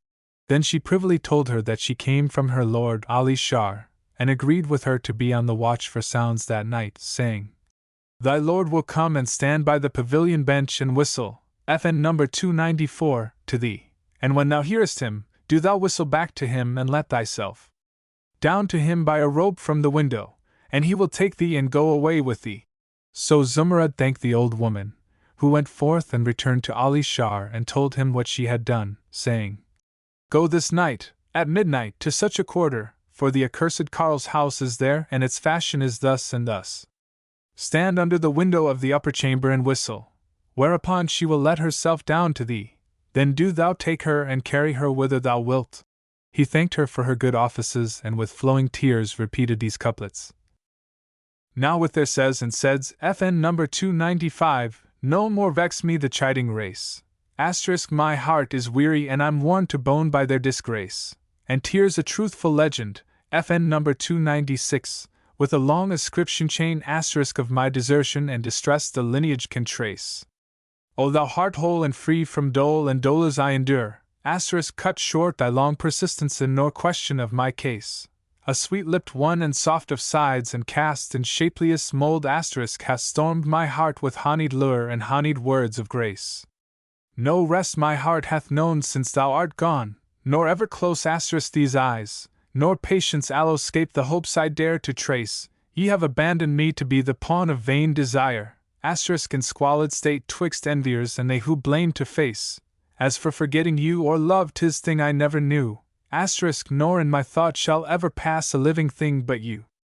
And when he ended his verses, he sighed and shed tears and repeated also these couplets. "Divinely were inspired his words who brought me news of you, asterisk for brought he unto me a gift was music in mine ear. Take he for gift, if him content, this worn-out threadbare robe, asterisk my heart, which was in pieces torn when parting from my fate." He waited till night darkened and, when came the appointed time, he went to the quarter she had described to him and saw and recognized the Christian's house. So he sat down on the bench under the gallery. Presently drowsiness overcame him and he slept. Glory be to him who sleepeth not, for it was long since he had tasted sleep, by reason of the violence of his passion, and he became as one drunken with slumber. And while he was on this wise, and Shahrazad perceived the dawn of day and ceased saying her permitted say. When it was the 317th night, she said, "It hath reached me, O auspicious king, that while he lay asleep, behold, a certain thief, who had come out that night and prowled about the skirts of the city to steal somewhat, happened by the decree of destiny, on the Nazarene's house. He went round about it, but found no way of climbing up into it, and presently on his circuit he came to the bench, where he saw Ali Shar asleep and stole his turband, and, as he was taking it suddenly Zumurrud looked out and seeing the thief standing in the darkness, took him for her lord, whereupon she let herself down to him by the rope with a pair of saddlebags full of gold. Now when the robber saw that, he said to himself, "This is a wondrous thing, and there must needs be some marvelous cause to it." Then he snatched up the saddlebags, and threw Zumurrud over his shoulders and made off with both like the blinding lightning. Quoth she, "Verily, the old woman told me that thou wast weak with illness on my account, and here thou art, stronger than a horse."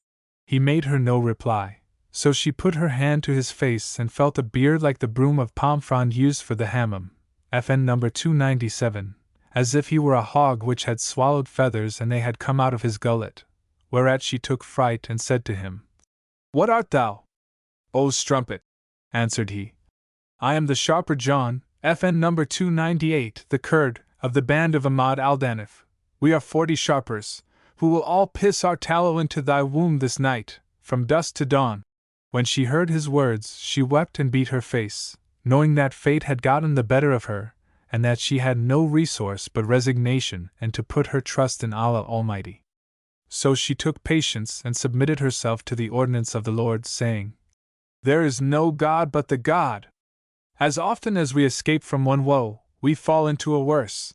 Now the cause of Jawan's coming thither was this: he had said to Calamity Ahmad, "O sharper captain, FN number 299, I have been in this city before and know a cavern without the walls which will hold 40 souls, so I will go before you thither and set my mother therein.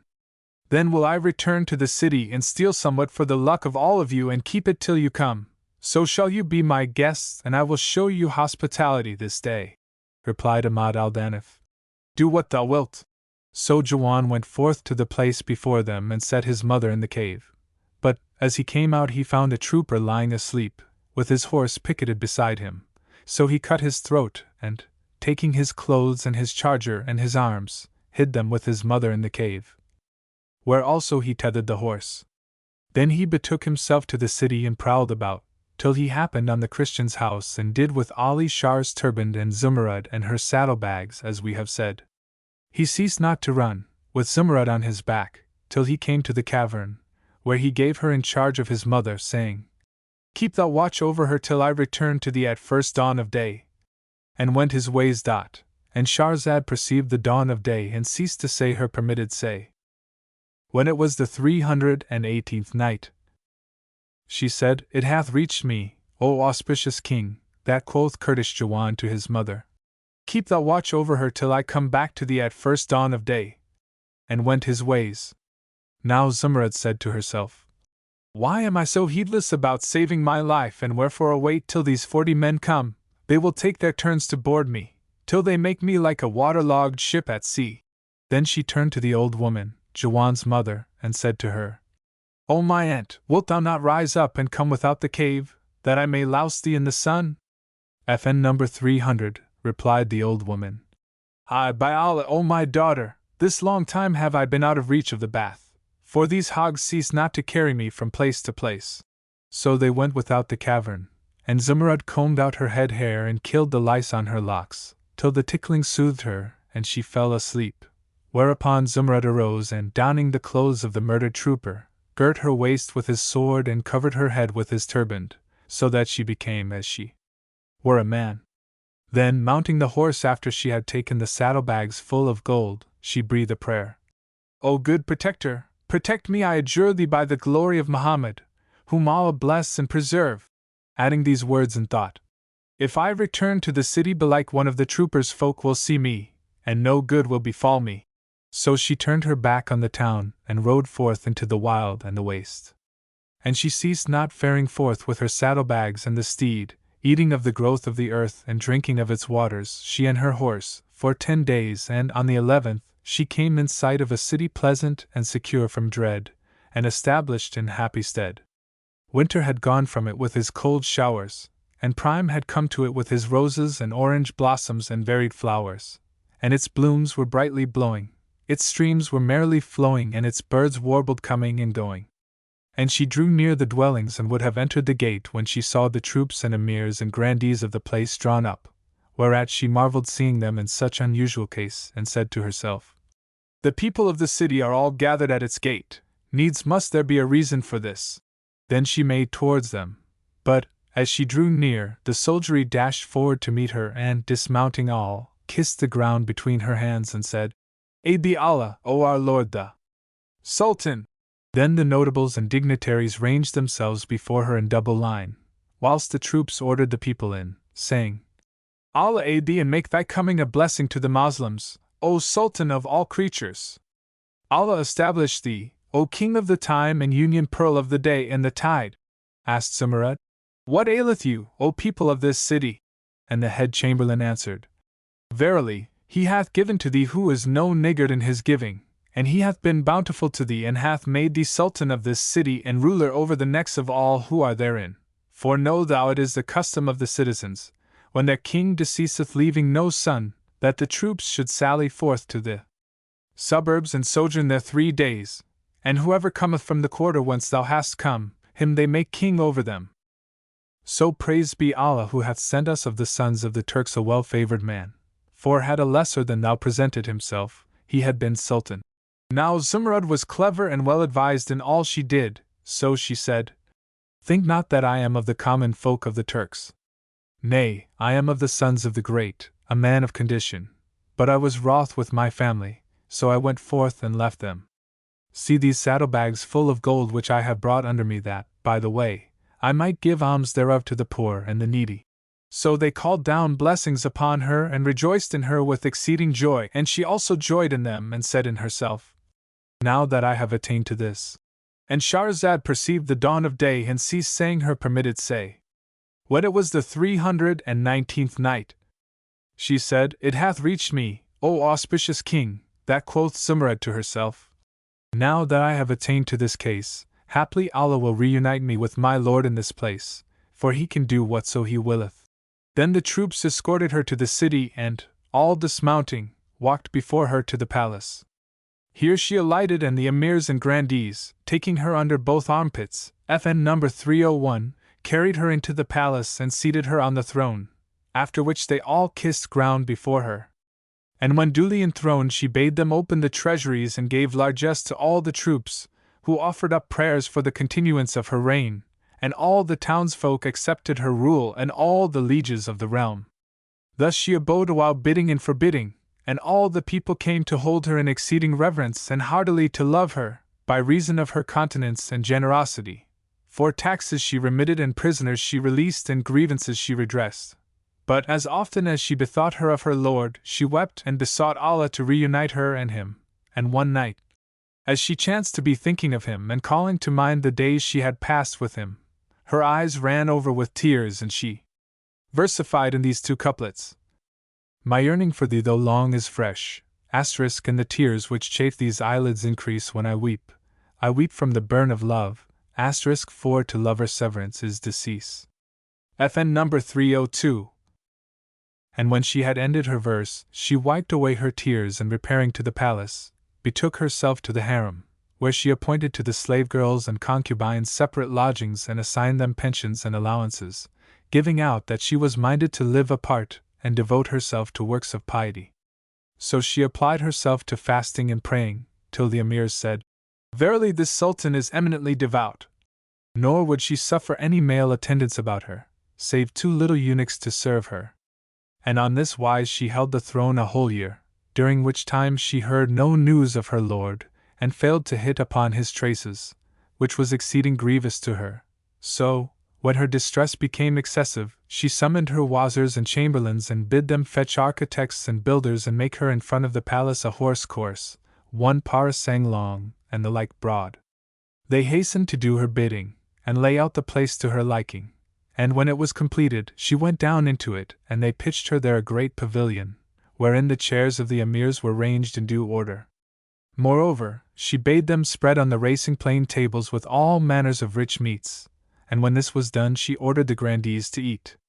So they ate, and she said to them, It is my will that, on seeing the new moon of each month, ye do on this wise and proclaim in this city that no man shall open his shop, but that all our lieges shall come and eat of the king's banquet, and that whoso disobeyeth shall be hanged over his own door. FN number 303. So they did as she bade them, and ceased not so to do till the first new moon of the 2nd year appeared, when Zumrud went down into the horse course, and the crier proclaimed aloud, saying, Ho, ye lieges and people one and all, whoso openeth store or shop or house shall straightway be hanged over his own door, for it behoveth you to come in a body and eat of the king's banquet. And when the proclamation became known, they laid the tables and the subjects came in hosts. So she bade them sit down at the trays and eat their fill of all the dishes. Accordingly they sat down, and she took place on her chair of state, watching them, whilst each who was at meat said to himself, Verily the king looketh at none save me. Then they fell to eating, and the emirs said to them, Eat and be not ashamed, for this pleaseth the king. So they ate their fill and went away, blessing the sovereign and saying, one to the other, Never in our days saw we a sultan who loved the poor as doth this sultan. And they wished him length of life. Upon this Zumurrud returned to her palace, and Shahrazad perceived the dawn of day and ceased to say her permitted say. When it was the 320th night, she said, It hath reached me, O auspicious king, that Queen Zumurrud returned to her palace, rejoicing in her device and saying to herself, Inshallah, I shall surely by this means happen on news of my lord Ali Shah. When the first day of the second month came round, she did as before, and when they had spread the table she came down from her palace, and took place on her throne, and commanded the lieges to sit down and fall to. Now as she sat on her throne, at the head of the tables, watching the people take their places company by company and one by one, behold her eye fell on Barsum, the Nazarene who had bought the curtain of her lord, and she knew him and said in her mind, This is the first of my joy and the winning of my wish. Then Barsum came up to the table and, sitting down with the rest to eat, espied a dish of sweet rice sprinkled with sugar, but it was far from him, so he pushed up to it through the crowd, and putting out his hand to it, seized it and set it before himself. His next neighbor said to him, Why dost thou not eat of what is before thee? Is not this a disgrace to thee? How canst thou reach over for a dish which is distant from thee? Art thou not ashamed? Quoth Barsum, I will eat of none save this same. Rejoined the other, Eat then, and Allah give thee no good of it. But another man, a hashish eater, said, Let him eat of it, that I may eat with him. Replied his neighbor, O unluckiest of hashish eaters, this is no meat for thee, it is eating for emirs. Let it be, that it may return to those for whom it is meant, and they eat it. But Barsum heeded him not and took a mouthful of the rice and put it in his mouth, and was about to take a second mouthful when the queen, who was watching him, cried out to certain of her guards, saying, Bring me yonder man with the dish of sweet rice before him, and let him not eat the mouthful he hath read, but throw it from his hand.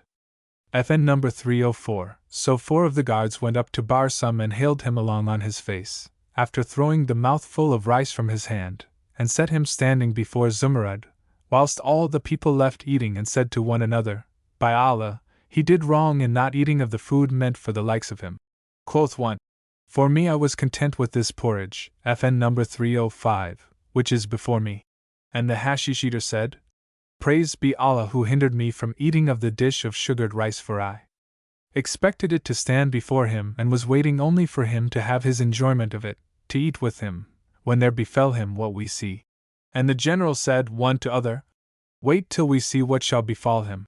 Now as they brought him before Queen Zumurrud, she cried, Woe to thee, O blue eyes! What is thy name, and why comest thou to our country? But the accursed called himself out of his name, having a white turband, FN number 306, on, and answered, O king, my name is Ali. I work as a weaver, and I came hither to trade. Quoth Zumurrud, Bring me a table of sand and a pen of brass. And when they brought her what she sought, she took the sand and the pen, and struck a geomantic figure in the likeness of a baboon. Then, raising her head, she looked hard at Barsum for an hour or so and said to him, O dog, how darest thou lie to kings? Art thou not a Nazarene, Barsum by name, and comest thou not hither in quest of somewhat? Speak the truth, or by the glory of the Godhead, I will strike off thy head. At this Barsum was confounded, and the emirs and bystanders said, Verily, this king understandeth geomancy, blessed be he who hath gifted him. Then she cried out upon the Christian and said, Tell me the truth, or I will make an end of thee. Barsum replied, Pardon, O king of the age, thou art right as regards the table, for the far one, FN number 307, is indeed a Nazarene. And Shahrazad perceived the dawn of day and ceased saying her permitted say. When it was the 321st night, she said, It hath reached me, O auspicious king, that Barsum replied, Pardon, O king of the age, thou art right as regards the table, for thy slave is indeed a Nazarene. Whereupon all present, gentle and simple, wondered at the king's skill in hitting upon the truth by geomancy, and said, "Verily this king is a diviner, whose like there is not in the world." Thereupon Queen Zumurrud bade flay the Nazarene, and stuff his skin with straw and hang it over the gate of the racecourse.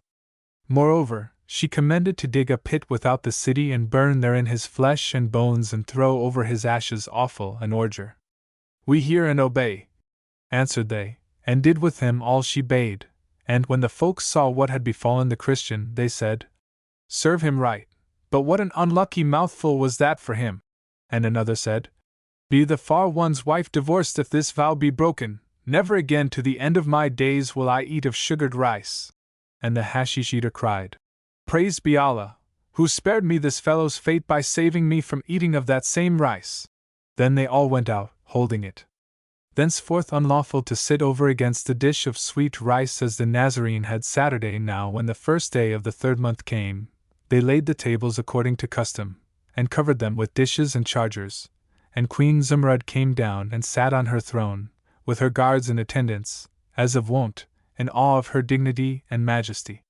Then the townsfolk entered as before and went round about the tables, looking for the place of the dish of sweet rice, and quoth one to another, "Hark ye, O.H. FN number 308, Caliph!"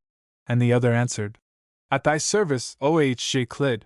Said Clyd, "Avoid the dish of sweet rice and look thou eat not thereof, for, if thou do, by early morning thou wilt be hanged." FN number 309. Then they sat down to meat around the table. And, as they were eating, Queen Zumurrud chanced to look from her throne and saw a man come running in through the gate of the horse-course, and having considered him attentively, she knew him for Jawan the Kurdish thief who murdered the trooper. Now the cause of his coming was this: when he left his mother, he went to his comrades and said to them, "I did good business yesterday, for I slew a trooper and took his horse. Moreover there fell to me last night a pair of saddlebags, full of gold, and a young lady worth more than the money in pouch, and I have left all that with my mother in the cave." At this they rejoiced and repaired to the cavern at nightfall, whilst Jawan the Kurd walked in front and the rest behind, he wishing to bring them the booty of which he had boasted. But he found the place clean empty and questioned his mother, who told him all that had befallen her, whereupon he bit his hands for regret and exclaimed, "By Allah, I will assuredly make search for the harlot and take her, wherever she is, though it be in the shell of a pistachio nut, FN number 310, and quench my malice on her." So he went forth in quest of her, and ceased not journeying from place to place, till he came to Queen Zumurrud's city. On entering he found the town deserted and, inquiring of some women whom he saw looking from the windows, they told him that it was the Sultan's custom to make a banquet for the people on the 1st of each month, and that all the lieges were bound to go and eat of it. Furthermore the women directed him to the racing ground, where the feast was spread. So he entered at a shuffling trot, and finding no place empty, save that before the dish of sweet rice already noticed, took his seat right opposite it, and stretched out his hand towards the dish, whereupon the folk cried out to him, saying, "O our brother, what wouldst thou do?" Quoth he, "I would eat my fill of this dish." Rejoined one of the people, "If thou eat of it thou wilt assuredly find thyself hanged tomorrow morning." But Jawan said, "Hold thy tongue and talk not so unpleasantly." Then he stretched out his hand to the dish and drew it to him, but it so chanced that the hashish eater of whom we have spoken was sitting by him, and when he saw him take the dish, the fumes of the hashish left his head and he fled from his place and sat down afar off, saying, "I will have nothing to do with yonder dish." Then Jawan the Kurd put out his hand, which was very like a raven's claws, FN number 311, scooped up therewith half the dishful and drew out his neve as it were a camel's hoof. And Shahrazad perceived the dawn of day and ceased to say her permitted say. When it was the 322nd night, she said, "It hath reached me, O auspicious king, that Jawan the Kurd drew his neve from the dish as it were a camel's hoof and rolled the lump of rice in the palm of his hand, till it was like a big orange, and threw it ravenously into his mouth, and it rolled down his gullet, with a rumble like thunder, and the bottom of the deep dish appeared where said mouthful had been.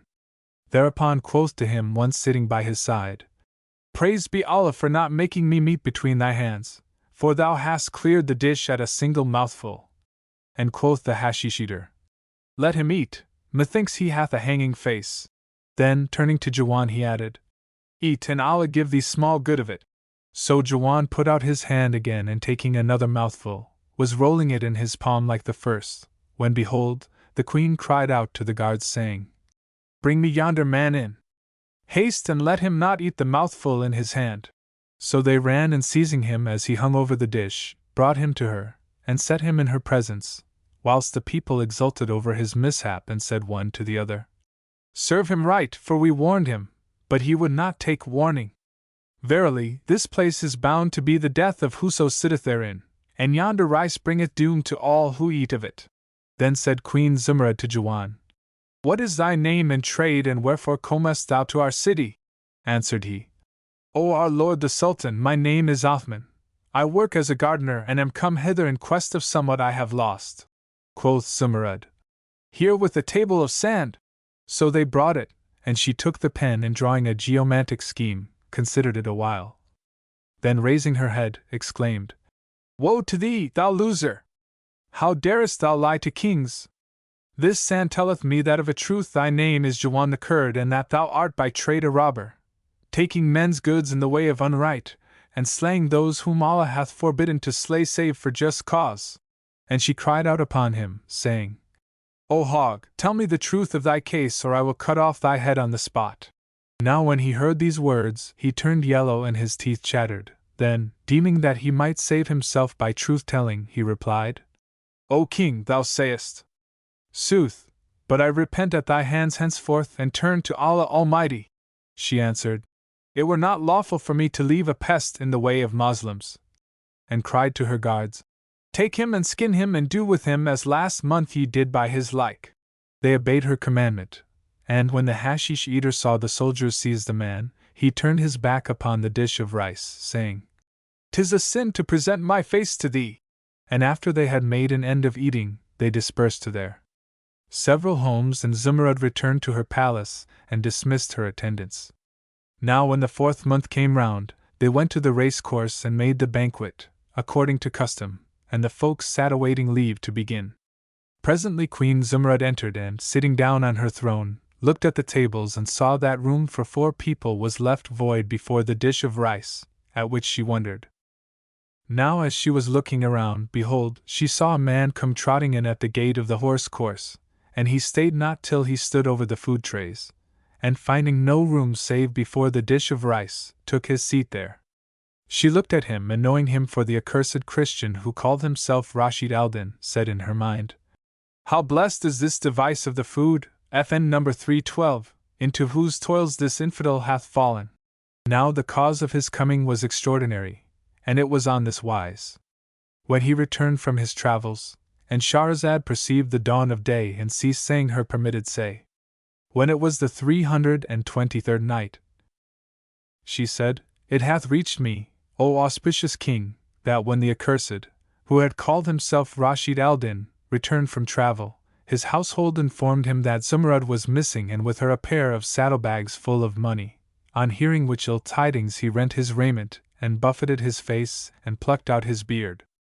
Then he dispatched his brother Barsum in quest of her to lands adjoining, and, when he was weary of awaiting news of him, he went forth himself, to seek for him and for the girl, when as fate led him to the city of Zumurrud. He entered it on the 1st day of the month, and finding the streets deserted and the shops shut and women idling at the windows, he asked them the reason why, and they told him that the king made a banquet on the 1st of each month for the people, all of whom were bound to attend it, nor might any abide in his house or shop that day, and they directed him to the racing plain. So he betook himself thither and found the people crowding about the food, and there was never a place for him save in front of the rice dish now well known. Here then he sat and put forth his hand to eat thereof, whereupon Zumurrud cried out to her guards, saying, "Bring me him who sitteth over against the dish of rice." So they knew him by what had before happened, and laid hands on him, and brought him before Queen Zumurrud, who said to him, "Out on thee! What is thy name and trade, and what bringeth thee to our city?" Answered he, "O king of the age, my name is Rustum, FN number 313, and I have no occupation, for I am a poor dervish." Then said she to her attendants, Bring me table of sand and pen of brass. So they brought her what she sought, as of wont, and she took the pen and made the dots which formed the figure and considered it awhile. Then raising her head to Rashid Aldin, she said, O dog, how darest thou lie to kings? Thy name is Rashid Aldin the Nazarene, thou art outwardly a Moslem, but a Christian at heart, and thine occupation is to lay snares for the slave girls of the Moslems and make them captives. Speak the truth, or I will smite off thy head. He hesitated and stammered, then replied, Thou sayest sooth, O king of the age. Whereupon she commanded to throw him down and give him 100 blows with a stick on each sole and 1,000 stripes with a whip on his body, after which she bade flay him and stuff his skin with herds of flax and dig a pit without the city, wherein they should burn his corpse and cast on his ashes offal and ordure. They did as she bade them, and she gave the people leave to eat. So they ate, and when they had eaten their fill they went their ways, while Queen Zumrad returned to her palace, saying, I thank Allah for solacing my heart of those who wronged me. Then she praised the Creator of the earth and the heavens and repeated these couplets. They ruled a while, and theirs was harsh tyrannic rule, but soon that rule went by as though it never were, if just they had one justice. But they sinned, and so the world collected all its bane for them to bear. So died they, and their case's tongue declares aloud this is for that, so of the world your blaming spare. And when her verse was ended she called to mind her Lord Ali Shar and wept flowing tears, but presently recovered herself and said, Haply Allah, who hath given mine enemies into my hand, will vouchsafe me the speedy return of my beloved. And she begged forgiveness of Allah, be he extolled and exalted, and Shahrazad perceived the dawn of day and ceased to say her permitted say. When it was the 324th night, she said, It hath reached me, O auspicious King, that the Queen begged forgiveness of Allah, be he extolled and exalted, and said, Haply he will vouchsafe me speedy reunion with my beloved Ali Shar, for he can do what he willeth, and to his servants showeth grace, ever mindful of their case. Then she praised Allah and again besought forgiveness of him, submitting herself to the decrees of destiny, assured that each beginning hath his end, and repeating the saying of the poet, Take all things easy, for all worldly things in Allah's hand are ruled by destiny. Ne'er shall befall thee aught of things forbidden, nor what is bidden e'er shall fail to thee. And what another saith, Roll up thy days, FN number 314, and easy shall they roll through life, nor haunt the house of grief and dole, full many a thing, which is o'er hard to find, next hour shall bring thee to delight thy soul. And what a third saith, FN number 315. Be mild what time thou art ta'en with anger and despite and patient, if there fall misfortune on thy head. Indeed, the nights are quick and great with child by time and of all wondrous things are hourly brought to bed. And what a fourth saith, Take patience which breeds good if patience thou can learn, be calm soured, scaping anguish draughts that gripe and bren, know, that if patience with good grace thou dare refuse, with ill grace patience thou shalt bear what wrote the pen. After which she abode thus another whole month's space, judging the folk and bidding and forbidding by day, and by night weeping and bewailing her separation from her lord Ali Shar. On the first day of the 5th month, she bade them spread the banquet on the race plain, according to custom, and sat down at the head of the tables, whilst the lieges awaited the signal to fall to, leaving the place before the dish of rice vacant. She sat with eyes fixed upon the gate of the horse-course, noting all who entered and saying in her soul, O thou who restoredest Joseph to Jacob and didst away the sorrows of Job, FN number 316, vouchsafe of thy might and thy majesty to restore me my lord Ali Shar, for thou over all things art omnipotent, O Lord of the worlds. O guide of those who go astray! O hearer of those that cry! O answerer of those who pray, answer thou my prayer, O Lord of all creatures. Now hardly had she made an end of her prayer and supplication when behold, she saw entering the gate of the horse-plain a young man, in shape like a willow branch, the comeliest of youths and the most accomplished, save that his face was wan, and his form wasted by weariness. Now as he entered and came up to the tables, he found no seat vacant save that over against the dish of sweet rice, so he sat down there, and when Zumrad looked upon him, her heart fluttered, and observing him narrowly, she knew him for her lord Ali Shar, and was like to have cried out for joy, but restrained herself, fearing disgrace before the folk, and, albeit her bowels yearned over him and her heart beat wildly, she hid what she felt. Now the cause of his coming thither was on this wise. After he fell asleep upon the bench and Zumurrud let herself down to him and Jawan the Kurd seized her, he presently awoke and found himself lying with his head bare, so he knew that someone had come upon him and had robbed him of his turban whilst he slept. So he spoke the saying which shall never shame its sayer, and which is, "Verily, we are Allah's and to him are we returning," and going back to the old woman's house, knocked at the door. She came out and he wept before her, till he fell down in a fainting fit.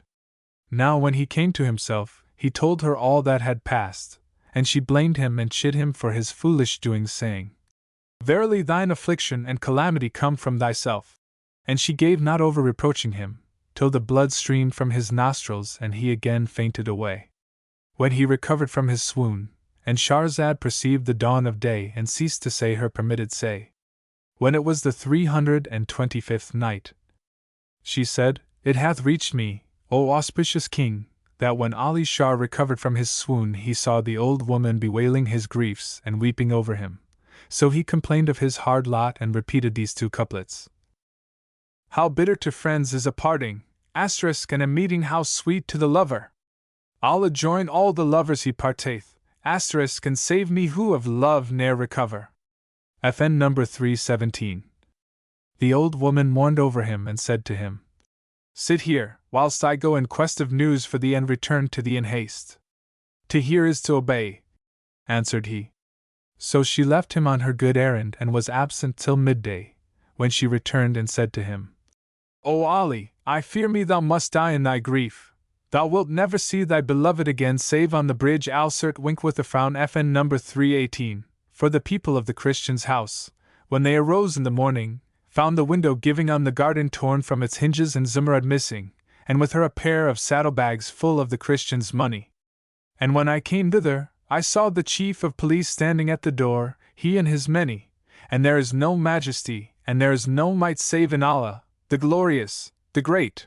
Now, as Ali Shah heard these words, the light in his sight was changed to the darkness of night, and he despaired of life and made sure of death, nor did he leave weeping, till he lost his senses. When he revived, love and longing were sore upon him. There befell him a grievous sickness, and he kept his house a whole year, during which the old woman ceased not to bring him doctors and ply him with tisanes and diet drinks, and make him savory broths till, after the 12-month ended, his life returned to him. Then he recalled what had passed and repeated these couplets.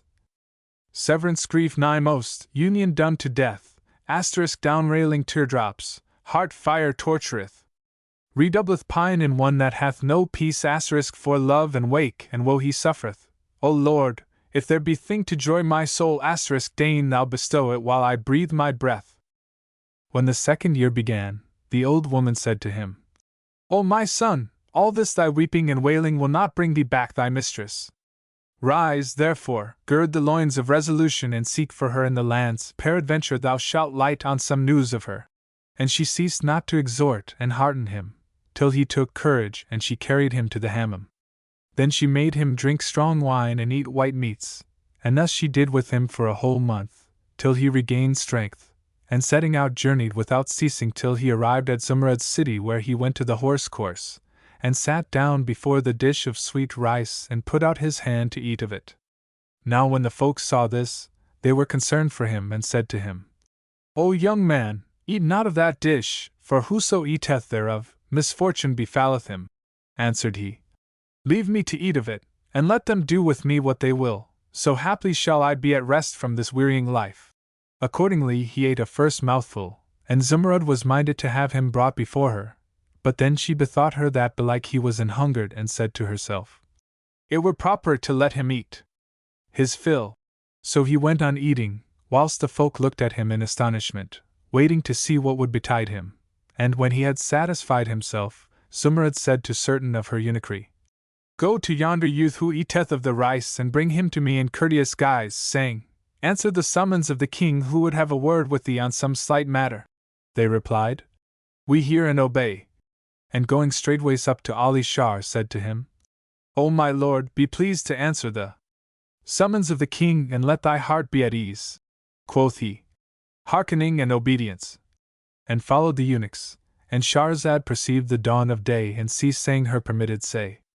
When it was the 326th night, she said, It hath reached me, O auspicious king, that Ali Shah rejoined, hearkening and obedience. And followed the eunuchs, whilst the people said to one another, There is no majesty and there is no might save in Allah, the glorious, the great. I wonder what the king will do with him.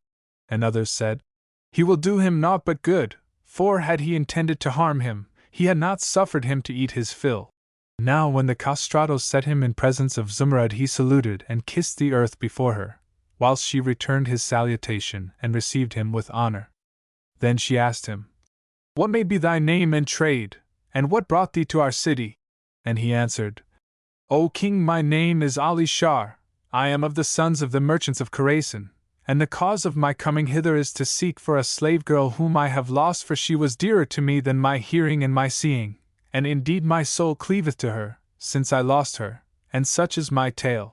So saying he wept, till he swooned away, whereupon she bade them sprinkle rose water on his face, which they did till he revived, when she said, Here with the table of sand and the brass pen. So they brought them, and she took the pen and struck a geomantic scheme which she considered a while, and then cried, Thou hast spoken sooth, Allah will grant thee speedy reunion with her, so be not troubled. Upon this she commanded her head chamberlain to carry him to the bath, and afterwards to clothe him in a handsome suit of royal apparel, and mount him on one of the best of the king's horses, and finally bring him to the palace at the last of the day. So the chamberlain, after saying, I hear and I obey, took him away, whilst the folk began to say to one another, What mocketh the king deal thus courteously with yonder youth? And quoth one, Did I not tell you that he would do him no hurt, for he is fair of aspect, and this I knew, ever since the king suffered him to eat his fill. And each said his say, after which they all dispersed, and went their ways. As for Zumrad, she thought the night would never come, that she might be alone with the beloved of her heart.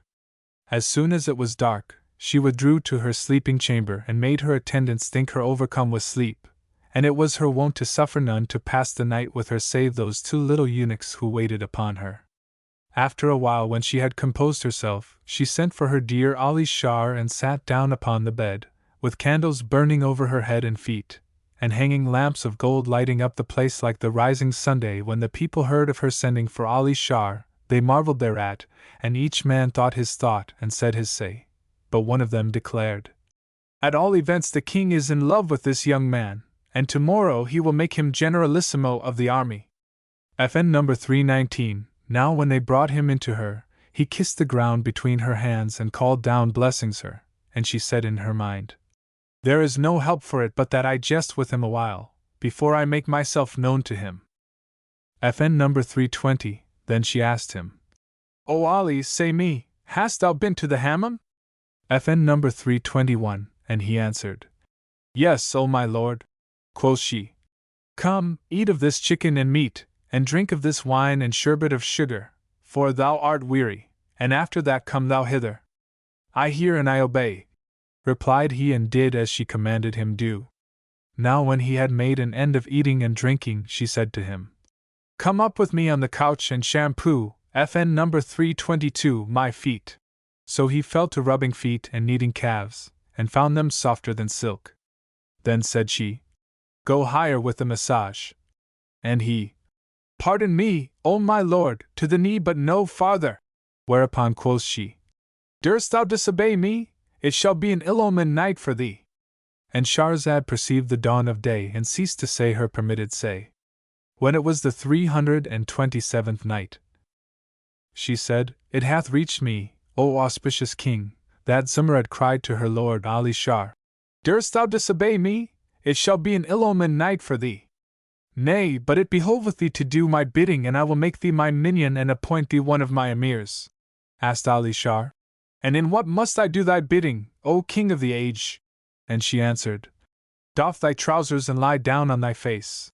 Quoth he, That is a thing in my life I never did, and if thou force me thereto, Verily I will accuse thee thereof before Allah on resurrection day. Take everything thou hast given me and let me go from thy city. And he wept and lamented, but she said, Doff thy trousers and lie down on thy face, or I will strike off thy head. So he did as she bade him, and she mounted upon his back, and he felt what was softer than silk and smoother than cream, and said in himself, Of a truth, this king is nicer than all the women. Now for a time she abode on his back, then she turned over on the bed, and he said to himself, Praised be Allah! It seemeth his yard is not standing. Then said she, O Ali, it is of the wound of my prickle that it standeth not, except they rub it with their hands. So, come, rub it with thy hand, till it be at stand, else will I slay thee. So saying, she lay down on her back, and taking his hand, set it to her parts, and he found these same parts softer than silk, white, plumply rounded, protuberant, resembling for heat the hot room of the bath, or the heart of a lover whom love-longing hath wasted. Quoth Ali in himself, Verily, our king hath a coint, this is indeed a wonder of wonders. And lust get hold on him, and his yard rose and stood upright to the utmost of its height, which when Zumurrud saw, she burst out laughing and said to him, O my lord, all this happeneth, and yet thou knowest me not. He asked, And who art thou, O king? And she answered, I am thy slave girl Zumurrud. Now when as he knew this and was certified that she was indeed his very slave girl, Zumurrud, he kissed her and embraced her, and threw himself upon her as the lion upon the lamb. Then he sheathed his steel rod in her scabbard, and ceased not to play the porter at her door, and the preacher in her pulpit, and the priest, FN number 323, at her prayer niche, whilst she with him ceased not from inclination and prostration and rising up and sitting down, accompanying her ejaculations of praise and of glory to Allah, with passionate movements and wrigglings and claspings of his member, FN number 324, and other amorous gestures, till the two little eunuchs heard the noise.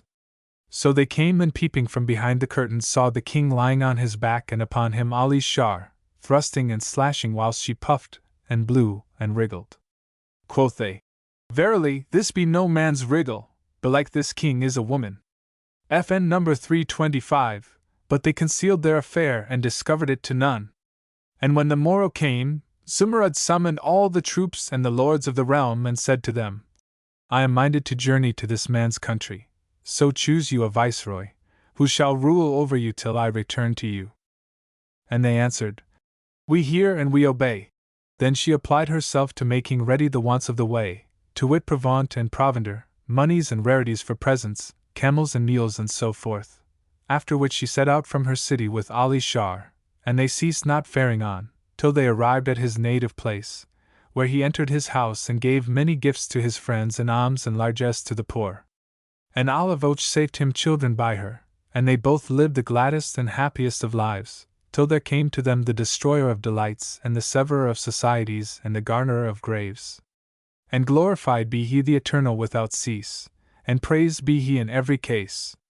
And amongst other tales they tell one of the loves of Jubair bin Umair and the lady Buter. It is related that the commander of the faithful, Harun al-Rashid, was uneasy, FN number 326, one night and could not sleep, so that he ceased not to toss from side to side for very restlessness, till, growing weary of this, he called Masrur and said to him, Ho, Masrur, find me someone who may solace me in this my wakefulness. He answered, O Prince of true believers, wilt thou walk in the palace garden and divert thyself with the sight of its blooms and gaze upon the stars and constellations and note the beauty of their ordinance, and the moon among them rising in sheen over the water? Quoth the Caliph, O Masrur, my heart inclineth not to aught of this. Quoth he, O my lord, there are in thy palace 300 concubines, each of whom hath her separate chamber. Do thou bid all and every retire into her own apartment, and then do thou go thy rounds and amuse thyself with gazing on them without their knowledge. The Caliph replied, O Masrur, the palace is my palace and the girls are my property. Furthermore, my soul inclineth not to aught of this. Then Masrur rejoined, O my lord, summon the doctors of law and religion and the sages of science and poets, and bid them contend before thee in argument and disputation, and recite to thee songs and verses, and tell thee tales and anecdotes. Replied the Caliph, My soul inclineth not to aught of this. And Masr rejoined, O my lord, bid pretty boys and the wits and the cup companions attend thee and solace thee with witty sallies. O Masr! Ejaculated the Caliph. Indeed my soul inclineth not to aught of this. Then, O my lord, cried Masr, strike off my head. And Shahrazad perceived the dawn of day and ceased saying her permitted say. When it was the 328th night, she said, It hath reached me, O auspicious king, that Masr cried out to the Caliph, O my lord, strike off my head. Haply that will dispel thine unease and do away the restlessness that is upon thee. So Al-Rashid laughed at his saying and said, See which of the boon companions is at the door. Thereupon he went out and returning said, O my lord, he who sits without is Ali bin Mansur of Damascus, the wag. FN number 327. Bring him to me. Quoth Harun, and Masr went out and returned with Ibn Mansur, who said, on entering, Peace be with thee, O commander of the faithful! The Caliph returned his salutation and said to him, O Ibn Mansur, tell us some of thy stories.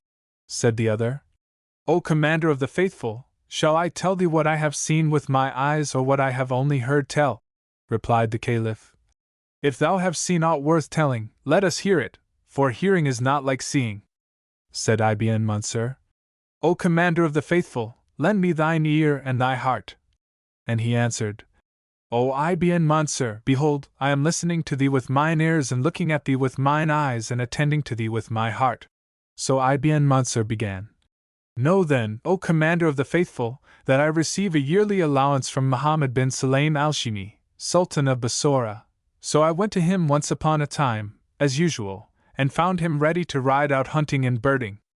I saluted him and he returned my salute, and said, O son of Mansur, mount and come with us to the chase.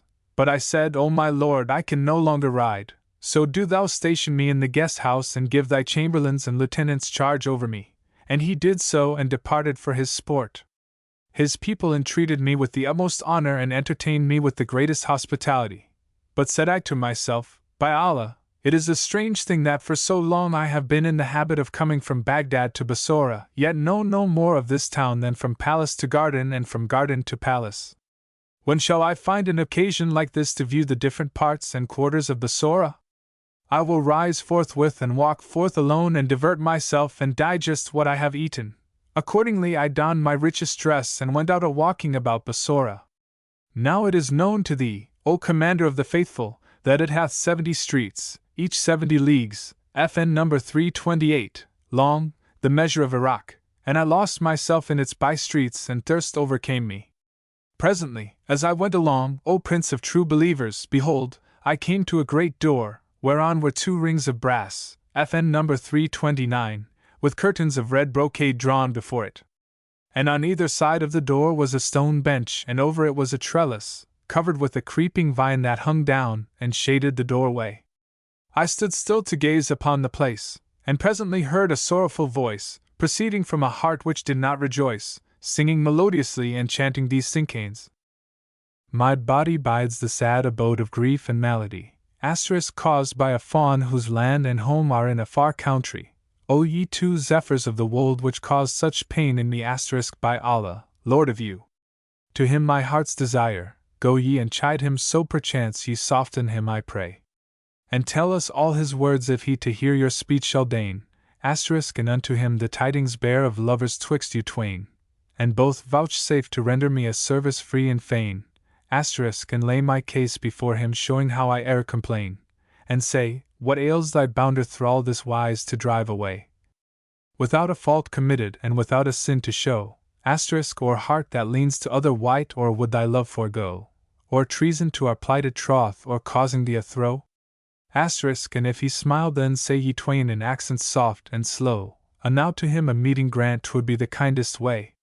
For he is gone distraught for thee, as well indeed, he might his eyes are wakeful and he weeps and wails the livelong night. If seem he satisfied by this, why then 'tis well and right, but if he show an angry face and treat ye with despite, trick him and naught we know of him, I beg you both to say.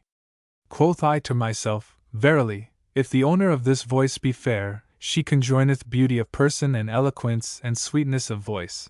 Then I drew near the door, and began raising the curtain little by little, when lo! I beheld a damsel, white as a full moon when it mooneth on its 14th night, with joined eyebrows twain and languorous lids of eyne, breasts like pomegranates twin and dainty, lips like double carnelian, a mouth as it were the seal of Solomon, and teeth ranged in a line that played with the reason of proser and rhymer, even as saith the poet. O pearly mouth of friend, who set those pretty pearls in line, asterisk and filled thee full of whitest chamomile and reddest wine. Who lent the morning glory in thy smile to shimmer and shine, asterisk who with that ruby padlock dared thy lips to seal and sign. Who looks on thee at early morn with stress of joy and bliss, asterisk goes mad for aye, what then of him who wins a kiss of thine? FN number 330. And as saith another, O pearl-set mouth of friend, asterisk pity poor Ruby's cheek, boast not o'er one who owns, asterisk the union and unique.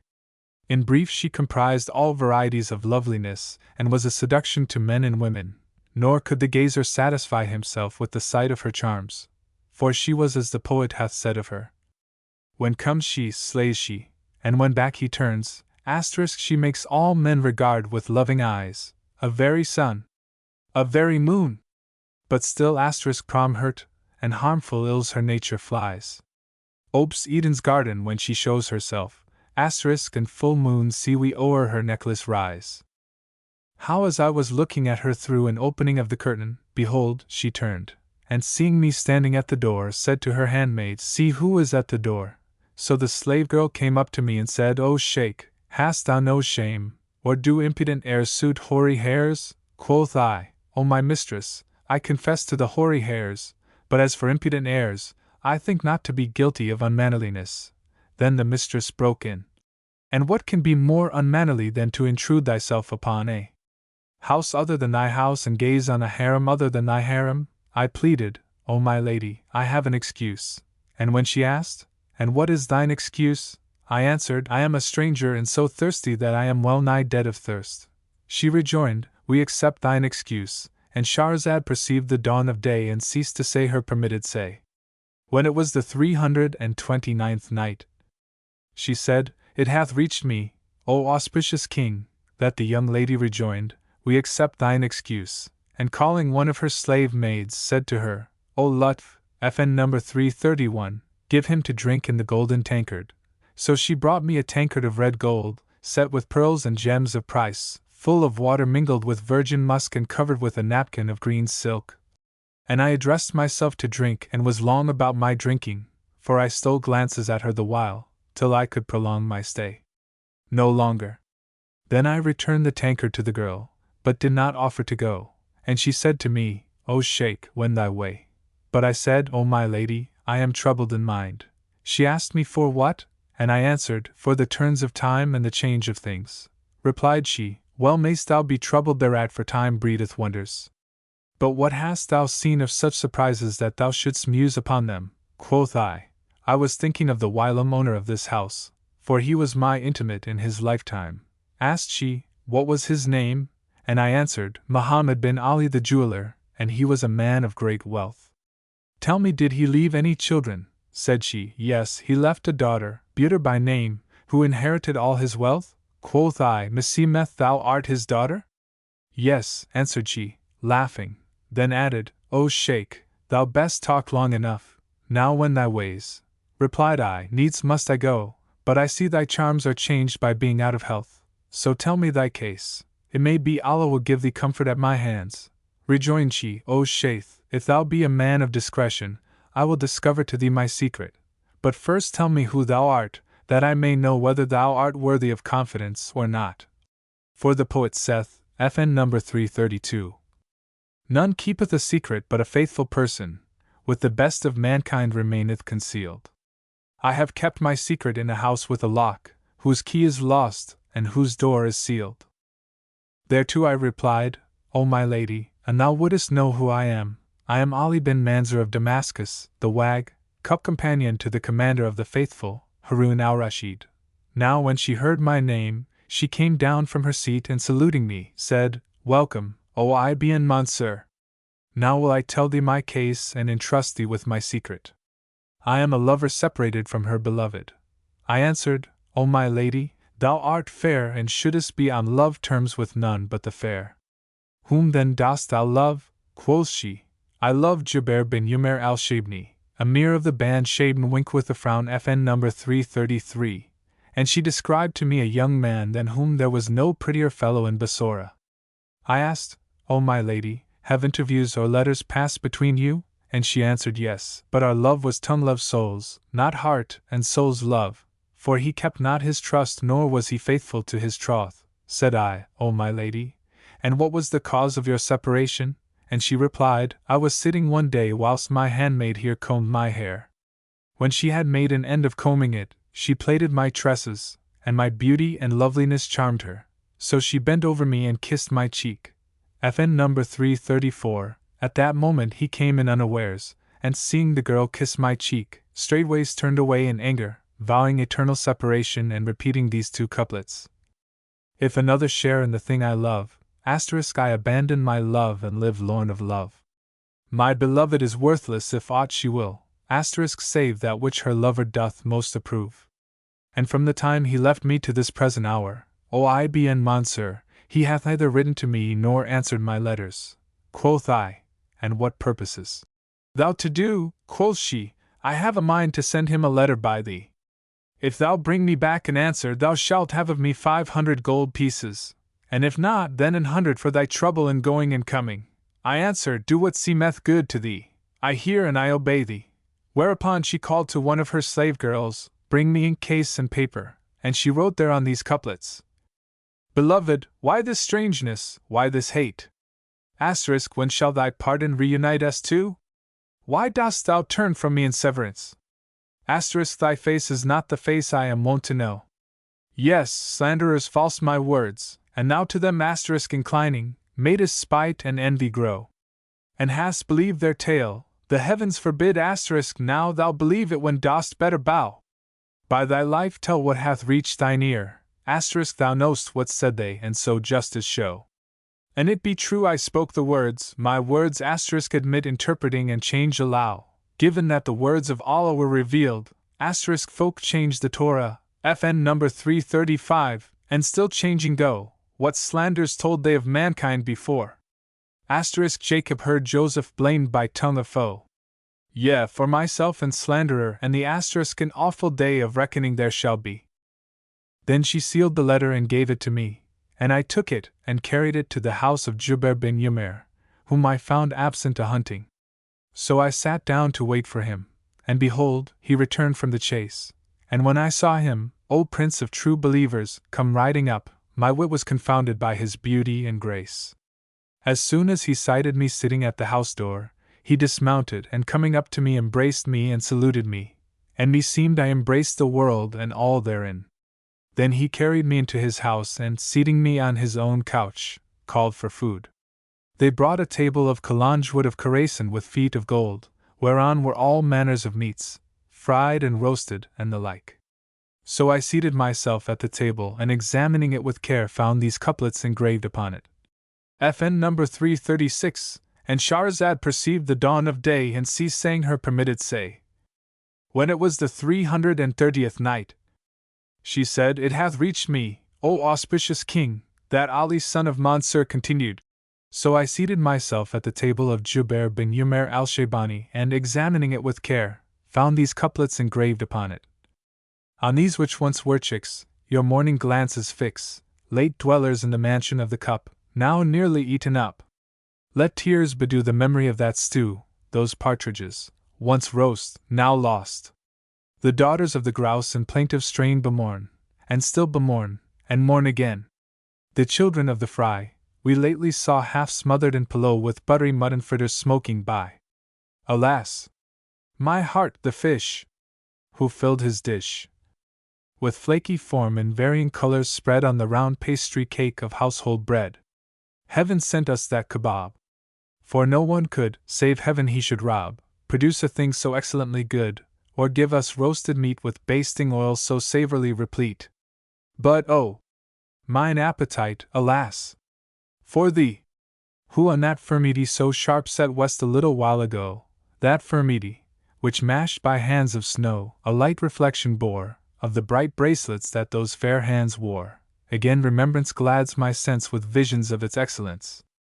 Again I see the cloth unrolled rich worked in many a varied fold. Be patient, oh, my soul, they say fortune rules all that's new and strange, and though she pinches us today, tomorrow brings full rations, and a change. FN number 337. Then said Jubair, Put forth thy hand to our food and ease our heart by eating of our victual. Answered I, By Allah, I will not eat a mouthful, till thou grant me my desire. He asked, What is thy desire? So I brought out the letter and gave it to him. But when he had read it and mastered its contents, he tore it in pieces and throwing it on the floor, said to me, O Ibn Mansur, I will grant thee whatever thou askest save thy desire which concerneth the writer of this letter, for I have no answer to her. At this I rose in anger. But he caught hold of my skirts, saying, O Ibn Mansur, I will tell thee what she said to thee, albeit I was not present with you. I asked, And what did she say to me? And he answered, Did not the writer of this letter say to thee, If thou bring me back an answer thou shalt have of me 500 ducats, and if not, 100 for thy pains? Yes, replied I. And he rejoined, Abide with me this day and eat and drink and enjoy thyself and make merry, and thou shalt have thy 500 ducats. So I sat with him and ate and drank and made merry and enjoyed myself and entertained him with talk deep into the night. Wink with a frown. FN number 338. After which I said to him, O my master, is there no music in thy house? He answered, Verily for many a day we have drunk without music. Then he called out, saying, Ho, Shajarat Alder! Whereupon a slave girl answered him from her chamber and came in to us, with a lute of Hindu make, wrapped in a silken bag. And she sat down and, laying the lute in her lap, preluded in 21 modes. Then, returning to the first, she sang to a lively measure these couplets. We have ne'er tasted of love's sweets and bitter draught, no difference kens twixt presence bliss and absence stress. And so, who hath declined from love's true road, no difference kens twixt smooth and ruggedness. I ceased not to oppose the votaries of love, till I had tried its sweets and bitters not the less. How many a night my pretty friend conversed with me and sipped I from his lips honey of love lease. Now have I drunk its cup of bitterness, until to bondmen and to freedmen I have proved me base. How short-aged was the night together we enjoyed, when seemed it daybreak came on nightfall's heel to press. But fate had vowed to disunite us lovers twain, and she too well hath kept her vow, that votaress. Fate so decreed it. None her sentence can withstand, where is the wight who dares oppose his lord's command? Hardly had she finished her verses, when her lord cried out with a great cry and fell down in a fit, whereupon exclaimed the damsel, May Allah not punish thee, O old man! This long time have we drunk without music, for fear the like of this falling sickness befall our lord. But now go thou to yonder chamber and there sleep. So I went to the chamber which she showed me and slept till the morning, when behold, a page brought me a purse of 500 dinars and said to me, This is what my master promised thee. But return thou not to the damsel who sent thee, God let it be as though either thou nor we had ever heard of this matter. Hearkening in obedience, answered I, and taking the purse, went my way. Still I said to myself, The lady must have expected me since yesterday, and by Allah there is no help but I return to her and tell her what passed between me and him, otherwise she will revile me and revile all who come from my country. So I went to her and found her standing behind the door, and when she saw me she said, O Ibn Mansur, thou hast done nothing for me? I asked, Who told thee of this? And she answered, O Ibn Mansur, yet another thing hath been revealed to me. Wink with a frown. FN number 339, and it is that, when thou handedst him the letter, he tore it in pieces, and throwing it on the floor, said to thee, O Ibn Mansur, I will grant thee whatever thou askest save thy desire which concerneth the writer of this letter, for I have no answer to her missive. Then didst thou rise from beside him in anger, but he laid hold of thy skirts, saying, O son of Mansur, abide with me today, for thou art my guest, and eat and drink and make merry, and thou shalt have thy 500 ducats. So thou didst sit with him, eating and drinking and making merry, and entertainedst him with talk deep into the night, and a slave girl sang such an air and such verses, whereupon he fell down in a fit. So, O Commander of the Faithful, I asked her, west thou then with us? And she answered, O Ibn Mansur, hast thou not heard the saying of the poet? The hearts of lovers have eyes I ken, which see the unseen by vulgar men. However, O Ibn Mansur, the night and day shift not upon anything but they bring to a change. And Shahrazad perceived the dawn of day and ceased to say her permitted say. When it was the 331st night, she said, It hath reached me, O auspicious King, that the lady exclaimed, O Ibn Mansur, the night and the day shift not upon anything but they bring to a change. Then she raised her glance to heaven and said, O my God and my leader and my Lord, like as thou hast afflicted me with love of Jubair bin Umair, even so do thou afflict him with love of me, and transfer the passion from my heart to his heart. FN number 340. Then she gave me 100 sequins for my trouble in going and coming, and I took it and returned to the palace, where I found the Sultan come home from the chase. So I got my pension of him and fared back to Baghdad. And when next year came, I repaired to Bassorah, as usual, to seek my pension, and the Sultan paid it to me. But, as I was about to return to Baghdad, I bethought me of the Lady Buter and said to myself, By Allah, I must needs go to her and see what hath befallen between her and her lover. So I went to her house, and finding the street before her doors swept and sprinkled, and eunuchs and servants and pages standing before the entrance, said to myself, Most like grief hath broken the lady's heart, and she is dead, and some emir or other hath taken up his abode in her house. So I left it, and went on to the house of Jubair, son of Umair the Shaybani, where I found the benches of the porch broken down and ne'er a page at the door, as of wont, and said to myself, Haply he too is dead. Then I stood still before the door of his house, and with my eyes running over with tears, bemoaned it in these couplets. O lords of me, who fared but whom my heart e'er followeth, return, and so my festal days with you shall be renewed. I stand before the home of you, bewailing your abode. Quiver mine eyelids, and my eyes with tears are ever dewed. I ask the house and its remains that seem to weep and wail. Where is the man who whilom wont to lavish goods and good? It saith, Go, wend thy way. Those friends like travellers have fared from springtide camp, and buried lie of earth and worms the food. Allah ne'er desolate us so we lose their virtues light in length and breadth, but ever be the light in spirit viewed. As I, O Prince of true believers, was thus keening over the folk of the house, FN number 341, behold, out came a black slave therefrom and said to me, Hold thy peace, O Sheikh. May thy mother be reft of thee. Why do I see thee bemoaning the house in this wise? Quoth I frequented it of yore, when it belonged to a good friend of mine. Asked the slave, what was his name? And I answered, Jubair bin Umair the Shaybani. Rejoined he, and what hath befallen him? Praised be Allah, he is yet here with us in the enjoyment of property and rank and prosperity, except that Allah hath stricken him with love of a damsel called the Lady Buter, and he is so whelmed by his love of her, and his longing for her, that he is like a great rock cumbering the ground. If he hunger, he saith not, Give me meat, nor, if he thirst, doth he say, Give me drink. Quoth I, Ask leave for me to go into him. Said the slave, O my lord, wilt thou go into one who understandeth or to one who understandeth not? And I said, There is no help for it but I see him whatever be the case. Accordingly he went in to ask and presently returned with permission for me to enter. Whereupon I went into Jubair and found him like a rock that cumbereth the ground, understanding neither sign nor speech, and when I spoke to him he answered me not. Then said one of his servants, O my lord, if thou remember aught of verse, repeat it, and raise thy voice, and he will be aroused by this and speak with thee. So I versified in these two couplets. Hast quit the love of moons, FN number 342, or dost persist? Dost wake o nights or close in sleep thine eyes?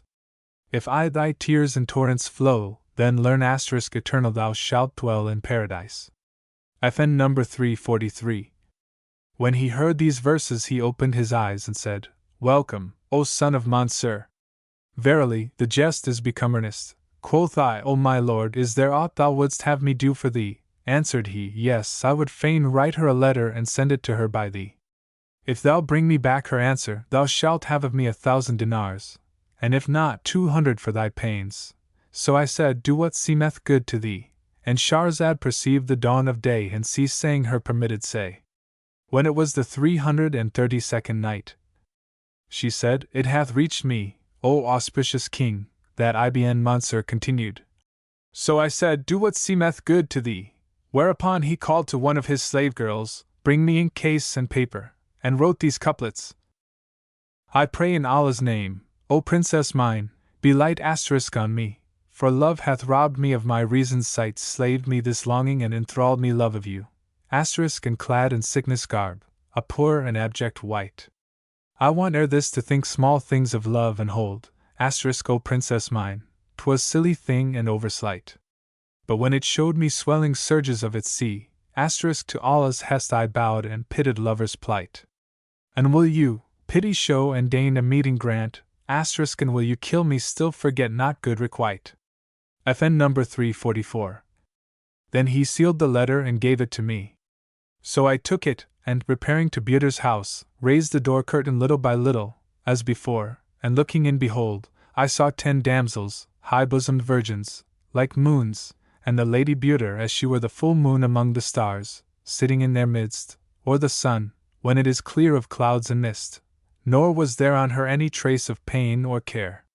And as I looked and marveled at her case, she turned her glance upon me and, seeing me standing at the door, said to me, welcome, and all hail to thee, O Ibn Mansur. Come in.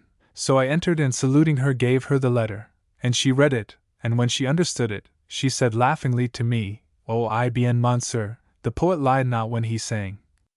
Indeed I'll bear my love for thee with firmest soul, asterisk until from thee to me shall come a messenger. Look ye, O Ibn Mansur, I will write thee an answer, that he may give thee what he promised thee. And I answered, Allah requite thee with good. So she called out to a handmaid, bring ink case and paper, and wrote these couplets. How comes it I fulfilled my vow the while that vow broke you? Asterisk and, seen me lean to equity, iniquity wrought you? 'Twas you initiated wrongous dealing and despite. Asterisk you were the treacherer, and treason came from only you. I never ceased to cherish mid the sons of men my troth. Asterisk and keep your honor brightest bright, and swear by name of you until I saw with eyes of me what evil you had done. Asterisk until I heard with ears of me what foul report spread you. Shall I bring low my proper worth while raising yours so high? Asterisk by Allah had you me eke I had honored you. But now uprooting severance I will fain console my heart, asterisk and wring my fingers clean of you forevermore to part. Quoth I, by Allah, O my lady, between him and death there is but the reading of this letter. So I tore it in pieces and said to her, write him other than these lines. I hear and obey, answered she, and wrote the following couplets. Indeed I am consoled now and sleep without a tear, asterisk and all that happened slandering tongues have whispered in mine ear. My heart obeyed my hest and soon forgot thy memory, asterisk and learnt mine eyelids 'twas the best to live in severance sheer. He lied who said that severance is a bitterer thing than gall, asterisk it never disappointed me, like wine I find it cheer. I learned to hate all news of thee, e'en mention of thy name. Asterisk and turn away and look thereon with loathing pure and mere. Lukey. I cast thee out of heart and far from vitals mine. Asterisk then let the slanderer what this truth, and see I am sincere. Quoth I, by Allah, O my lady, when he shall read these verses, his soul will depart his body. Quoth she, O Ibn Mansur, is passion indeed come to such a pass with him that thou sayest this saying? Quoth I, had I said more than this verily it were but the truth. But mercy is of the nature of the noble. Now when she heard this her eyes brimmed over with tears and she wrote him a note. I swear by Allah, O Commander of the Faithful, there is none in thy chancery could write the like of it. And therein were these couplets. How long shall I thy coyness and thy great aversion see? Asterisk thou hast satisfied my censurers and pleased their enmity. I did amiss, and what it not. So deign to tell me now, asterisk whatso they told thee. Haply 'twas the merest calumny. I wish to welcome thee, dear love, even as welcome I asterisk sleep to these eyes and eyelids in the place of sleep to be. And since 'tis thou hast made me drain th unmixed cup of love, asterisk if me thou see with wine bemused heap not thy blame on me. And when she had written the missive, and Shahrazad perceived the dawn of day and ceased to say her permitted say.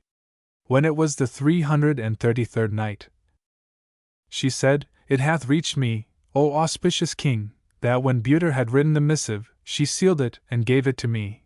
And I said, O my lady, in good sooth this thy letter will make the sick man whole and ease the thirsting soul. Then I took it and went from her. When she called me back and said to me, O son of Mansur, say to him, she will be thy guest this night." At this I joyed with exceeding great joy and carried the letter to Jubair, whom I found with his eyes fixed intently on the door, expecting the reply, and as soon as I gave him the letter and he opened and read it and understood it, he uttered a great cry and fell down in a fainting fit. When he came to himself, he said to me, "O Ibn Mansur, did she indeed write this note with her hand and feel it with her fingers?" Answered I, "O my lord, do folk write with their feet? And by Allah, O Commander of the Faithful, I had not done speaking these words, when we heard the tinkle-tinkle of her anklets in the vestibule, and she entered. And seeing her he sprang to his feet as though nothing pained or ailed him and embraced her like the letter L embraceth the letter A wink with a frown FN number 345, and the infirmity, that erst would not depart at once left him. FN number 346 Then he sat down, but she abode standing, and I said to her, "O my lady, why dost thou not sit?" Said she, "O Ibn Mansur, save on a condition that is between us, I will not sit." I asked, "And what is that?" And she answered, "None may know lovers' secrets," and putting her mouth to Jubair's ear whispered to him. Whereupon he replied, "I hear and I obey." Then he rose and said somewhat in a whisper to one of his slaves, who went out and returned in a little while with a qazi and 2 witnesses. Thereupon Jubair stood up and taking a bag containing 100,000 dinars, said, "O Qazi, marry me to this young lady and write this sum to her marriage settlement." Quoth the Qazi to her, "Say thou, I consent to this." "I consent to this," quoth she, whereupon he drew up the contract of marriage, and she opened the bag, and taking out a handful of gold, gave it to the Qazi and the witnesses and handed the rest to Jubair.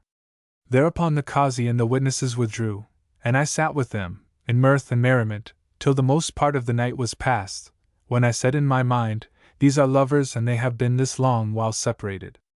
I will now arise and go sleep in some place afar from them and leave them to their privacy, one with other." So I rose, but she caught hold of my skirts, saying, "What thinkest thou to do?" "Nothing but so and so," answered I. Upon which she rejoined, "Sit thee down, and when we would be rid of thee, we will send thee away." So I sat down with them till near daybreak, when she said to me, "O Ibn Mansur, go to yonder chamber, for we have furnished it for thee and it is thy sleeping place." Thereupon I arose and went thither and slept till morning, when a page brought me basin and ewer. And I made the ablution and prayed the dawn prayer. Then I sat down, and presently, behold, Jubair and his beloved came out of the bath in the house, and I saw them both wringing their locks. FN number 347. So I wished them good morning and gave them joy of their safety and reunion, saying to Jubair, "That which began with constraint and conditions hath ended in cordial contentment." He answered, "Thou sayest well, and indeed thou deservest thy honorarium." And he called his treasurer, and said, "Bring hither 3,000 dinars." So he brought a purse containing the gold pieces, and Jubair gave it to me, saying, "Favor us by accepting this." But I replied, "I will not accept it till thou tell me the manner of the transfer of love from her to thee, after so huge an aversion." Quoth he, "Hearkening and obedience. Know that we have a festival called New Year's Day, FN number 348, when all the people fare forth and take boat and go a-pleasuring on the river. So I went out with my comrades, and saw a skiff, wherein were 10 damsels like moons, and amongst them, the lady Burton lute in hand. She preluded in 11 modes, then, returning to the first, sang these 2 couplets. "Fire is cooler than fires in my breast, rock is softer than heart of my lord, marvel I that he's formed to hold in water soft frame heart rock hard." Said I to her, "Repeat the couplets and the air," but she would not. And Shahrazad perceived the dawn of day and ceased saying her permitted say. When it was the 334th night, she said, "It hath reached me, O auspicious king, that..." Jubair continued, "So cried I to her, Repeat the couplets and the air," but she would not, whereupon I bade the boatmen pelt her with oranges, and they pelted her till we feared her boat would founder. Then she went her way, and this is how the love was transferred from her heart to mine. So I wish them joy of their union, and taking the purse with its contents, I returned to Baghdad. Now when the Caliph heard Ibn Mansur's story, his heart was lightened, and the restlessness and oppression from which he suffered forsook him. And they also tell the tale of the man of Yaman and his 6 slave girls. The Caliph Al-Ma'mun was sitting one day in his palace, surrounded by his lords of the realm and officers of state, and there were present also before him all his poets and cup companions, amongst the rest one named Muhammad of Bassorah. Presently the Caliph turned and said to him, "O Muhammad, I wish thee forthwith to tell me something that I have never before heard." He replied, "O Commander of the Faithful, dost thou wish me to tell thee a thing I have heard with my ears, or a thing I have seen with my eyes?"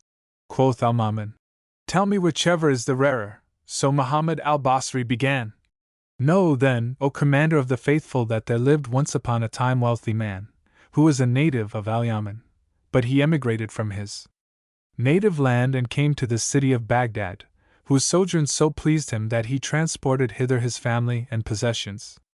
Now he had 6 slave girls, like moons one and all, the first white, the second brown, the third fat, the fourth lean, the 5th yellow, and the 6th lamp-black, and all 6 were comely of countenance and perfect in accomplishments, and skilled in the arts of singing and playing upon musical instruments. Now it so chanced that, one day, he sent for the girls and called for meat and wine, and they ate and drank and were mirthful and made merry. Then he filled the cup, and taking it in his hand, said to the blonde girl, "O new moon face, let us hear somewhat of thy pleasant songs." So she took the lute, and tuning it, made music thereon with such sweet melody that the place danced with glee, after which she played a lively measure and sang these couplets: "I have a friend, whose form is fixed within mine eyes, FN number 349, asterisk, whose name deep buried in my very vitals lies. When as remembers him my mind all heart am I, asterisk, and when on him my gaze is turned I am all eyes. My censor saith, forswear, forget, the love of him, asterisk, whatso is not to be, how shall's be?" My reply is, quoth I, "O censor mine, go forth from me, avaunt, asterisk, and make not light of that on humans heavy lies."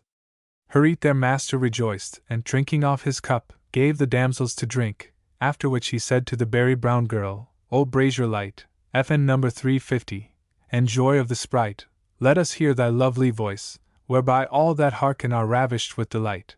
So she took the lute and thereon made harmony till the place was moved to glee. Then, captivating all hearts with her graceful swaying, she sang these couplets: "I swear by that fair face's life, I'll love but the asterisk till death us part, nor other love but thine I'll see, O full moon, with thy loveliness muntied o'er, asterisk, the loveliest of our earth beneath thy banner be, thou, who surpassest all the fair in pleasantness, asterisk, may Allah, Lord of worlds, be everywhere with thee." The master rejoiced and drank off his cup and gave the girls to drink, after which he filled again, and taking the goblet in his hand signed to the fat girl and bade her sing and play a different motive. So she took the lute and striking a grief-dispelling measure, sang these couplets: "A now but deign consent, O wish to heart affied, asterisk, I care not wrath and rage to all mankind betide. And if thou show that fairest face which gives me life, asterisk, I reck not in diminished heads the kings go hide. I seek thy favors only from this versal world, asterisk, O thou in whom all beauty cloth firm fixed abide." The man rejoiced and emptying his cup, gave the girls to drink. Then he signed to the thin girl and said to her, "O Houri of paradise, feed thou our ears with sweet words and sounds." So she took the lute, and tuning it, prelude and sang these 2 couplets: "Say me, on Allah's path, FN number 351, hast death not dealt to me, asterisk, turning from me while I to thee turn patiently. Say me, is there no judge of love to judge us twain, asterisk, and do me justice wronged, mine enemy, by thee?" Their lord rejoiced and emptying the cup, gave the girls to drink. Then filling another he signed to the yellow girl and said to her, "O son of the day, let us hear some nice verses." So she took the lute, and preluding after the goodliest fashion, sang these couplets: "I have a lover, and when drawing him, asterisk, he draws on me a sword blade glancing grim. Allah avenge some little of his wrongs, asterisk, who holds my heart yet reeks o'erbearing when oft though I say, Renounce him, heart, yet heart asterisk will to none other turn excepting him. He is my wish and will of all men, but asterisk fate's envious hand to me's I grudging him. The master rejoiced and drank and gave the girls to drink. Then he filled the cup and taking it in hand, signed to the black girl, saying, O pupil of the eye, let us have a taste of thy quality, though it be but 2 words. So she took the lute and tuning it and tightening the strings, prelude in various modes, then returned to the first and sang to a lively air these couplets. Ho ye, mine eyes, let prodigal tears go free. Asterisk this ecstasy would see my being unbe frowny face FN number 352. All ecstasies I dree for sake of friend asterisk I fondle, maugre and ears jealousy. Censors forbid me from his rosy cheek, asterisk yet e'er inclines my heart to rosary. Cups of pure wine, time was, went circuiting asterisk in joy, what time the lute sang melody. While kept his troth the friend who mad me, asterisk yet made me rising star of bliss to see. But with time, turned he not by sin of mine, asterisk then such a turn can aught more bitter be? Upon his cheek there grows and glows a rose, asterisk nay 2, whereof grant Allah one to me. And were prostration, FN number 353, by our law allowed asterisk to aught but Allah, at his feet I had bowed.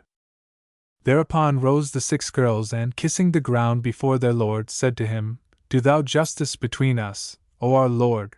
So he looked at their beauty and loveliness and the contrast of their colors and praised Almighty Allah and glorified him. Then said he, There is none of you but hath learnt the Quran by heart, and mastered the musical art, and is versed in the chronicles of yore and the doings of peoples which have gone before. So it is my desire that each one of you rise and, pointing finger at her opposite, praise herself and dispraise her co-concubine. That is to say, let the blonde point to the brunette, the plump to the slenderer and the yellow to the black girl. After which the rivals, each in her turn, shall do the like with the former, and be this illustrated with citations from Holy Writ and somewhat of anecdotes and verse, so as to show forth your fine breeding and elegance of your pleading. And they answered him, We hear and we obey. And Shahrazad perceived the dawn of day and ceased to say her permitted say. When it was the 335th night, she said, It hath reached me, O auspicious king, that the handmaids answered the man of Al-Yaman, We hear and we obey. Accordingly the blonde rose first, and, pointing at the black girl, said to her, Out on thee, blackamoor. It is told by tradition that whiteness saith, I am the shining light, I am the rising moon of the 14th night. My hue is patent and my brow is resplendent, and of my beauty quoth the poet.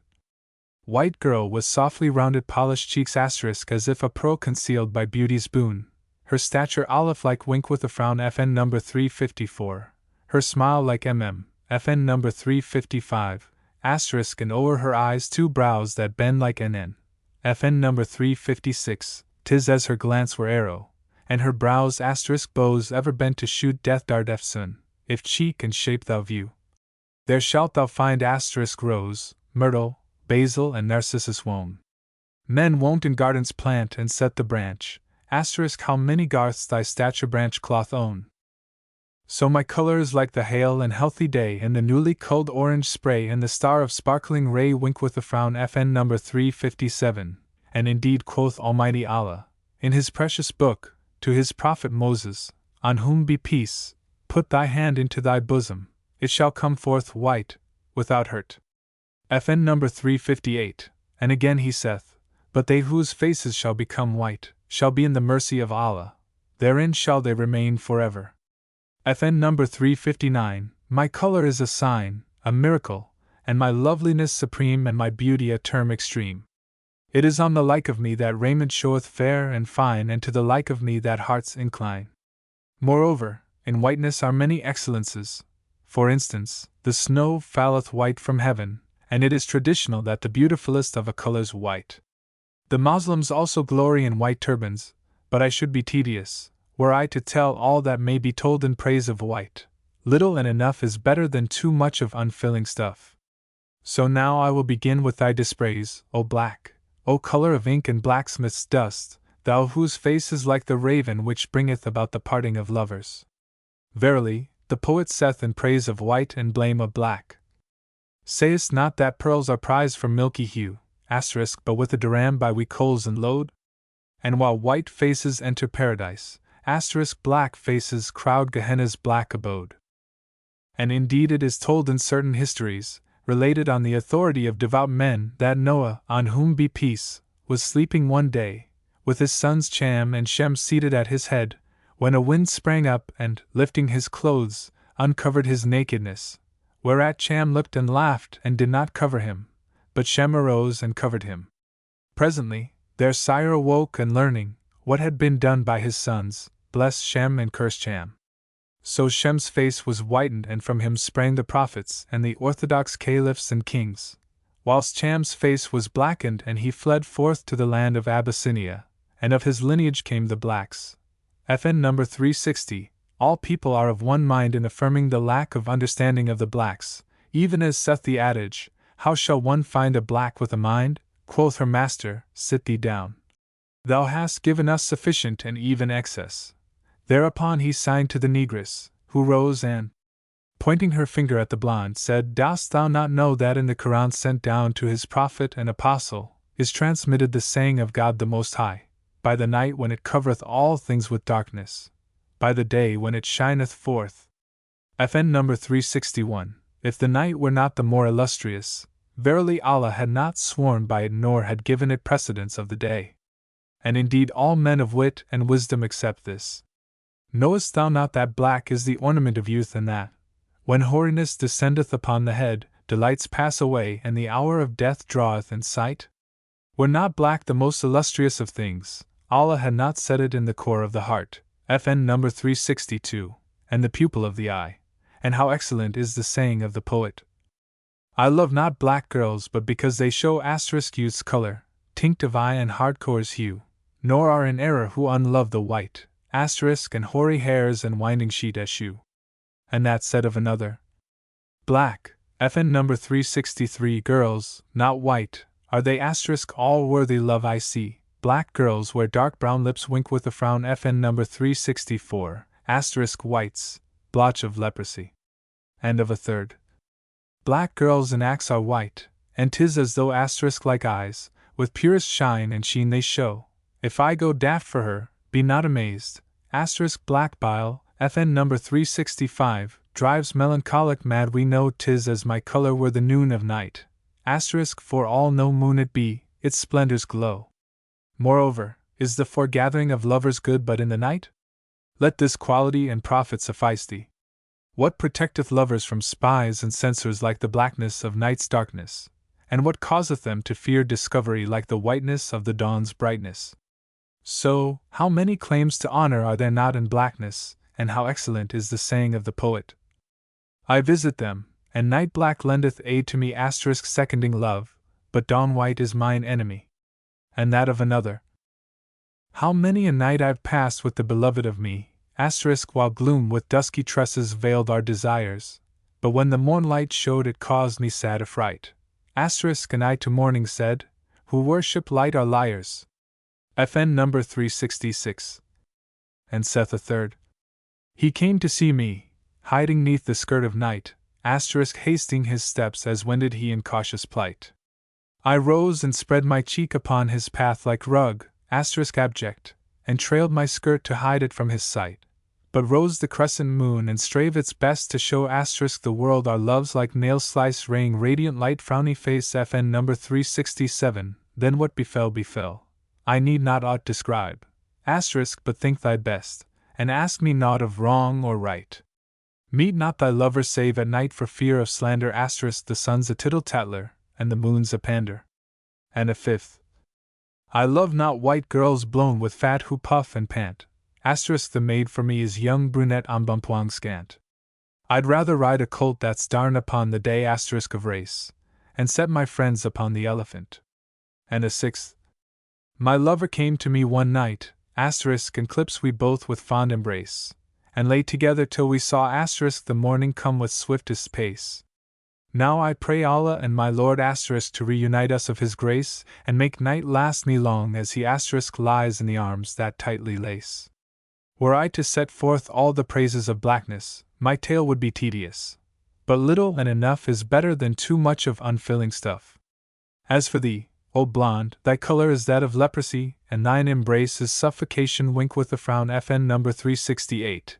And it is of report that hoarfrost and icy cold, FN number 369, are in Gehenna for the torment of the wicked. Again, of things black and excellent is ink, wherewith is written Allah's word, and were it not for black ambergris and black musk, there would be no perfumes to carry to kings.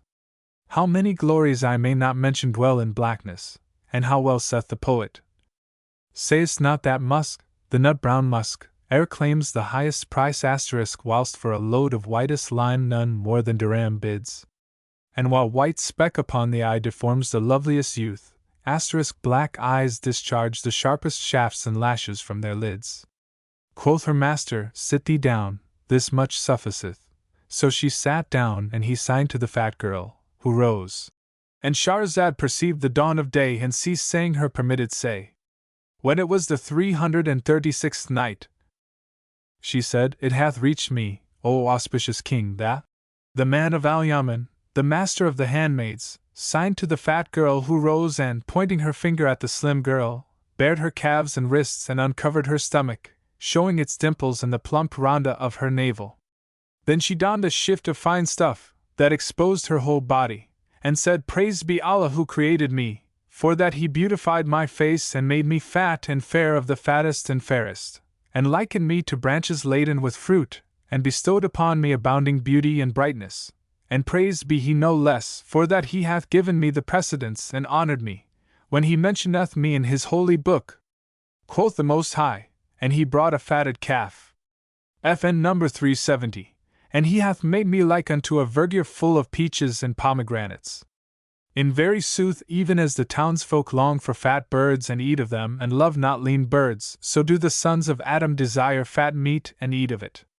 How many vauntful attributes are there not in fatness, and how well saith the poet, Farewell thy love, for see, the kafilas, FN number 371, on the move, *O man, canst bear to say adieu and leave thy love, 'tis as her going were to seek her neighbor's tent, *, the gate of fat fair maid, whom hearts shall all approve. Sawest thou ever one stand before a flesher's stall but sought of him fat flesh? The wise say, Joyance is in three things, eating meat and riding meat and putting meat into meat. FN number 372, As for thee, O thin one, thy calves are like the shanks of sparrows or the pokers of furnaces, and thou art a cruciform plank of a piece of flesh poor and rank. There is naught in thee to gladden the heart, even as saith the poet. With Allah take I refuge from whatever driveth me * to bed with one like Futrasp, FN number 373, or the roughest ropery. In every limb she hath a horn that butteth me wiener * I fain would rest, so morn and eve I wend me wearily. Quoth her master, Sit thee down, this much sufficeth. So she sat down, and he signed to the slender girl, who rose, as she were a willow wand, or a rattan frond or a stalk of sweet basil, and said, Praised be Allah who created me and beautified me and made my embraces the end of all desire and likened me to the branch, whereto all hearts incline. If I rise lightly, if I sit prettily. I am nimble-witted at a jest and merrier-souled than mirth itself. Never heard I one describe his mistress, saying, My beloved is the bigness of an elephant or like a mountain long and broad, but rather, my lady hath a slender waist and a slim shape. FN number 374. Furthermore, a little food filleth me and a little water quencheth my thirst. My sport is agile and my habit active, for I am sprightlier than the sparrow and lighter skipping than the starling. My favors are the longing of the lover and the delight of the desirer, for I am goodly of shape, sweet of smile and graceful as the bending willow wand or the rattan cane, FN number 375. Or the stalk of the basil plant, nor is there any can compare with me in loveliness, even as saith one of me. Thy shape with willow branch I dare compare, *, and hold thy figure as my fortunes fair. I wake each morn distraught, and follow thee, *, and from the rivals I in fear I fare. It is for the like of me that amourists run mad and that those who desire me wax distracted. If my lover would draw me to him, I am drawn to him, and if he would have me incline to him, I incline to him and not against him. But now, as for thee, O fat of body, thine eating is the feeding of an elephant, and neither much nor little filleth thee. When thou least with a man who is lean, he hath no ease of thee, nor can he anyways take his pleasure of thee, for the bigness of thy belly holdeth him off from going in unto thee, and the fatness of thy thighs hindereth him from coming at thy slit. What goodness is there in thy grossness, and what courtesy or pleasantness in thy coarseness? Fat flesh is fit for naught but the flasher, nor is there one point therein that pleadeth for praise. If one joke with thee, thou art angry; if one sport with thee, thou art sulky; if thou sleep, thou snorest; if thou walk, thou lollest out thy tongue; if thou eat, thou art never filled. Thou art heavier than mountains and fouler than corruption and crime. Thou hast in thee nor agility nor benedicite, nor thinkest thou of aught save meat and sleep. When thou pissest thou swishes. If thou turd thou gruntest like a burse in wine skin or an elephant transmogrified. If thou go to the water closet, thou needest one to wash thy gap and pluck out the hairs which overgrow it, and this is the extreme of sluggishness and the sign, outward and visible, of stupidity. FN number 376. In short, there is no good thing about thee, and indeed the poet title of thee. Heavy and swollen like an urine bladder blown, asterisk with hips and thighs like mountain propping piles of stone. Wiener she walks in western hemisphere. Her tread asterisk makes the far eastern world with weight to moan and groan. Quoth her master, sit thee down, this sufficeth. So she sat down, and he signed to the yellow girl, who rose to her feet and praised Allah Almighty and magnified His name, calling down peace and blessing on Muhammad, the best of His creatures. After which she pointed her finger at the brunette and said to her. And Shahrazad perceived the dawn of day and ceased to say her permitted say. When it was the 337th night, she continued, It hath reached me, O auspicious King, that the yellow girl stood up and praised Almighty Allah and magnified His name. After which she pointed her finger at the brown girl and said to her, I am the one praised in the Quran, and the Compassionate hath described my complexion and its excellence over all other hues in His manifest book, where Allah saith, a yellow, pure yellow, whose color gladdeneth the beholders. FN number 377. Wherefore my color is a sign and portent, and my grace is supreme, and my beauty a term extreme. For that my tint is the tint of a ducat, and the color of the planets and moons, and the hue of ripe apples. My fashion is the fashion of the fair, and the dye of saffron outvieth all other dyes. So my semblance is wondrous, and my color marvelous. I am soft of body and of high price, comprising all qualities of beauty. My color is essentially precious as virgin gold, and how many boasts and glories cloth it not unfold. Of the like of me quoth the poet. Her golden yellow is the sheeny sun's, asterisk, and like gold sequins she delights the sight. Saffron's small portion of her glance can show, asterisk, nay, FN number 378, she outvies the moon when brightest bright. And I shall at once begin in thy dispraise, O berry brown girl. Thy tincture is that of the buffalo, and all souls shudder at thy sight. If thy color be in any created thing, it is blamed; if it be in food, it is poisoned, for thy hue is the hue of the dung fly. It is a mark of ugliness even in dogs, and among the colors it is one which strikes with amazement, and is of the signs of mourning. Never heard I of brown gold or brown pearls or brown gems. If thou enter the privy, thy color changeth, and when thou combest out, thou addest ugliness to ugliness. Thou art a nondescript, either black, that thou mayst be recognized, nor white, that thou mayst be described, and in thee there is no good quality, even as saith the poet. The hue of dusty motes is hers, that dull brown hue of hers asterisk is mouldy like the dust and mud by Qasid's foot upthrown frowny face. FN number 379. I never look upon her brow, e'en for eye-twinkling space, asterisk, but in brown study fall I, and my thoughts take browner tone. Quoth her master, sit thee down, this much sufficeth. So she sat down, and he signed to the brunette. Now she was a model of beauty and loveliness and symmetry and perfect grace, soft of skin, slim of shape, of stature rare, and coal-black hair, with cheeks rosy pink, eyes black-rimmed by nature's hand, face fair, and eloquent tongue, moreover slender-waisted and heavy-hipped. So she rose and said, Praise be to Allah who hath created me either leper-white nor bile-yellow nor charcoal-black, but hath made my color to be beloved of men of wit and wisdom. For all the poets extol berry-brown maids in every tongue and exalt their color over all other colors. To brown of hue, they say, praise is due, and Allah bless him who singeth. And in brunettes is mystery, couldst thou but read it right, asterisk thy sight would never dwell on others, be they red or white, free-flowing conversation, amorous coquettishness asterisk would teach Hurt himself a mightier spell of magic might. And saith another, give me brunettes, so limber, lissom, lithe of sway, asterisk brunettes tall, slender straight like Samhur's nut brown lance wink with a frown FN number 380, languid of eyelids and with silky down on either cheek, asterisk who fixed in lover's heart work to his life mischance.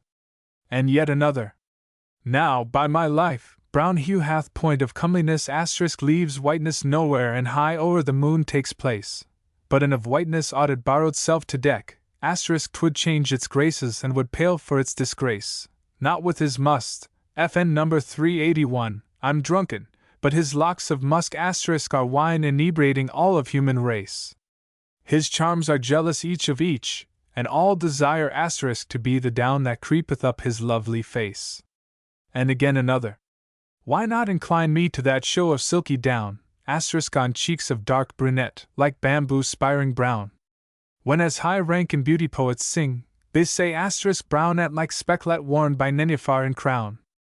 And see I sundry lovers tear out others' eyne asterisk for the brown mole beneath that jetty pupil shone, then why do censors blame me for one all a mole? Asterisk Allah I pray demolish each molesting clown. FN number 382. My form is all grace and my shape is built on heavy base, kings desire my color which all adore, rich and poor. I am pleasant, active, handsome, elegant, soft of skin and prize for price. Eke I am perfect in seemly bed and breeding and eloquence. My aspect is comely and my tongue witty. My temper is bright and my play a pretty sight. As for thee, thou art like unto a mallow growing about the LK gate wink with a frown FN number 383, in hue sallow and streak yellow and made all of sulphur. Aroint thee, O copper worth of jaundice sorrel, O rust of brass pot, O face of owl and gloom, and fruit of the hell tree Zack wink with a frown FN number 384, whose bedfellow, for heartbreak, is buried in the tomb. And there is no good thing in thee, even as saith the poet of the like of thee. Yellowness, tincturing her though nowise sick or sorry, asterisk straightens my hapless heart, and makes my head sore ache. And now repent not, soul. I'll punish thee with kissing, FN number 385, asterisk her lower face that shall mine every grinder break. And when she ended her lines, quoth her master, sit thee down, this much sufficeth. And Shahrazad perceived the dawn of day and ceased saying her permitted say. When it was the 338th night, she said, it hath reached me, O auspicious king, that, when the yellow girl ended her recitation, quoth her master, sit thee down, this much sufficeth. Then he made peace between them and clad them all in sumptuous robes of honor, and handselled them with precious jewels of land and sea. And never have I seen, O commander of the faithful, anyone or anywhere, aught fairer than these 6 damsels fair. Now when Al-Ma'mun heard this story from Muhammad of Bassorah, he turned to him and said, O Muhammad, knowest thou the abiding place of these damsels and their master, and canst thou contrive to buy them of him for us? He answered, O commander of the faithful, indeed I have heard that their lord is wrapped up in them and cannot bear to be parted from them. Rejoined the Caliph, take thee 10,000 gold pieces for each girl, that is 60,000 for the whole purchase, and carry the coin to his house and buy them of him. So Muhammad of Bassorah took the money and, betaking himself to the man of Al-Yaman, acquainted him with the wish of the Prince of True Believers. He consented to part with them at that price to pleasure the Caliph, and dispatched them to Al-Ma'mun, who assigned them an elegant abode and therein used to sit with them as cup companions, marveling at their beauty and loveliness, at their varied colors and at the excellence of their conversation. Thus matters stood for many a day, but after a while, when their former owner could no longer bear to be parted from them, he sent a letter to the commander of the faithful complaining to him of his own ardent love-longing for them and containing, amongst other contents, these couplets. Captured me 6, all bright with youthful blee, asterisk then on all 6 be best salams from me. They are my hearing, seeing, very life, asterisk my meat, my drink, my joy, my jollity. I'll ne'er forget the favors erst so charmed asterisk whose loss hath turned my sleep to insomny. Alack, O lonesome pining and O tears! Would I had farewelled all humanity, those eyes, with bowed and well-arched eyebrows, FN number 386, dight, like bows have struck me with their archery. Now when the letter came to the hands of Al-Mamun, he robed the 6 damsels in rich raiment, and giving them 70,000 dinars, sent them back to their lord, who joyed in them with exceeding joy, FN number 387, more especially for the monies they brought him, and abode with them in all the comfort and pleasance of life, till there came to them the destroyer of delights and the severer of societies. And men also recount the tale of Harun al-Rashid and the damsel and Abu Nawas. The Caliph, commander of the faithful, Harun al-Rashid, being one night exceedingly restless and thoughtful with sad thought, rose from his couch and walked about the byways of his palace, till he came to a chamber, over whose doorway hung a curtain. He raised that curtain and saw, at the upper end of the room, a bedstead whereon lay something black, as it were a man asleep, with a wax taper on his right hand and another on his left. And as the Caliph stood wondering at the sight, behold, he remarked a flagon full of old wine whose mouth was covered by the cup. The Caliph wondered even more at this, saying, "How came this black by such wine service?" Then, drawing near the bedstead, he found that it was a girl lying asleep there, curtained by her hair. So he uncovered her face and saw that it was like the moon, on the night of his fullness. FN number 388. So the Caliph filled himself a cup of wine and drank it to the roses of her cheeks, and feeling inclined to enjoy her, kissed a mole on her face, whereupon she started up from sleep, and cried out, "Oh, trusted of Allah, FN number 389, what may this be?" Replied he, "A guest who knocketh at thy door, hoping that thou wilt give him hospitality till the dawn." And she answered, "Even so! I will serve him with my hearing and my sight." So she brought forward the wine and they drank together, after which she took the lute and tuning the strings, prelude in 120 modes, then returning to the first, played a lively measure and sang these couplets. "The tongue of love from heart bespeaks my sprite, telling I love thee with love infinite. I have an eye bears witness to my pain, and fluttering heart sore hurt by parting plight. I cannot hide the love that harms my life. Tears ever roll and growth of pine I sight. I knew not what love was ere loving thee. But Allah's destiny to all is dight." And when her verses were ended she said, "O Commander of the Faithful, I have been wronged."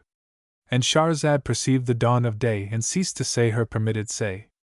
When it was the 339th night, she said, "It hath reached me, O auspicious King, that the damsel cried, 'O Commander of the Faithful, I have been wronged.' Quoth he, 'How so, and who hath wronged thee?'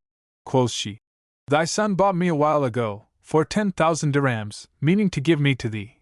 But thy wife, the daughter of thine uncle, sent him the said price and bade him shut me up from thee in this chamber.' Whereupon said the Caliph, 'Ask a boon of me.' And she, 'I ask thee to lie with me tomorrow night.' Replied the Caliph, 'Inshallah,' and leaving her, went away.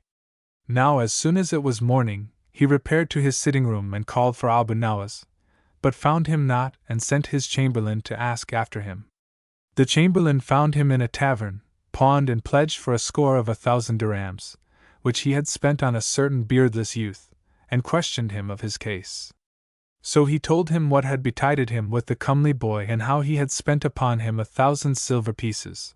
Whereupon quoth the chamberlain, "Show him to me, and if he be worth this, thou art excused." He answered, "Patience, and thou shalt see him presently."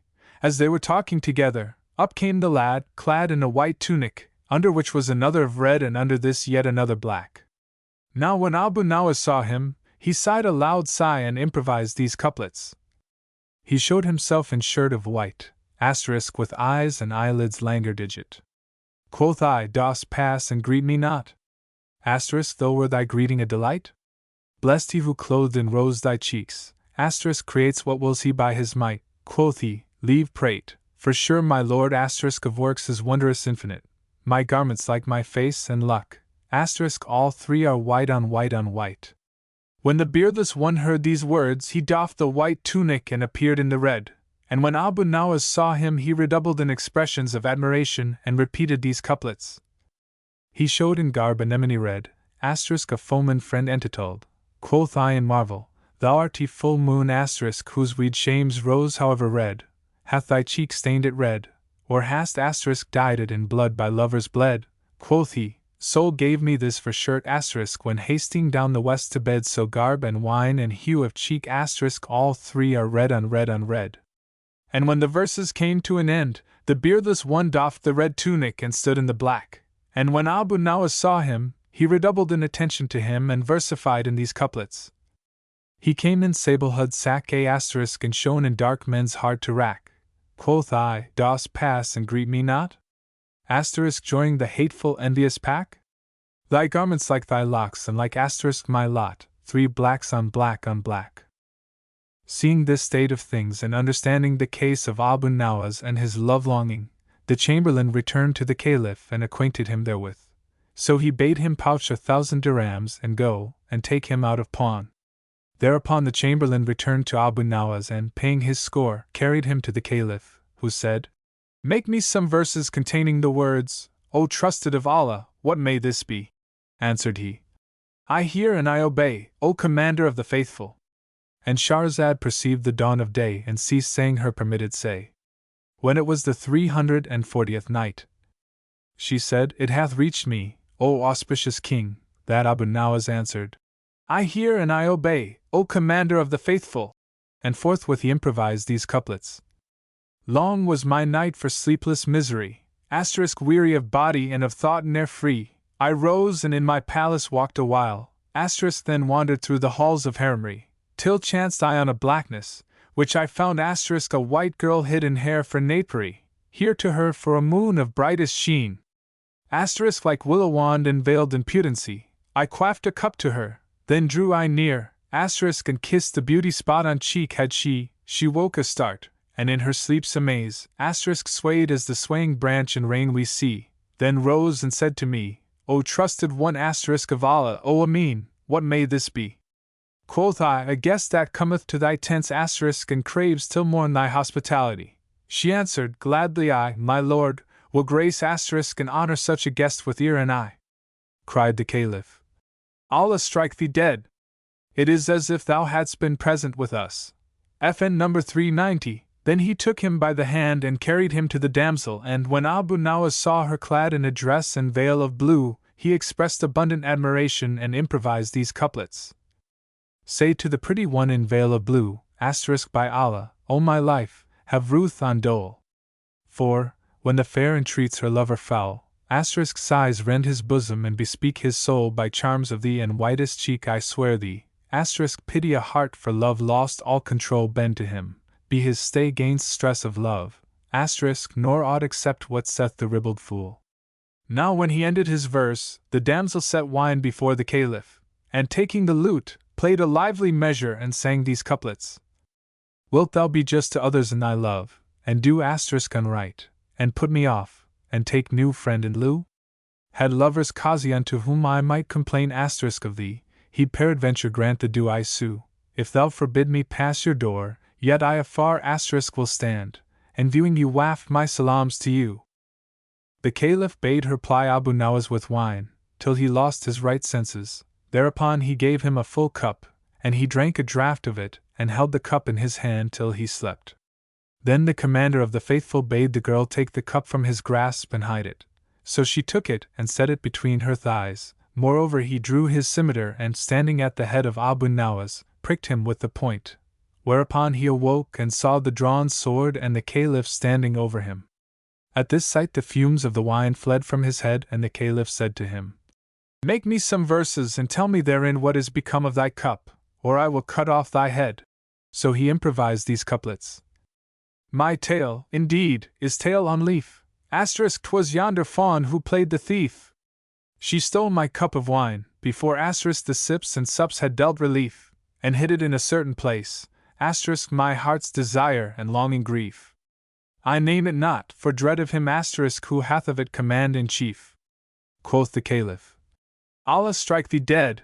FN number 391. How knewest thou that? But we accept what thou sayest.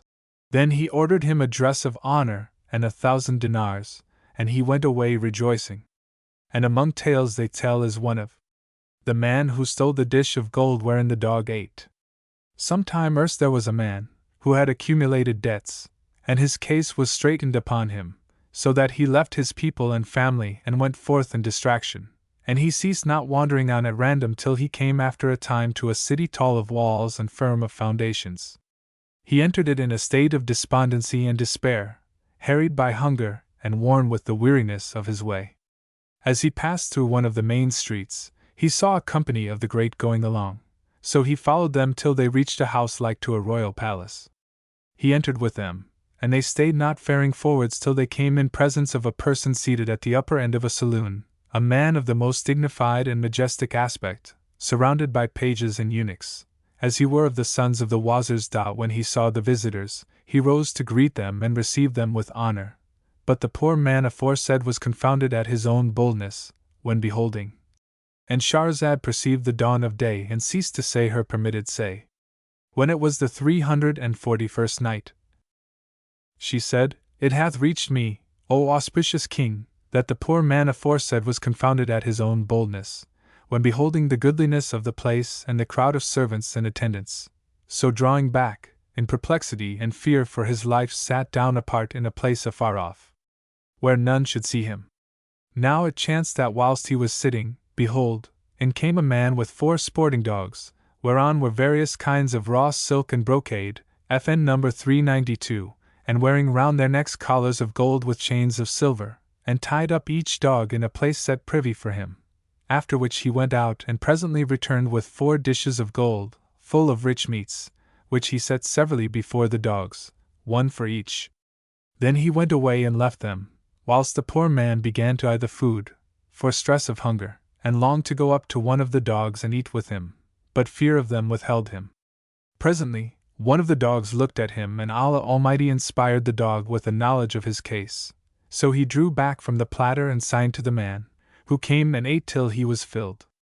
Then he would have withdrawn, but the dog again signed to him to take for himself the dish, and what food was left in it, and pushed it towards him with his forepaw. So the man took the dish and, leaving the house, went his way, and none followed him. Then he journeyed to another city where he sold the dish, and buying with the price of stock in trade, returned to his own town. There he sold his goods and paid his debts, and he throve and became affluent, and rose to perfect prosperity. He abode in his own land, but after some years had passed he said to himself, Needs must I repair to the city of the owner of the dish, and carry him a fit and handsome present, and pay him the money value of that which his dog bestowed upon me. So he took the price of the dish and a suitable gift, and setting out, journeyed day and night, till he came to that city. He entered it, and sought the place where the man lived, but he found there naught save ruins mouldering in row and croak of crow, and house and home desolate, and all conditions in changed state. At this, his heart and soul were troubled, and he repeated the saying of him who saith, Void are the private rooms of treasury, as void were hearts of fear and piety. Changed is the wadi, nor are its gazelles those fawns, nor sand hills those I want to see. And that of another. In sleep came Suades, FN number 393, shade and wakened me near dawn, when comrades all sleeping lay, but waking found I that the shade was fled, and saw air empty and shrine far away. Now when the man saw these mouldering ruins and witnessed what the hand of time had manifestly done with the place, leaving but traces of the substantial things that erewhiles had been, a little reflection made it needless for him to inquire of the case, so he turned away. Presently, seeing a wretched man, in a plight which made him shudder and feel goose skin, and which would have moved the very rock to rush, he said to him, Ho thou! What have time and fortune done with the lord of this place? Where are his lovely faces, his shining full moons and splendid stars? And what is the cause of the ruin that has come upon his abode, so that nothing save the walls thereof remain? Quoth the other, He is the miserable thou sayest mourning that which hath left him naked. But knowest thou not the words of the Apostle, whom Allah bless and keep, wherein is a lesson to him who will learn by it, and a warning to whoso will be warned thereby and guided in the right way? Verily it is the way of Allah Almighty to raise up nothing of this world, except He cast it down again. FN number 394. If thou question of the cause of this accident, indeed it is no wonder, considering the chances and changes of fortune. I was the lord of this place, and I builded it, and founded it, and owned it, and I was the proud possessor of its full moons lucent, and its circumstance resplendent, and its damsels radiant, and its garniture magnificent. But time turned and did away from me wealth and servants, and took from me what it had lent, not given, and brought upon me calamities which it held in store hidden. But there must needs be some reason for this thy question, so tell it me and leave wondering. Thereupon, the man who had waxed wealthy, being sore concerned, told him the whole story, and added, I have brought thee a present, such as souls desire, and the price of thy dish of gold which I took, for it was the cause of my affluence after poverty, and of the replenishment of my dwelling place after desolation, and of the dispersion of my trouble and straitness. But the man shook his head, and, weeping and groaning and complaining of his lot, answered, Ho thou! Methinks thou art mad, for this is not the way of a man of sense. How should a dog of mine make generous gift to thee of a dish of gold, and I meanly take back the price of what a dog gave? This were indeed a strange thing. Were I in extremest unease and misery, by Allah, I would not accept of thee aught, no, not the worth of a nail paring. So return whence thou camest in health and safety. FN number 395, whereupon the merchant kissed his feet, and taking leave of him, returned whence he came, praising him and reciting this couplet. Men and dogs together are all gone by, so peace be with all of them. Dogs and men! And Allah is all-knowing! Again men tell the tale of the Sharper of Alexandria and the Chief of Police. There was once in the coast fortress of Alexandria a chief of police, Allah Aldin, the sharp scimitar of the faith. Now one night as he sat in his seat of office, behold, there came in to him a trooper white who said, Know, O my lord the chief, that I entered your city this night and alighted at such a khan and slept there till a third part of the night was past, when I awoke and found my saddlebags sliced open and a purse of 1,000 gold pieces stolen from them. No sooner had he done speaking than the chief summoned his chief officials and bade them lay hands on all in the khan, and clap them in limbo till the morning, and on the morrow, he caused bring the rods and whips used in punishment, and sending for the prisoners, was about to flog them till they confessed in the presence of the owner of the stolen money, when, lo! A man broke through the crowd till he came up to the chief of police, and Shahrazad perceived the dawn of day and ceased saying her permitted say. When it was the 342nd night, she said, It hath reached me, O auspicious king, that the chief was about to flog them, when lo!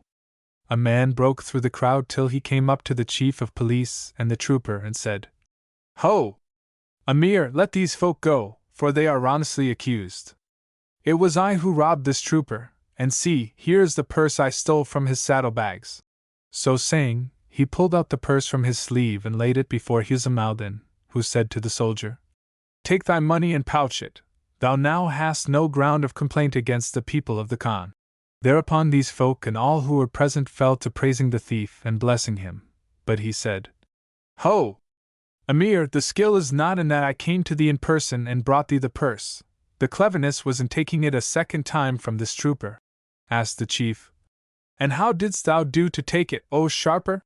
And the robber replied, O Amir, I was standing in the Shrofuz, FN number 396, bazaar at Cairo, when I saw this soldier receive the golden change and put it in yonder purse, so I followed him from by street to by street, but found no occasion of stealing it. Then he traveled from Cairo and I followed him from town to town, plotting and planning by the way to rob him, but without avail, till he entered this city and I dogged him to the Khan. I took up my lodging beside him and watched him till he fell asleep and I heard him sleeping, when I went up to him softly, and I slit open his saddlebags with this knife, and took the purse in the way I am now taking it.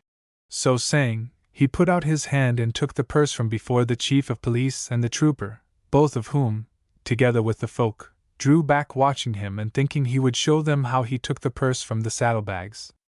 But behold! He suddenly broke into a run and threw himself into a pool of standing water, FN number 397, hard by. So the chief of the police shouted to his officers, Stop thief! And many made after him. But before they could doff their clothes and descend the steps, he had made off, and they sought for him, but found him not, for that the by-streets and lanes of Alexandria all communicate.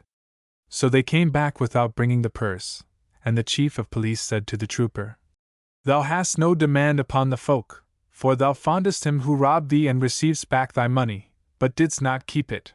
So the trooper went away, having lost his money, whilst the folk were delivered from his hands and those of the chief of police, and all this was of the favor of Almighty Allah.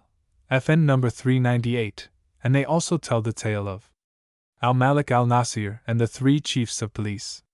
Once upon a time Al-Malik al-Nasir, FN number 399, sent for the walis or chiefs of police of Cairo, Bulak, and Fastat, FN number 400, and said to them, I desire each of you to recount me the marvelousest thing that hath befallen him during his term of office. And Shahrazad perceived the dawn of day and ceased to say her permitted say. When it was the 343rd night, she said, It hath reached me, O auspicious king, that quoth Al-Malik al-Nasir to the three walis, I desire each of you to recount me the marvelousest thing which hath befallen him during his term of office. So they answered, We hear and we obey. Then said the chief of the police of Cairo, Know thou, O our lord the Sultan, the most wonderful thing that befell me, during my term of office, was on this wise. And he began. The story of the chief of police of Cairo.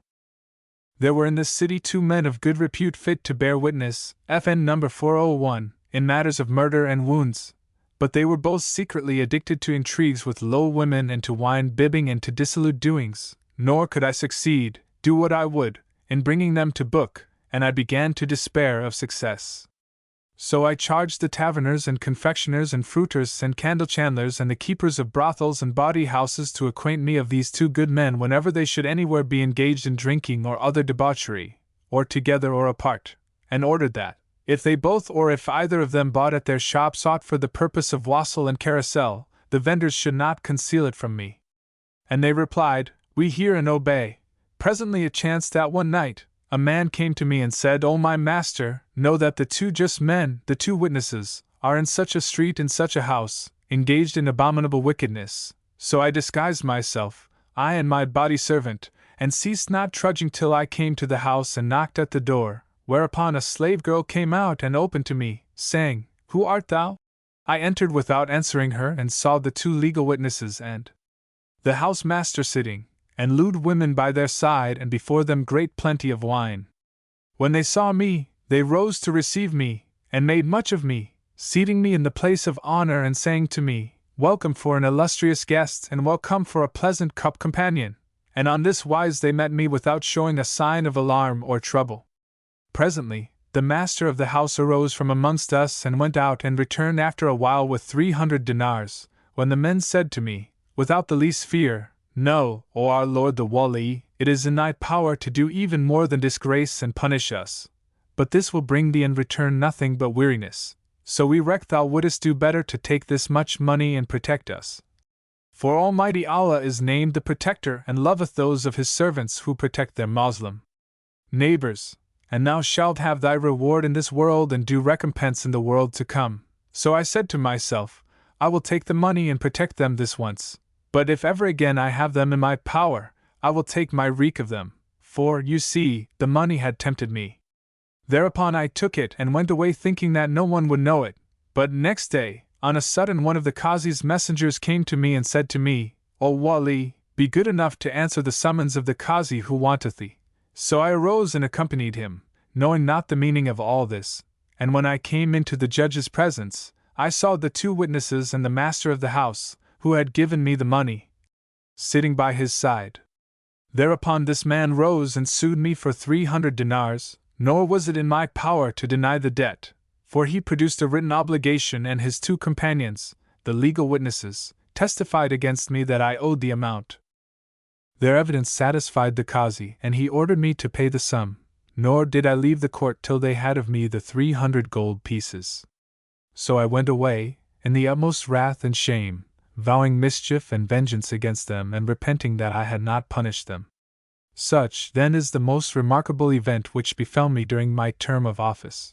Thereupon rose the chief of the Bulak police and said, As for me, O our lord the Sultan, the most marvelous thing that happened to me, since I became wali, was as follows.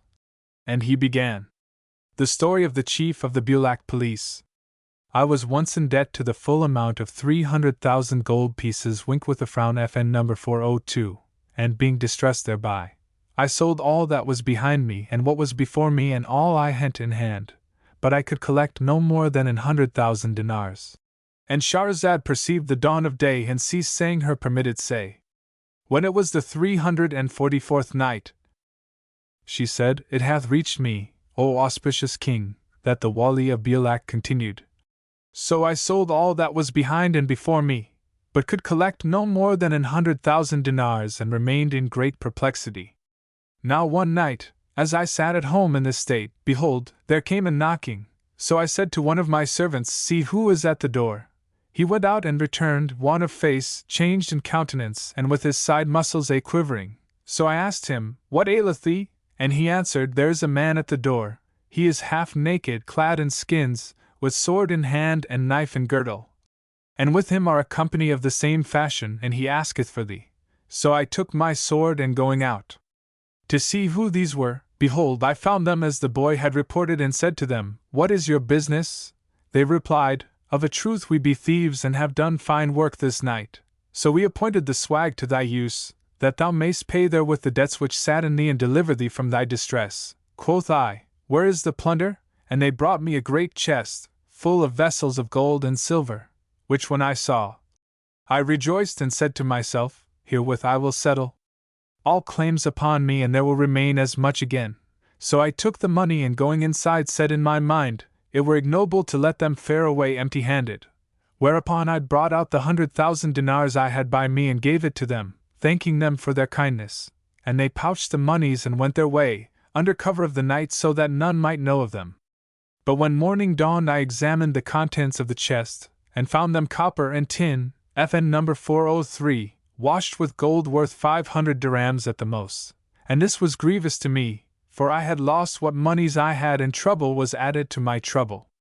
Such, then, is the most remarkable event which befell me during my term of office.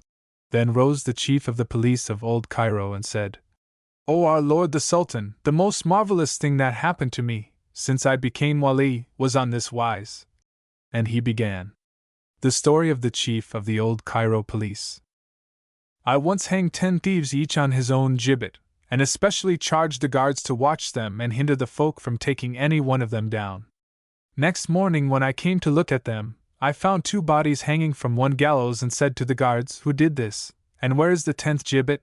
But they denied all knowledge of it, and I was about to beat them till they owned the truth, when they said, No, O Emir, that we fell asleep last night, and when we awoke, we found that someone had stolen one of the bodies, gibbet and all, so we were alarmed and feared thy wrath. But behold, up came a peasant fellow driving his ass, whereupon we laid hands on him and killed him and hanged his body upon this gallows, in the stead of the thief who had been stolen. FN number 404. Now when I heard this, I marveled and asked them, What had he with him? And they answered, He had a pair of saddlebags on the ass. Quoth I, What was in them? Quoth they, We know not. So I said, Bring them hither. And when they brought them to me I bade open them. Behold, therein was the body of a murdered man, cut in pieces. Now as soon as I saw this, I marveled at the case and said in myself, Glory to God!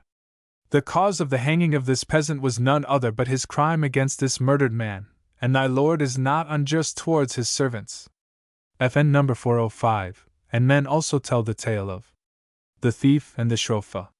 A certain shrofa, bearing a bag of gold pieces, once passed by a company of thieves, and one of these sharpers said to the others, I, and I only, have the power to steal yonder purse. So they asked, How wilt thou do it? And he answered, Look ye all! And followed the money changer, till he entered his house, when he threw the bag on a shelf, FN number 406, and being affected with diabetes, went into the chapel of ease to do his want, calling to the slave girl, Bring me an ewer of water. She took the ewer and followed him to the privy, leaving the door open, whereupon the thief entered and, seizing the money bag, made off with it to his companions, to whom he told what had passed. and Shahrazad perceived the dawn of day and ceased to say her permitted say. When it was the 345th night, she said, It hath reached me, O auspicious king, that the thief took the money bag and made off with it to his companions, to whom he told what had passed. Said they, By Allah, thou hast played a clever trick, 'tis not every one could do it. But presently the money changer will come out of the privy, and missing the bag of money, he will beat the slave girl and torture her with grievous torture. 'Tis as though thou hast at present done nothing worthy of praise. So, if thou be indeed a sharper, return and save the girl from being beaten and questioned. Quoth he, Inshallah, I will save both girl and purse. Then the prig went back to the Shrofa's house and found him punishing the girl because of the purse. So he knocked at the door, and the man said, Who is there? Cried the thief, I am the servant of thy neighbor in the exchange. Whereupon he came out to him and said, What is thy business?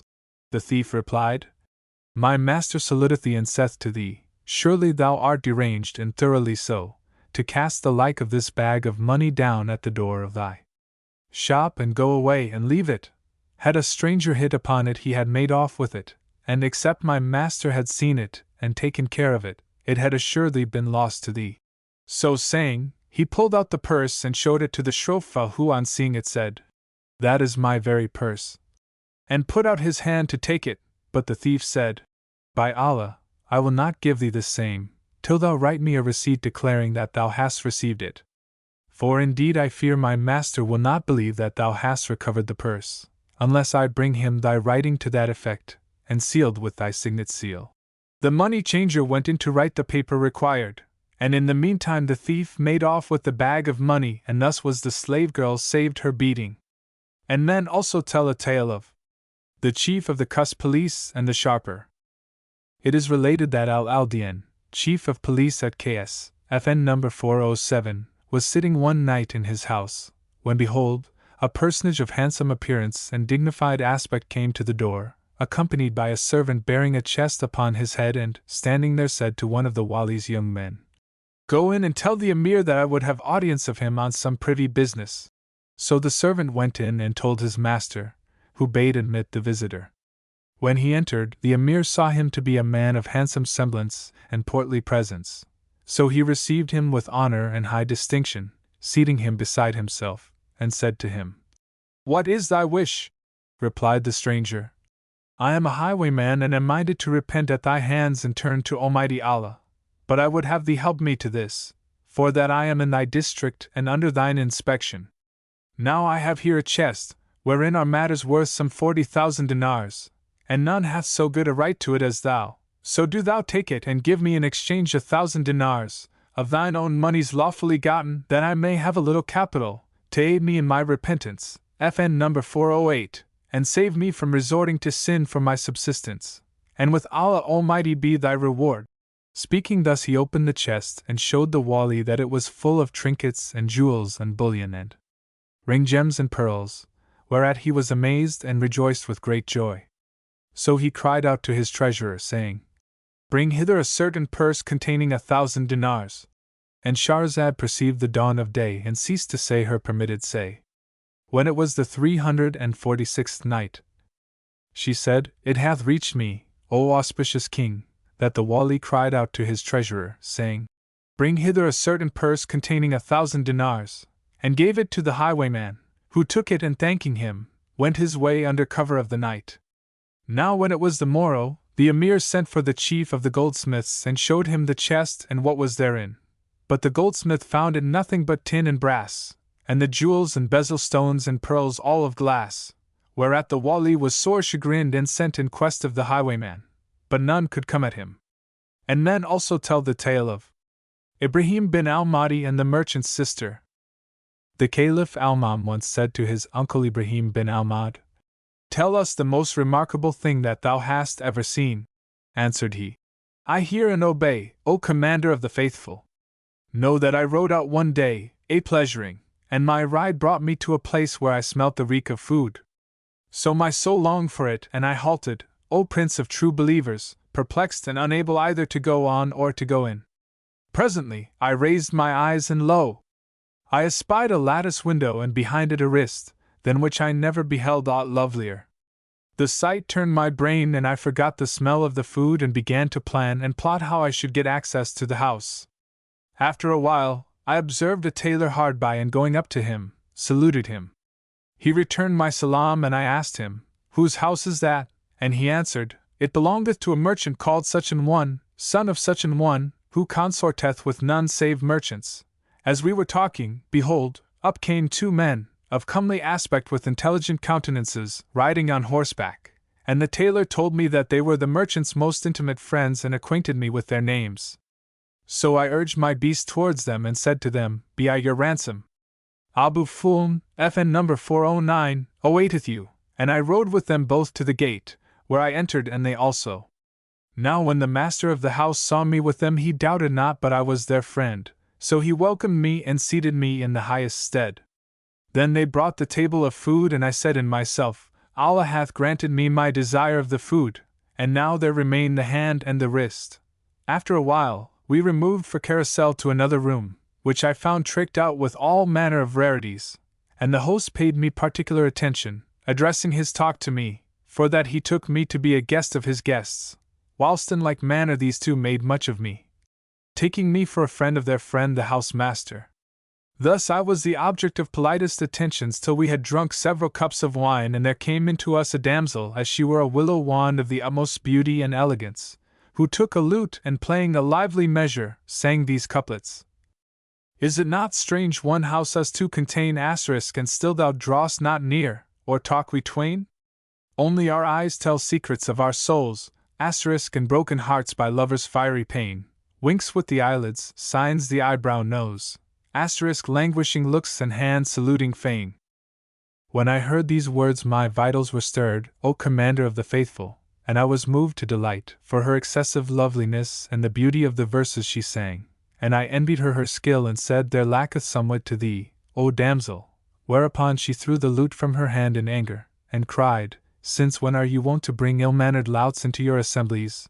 Then I repented of what I had done, seeing the company vexed with me, and I said in my mind, "My hopes are lost by me," and I weened no way of escaping blame but to call for a lute, saying, "I will show you what escaped her in the air she played." Quoth the folk, "We hear and obey." So they brought me a lute, and I tuned the strings and sang these verses.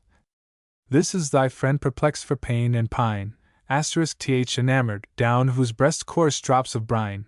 He hath this hand to the compassionate raised, asterisk for winning wish, and that on hearts is lean. O thou who sayest one love perishing, asterisk his death is caused by those hands and eyne." FN number 410. Whereupon the damsel sprang up and throwing herself at my feet, kissed them and said, "It is thine to excuse, O my master. By Allah, I knew not thy quality, nor heard I ever the like of this performance." And all began extolling me and making much of me, being beyond measure delighted, and at last they besought me to sing again. So I sang a merry air, whereupon they all became drunken with music and wine, their wits left them and they were carried off to their homes, while I abode alone with the host and the girl. He drank some cups with me and then said, "O my lord, my life hath been lived in vain, for that I have not known the like of thee till the present. Now, by Allah, tell me who thou art, that I may ken who is the cup-companion whom Allah hath bestowed on me this night." At first I returned him evasive answers and would not tell him my name, but he conjured me till I told him who I was, whereupon he sprang to his feet. And Shahrazad perceived the dawn of day and ceased saying her permitted say. When it was the 347th night, she said, "It hath reached me, O auspicious king, that Ibrahim son of al-Mahdi continued.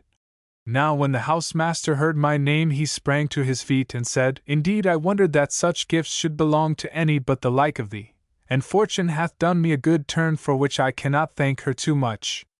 But haply, this is a dream, for how could I hope that one of the Caliphate house should visit my humble home and carouse with me this night?" I conjured him to be seated, so he sat down and began to question me as to the cause of my visit in the most courteous terms.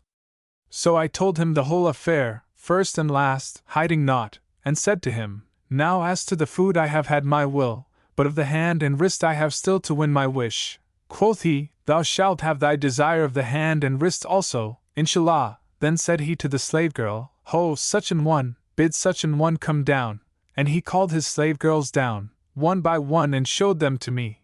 But I saw not my mistress among them, and he said, O my lord, there is none left save my mother and sister. But by Allah, I must needs have them also down and show them to thee. So I marveled at his courtesy and large-heartedness, and said, May I be thy sacrifice? Begin with the sister. And he answered, with joy and goodwill. So she came down, and he showed me her hand, and behold, she was the owner of the hand and wrist. Quoth I, Allah make me thy ransom. This is the damsel whose hand and wrist I saw at the lattice. Then he sent his servants without stay or delay for witnesses, and bringing out 2 myriads, FN number 411, of gold pieces, said to the witnesses, This our Lord and Master, Ibrahim son of Al-Mahdi, paternal uncle of the Commander of the Faithful, seeketh in marriage my sister such an one. And I call you to witness that I give her in wedlock to him, and that he hath settled upon her 10,000 dinars. And he said to me, I give thee my sister in marriage, at the portion aforesaid. I consent, answered I, and am herewith content. Whereupon he gave one of the bags to her and the other to the witnesses, and said to me, O our Lord, I desire to adorn a chamber for thee, where thou mayst sleep with thy wife. But I was abashed at his generosity, and was ashamed to lie with her in his house. So I said, Equip her and send her to my place, and by thy being, O Commander of the Faithful. He sent me with her such an equipage that my house, for all its greatness, was too strait to hold it. And I begot on her this boy that standeth in thy presence. Then Al-Mamun marveled at the man's generosity, and said, Gifted of Allah is he! Never heard I of his like. And he bade Ibrahim bin al-Mahdi bring him to court, that he might see him. He brought him, and the Caliph conversed with him, and his wit and good breeding so pleased him that he made him one of his chief officers. And Allah is the giver, the bestower. Men also relate the tale of the woman whose hands were cut off for giving alms to the poor. A certain king once made proclamation to the people of his realm, saying, If any of you give alms of aught, I will verily and assuredly cut off his hand. Wherefore all the people abstained from alms deed, and none could give anything to anyone. Now it chanced that one day a beggar accosted a certain woman, and indeed hunger was sore upon him, and said to her, Give me an alms. And Shahrazad perceived the dawn of day, and ceased to say her permitted say. When it was 348th night, she said, It hath reached me, O auspicious king, that, quoth the beggar to the woman, Give me an alms however small. But she answered him, How can I give thee aught, when the king cutteth off the hands of all who give alms? Then he said, I conjure thee by Allah Almighty, give me an alms. So when he adjured her by the holy name of Allah, she had ruth on him, and gave him 2 scones. The king heard of this, whereupon he called her before him and cut off her hands, after which she returned to her house. Now it chanced after a while that the king said to his mother, I have a mind to take a wife, so do thou marry me to a fair woman. Quoth she, There is among our female slaves one who is unsurpassed in beauty, but she hath a grievous blemish. The king asked, What is that? And his mother answered, She hath had both her hands cut off. Said he, Let me see her. So she brought her to him, and he was ravished by her, and married her, and went in unto her, and begot upon her a son. Now this was the woman who had given 2 scones as an alms to the asker, and whose hands had been cut off therefore. And when the king married her, her fellow wives envied her, and wrote to the common husband that she was an unchaste, having just given birth to the boy. So he wrote to his mother, bidding her carry the woman into the desert and leave her there.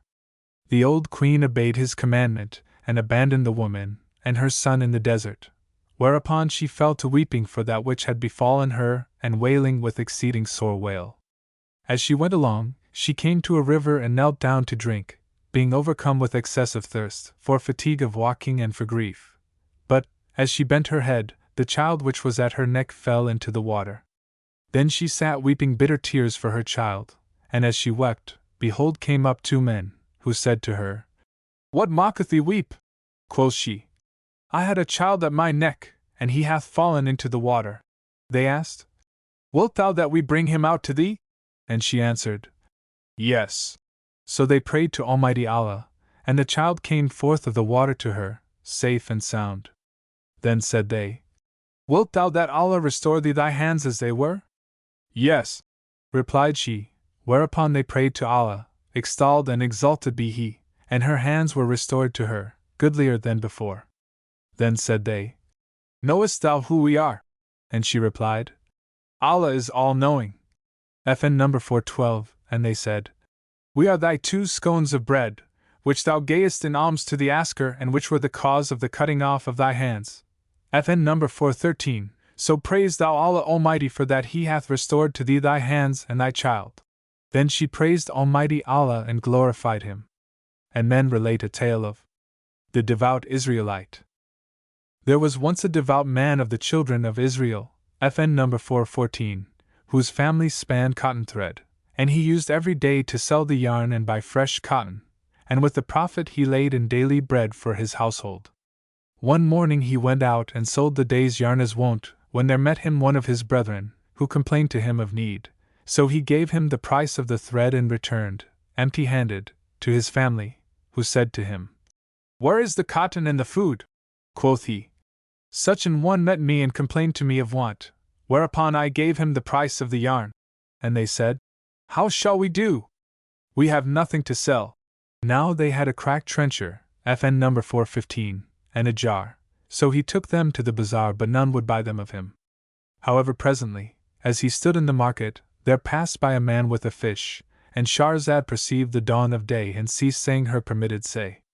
When it was the 349th night, she said, It hath reached me, O auspicious king, that the man took the trencher and jar to the bazaar, but none would buy them of him.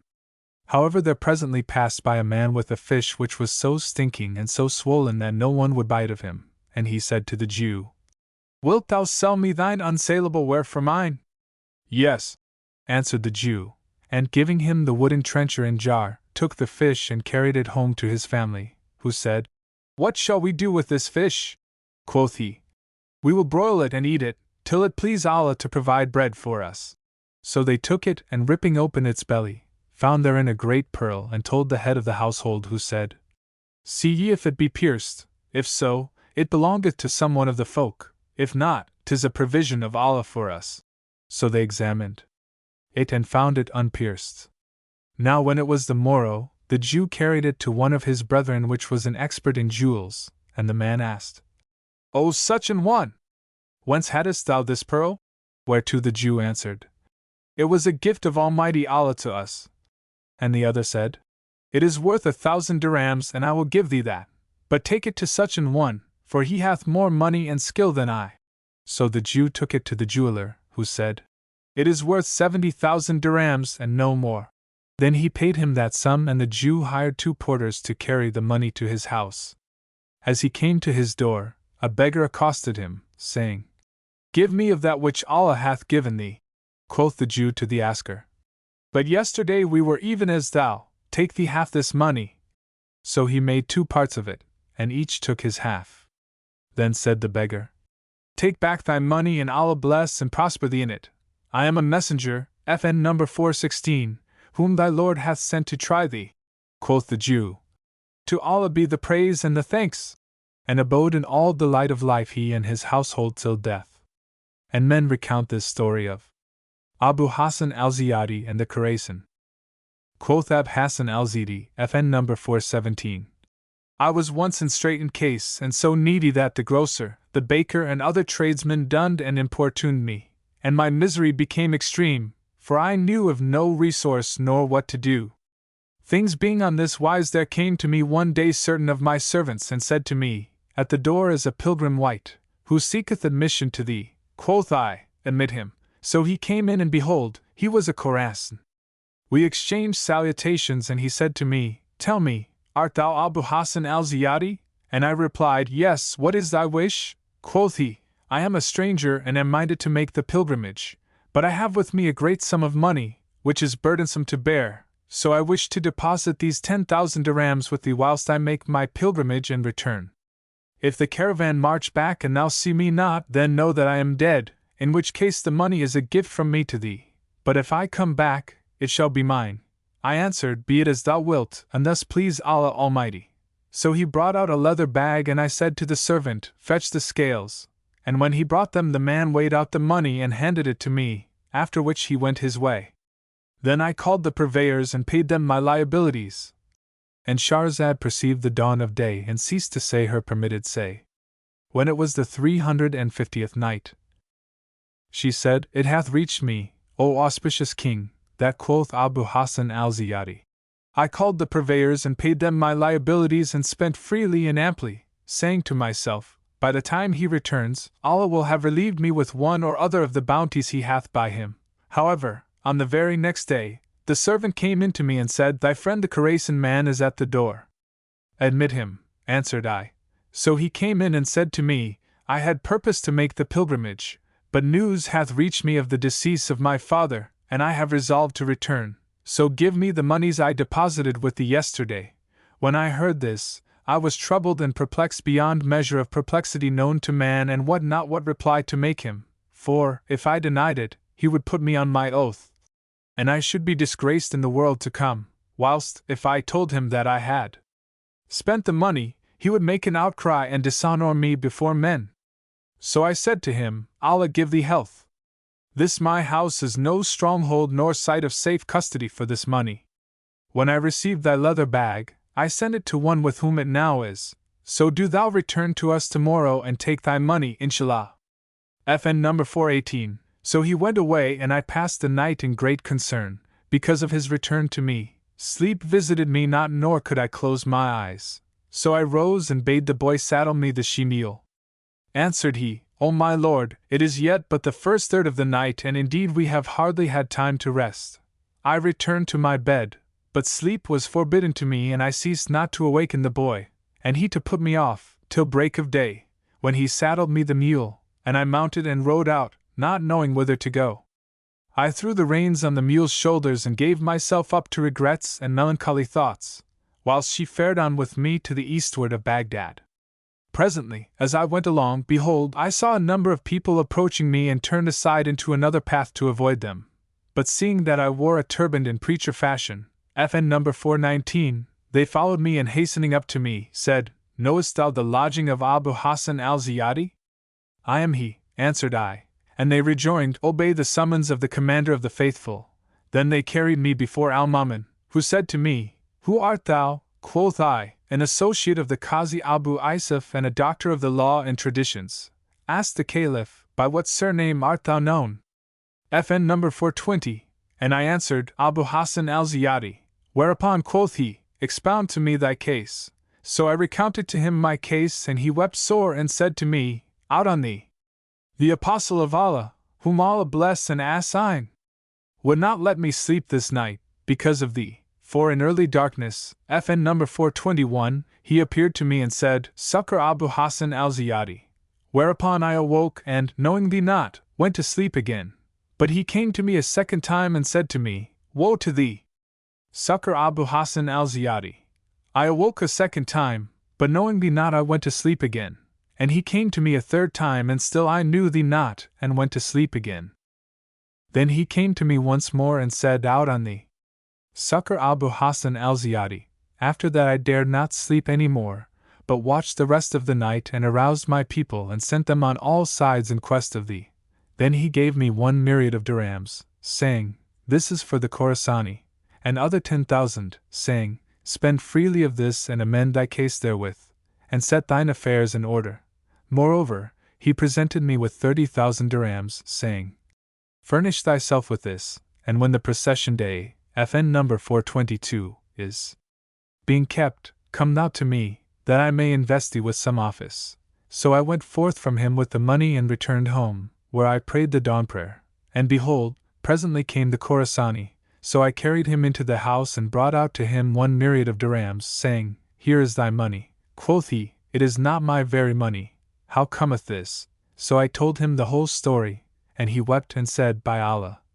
Hadst thou told me the fact at first, I had not pressed thee. And now, by Allah, I will not accept aught of this money. And Shahrazad perceived the dawn of day and ceased saying her permitted say.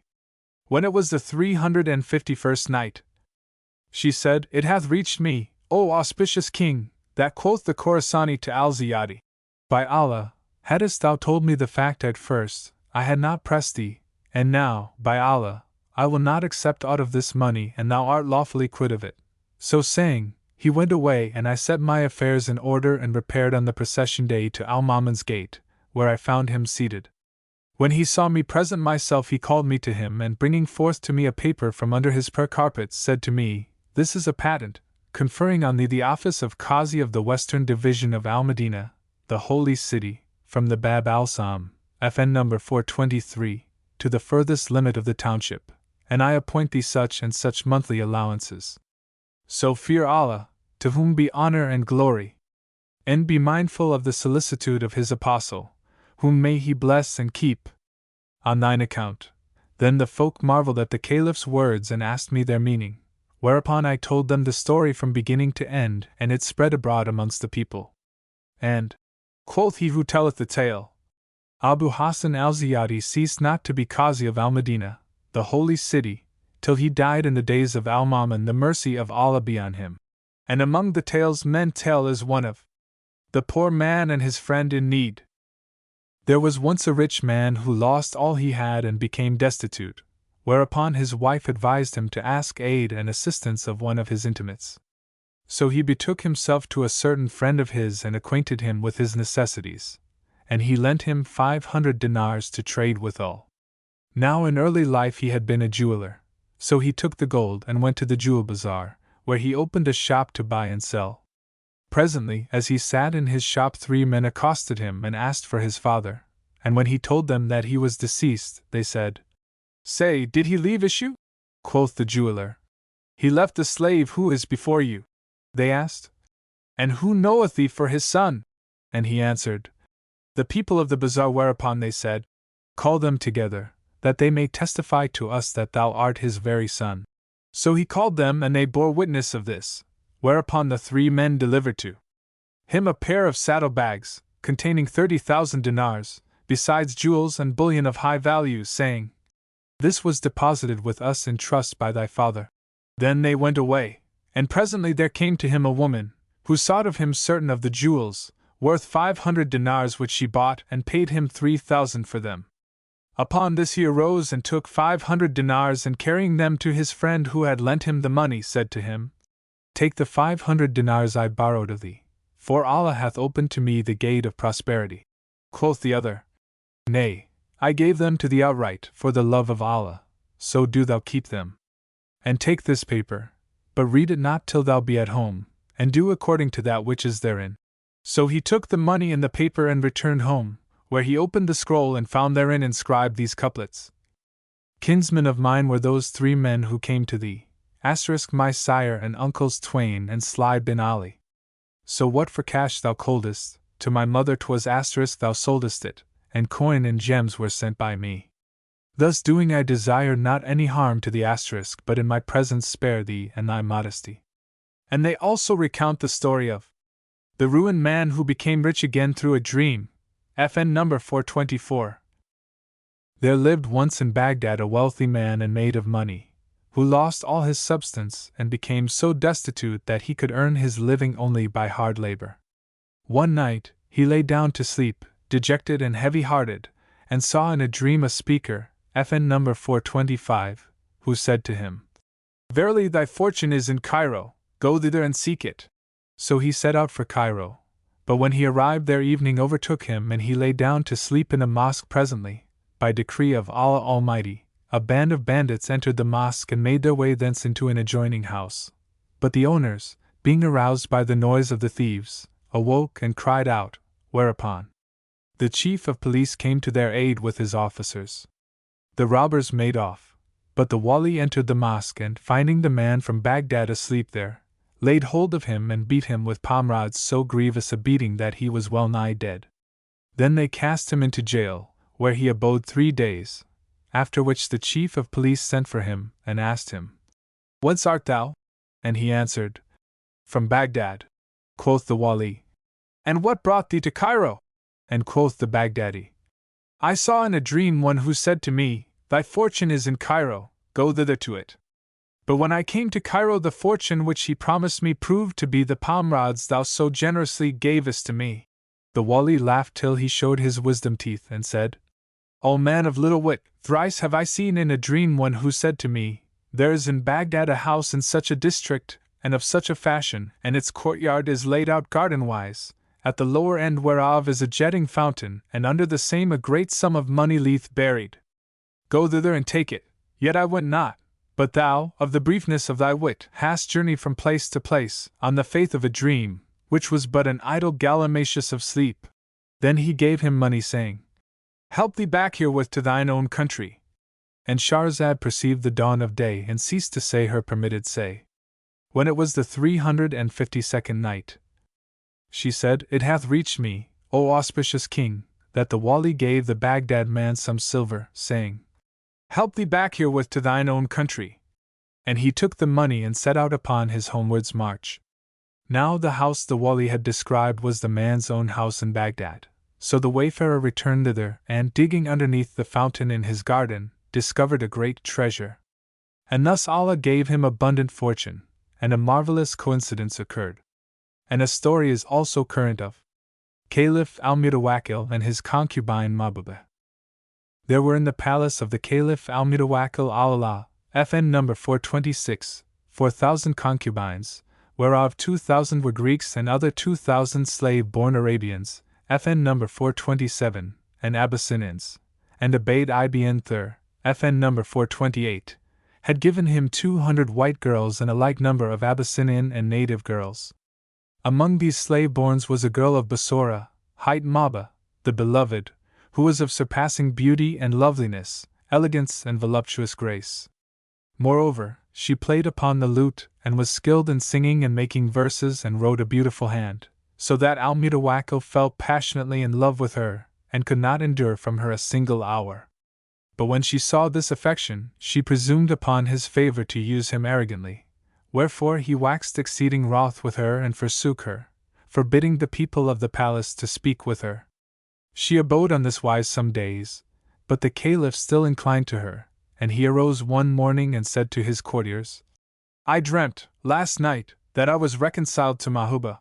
They answered, Would Allah this might be on wake!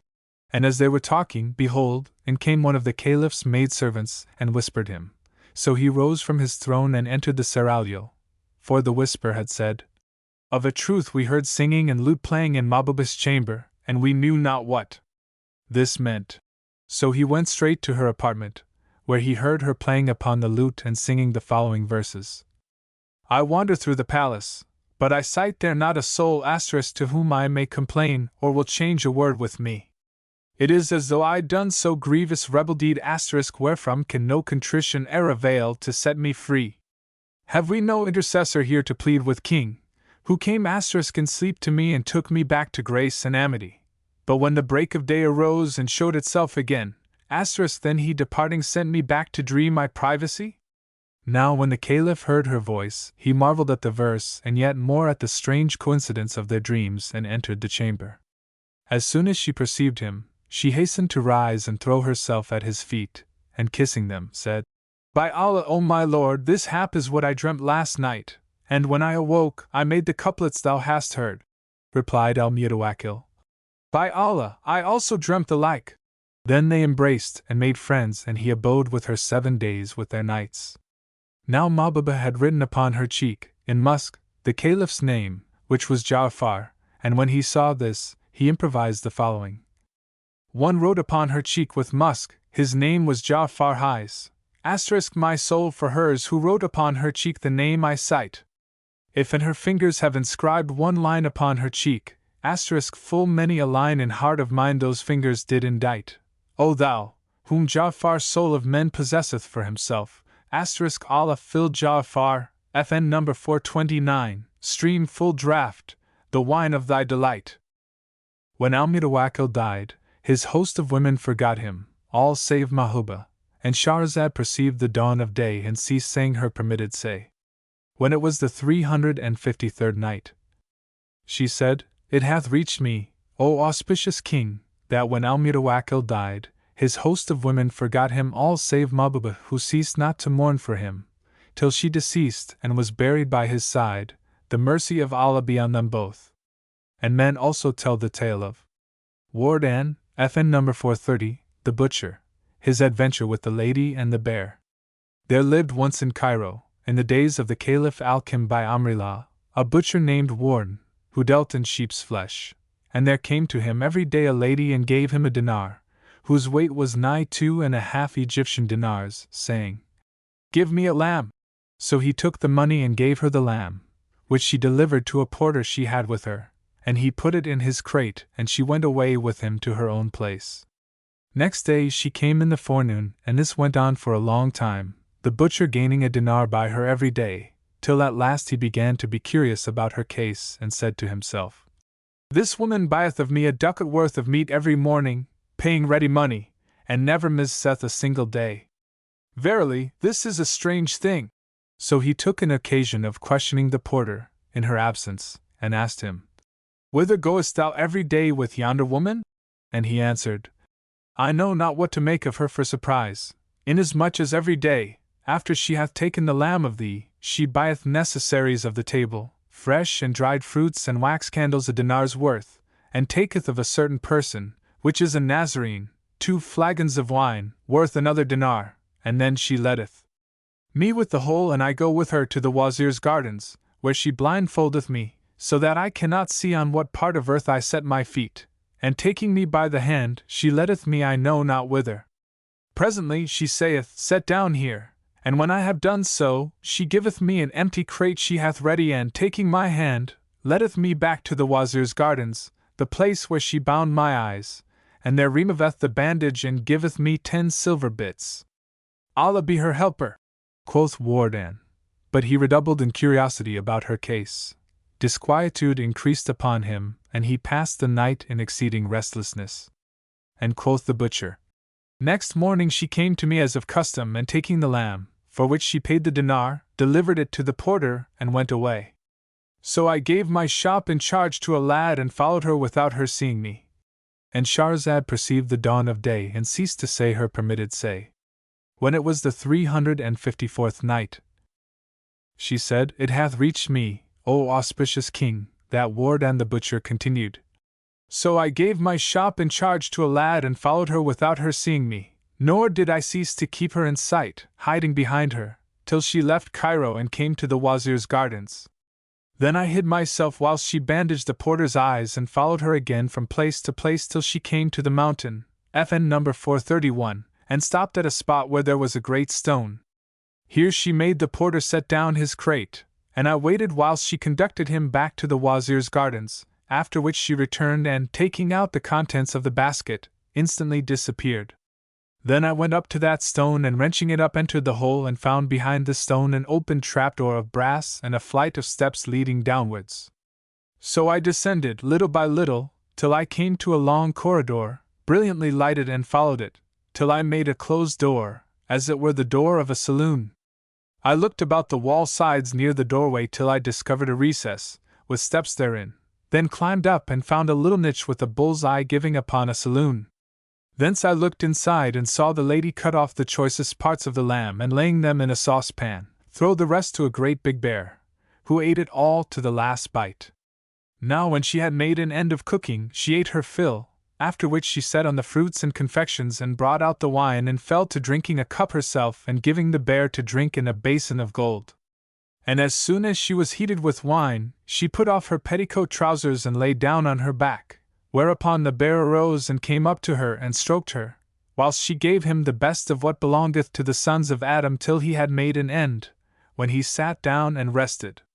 Presently, he sprang upon her and rogered her again, and when he ended he again sat down to rest, and he ceased not so doing till he had footed her 10 times, and they both fell to the ground in a fainting fit, and lay without motion. Then quoth I to myself, Now is my opportunity, and taking a knife I had with me, that would cut bones before flesh, FN number 432, went down to them and found them motionless, not a muscle of them moving for their hard swinking and swiving. So I put my knife to the bear's gullet and pressed upon it, till I finished him by severing his head from his body, and he gave a great snort like thunder, whereat the lady started up in alarm, and seeing the bear slain and me standing whittle in hand, she shrieked so loud a shriek that I thought the soul had left her body. Then she asked, O Wardan, is this how thou requitest me my favors? And I answered, O enemy of thine own soul, is there a famine of men, FN number 433, that thou must do this damnable thing? She made no answer but bent down over the bear, and looked fondly upon him, then finding his head divided from his body, said to me, O Wardan, which of the two courses wouldst thou take? Either obey me in what I shall say and be the means of thine own safety. And Shahrazad perceived the dawn of day and ceased saying her permitted say. When it was the 355th night, she said, It hath reached me, O auspicious king, that quoth the lady, O Wardan, which of the two courses wouldst thou take? Either obey me in what I shall say and be the means of thine own safety and competency to the end of thy days, or gainsay me and so cause thine own destruction. FN number 434, answered I choose rather to hearken unto thee. Say what thou wilt, quoth she, then slay me, as thou hast slain this bear, and take thy need of this hoard and wend thy ways. Quoth I am better than this bear, so return thou to Allah Almighty and repent, and I will marry thee, and we will live on this treasure the rest of our lives. She rejoined, O Wardan, far be it from me. How shall I live after him? By Allah, an thou slay me not, I will assuredly do away thy life. So leave bandying words with me, or thou art a lost man. This is all I have to say to thee, and peace be with thee. Then said I will kill thee, and thou shalt go to the curse of Allah. So saying, I caught her by the hair and cut her throat, and she went to the curse of Allah and of the angels and of all mankind. And after so doing I examined the place and found there gold and bezel stones and pearls, such as no one king could bring together. So I filled the porter's crate with as much as I could carry and covered it with the clothes I had on me. Then I shouldered it, and going up out of the underground treasure chamber, fared homewards and ceased not faring on, till I came to the gate of Cairo, where behold, I fell in with 10 of the bodyguard of Al-Hakim by Amrillah, FN number 435, followed by the prince himself, who said to me, Ho, Wardan! At thy service, O king, replied I, when he asked, Hast thou killed the bear and the lady? And I answered, Yes. Quoth he, Set down the basket from thy head and fear not, for all the treasure thou hast with thee is thine, and none shall dispute it with thee. So I set down the crate before him, and he uncovered it and looked at it, then said to me, Tell me their case, albeit I know it, as if I had been present with you. So I told him all that had passed, and he said, Thou hast spoken the truth, adding, O Wardan, come now with me to the treasure. So I returned with him to the cavern, where he found the trapdoor closed, and said to me, O Wardan, lift it. None but thou can open the treasure, for it is enchanted in thy name and nature. FN number 436, said I, By Allah, I cannot open it. But he said, Go up to it, trusting in the blessing of Allah. So I called upon the name of Almighty Allah and, advancing to the trapdoor, put my hand to it, whereupon it came up as it had been of the lightest. Then said the Caliph, Go down and bring hither what is there, for none but one of thy name and semblance and nature hath gone down thither since the place was made, and the slaying of the bear and the woman was appointed to be at thy hand. This was chronicled with me, and I was awaiting its fulfillment. FN number 437, accordingly, quoth Wardan, I went down and brought up all the treasure, whereupon the Caliph sent for beasts of burden and carried it away, after giving me my crate, with what was therein. So I bore it home and opened me a shop in the market. And, saith he who telleth the tale, this market is still extant, and is known as Wardan's Market. And I have heard recount another story of the king's daughter and the ape. There was once a sultan's daughter, whose heart was taken with love of a black slave. He abetted her maidenhead, and she became passionately addicted to footering, so that she could not do without it a single hour, and complained of her case to one of her body women, who told her that no thing poketh and stroketh more abundantly than the baboon. FN $438. Now it so chanced one day, that an ape leader passed under her lattice, with a great ape, so she unveiled her face, and looking upon the ape, signed to him with her eyes, whereupon he broke his bonds and chain and climbed up to the princess, who hid him in a place with her, and night and day he abode there, eating and drinking and copulating. Her father heard of this and would have killed her, and Shahrazad perceived the dawn of day and ceased to say her permitted say. When it was the 356th night, she said, It hath reached me, O auspicious king, that when the Sultan heard of this work he would have slain his daughter. But she smoked his design, and disguising herself in Mameluke's dress, mounted horse after loading a mule with gold and bullion, and precious stuffs past all account. Then carrying with her the ape, she fled to Cairo, where she took up her abode in one of the houses without the city and upon the verge of the Suez Desert. Now every day, she used to buy meat of a young man, a butcher, but she came not to him till after noonday, and then she was so yellow and disordered in face that he said in his mind, "There must indeed hang some mystery by this slave." Accordingly, quoth the butcher, one day when she came to me as usual, I went out after her secretly, and ceased not to follow her from place to place, so as she saw me not, till she came to her lodging on the edge of her waste and entered, and I looked in upon her through a cranny, and saw her as soon as she was at home, kindle a fire and cook the meat, of which she ate enough and served up the rest to a baboon she had by her, and he did the same. Then she put off the slave's habit and donned the richest of women's apparel, and so I knew that she was a lady. After this she set on wine and drank and gave the ape to drink, and he stroked her nigh 60 times without drawing till she swooned away, when he spread over her a silken coverlet and returned to his place. Then I went down in the midst of the place, and the ape, becoming aware of me, would have torn me in pieces, but I made haste to pull out my knife and slit his paunch, and his bowels fell out.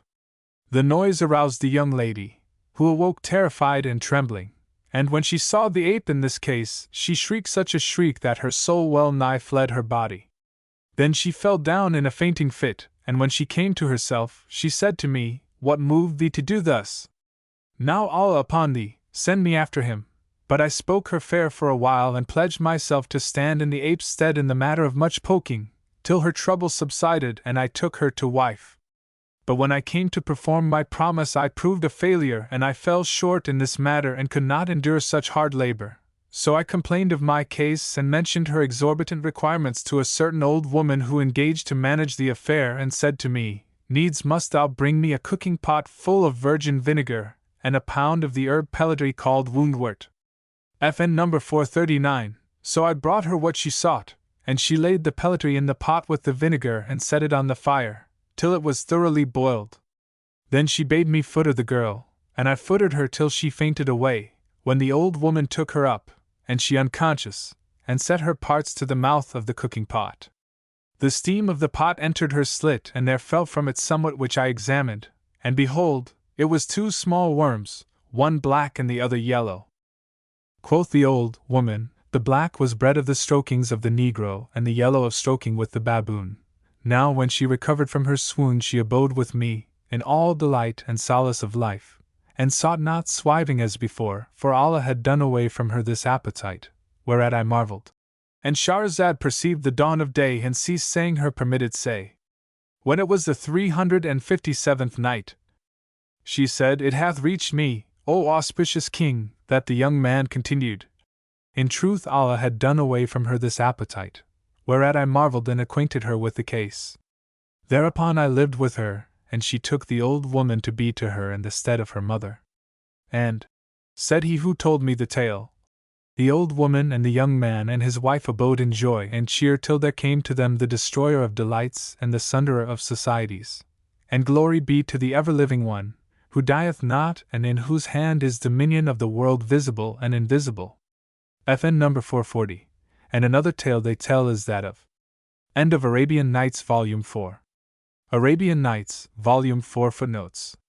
FN number 1. The name is indifferently derived from the red sand about the town, or the reeds and mud with which it was originally built. It was founded by the Caliph Omar, when the old capital Madin, Ctesiphon, opposite was held unwholesome, on the west bank of the Euphrates, for days' march from Baghdad, and has now disappeared.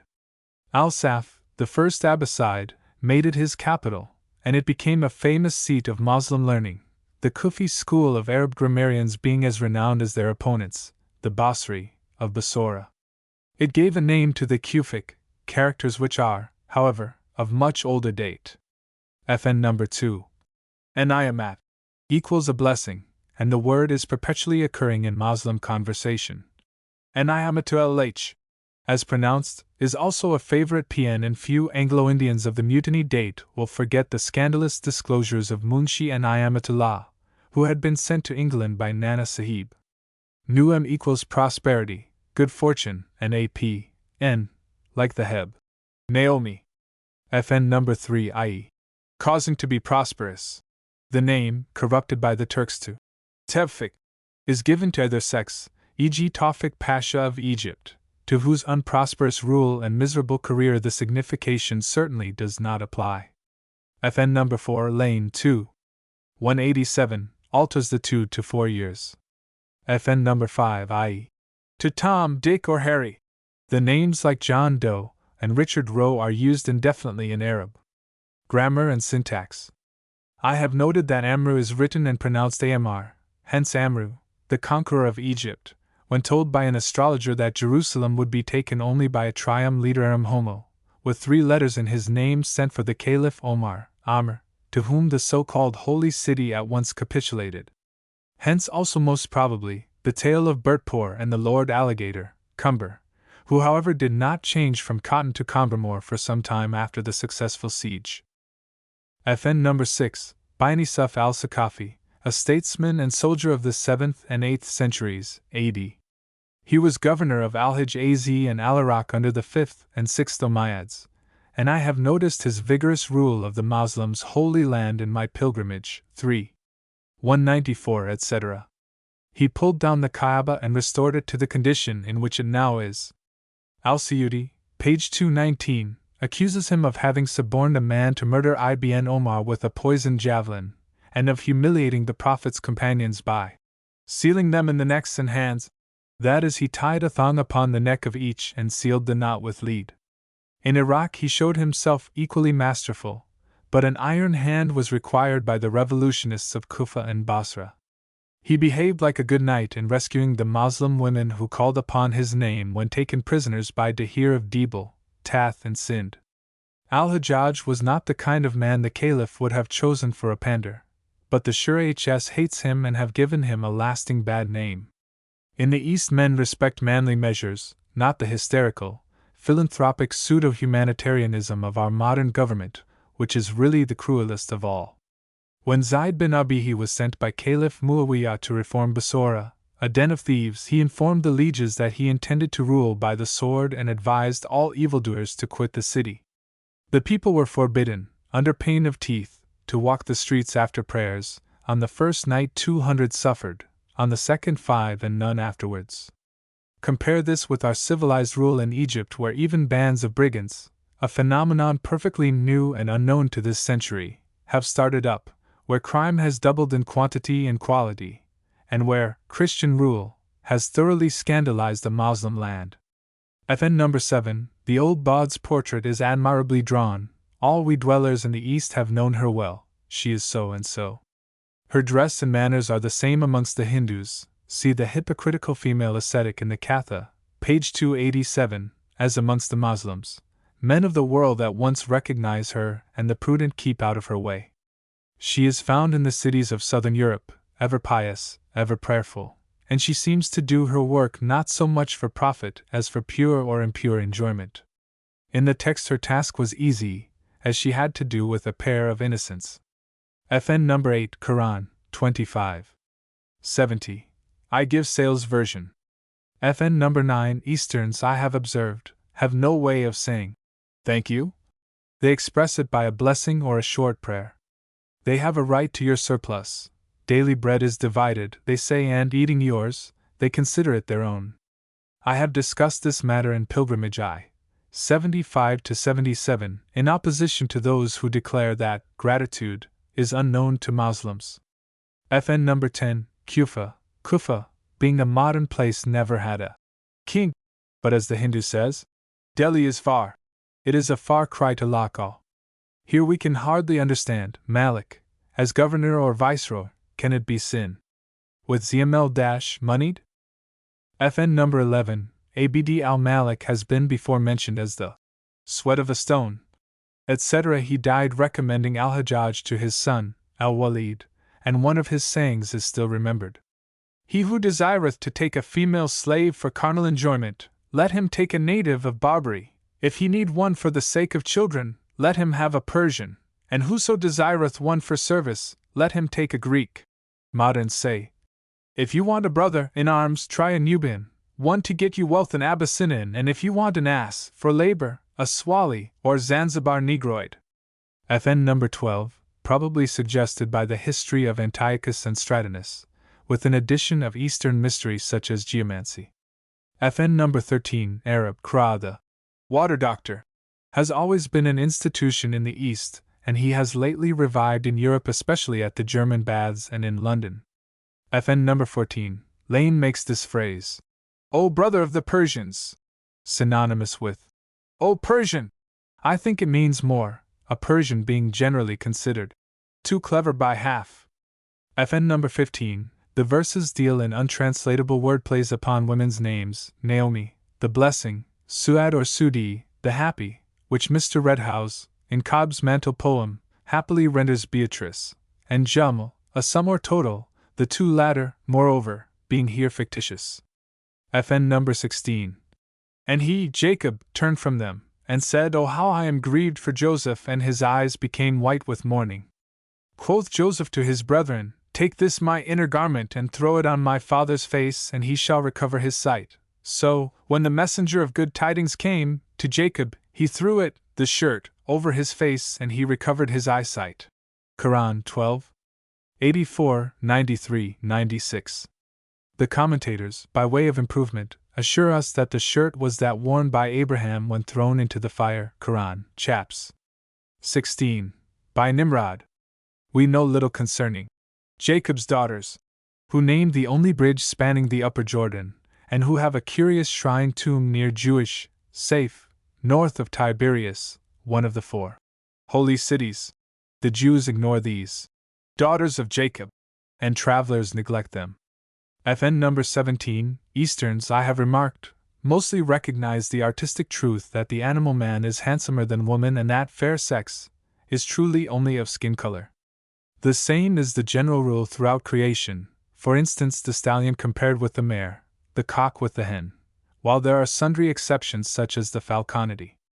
FN number 18, the Badawi, who is nothing if not horsey, compares the gait of a woman who walks well, in Europe rarely seen out of Spain, with the slightly swinging walk of a thoroughbred mare, bending her graceful neck and looking from side to side at objects as she passes. FN number 19, Lilhai Dar, Al-Kil, a characteristic idiom. Dar equals giving, rich, milk copiously, and the phrase expresses admiration. To Allah be ascribed, or Allah be praised for, his rich eloquence who said etc. Some Hebraists would render it divinely well did he speak who said etc. holding Allah to express a superlative like Yah, Jah in Gen 4. 1x9. Nimrod was a hunter to the person, or presence, of Yah, i.e. mighty hunter. FN number 20, Hamza and Abs were the famous uncles of Muhammad often noticed. Ukail is not known. Possibly it may be Akil, a son of the fourth Caliph, Ali. FN number 21, the Eastern ring is rarely plain, and its use being that of a signet, it is always in intaglio. The Egyptians invented engraving hieroglyphics on wooden stamps for marking bricks and applied the process to the ring. Moses b. circa 1491, Exodus 28. 9, took 2 onyx stones, and graved on them the names of the children of Israel. From this the signet ring was but a step. Herodotus mentions an emerald seal set in gold, that of Polycrates, the work of Theodorus, son of Telecles the Samian, 3. 141. The Egyptians also were perfectly acquainted with working in cameo, anaglyph, and relievol, as may be seen in the cavo relievol of the finest of their hieroglyphs. The Greeks borrowed from them the cameo and applied it to gems, e.g. Tryphons in the Marlborough collection, and they bequeathed the art to the Romans. We read in a modern book, cameo means an onyx, and the most famous cameo in the world is the onyx containing the apotheosis of Augustus. The ring is given in marriage because it was a seal, by which orders were signed, Gen 38. 18 and Esther 3. 10-12. I may note that the seal ring of Cheops, Khufu, found in the greatest pyramid, was in the possession of my old friend, Dr. Abbott, of Auburn, U.S., and was sold with his collection. It is the oldest ring in the world, and settles the Cheops question. FN number 22. This habit of weeping when friends meet after long parting is customary, I have noted, amongst the American Indians, the Bedouin of the New World. They shed tears thinking of the friends they have lost. Like most primitive people, they are ever ready to weep, as was Nee's or Shakespeare's saline personage. This would make a man of salt, to use his eyes for garden waterpots. King Lear 4. 6. FN number 23. Here poetical justice is not done. In most Arab tales the two adulterous queens would have been put to death. FN number 24. Pronounce Aladdin a bush shmt. FN number 25. Arab. Misr. Vulgar Masr. A close connection of Misraim, the two Misrs. Egypt, Upper and Lower. FN number 26. The Persians still call their consuls Shahbandar. Lit. King of the Bandar or port. FN number 27. Arab. Dukl. The night of going in, of seeing the bride unveiled for the first time, etc. FN number 28. Arab.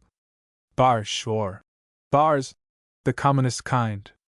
In India it is called majayan, equals electuary. Generally it is made of ganja or young leaves, buds, capsules and florets of hemp, saliva, poppy seed and flowers of the thorn apple, daura, with milk and alder candy, nutmegs, cloves, mace and saffron, all boiled to the consistency of treacle, which hardens when cold. Several recipes are given by Herklotz, Glossary SV Mijun. These electuaries are usually prepared with charas, or gum of hemp, collected by hand or by passing a blanket over the plant in early morning, and it is highly intoxicating. Another intoxicant is sabzi, dried hemp leaves, poppy seed, cucumber heed, black pepper and cardamoms rubbed down in a mortar with a wooden pestle, and made drinkable by adding milk, ice cream, etc. The hashish of Arabia is the Hindustani bhang, usually drunk and made as follows. Take of hemp leaves, well washed, 3 drams black pepper 45 grains and of cloves, nutmeg and mace, which add to the intoxication, each 12 grains. Triturate in 8 ounces of water or the juice of watermelon or cucumber, strain and drink. The Egyptian zaba is a preparation of hemp florets, opium and honey, much affected by the lower orders, whence the proverb, temper thy sorrow with zabiba. In Al-Hijaz it is mixed with raisins, zab, and smoked in the water pipe. Burkhardt number 73. Besides these there is 1. Post. Poppy seed prepared in various ways but especially in sugared sherbets. 2. Datura, stramonium, seed, the produce of the thorn apple bleached and put into sweetmeats by dishonest confectioners. It is a dangerous intoxicant, producing spectral visions, delirium tremens, etc. And 3. Various preparations of opium, especially the madad, pills made up with toasted betel leaf and smoked. Opium, however, is usually drunk in the shape of kusumba, a pill placed in wet cotton and squeezed in order to strain and clean it of the cow dung and other filth with which it is adulterated. FN number 29. Arab. Sikanker, gr, Greek letters lat. Syncus, a lizard s. Officinalis, which, held in the hand, still acts as an aphrodisiac in the East, and which in the Middle Ages was considered a universal medicine. In the Ajaib al-Hain, Les Merveilles de l'Inde, we find a notice of a bald-headed old man who was compelled to know his wife twice a day and twice a night in consequence of having eaten a certain fish. Chaps. XVI. Of the translation by M. L. Marcel Devic from a manuscript of the 10th century, Paris Lemaire, 1878. Europeans deride these prescriptions, but Easterns know better. They affect the fancy, that is the brain, and often succeed in temporarily relieving impotence. The recipes for this evil, which is incurable only when it comes from heart affections, are innumerable in the East, and about half of every medical work is devoted to them. Many a quack has made his fortune with a few bottles of tincture of cantharides, and a man who could discover a specific would become a millionaire in India only. The curious reader will consult for specimens the Anangaranga Shastra by Koka Pundit, or the Ruj al-Sheikh Ila el-Sab fi Kawadi el-Bh. The Return of the Old Man to Youth and Power of Procreation, by Ahmad bin Sulaim, known as Ibn Kamil Bsh, in 139 chapters lithographed at Cairo.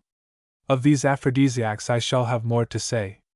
FN number 30, Allah Aldin, our old friend Aladdin, equals glory of the faith, a name of which Muhammad, who preferred the simplest, like his own, would have highly disapproved. The most grateful names to Allah are Abdullah, Allah's slave, and Abd al-Rahman, slave of the compassionate.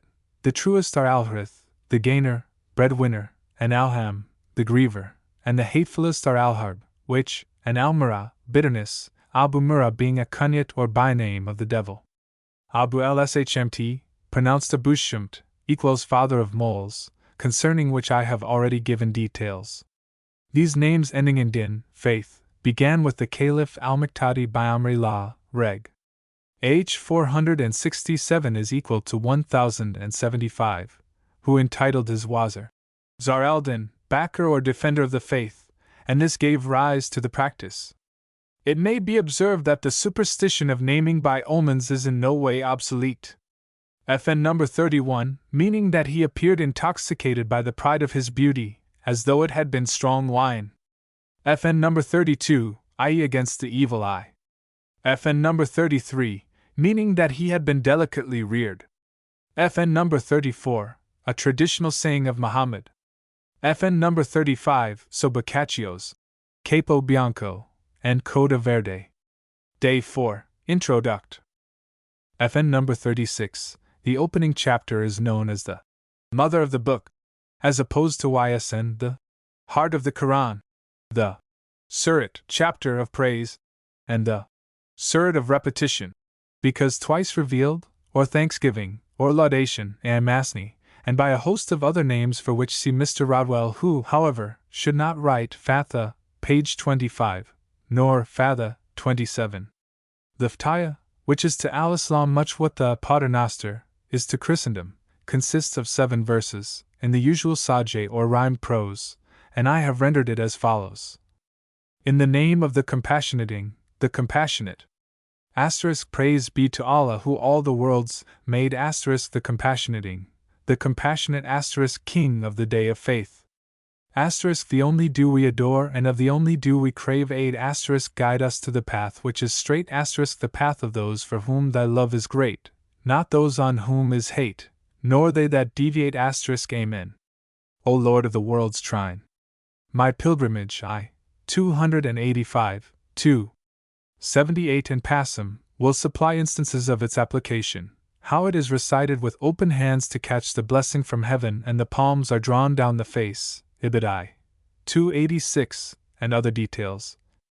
FN number 37, i.e. when the evil eye has less effect than upon children. Strangers in Cairo often wonder to see a woman richly dressed leading by the hand a filthy little boy, rarely a girl, in rags, which at home will be changed to cloth of gold. FN number 38 Arab. As the flour made consistent by boiling in water with the addition of same, clarified butter, and honey, more like pap than custard. FN number 39 Arab. Gaba equals I have explained as a low-lying place where the growth is thickest and consequently animals haunt it during the noon heats. FN number 40 Arab. Akm, one who loads camels and has charge of the luggage. He also corresponds with the modern Makaraj or Camelhirer, pilgrimage I, 339, and hence the word mucker, muckers, which, first used by La Brocquire, AD 1432, is still the only term known to the French. FN number 41, i.e. I am old and can no longer travel. FN number 42, taken from Al-Asma'i, the Romance of Antar, and the episode of the Asafir camels. FN number 43, a mystic of the 12th century AD who founded the Qadr order, the oldest and chiefest of the 4 universally recognized, to which I have the honor to belong. Test my diploma, pilgrimage, Appendix I. Visitation is still made to his tomb at Baghdad.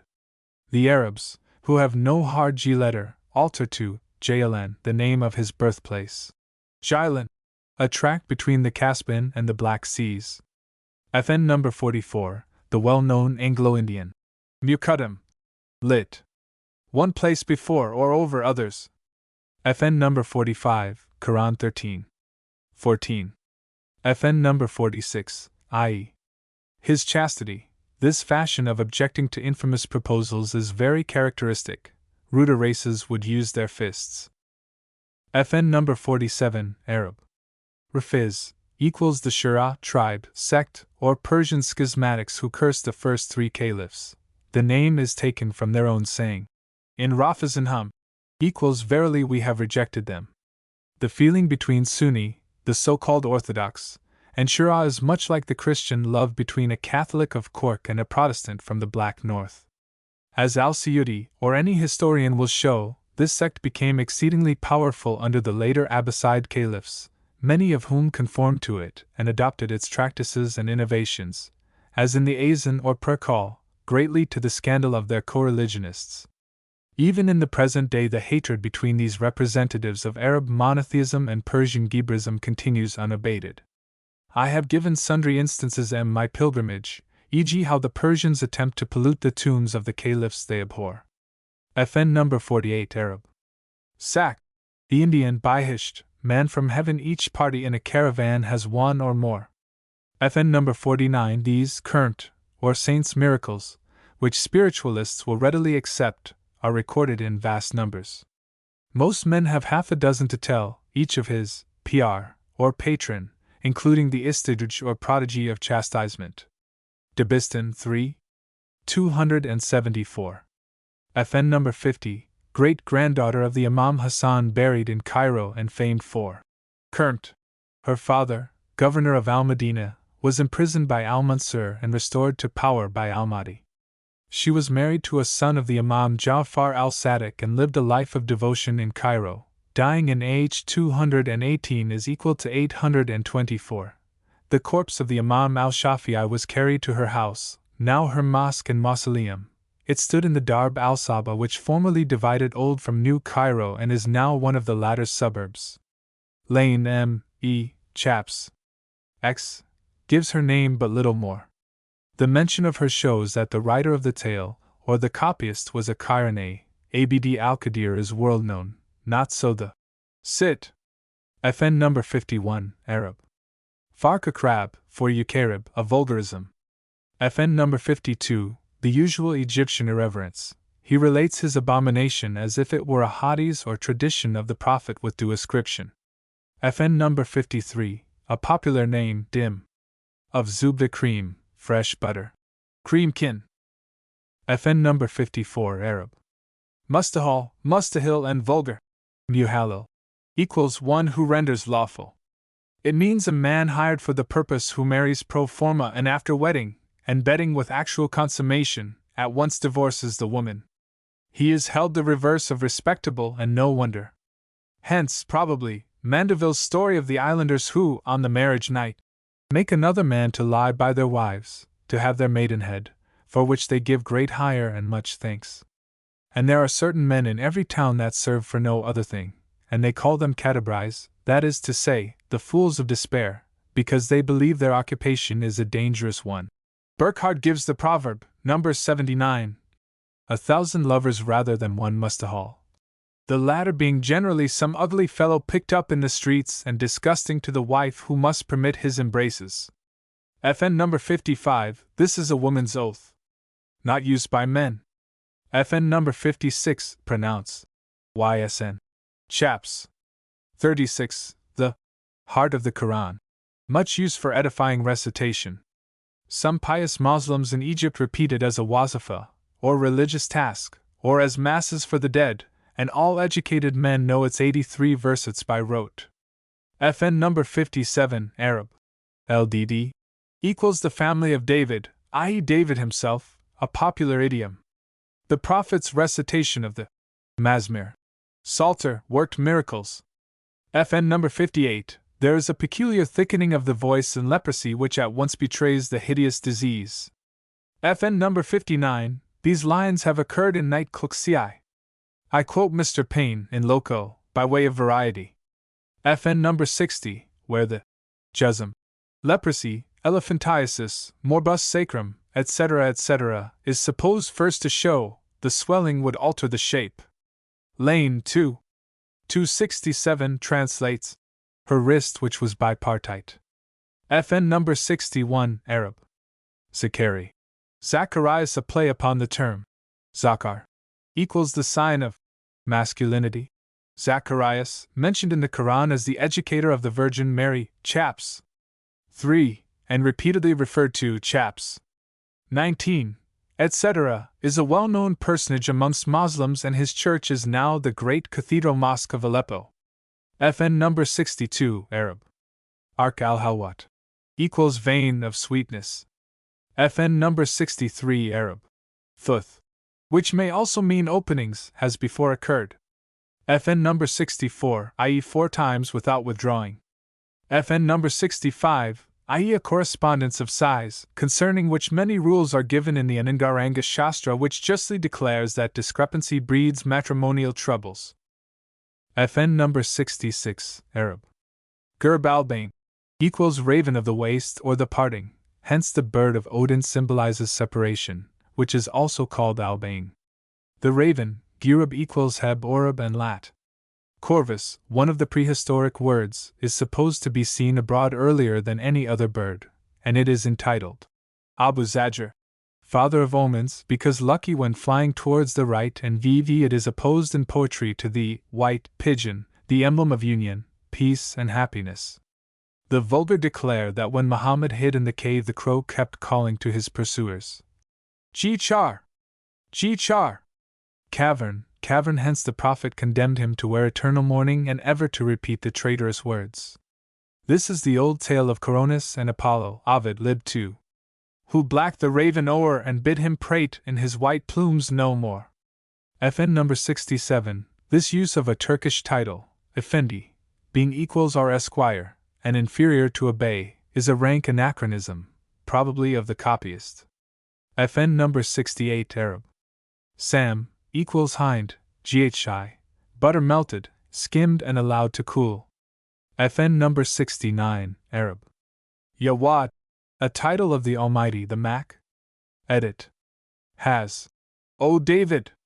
FN number 70, Arab. Mawashaha, a complicated stanza of which specimens have occurred. Mr. Payne calls it a ballad, which would be a kunyat al-zid. FN number 71, Arab. Bahim plur. Of Bama equals Heb behemoth, applied in Egypt especially to cattle. A friend of the Oppenheim house, a name the Arabs cannot pronounce, was known throughout Cairo as Jack al-Bahim, of the cows. FN number 72, lit. The father of side locks, a nickname of one of the Tauba kings. This Hassan of the ringlets, who wore 2 long pigtails hanging to his shoulders, was the Rochester or Pyrrhon of his age. His name is still famous for brilliant wit, extempore verse, and the wildest debauchery. D. Herbelat's sketch of his life is very meager. His poetry has survived to the present day, and unhappily, we shall hear more of Abu Naus. On the subject of these patronymics, Lane, Mod. Egypt, chaps. 4. Has a strange remark that Abu Didi not the father of Didi or Abu Ali the father of Ali, but whose father is, or was, Didi or Ali. Here, however, he simply confounds Abu equals father of, followed by a genitive, with Abu H for Abu who equals he, whose father. FN number 73, Arab. Samr, applied in slang language to cats and dogs, hence the witty Egyptians converted Admiral Seymour, Lord Alcester, into Samr. FN number 74, the home student of Arabic may take this letter as a model even in the present day, somewhat stiff and old-fashioned, but gentlemanly and courteous. FN number 75, Arab. Sam, not Eslim, meaning the safe and sound. FN number 76, Arab. Halwa, equals sweetmeat, meaning an entertainment such as men give to their friends after sickness or a journey. It is technically called as above. The sweetmeat of safety. FN number 77, Arab. Salt, which from Allah means mercy, from the angel's intercession and pardon, and from mankind blessing. Concerning the specific effects of blessing the Prophet, see Pilgrimage 2. 70. The formula is often slurred over when a man is in a hurry to speak. An interrupting friend will say, "Bless the Prophet," and he does so by ejaculating, "Sam." FN number 78, Persian, meaning originally a command, it is now applied to a wazirial order as opposed to the burda, the Sultan's order. FN number 79 Arab. Mashil. Lit. The cresses bearer who has before appeared as hangman. FN number 80. Another polite formula for announcing a death. FN number 81. As he died heirless, the property lapsed to the treasury. FN number 82. This shaking the kerchief is a signal to disperse, and the action suggests its meaning. Thus it is used in an opposite sense to throwing the kerchief, a pseudo-Oriental practice whose significance is generally understood in Europe. FN number 83. The bodyguard being of two divisions. FN number 84 Arab. Had. Lit. Humpbacked. Alluding to the Badawi bier, a pole to which the corpse is slung, laying. It seems to denote the protuberance of the corpse when placed upon the bier which before was flat. The quotation is from Cobb's mantle poem, Bird of V. 37. Every son of a female, long though his safety may be, is a day born upon a ridged implement, says Mr. Redhouse, explaining the latter as a bier with a ridged lid. Here we differ. The janza with a lid is not a Badawi article. The wildlings use the simplest stretcher, and I would translate the lines. The son of woman, whatso his career one day is born upon the gibbous bier. FN number 85, this is a high honor to any courtier. FN number 86, Katun, in Turk, means any lady mistress, etc., and follows the name, e.g. Fatima Katun. Habsalam Bazaza is supposed to be a fanciful compound, uncouth as the named, the first word consisting of hab seed, grain, and zalim, of zalm equals seed of tyranny. Can it be a travesty of Absalom, Absam, father of peace? Lane 2. 284, and Payne 3. 286, prefer Habaslam and Habeslam. FN number 87, or night. A metaphor for rushing into peril. FN number 88, plur. Of kumkum, cucurbite, gourd-shaped vessel, jar. FN number 89, a popular exaggeration for a very expert thief. FN number 90 Arab. Bukat Adbum. Lit. The low place of blood, where it stagnates, so al-Baka equals Clisyria. FN number 91, that common and very unpleasant phrase, full of egotism and self-esteem. I told you so, is even more common in the naive East than in the West. In this case the son's answer is far superior to the mother's question. FN number 92, in order to keep his oath to the letter. FN number 93. Tabanyaj, literally, hemping, drugging with hemp or henbane, is the equivalent in Arab medicine of our anesthetics. These have been used in surgery throughout the East for centuries before ether and chloroform became the fashion in the civilized West. FN number 94 Arab. Durka, the lower part of the floor, opposed to the liv, or das. Liv equals alayun Arab. And purse, the hall, including the das and the sunken parts. FN number 95, i.e. he would toast it as he would a mistress. FN number 96, this till very late years was the custom in Persia, and Fath Ali Shah never appeared in scarlet without ordering some horrible cruelties. In Darfur wearing a red cashmere turban was a sign of wrath, and sending a blood-red dress to a subject meant that he would be slain. FN number 97, that is, this robbery was committed in the palace by someone belonging to it. References to vinegar are frequent, that of Egypt being famous in those days. Optimum et laudatissimum acetum a Romanis habit Egyptum. Facciolati, and possibly it was sweetened, the Gesta, Tale 17, mentions must and vinegar.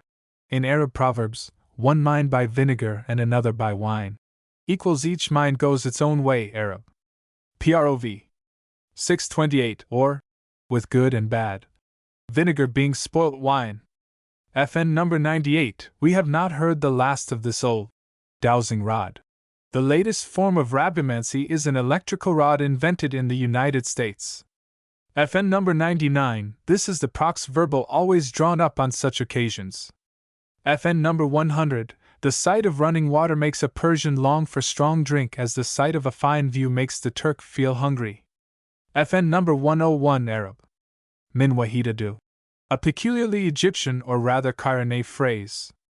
FN number 102, Al-Danif equals the distressing sickness. The title would be Ahmad the calamity. Al-Zabak, the quicksilver, equals Mercury Ali Hassan. Sherman equals a pestilent fellow. We shall meet all these worthies again and again. See the adventures of Mercury Ali of Cairo, Night Kvai.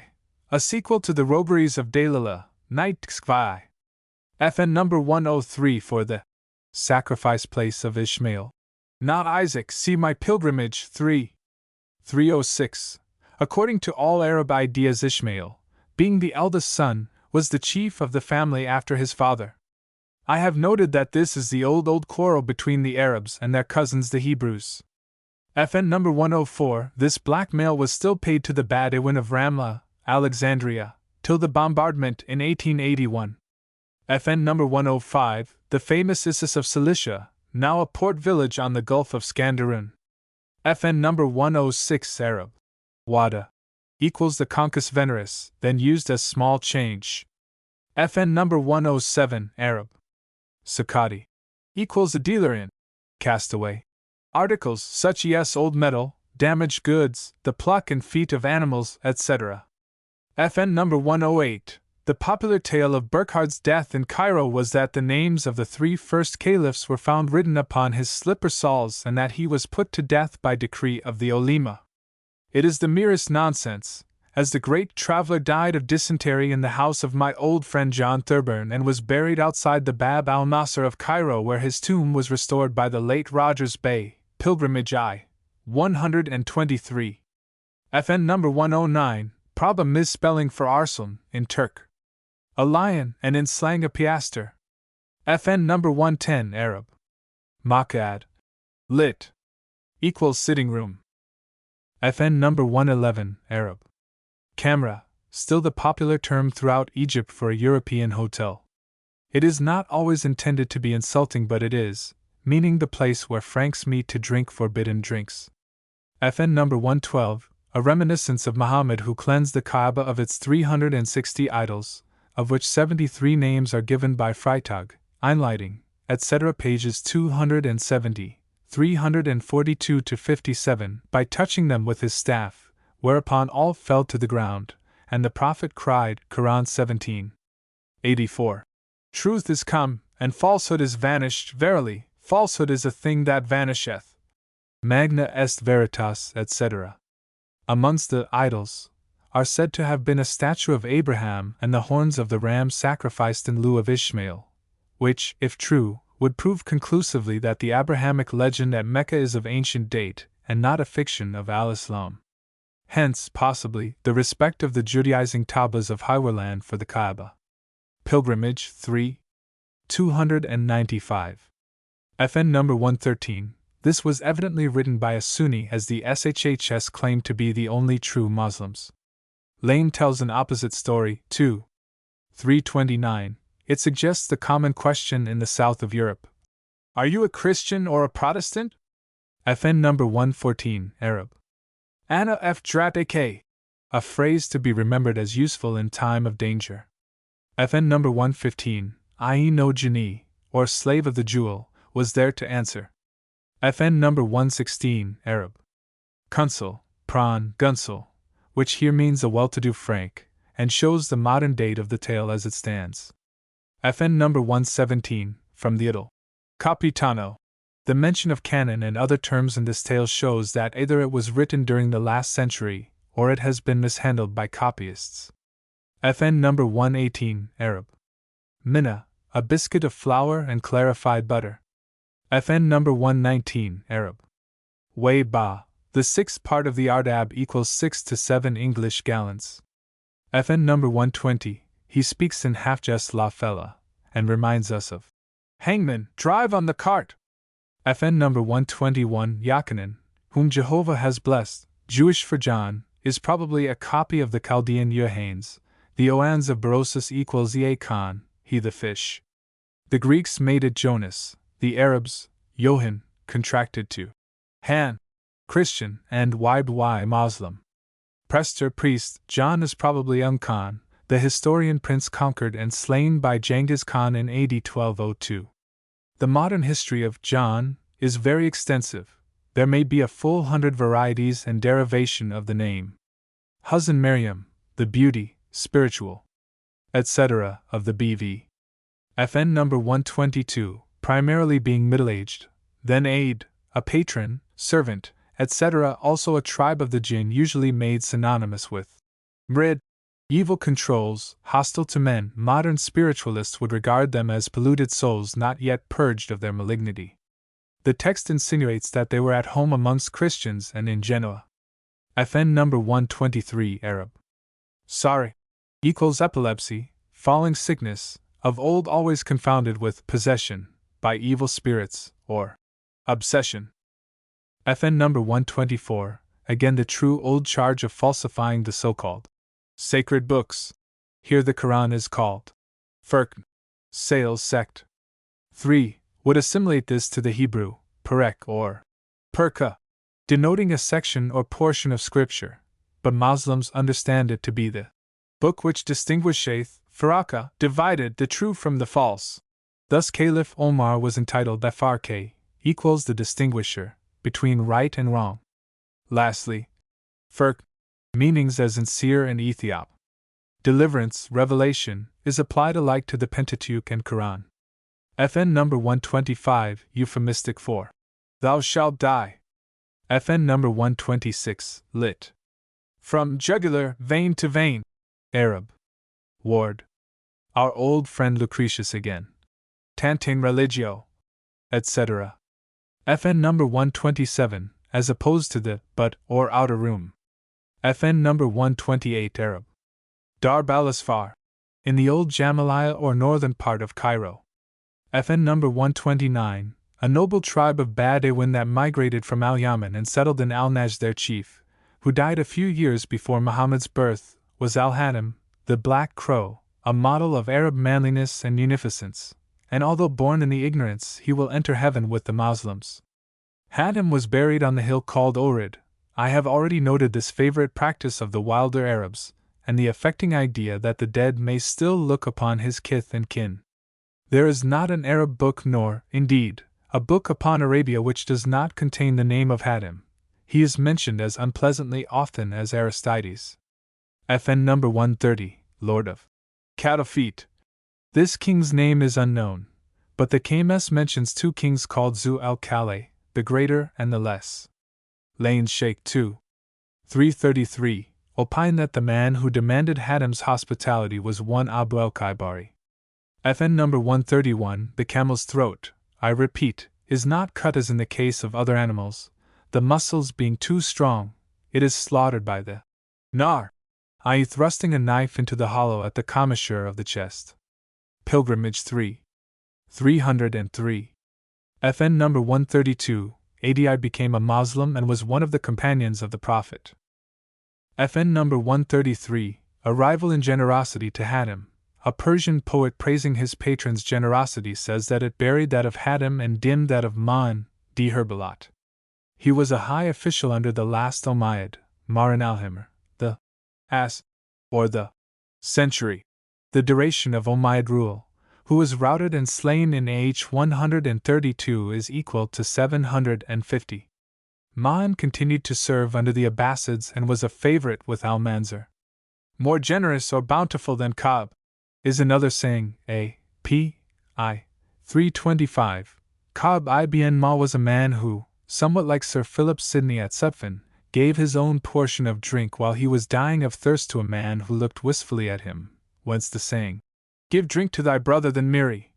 A.P. I. 608. Ka'b could not mount, so they put garments over him to scare away the wild beasts and left him in the desert to die. Scatterer of blessings. Shur al-Niam was a title of King Malik of Al-Yaman, son of Sharhabil, eminent for his liberality.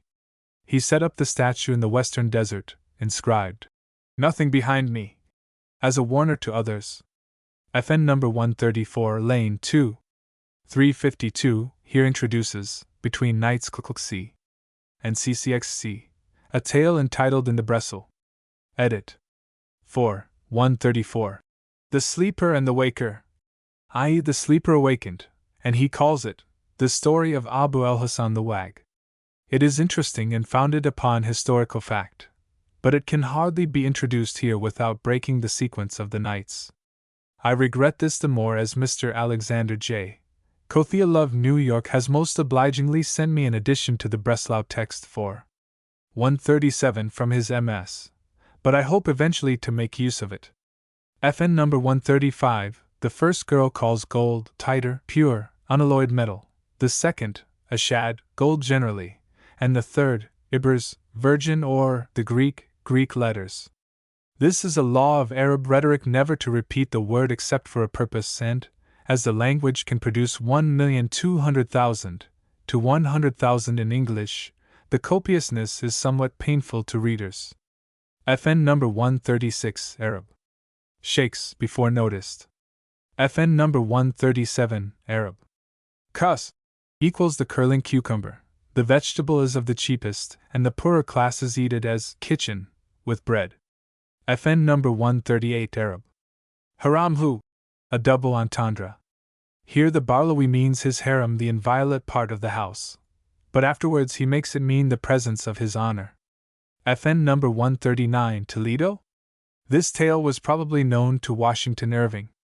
The land of Rum here means simply frank land, as we are afterwards told that its name was Andalusia, the old Vandal land, a term still applied by Arabs to the whole of the Iberian Peninsula.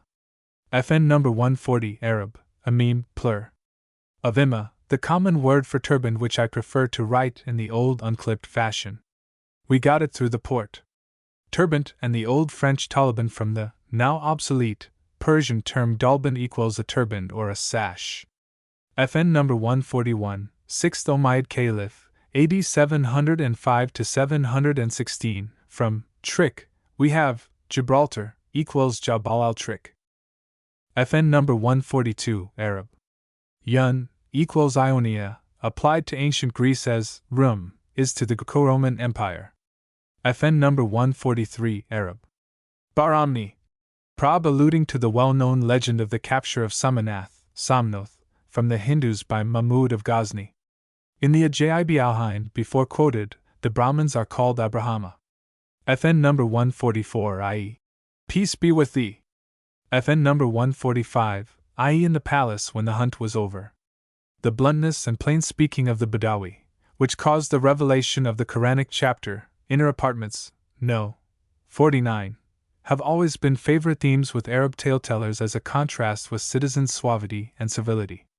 Moreover, the Badawi, besides saying what he thinks, always tells the truth, unless corrupted by commerce with foreigners, and this is a startling contrast with the townsfolk.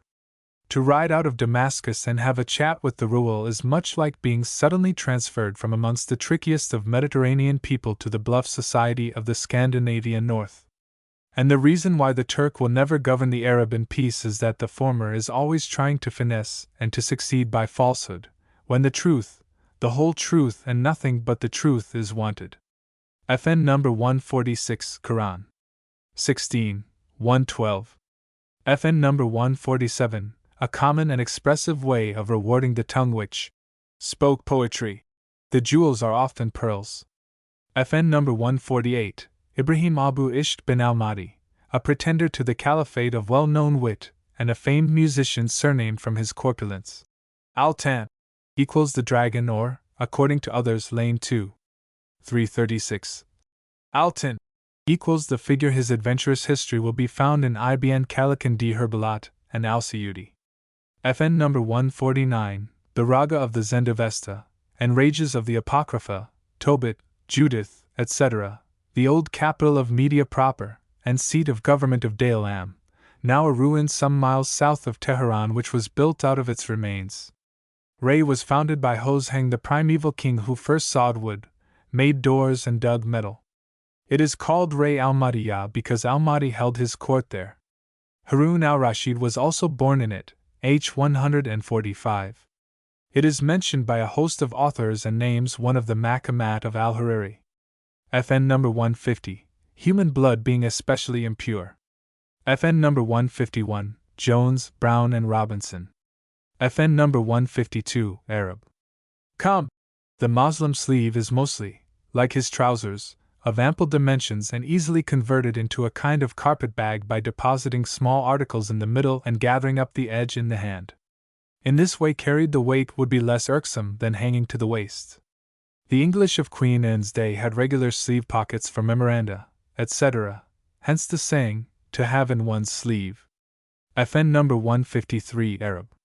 Cuff, worn under the BBG, a corruption of the Persian peepush equals feet covers, papushes, slippers. Lane M. E. Chaps. I. FN number 154, done in hot weather throughout the city, a dry line for camels being left in mid-street to prevent the awkward beasts slipping. The watering of the Cairo streets of late years has been excessive. They are now lines of mud in summer as well as in winter, and the effluvia from the droppings of animals have, combined with other causes, seriously deteriorated the once charming climate. The only place in Lower Egypt which has preserved the atmosphere of 1850 is Suez. FN number 155, Arab. Herc, burned rag, serving as tinder for flint and steel, is a common styptic. FN number 156, of this worthy, something has been said and there will be more in a future page. FN number 157, i.e. the person entitled to exact the blood white. FN number 158, Al-Mamam was a man of sense with all his fanaticism. One of his sayings is preserved. Odious is contentiousness in kings, more odious vexation in judges uncomprehending a case, yet more odious is shallowness of doctors and religions, and most odious are avarice in the rich, idleness in youth, jesting in age, and cowardice in the soldier. FN number 159, the second couplet is not in the Mac. Edit. But Lane's Sheikh has supplied it, too. 339. FN number 160, Adam's loins, the day of the last, and the Imam, who stands before the people in prayer, have been explained. The seventh Imam, here is Al-Mamun, the seventh Abbasid, the Umayyads being, as usual, ignored. FN number 161, he sinned only for the pleasure of being pardoned, which is poetical and hardly practical or probable. FN number 162, the cat, sandgrouse, always enters into Arab poetry because it is essentially a desert bird, and here the comparison is good because it lays its eggs in the waste far from water which it must drink morning and evening. Its cry is interpreted, Man sukat salam, silent and safe, but it does not practice that precept, for it is usually betrayed by its piping. Kata! Kata! Hence the proverb, more voracious than the sand grouse. And, speak not falsely, for the kata saith sooth, is Comate's saying. It is an emblem of swiftness, when the brigand poet Shanfara boasts, the ash-colored katas can drink only my leavings, after hastening all night to slake their thirst in the morning. It is a hyperbole boasting of his speed. In Sind it is called the rock pigeon, and it is not unlike a gray partridge when on the wing. FN number 163, Joseph to his brethren, Quran 12:92, when he gives them his inner garment to throw over his father's face. FN number 164, Arab. Hajam equals a cupper who scarifies forehead and legs, a bleeder, a blood sucker. The slang use of the term is to thrash, lick, wallop. Burkhardt. PROV 34. FN number 165, the Brestle. Edit. 7. 171 to 174, entitles this tale, Story of Shad bin Ad and the city of Iram the Kalamd. But it relates chiefly to the building by the king of the first Adites who, being promised a future paradise by Prophet Hd, impiously said that he would lay out one in this world. It also quotes Ka'b al-Abr as an authority for declaring that the tale is in the Pentateuch of Moses. Iram was in Al-Yaman near Adan, Aden, a square of 10 parasangs, or leagues each equals 18,000 feet, every way. The walls were of red baked brick 500 cubits high and 20 broad, with 4 gates of corresponding grandeur. It contained 300,000 khazar, palaces, each with 1,000 pillars of gold-bound jasper, etc., whence its title. The whole was finished in 500 years, and when Shaddad prepared to enter it, the cry of wrath from the angel of death slew him and all his many. It is mentioned in the Quran, chaps. 666, 6-7, as Iram adorned with lofty buildings or pillars. But Ibn Khaldun declares that commentators have embroidered the passage, Iram being the name of a powerful clan of the ancient Adites, and Imd being a tent pole, hence, Iram with the numerous tents or tent poles. Al-Bayzawi tells the story of Abdullah ibn Kilaba, Dherbalat's Kolaba. At Aden I met an Arab who had seen the mysterious city on the borders of Al-Aqf, the waste of deep sands, west of Hadramaut, and probably he had the mirage or sunreek taking its place. Compare with this tale. The City of Brass. Knight DLX v. FN number 166, the Biblical Dash. Sheba. Named from the great-grandson of Joktan, whence the queen, Bilqis, visited Solomon. It was destroyed by the flood of Mrib. FN number 167, the full title of the holy city is Madinat al-Nab, equals the city of the Prophet, of old Yazrib, Yathrib, the Ayatrippa of the Greeks, pilgrimage to 119. The reader will remember that there are two Yazribs, that of lesser note being near Hujra in the Yama province. FN number 168. Ka'b of the Scribes, a well-known traditionist and religious poet who died, age 32, in the Caliphate of Osman. He was a Jew who Islamist, hence his name Abr, plur. Of Hybr, a Jewish scribe, doctor of science, etc. Jarrett's El-Suyuti, page 123. He must not be confounded with another Ka'b al-Abd, the poet of the first cloak poem, or Burda, a noble Arab who was a distant cousin of Muhammad, and whose tomb at Homs, Emesa, is a place of pious visitation. According to the best authorities, no Christian being allowed to see them, the cloak given to the bard by Muhammad is still preserved together with the Kirka or Sanjak Sharif, holy coat, or banner, the national oriflamme, at Stamboul in the Upper Seraglio. Pilgrimage, I. 213. Many authors repeat this story of Muawiyah, the Caliph, and Ka'b of the Burda, but it is an evident anachronism, the poet having been dead 9 years before the ruler's accession, age 41. FN number 169, Quran 89. 6-7. FN number 170 Arab. Karam from Perse, braves heroes. FN number 171, the deity in the East is as whimsical a despot as any of his shadows, or vice-regents. In the text, Shad is killed for mere jealousy, a base passion utterly unworthy of a godhead, but one to which Allah was greatly addicted. FN number 172, some traditionists, but whether Shaibi, Shurabi, or Shuabi we cannot decide. FN number 173, the Hazarmaveth of Genesis, x. 26, in southeastern Arabia. Its people are the Adramiti Mod. Hazrami, of Ptolemy, who places in their land the Arabi Emporium, as Pliny does his Masola. They border upon the Hamrit or men of Himyar, often mentioned in the Nights. Hazramad is still practically unknown to us, despite the excursions of many travelers, and the hard nature of the people, the Swiss of Arabia, offers peculiar obstacles to exploration. FN number 174, i.e. the Prophet Hud generally identified with Heber. He was commissioned, Quran chaps 7, to preach al-Islam to his tribe the Adites, who worship four goddesses, Skia, the rain-giver, Rizika, food-giver, Hiza, the savioress, and Slima, who healed sickness. As has been seen, he failed, so it was useless to send him. FN number 175, son of Ibrahim al-Mazali, a musician, poet, and favorite with the Caliphs Harun al-Rashid and al-Mamun. He made his name immortal by being the first who reduced Arab harmony to systematic rules, and he wrote a biography of musicians referred to by al-Hariri in the Sans of Singar. FN number 176, this must not be confounded with the pissing against the wall of 1 Kings 14.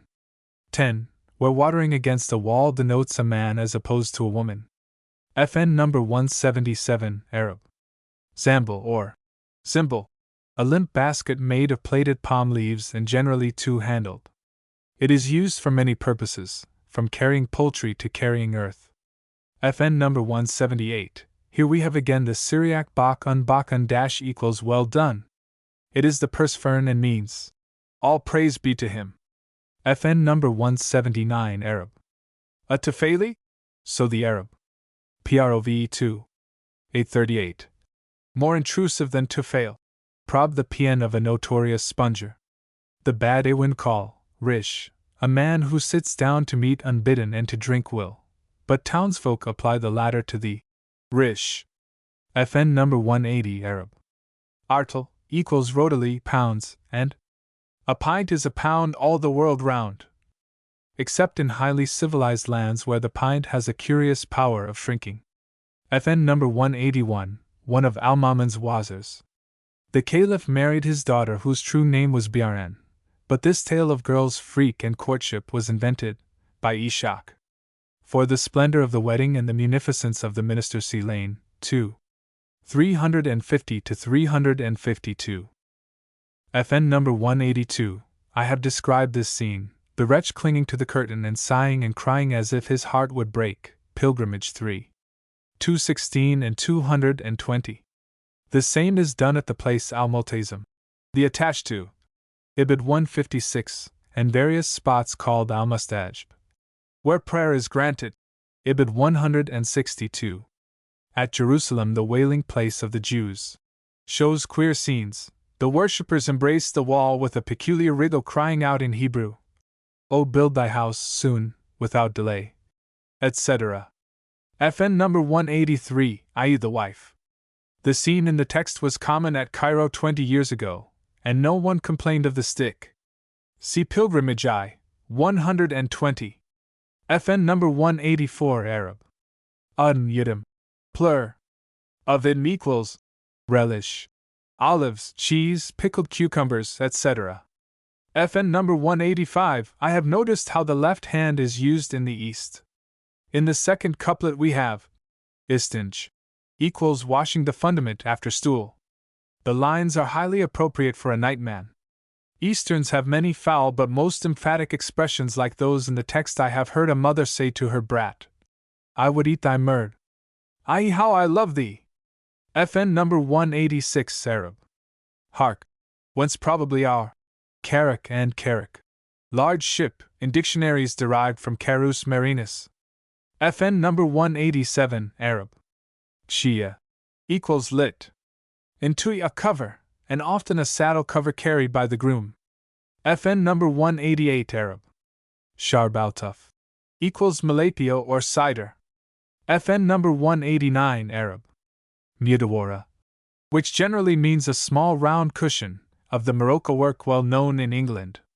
But one does not strike a cushion for a signal, so we must revert to the original sense of the word, something round. As a circular plate of wood or metal, a gong, a bell, like that of the Eastern Christians. FN number 190 Arab. TFN. From the root tof, going round, a storm, a circular gale, a cyclone, the term universally applied in Al-Islam to the deluge, the flood, of Noah. The word is purely Arabic, with a quaint likeness to the Greek letters, in Pliny typhon, whirlwind, a giant, typhus, whence typhon, applied to the great Egyptian god Set. The Arab word extended to China and was given to the hurricanes which the people call typhoon. Great winds, a second whimsical resemblance. But Sir John Davis, 383, is hardly correct when he says, "The name typhoon, in itself a corruption of the Chinese term, bears a singular, though we must suppose an accidental, resemblance to the Greek letters." FN number 191, plurali majestatis acting superlative, not as Lane supposes, 224. A number of full moons, not only one. Eastern tongues abound in instances beginning with Genesis I:1. Gods, He, created the heaven, etc. It is still preserved in Badawi language, and a wildling greatly to the astonishment of the citizens will address his friend. Y. Rachel equals O men. FN number 192 Arab. Sid equals an envier, in the fourth couplet, Azal, etc. equals a chidder, blamer, elsewhere, Lam equals accuser, censor, slanderer. WSH equals whisperer, informer. Rakib equals spying, envious rival. Bit equals one emulous without envy. And Schmidt equals a blue, fierce enemy who rejoices over another's calamities. Arabic literature abounds in allusions to this unpleasant category of damned ill-natured friends, and Spanish and Portuguese letters, including Brazilian, have thoroughly caught the trick. In the Eastern mind, the blamer would be aided by the evil eye. FN number 193, another plural for a singular. Oh my beloved! FN number 194, Arab. Care equals good news, a euphemistic reply even if the tidings be of the worst. FN number 195, abs, from abs, being austere, and meaning the grim-faced, son of Abd al-Muttalib, uncle to Muhammad and eponym of the Abbasid Caliphs. AD 749 is equal to 1258. FN number 196, cattle equals the Irish kilt. FN number 197, this had been explained as a wazirial title of the time. FN number 198, the phrase is intelligible in all tongues, in Arabic it is opposed to dark as night, black as mud, and a host of unsavory antitheses. FN number 199, Arab. Ada, the popular word, not Udiah as in night Klavi. Ud, leader, equals rude and al-ud equals the wood is, I have noted, the origin of our lute. The span laud is larger and deeper than the guitar, and its 7 strings are played upon with a plectrum of buffalo horn. FN number 200, Arab. Tabban lahu equals loss or ruin to him. So, biyudan lahu equals away with him, a beat in Malamram, and sukan lahu equals Allah and mercy be far from him, no hope for him I. FN number 201, Arab. Ya equals Quranic verses, sign, miracle. FN number 202, the mole on cheek calls to prayers for his preservation, and it is black as Bilal the Abyssinian. Fajrin may here mean either a morning or departing from grace. FN number 203, i.e. the young beard, myrtle, can never hope to excel tile beauties of his cheeks, roses. FN number 204, i.e. hell and heaven. FN number 205, the first couplet is not in the Mac. Edit. 2. 171, which gives only a single couplet but it is found in the Bress. Edit. Which entitles this tale, Story of the Lying, or False Xib Kalfa. Lane 2. 392, of course does not translate it. FN number 206, in the East cloth of frieze that mates with cloth of gold must expect this treatment. Fath Ali Shah's daughters always made their husbands enter the nuptial bed by the foot end. FN number 207, this is always done and for 2 reasons. The first, humanity, that the blow may fall unawares, and secondly, to prevent the sufferer wincing, which would throw out the headsman. FN number 208, Arab. Mani H. Lit. Her meanings, i.e. her inner woman opposed to the formal scene by everyone. FN number 209, described in my pilgrimage, 3. 168, 174 and 175. It is the stone upon which the patriarch stood when he built the Kaaba and is said to show the impress of the feet, but unfortunately I could not afford $5 entrance fee. Caliph Omar placed the station where it now is. Before his time it adjoined the Kaaba. The meaning of the text is, be thy court a place of pious visitation, etc. At the station of Abraham, prayer is especially blessed and expects to be granted. This is the place where Abraham stood, and whoever entereth therein shall be safe. Quran 2. 119. For the other 15 places where petitions are favorably heard by heaven see Ibid 3. 211-12. FN number 210, as in the West, so in the East, women answer an unpleasant question by a counter-question. FN number 211, this cry of harrow often occurs throughout the nights. In real life it is sure to coalesce a crowd, especially if an infidel, non-Muslim, be its cause. FN number 212, in the East a cunning fellow always makes himself the claimant, or complainant. FN number 213, on the Euphrates some 40 miles west of Baghdad the word is written, amber, and pronounced, amber, as usual with the N before B, the case of the Greek double gamma. FN number 214, Syene on the Nile. FN number 215, the tale is in the richest Rabelaisian humor, and the requisitions of the Sajj, rhyme prose, in places explain the grotesque combinations. It is difficult to divine why Lane omits it. Probably he held a hearty laugh not respectable. FN number 216, a lawyer of the 8th century, one of the chief pupils of the Imam Abu Hanifa, and Qazi of Baghdad under the 3rd, 4th, and 5th Abbasids. The tale is told in the quasi-historical Persian work, Narration, the Picture Gallery, and is repeated by Richardson Dis. 713. None seem to have remarked that the distinguished legist, Abu Yusuf, was on this occasion a lawbreaker, the Qazi's duty being to carry out the code not to break it by the tricks of a cunning attorney. In Harun's day, however, some regard was paid to justice, not under his successors, one of whom, Al-Muqtadir by LH, age 295 is equal to 907, made the damsel Yamika president of the Down al-Meslim, court of the Ronde, a tribunal which took cognizance of tyranny and oppression in high places. FN number 217, here the writer evidently forgets that Shahrazad is telling the story to the king, as Boccaccio, 2:7, forgets that Pamphilo is speaking. Such inconsequences are common in Eastern story books, and a goody-goody sentiment is always heartily received as in an English theatre. FN number 218, in the Mac. Edit. 182. Al-Qashari. Al-Qasri was governor of the two Iraqs, i.e. Basora and Kufa, in the reign of Al-Hasham, 10th Umayyad, AD 723 to 741. FN number 219, Arab. Thaqalata k al-Mak. This is not so much a curse as a playful phrase, like, confound the fellow. So, Tala k Allah, Allah slay thee, and El Ablak, thou hast no father or mother. These words are even complimentary on occasions, as a good shot or a fine recitation, meaning that the praised far excels the rest of his tribe. FN number 220, Quran 3. 178. FN number 221, Arab. Al-Nisb equals the minimum sum, about half a crown, for which mutilation of the hand is prescribed by religious law. The punishment was truly barbarous. It chastised the rogue by means which prevented hard honest labor for the rest of his life. FN number 222, to show her grief.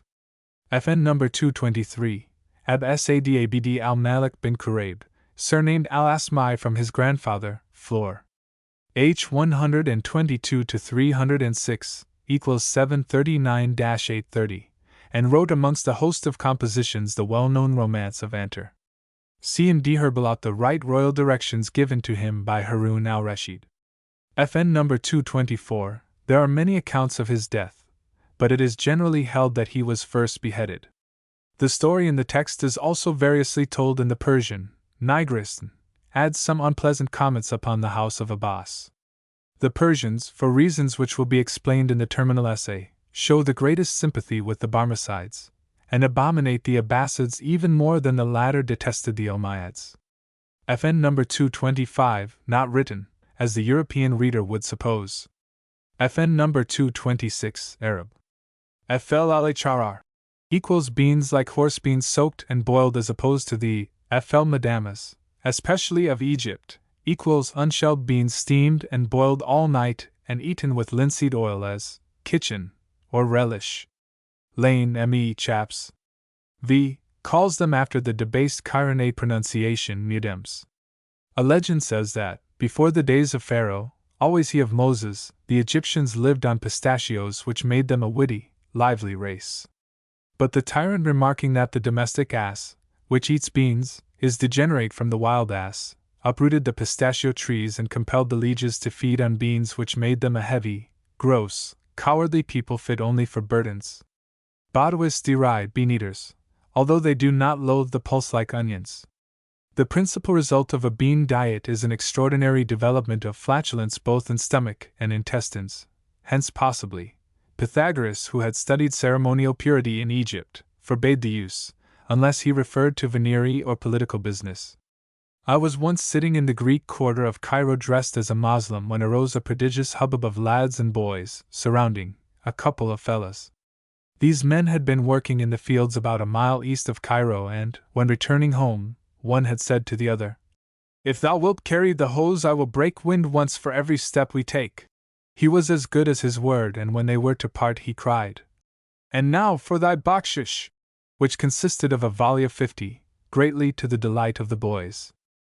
FN number 227. No porcelain was ever, as far as we can discover, made in Egypt or Syria of the olden day. But, as has been said, there was a regular caravan intercourse with China at Damascus. I dug into the huge rubbish heaps and found quantities of pottery, but no china. The same has lately been done at Clysma, the artificial mound near Suez, and the glass and pottery prove it to have been a Roman work which defended the mouth of the old classical Sweet-Water Canal. FN number 228 Arab. El Basbiazlik. Conversational for El Jaram equals there is no harm in it, no objection to it, and sometimes it is a matter of course. FN number 229. A white emerald is yet unknown, but this adds only to the oriental extravagance of the picture. I do not think with Lane 2. 426 that abayas here can mean bright. Dr. Steingast suggests a clerical error for khazar, green. FN number 230 Arab. Sheriff plur. Of shurfa equals crenelles or battlements, mostly trefoil shaped, ramparts coquettes which a 6-pounder would crumble. FN number 231. Pronounce a bullmuzaffar equals father of the conqueror. FN number 232. I have explained the word in my Zanzibar, City, Island and Coast. Volume 1, Chaps. There is still a tribe, the Wado, reputed cannibal on the opposite low East African shore. These blacks would hardly be held sons of Adam. Zanj, corrupted to Zinj, plur Zunj, is the Persian Zani, or Zangi, a black, altered by the Arabs, who ignore the hard G, and with the suffixation of the Persian Br, region, as in Malabar, we have Zangbar, which the Arabs have converted to Zanzibar. In poetry, Merk al-Zunj equals land of the Zong. The term is old. It is the Zingis or Zingisa of Ptolemy and the Zingium of Cosmas Indicoplis, and it shows the influence of Persian navigation in pre-Islamic ages. For further details, readers will consult The Lake Regions of Central Africa. Volume 1, Chaps.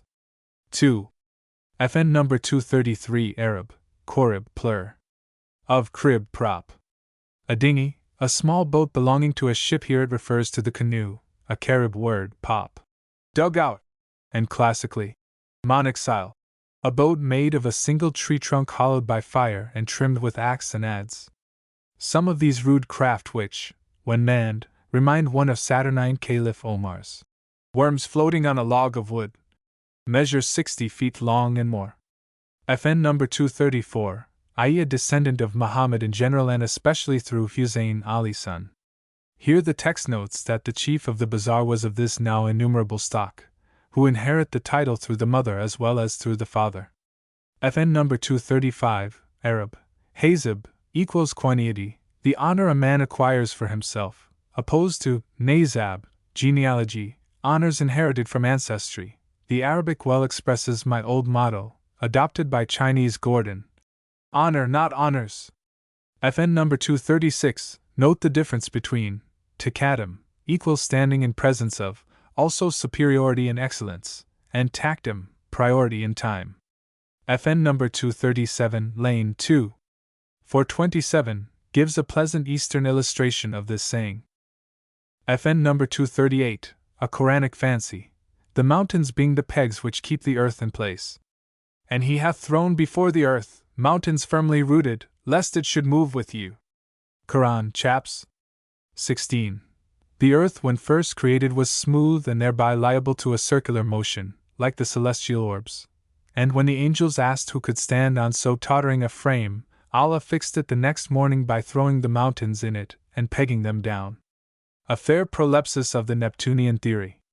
FN number 239, easy enough for an Englishman to avoid saying, by God.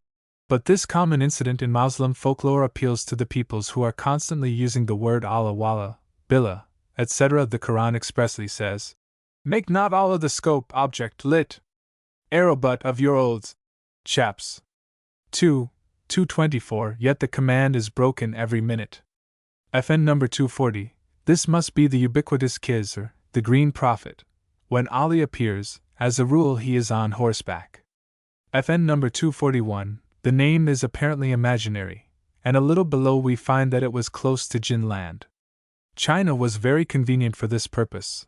The medieval Muslims, who settled in considerable numbers at Canton and elsewhere, knew just enough of it to know their own ignorance of the vast empire. Hence the Druzes of the Libanese still hold that part of their nation is in the depths of the Celestial Empire.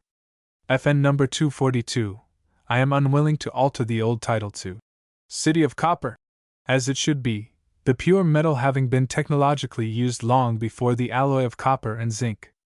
But the Moroccan city, Nait Oksvai, etc., was of brass, not copper. The Hindus of Upper India have an Iram which they call Hari Chand City, Colonel Todd, and I need hardly mention the Fata Morgana, island of St. Boranan, Cape Flyaway, the Flying Dutchman, etc., all the effect of looming. FN number 243, this sword which makes men invisible and which takes place of Siegfried's Tarncap, invisible cloak, and of Fortunatus' cap, is common in Moslem folklore. The idea probably arose from the venerable practice of inscribing the blades with sentences, verses, and magic figures.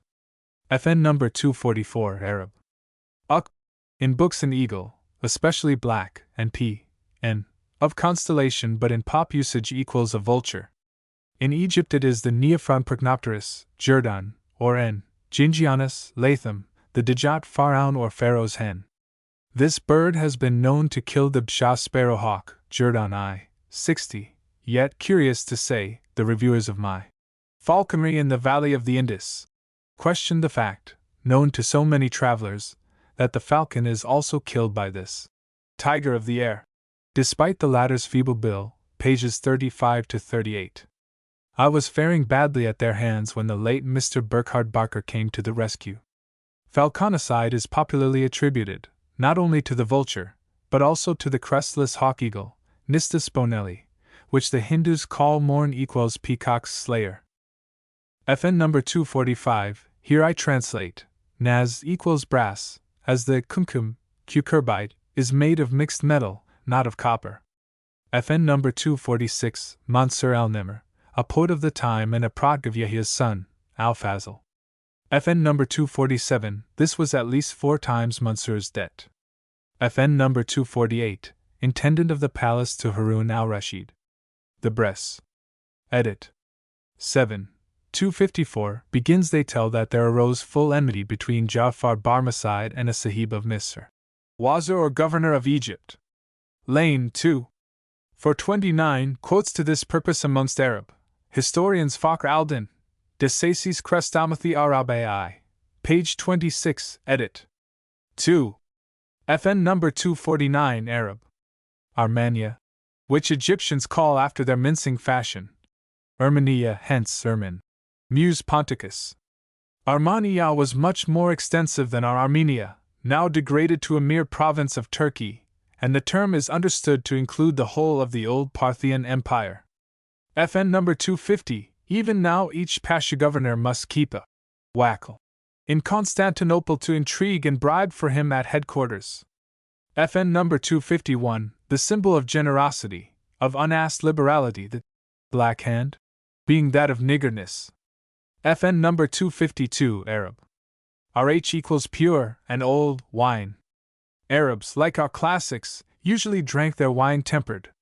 So Imr al-Qiz in his Mu'allaka says, bring the well-tempered wine that seems to be saffron tinctured, and when water mixed, o'erbrims the cup. V2. FN number 253, there is nothing that Orientals relish more than these goody-goody preachments, but they read and forget them as readily as Westerns. FN number 254 Lane 2. For 35, ill-advisedly writes, sure, as, the word is evidently Persian signifying a lion. But this is only in the debased Indian dialect, a Persian, especially a Shirazi, pronounces shr. And this is how it is written in the Bressel. Edit 7. 262. Shr. Is evidently a fancy name, possibly suggested by the dynastic name of the Gurjistan or Georgian princes. FN number 255, again old experience, which has learned at a heavy cost how many a goodly apple is rotten at the core. FN number 256, This couplet has occurred in Night 21. I give Torrens page 206, by way of specimen. FN number 257, Arab. Ska. Equals merely tasting a thing which may be sweet with a bitter afterflavor. FN number 258, this tetrapsych was in Night XXX. With a difference. FN number 259, the lines have occurred in Night XXX. I quote Torrens page 311. FN number 260, this tetrastic is in Night Klex. I borrow from lane 262. FN number 261, the rude but effective refrigerator of the desert Arab who hangs his water skin to the branch of a tree and allows it to swing in the wind. FN number 262, Arab Kamsiya, which lane 438 renders. Of canary stature. Usually it means 5 spans, but here 5 feet, showing that the girl was young and still growing. The invoice with the slave always notes her height in spans measured from ankle bone to ear, and above 7 she loses value as being full grown. Hence Sudsi, fem. Sudsiya is a slave 6 spans high, the shibr or full span, 9 inches, not the fit or short span from thumb to index. Tho is the interval between every finger, ratib between index and medius, and a tab between medius and annularis. FN number 263, moon-faced, now sounds sufficiently absurd to us, but it was not always so. Solomon Cant. 6:10 does not disdain the image. Fair as the moon, clear as the sun. And those who have seen a moon in the sky of Arabia will thoroughly appreciate it. We find it amongst the Hindus, the Persians, the Afghans, the Turks, and all the nations of Europe. We have, finally, the grand example of Spencer. Her spacious forehead, like the clearest moon, etc. FN number 264, blue eyes have a bad name in Arabia as in India.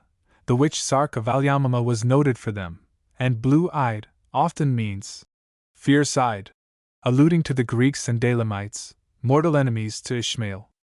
The Arabs say, ruddy of mustachio, blue of eye and black of heart. FN number 265, before explained as used with camphor to fill the dead man's mouth. FN number 266.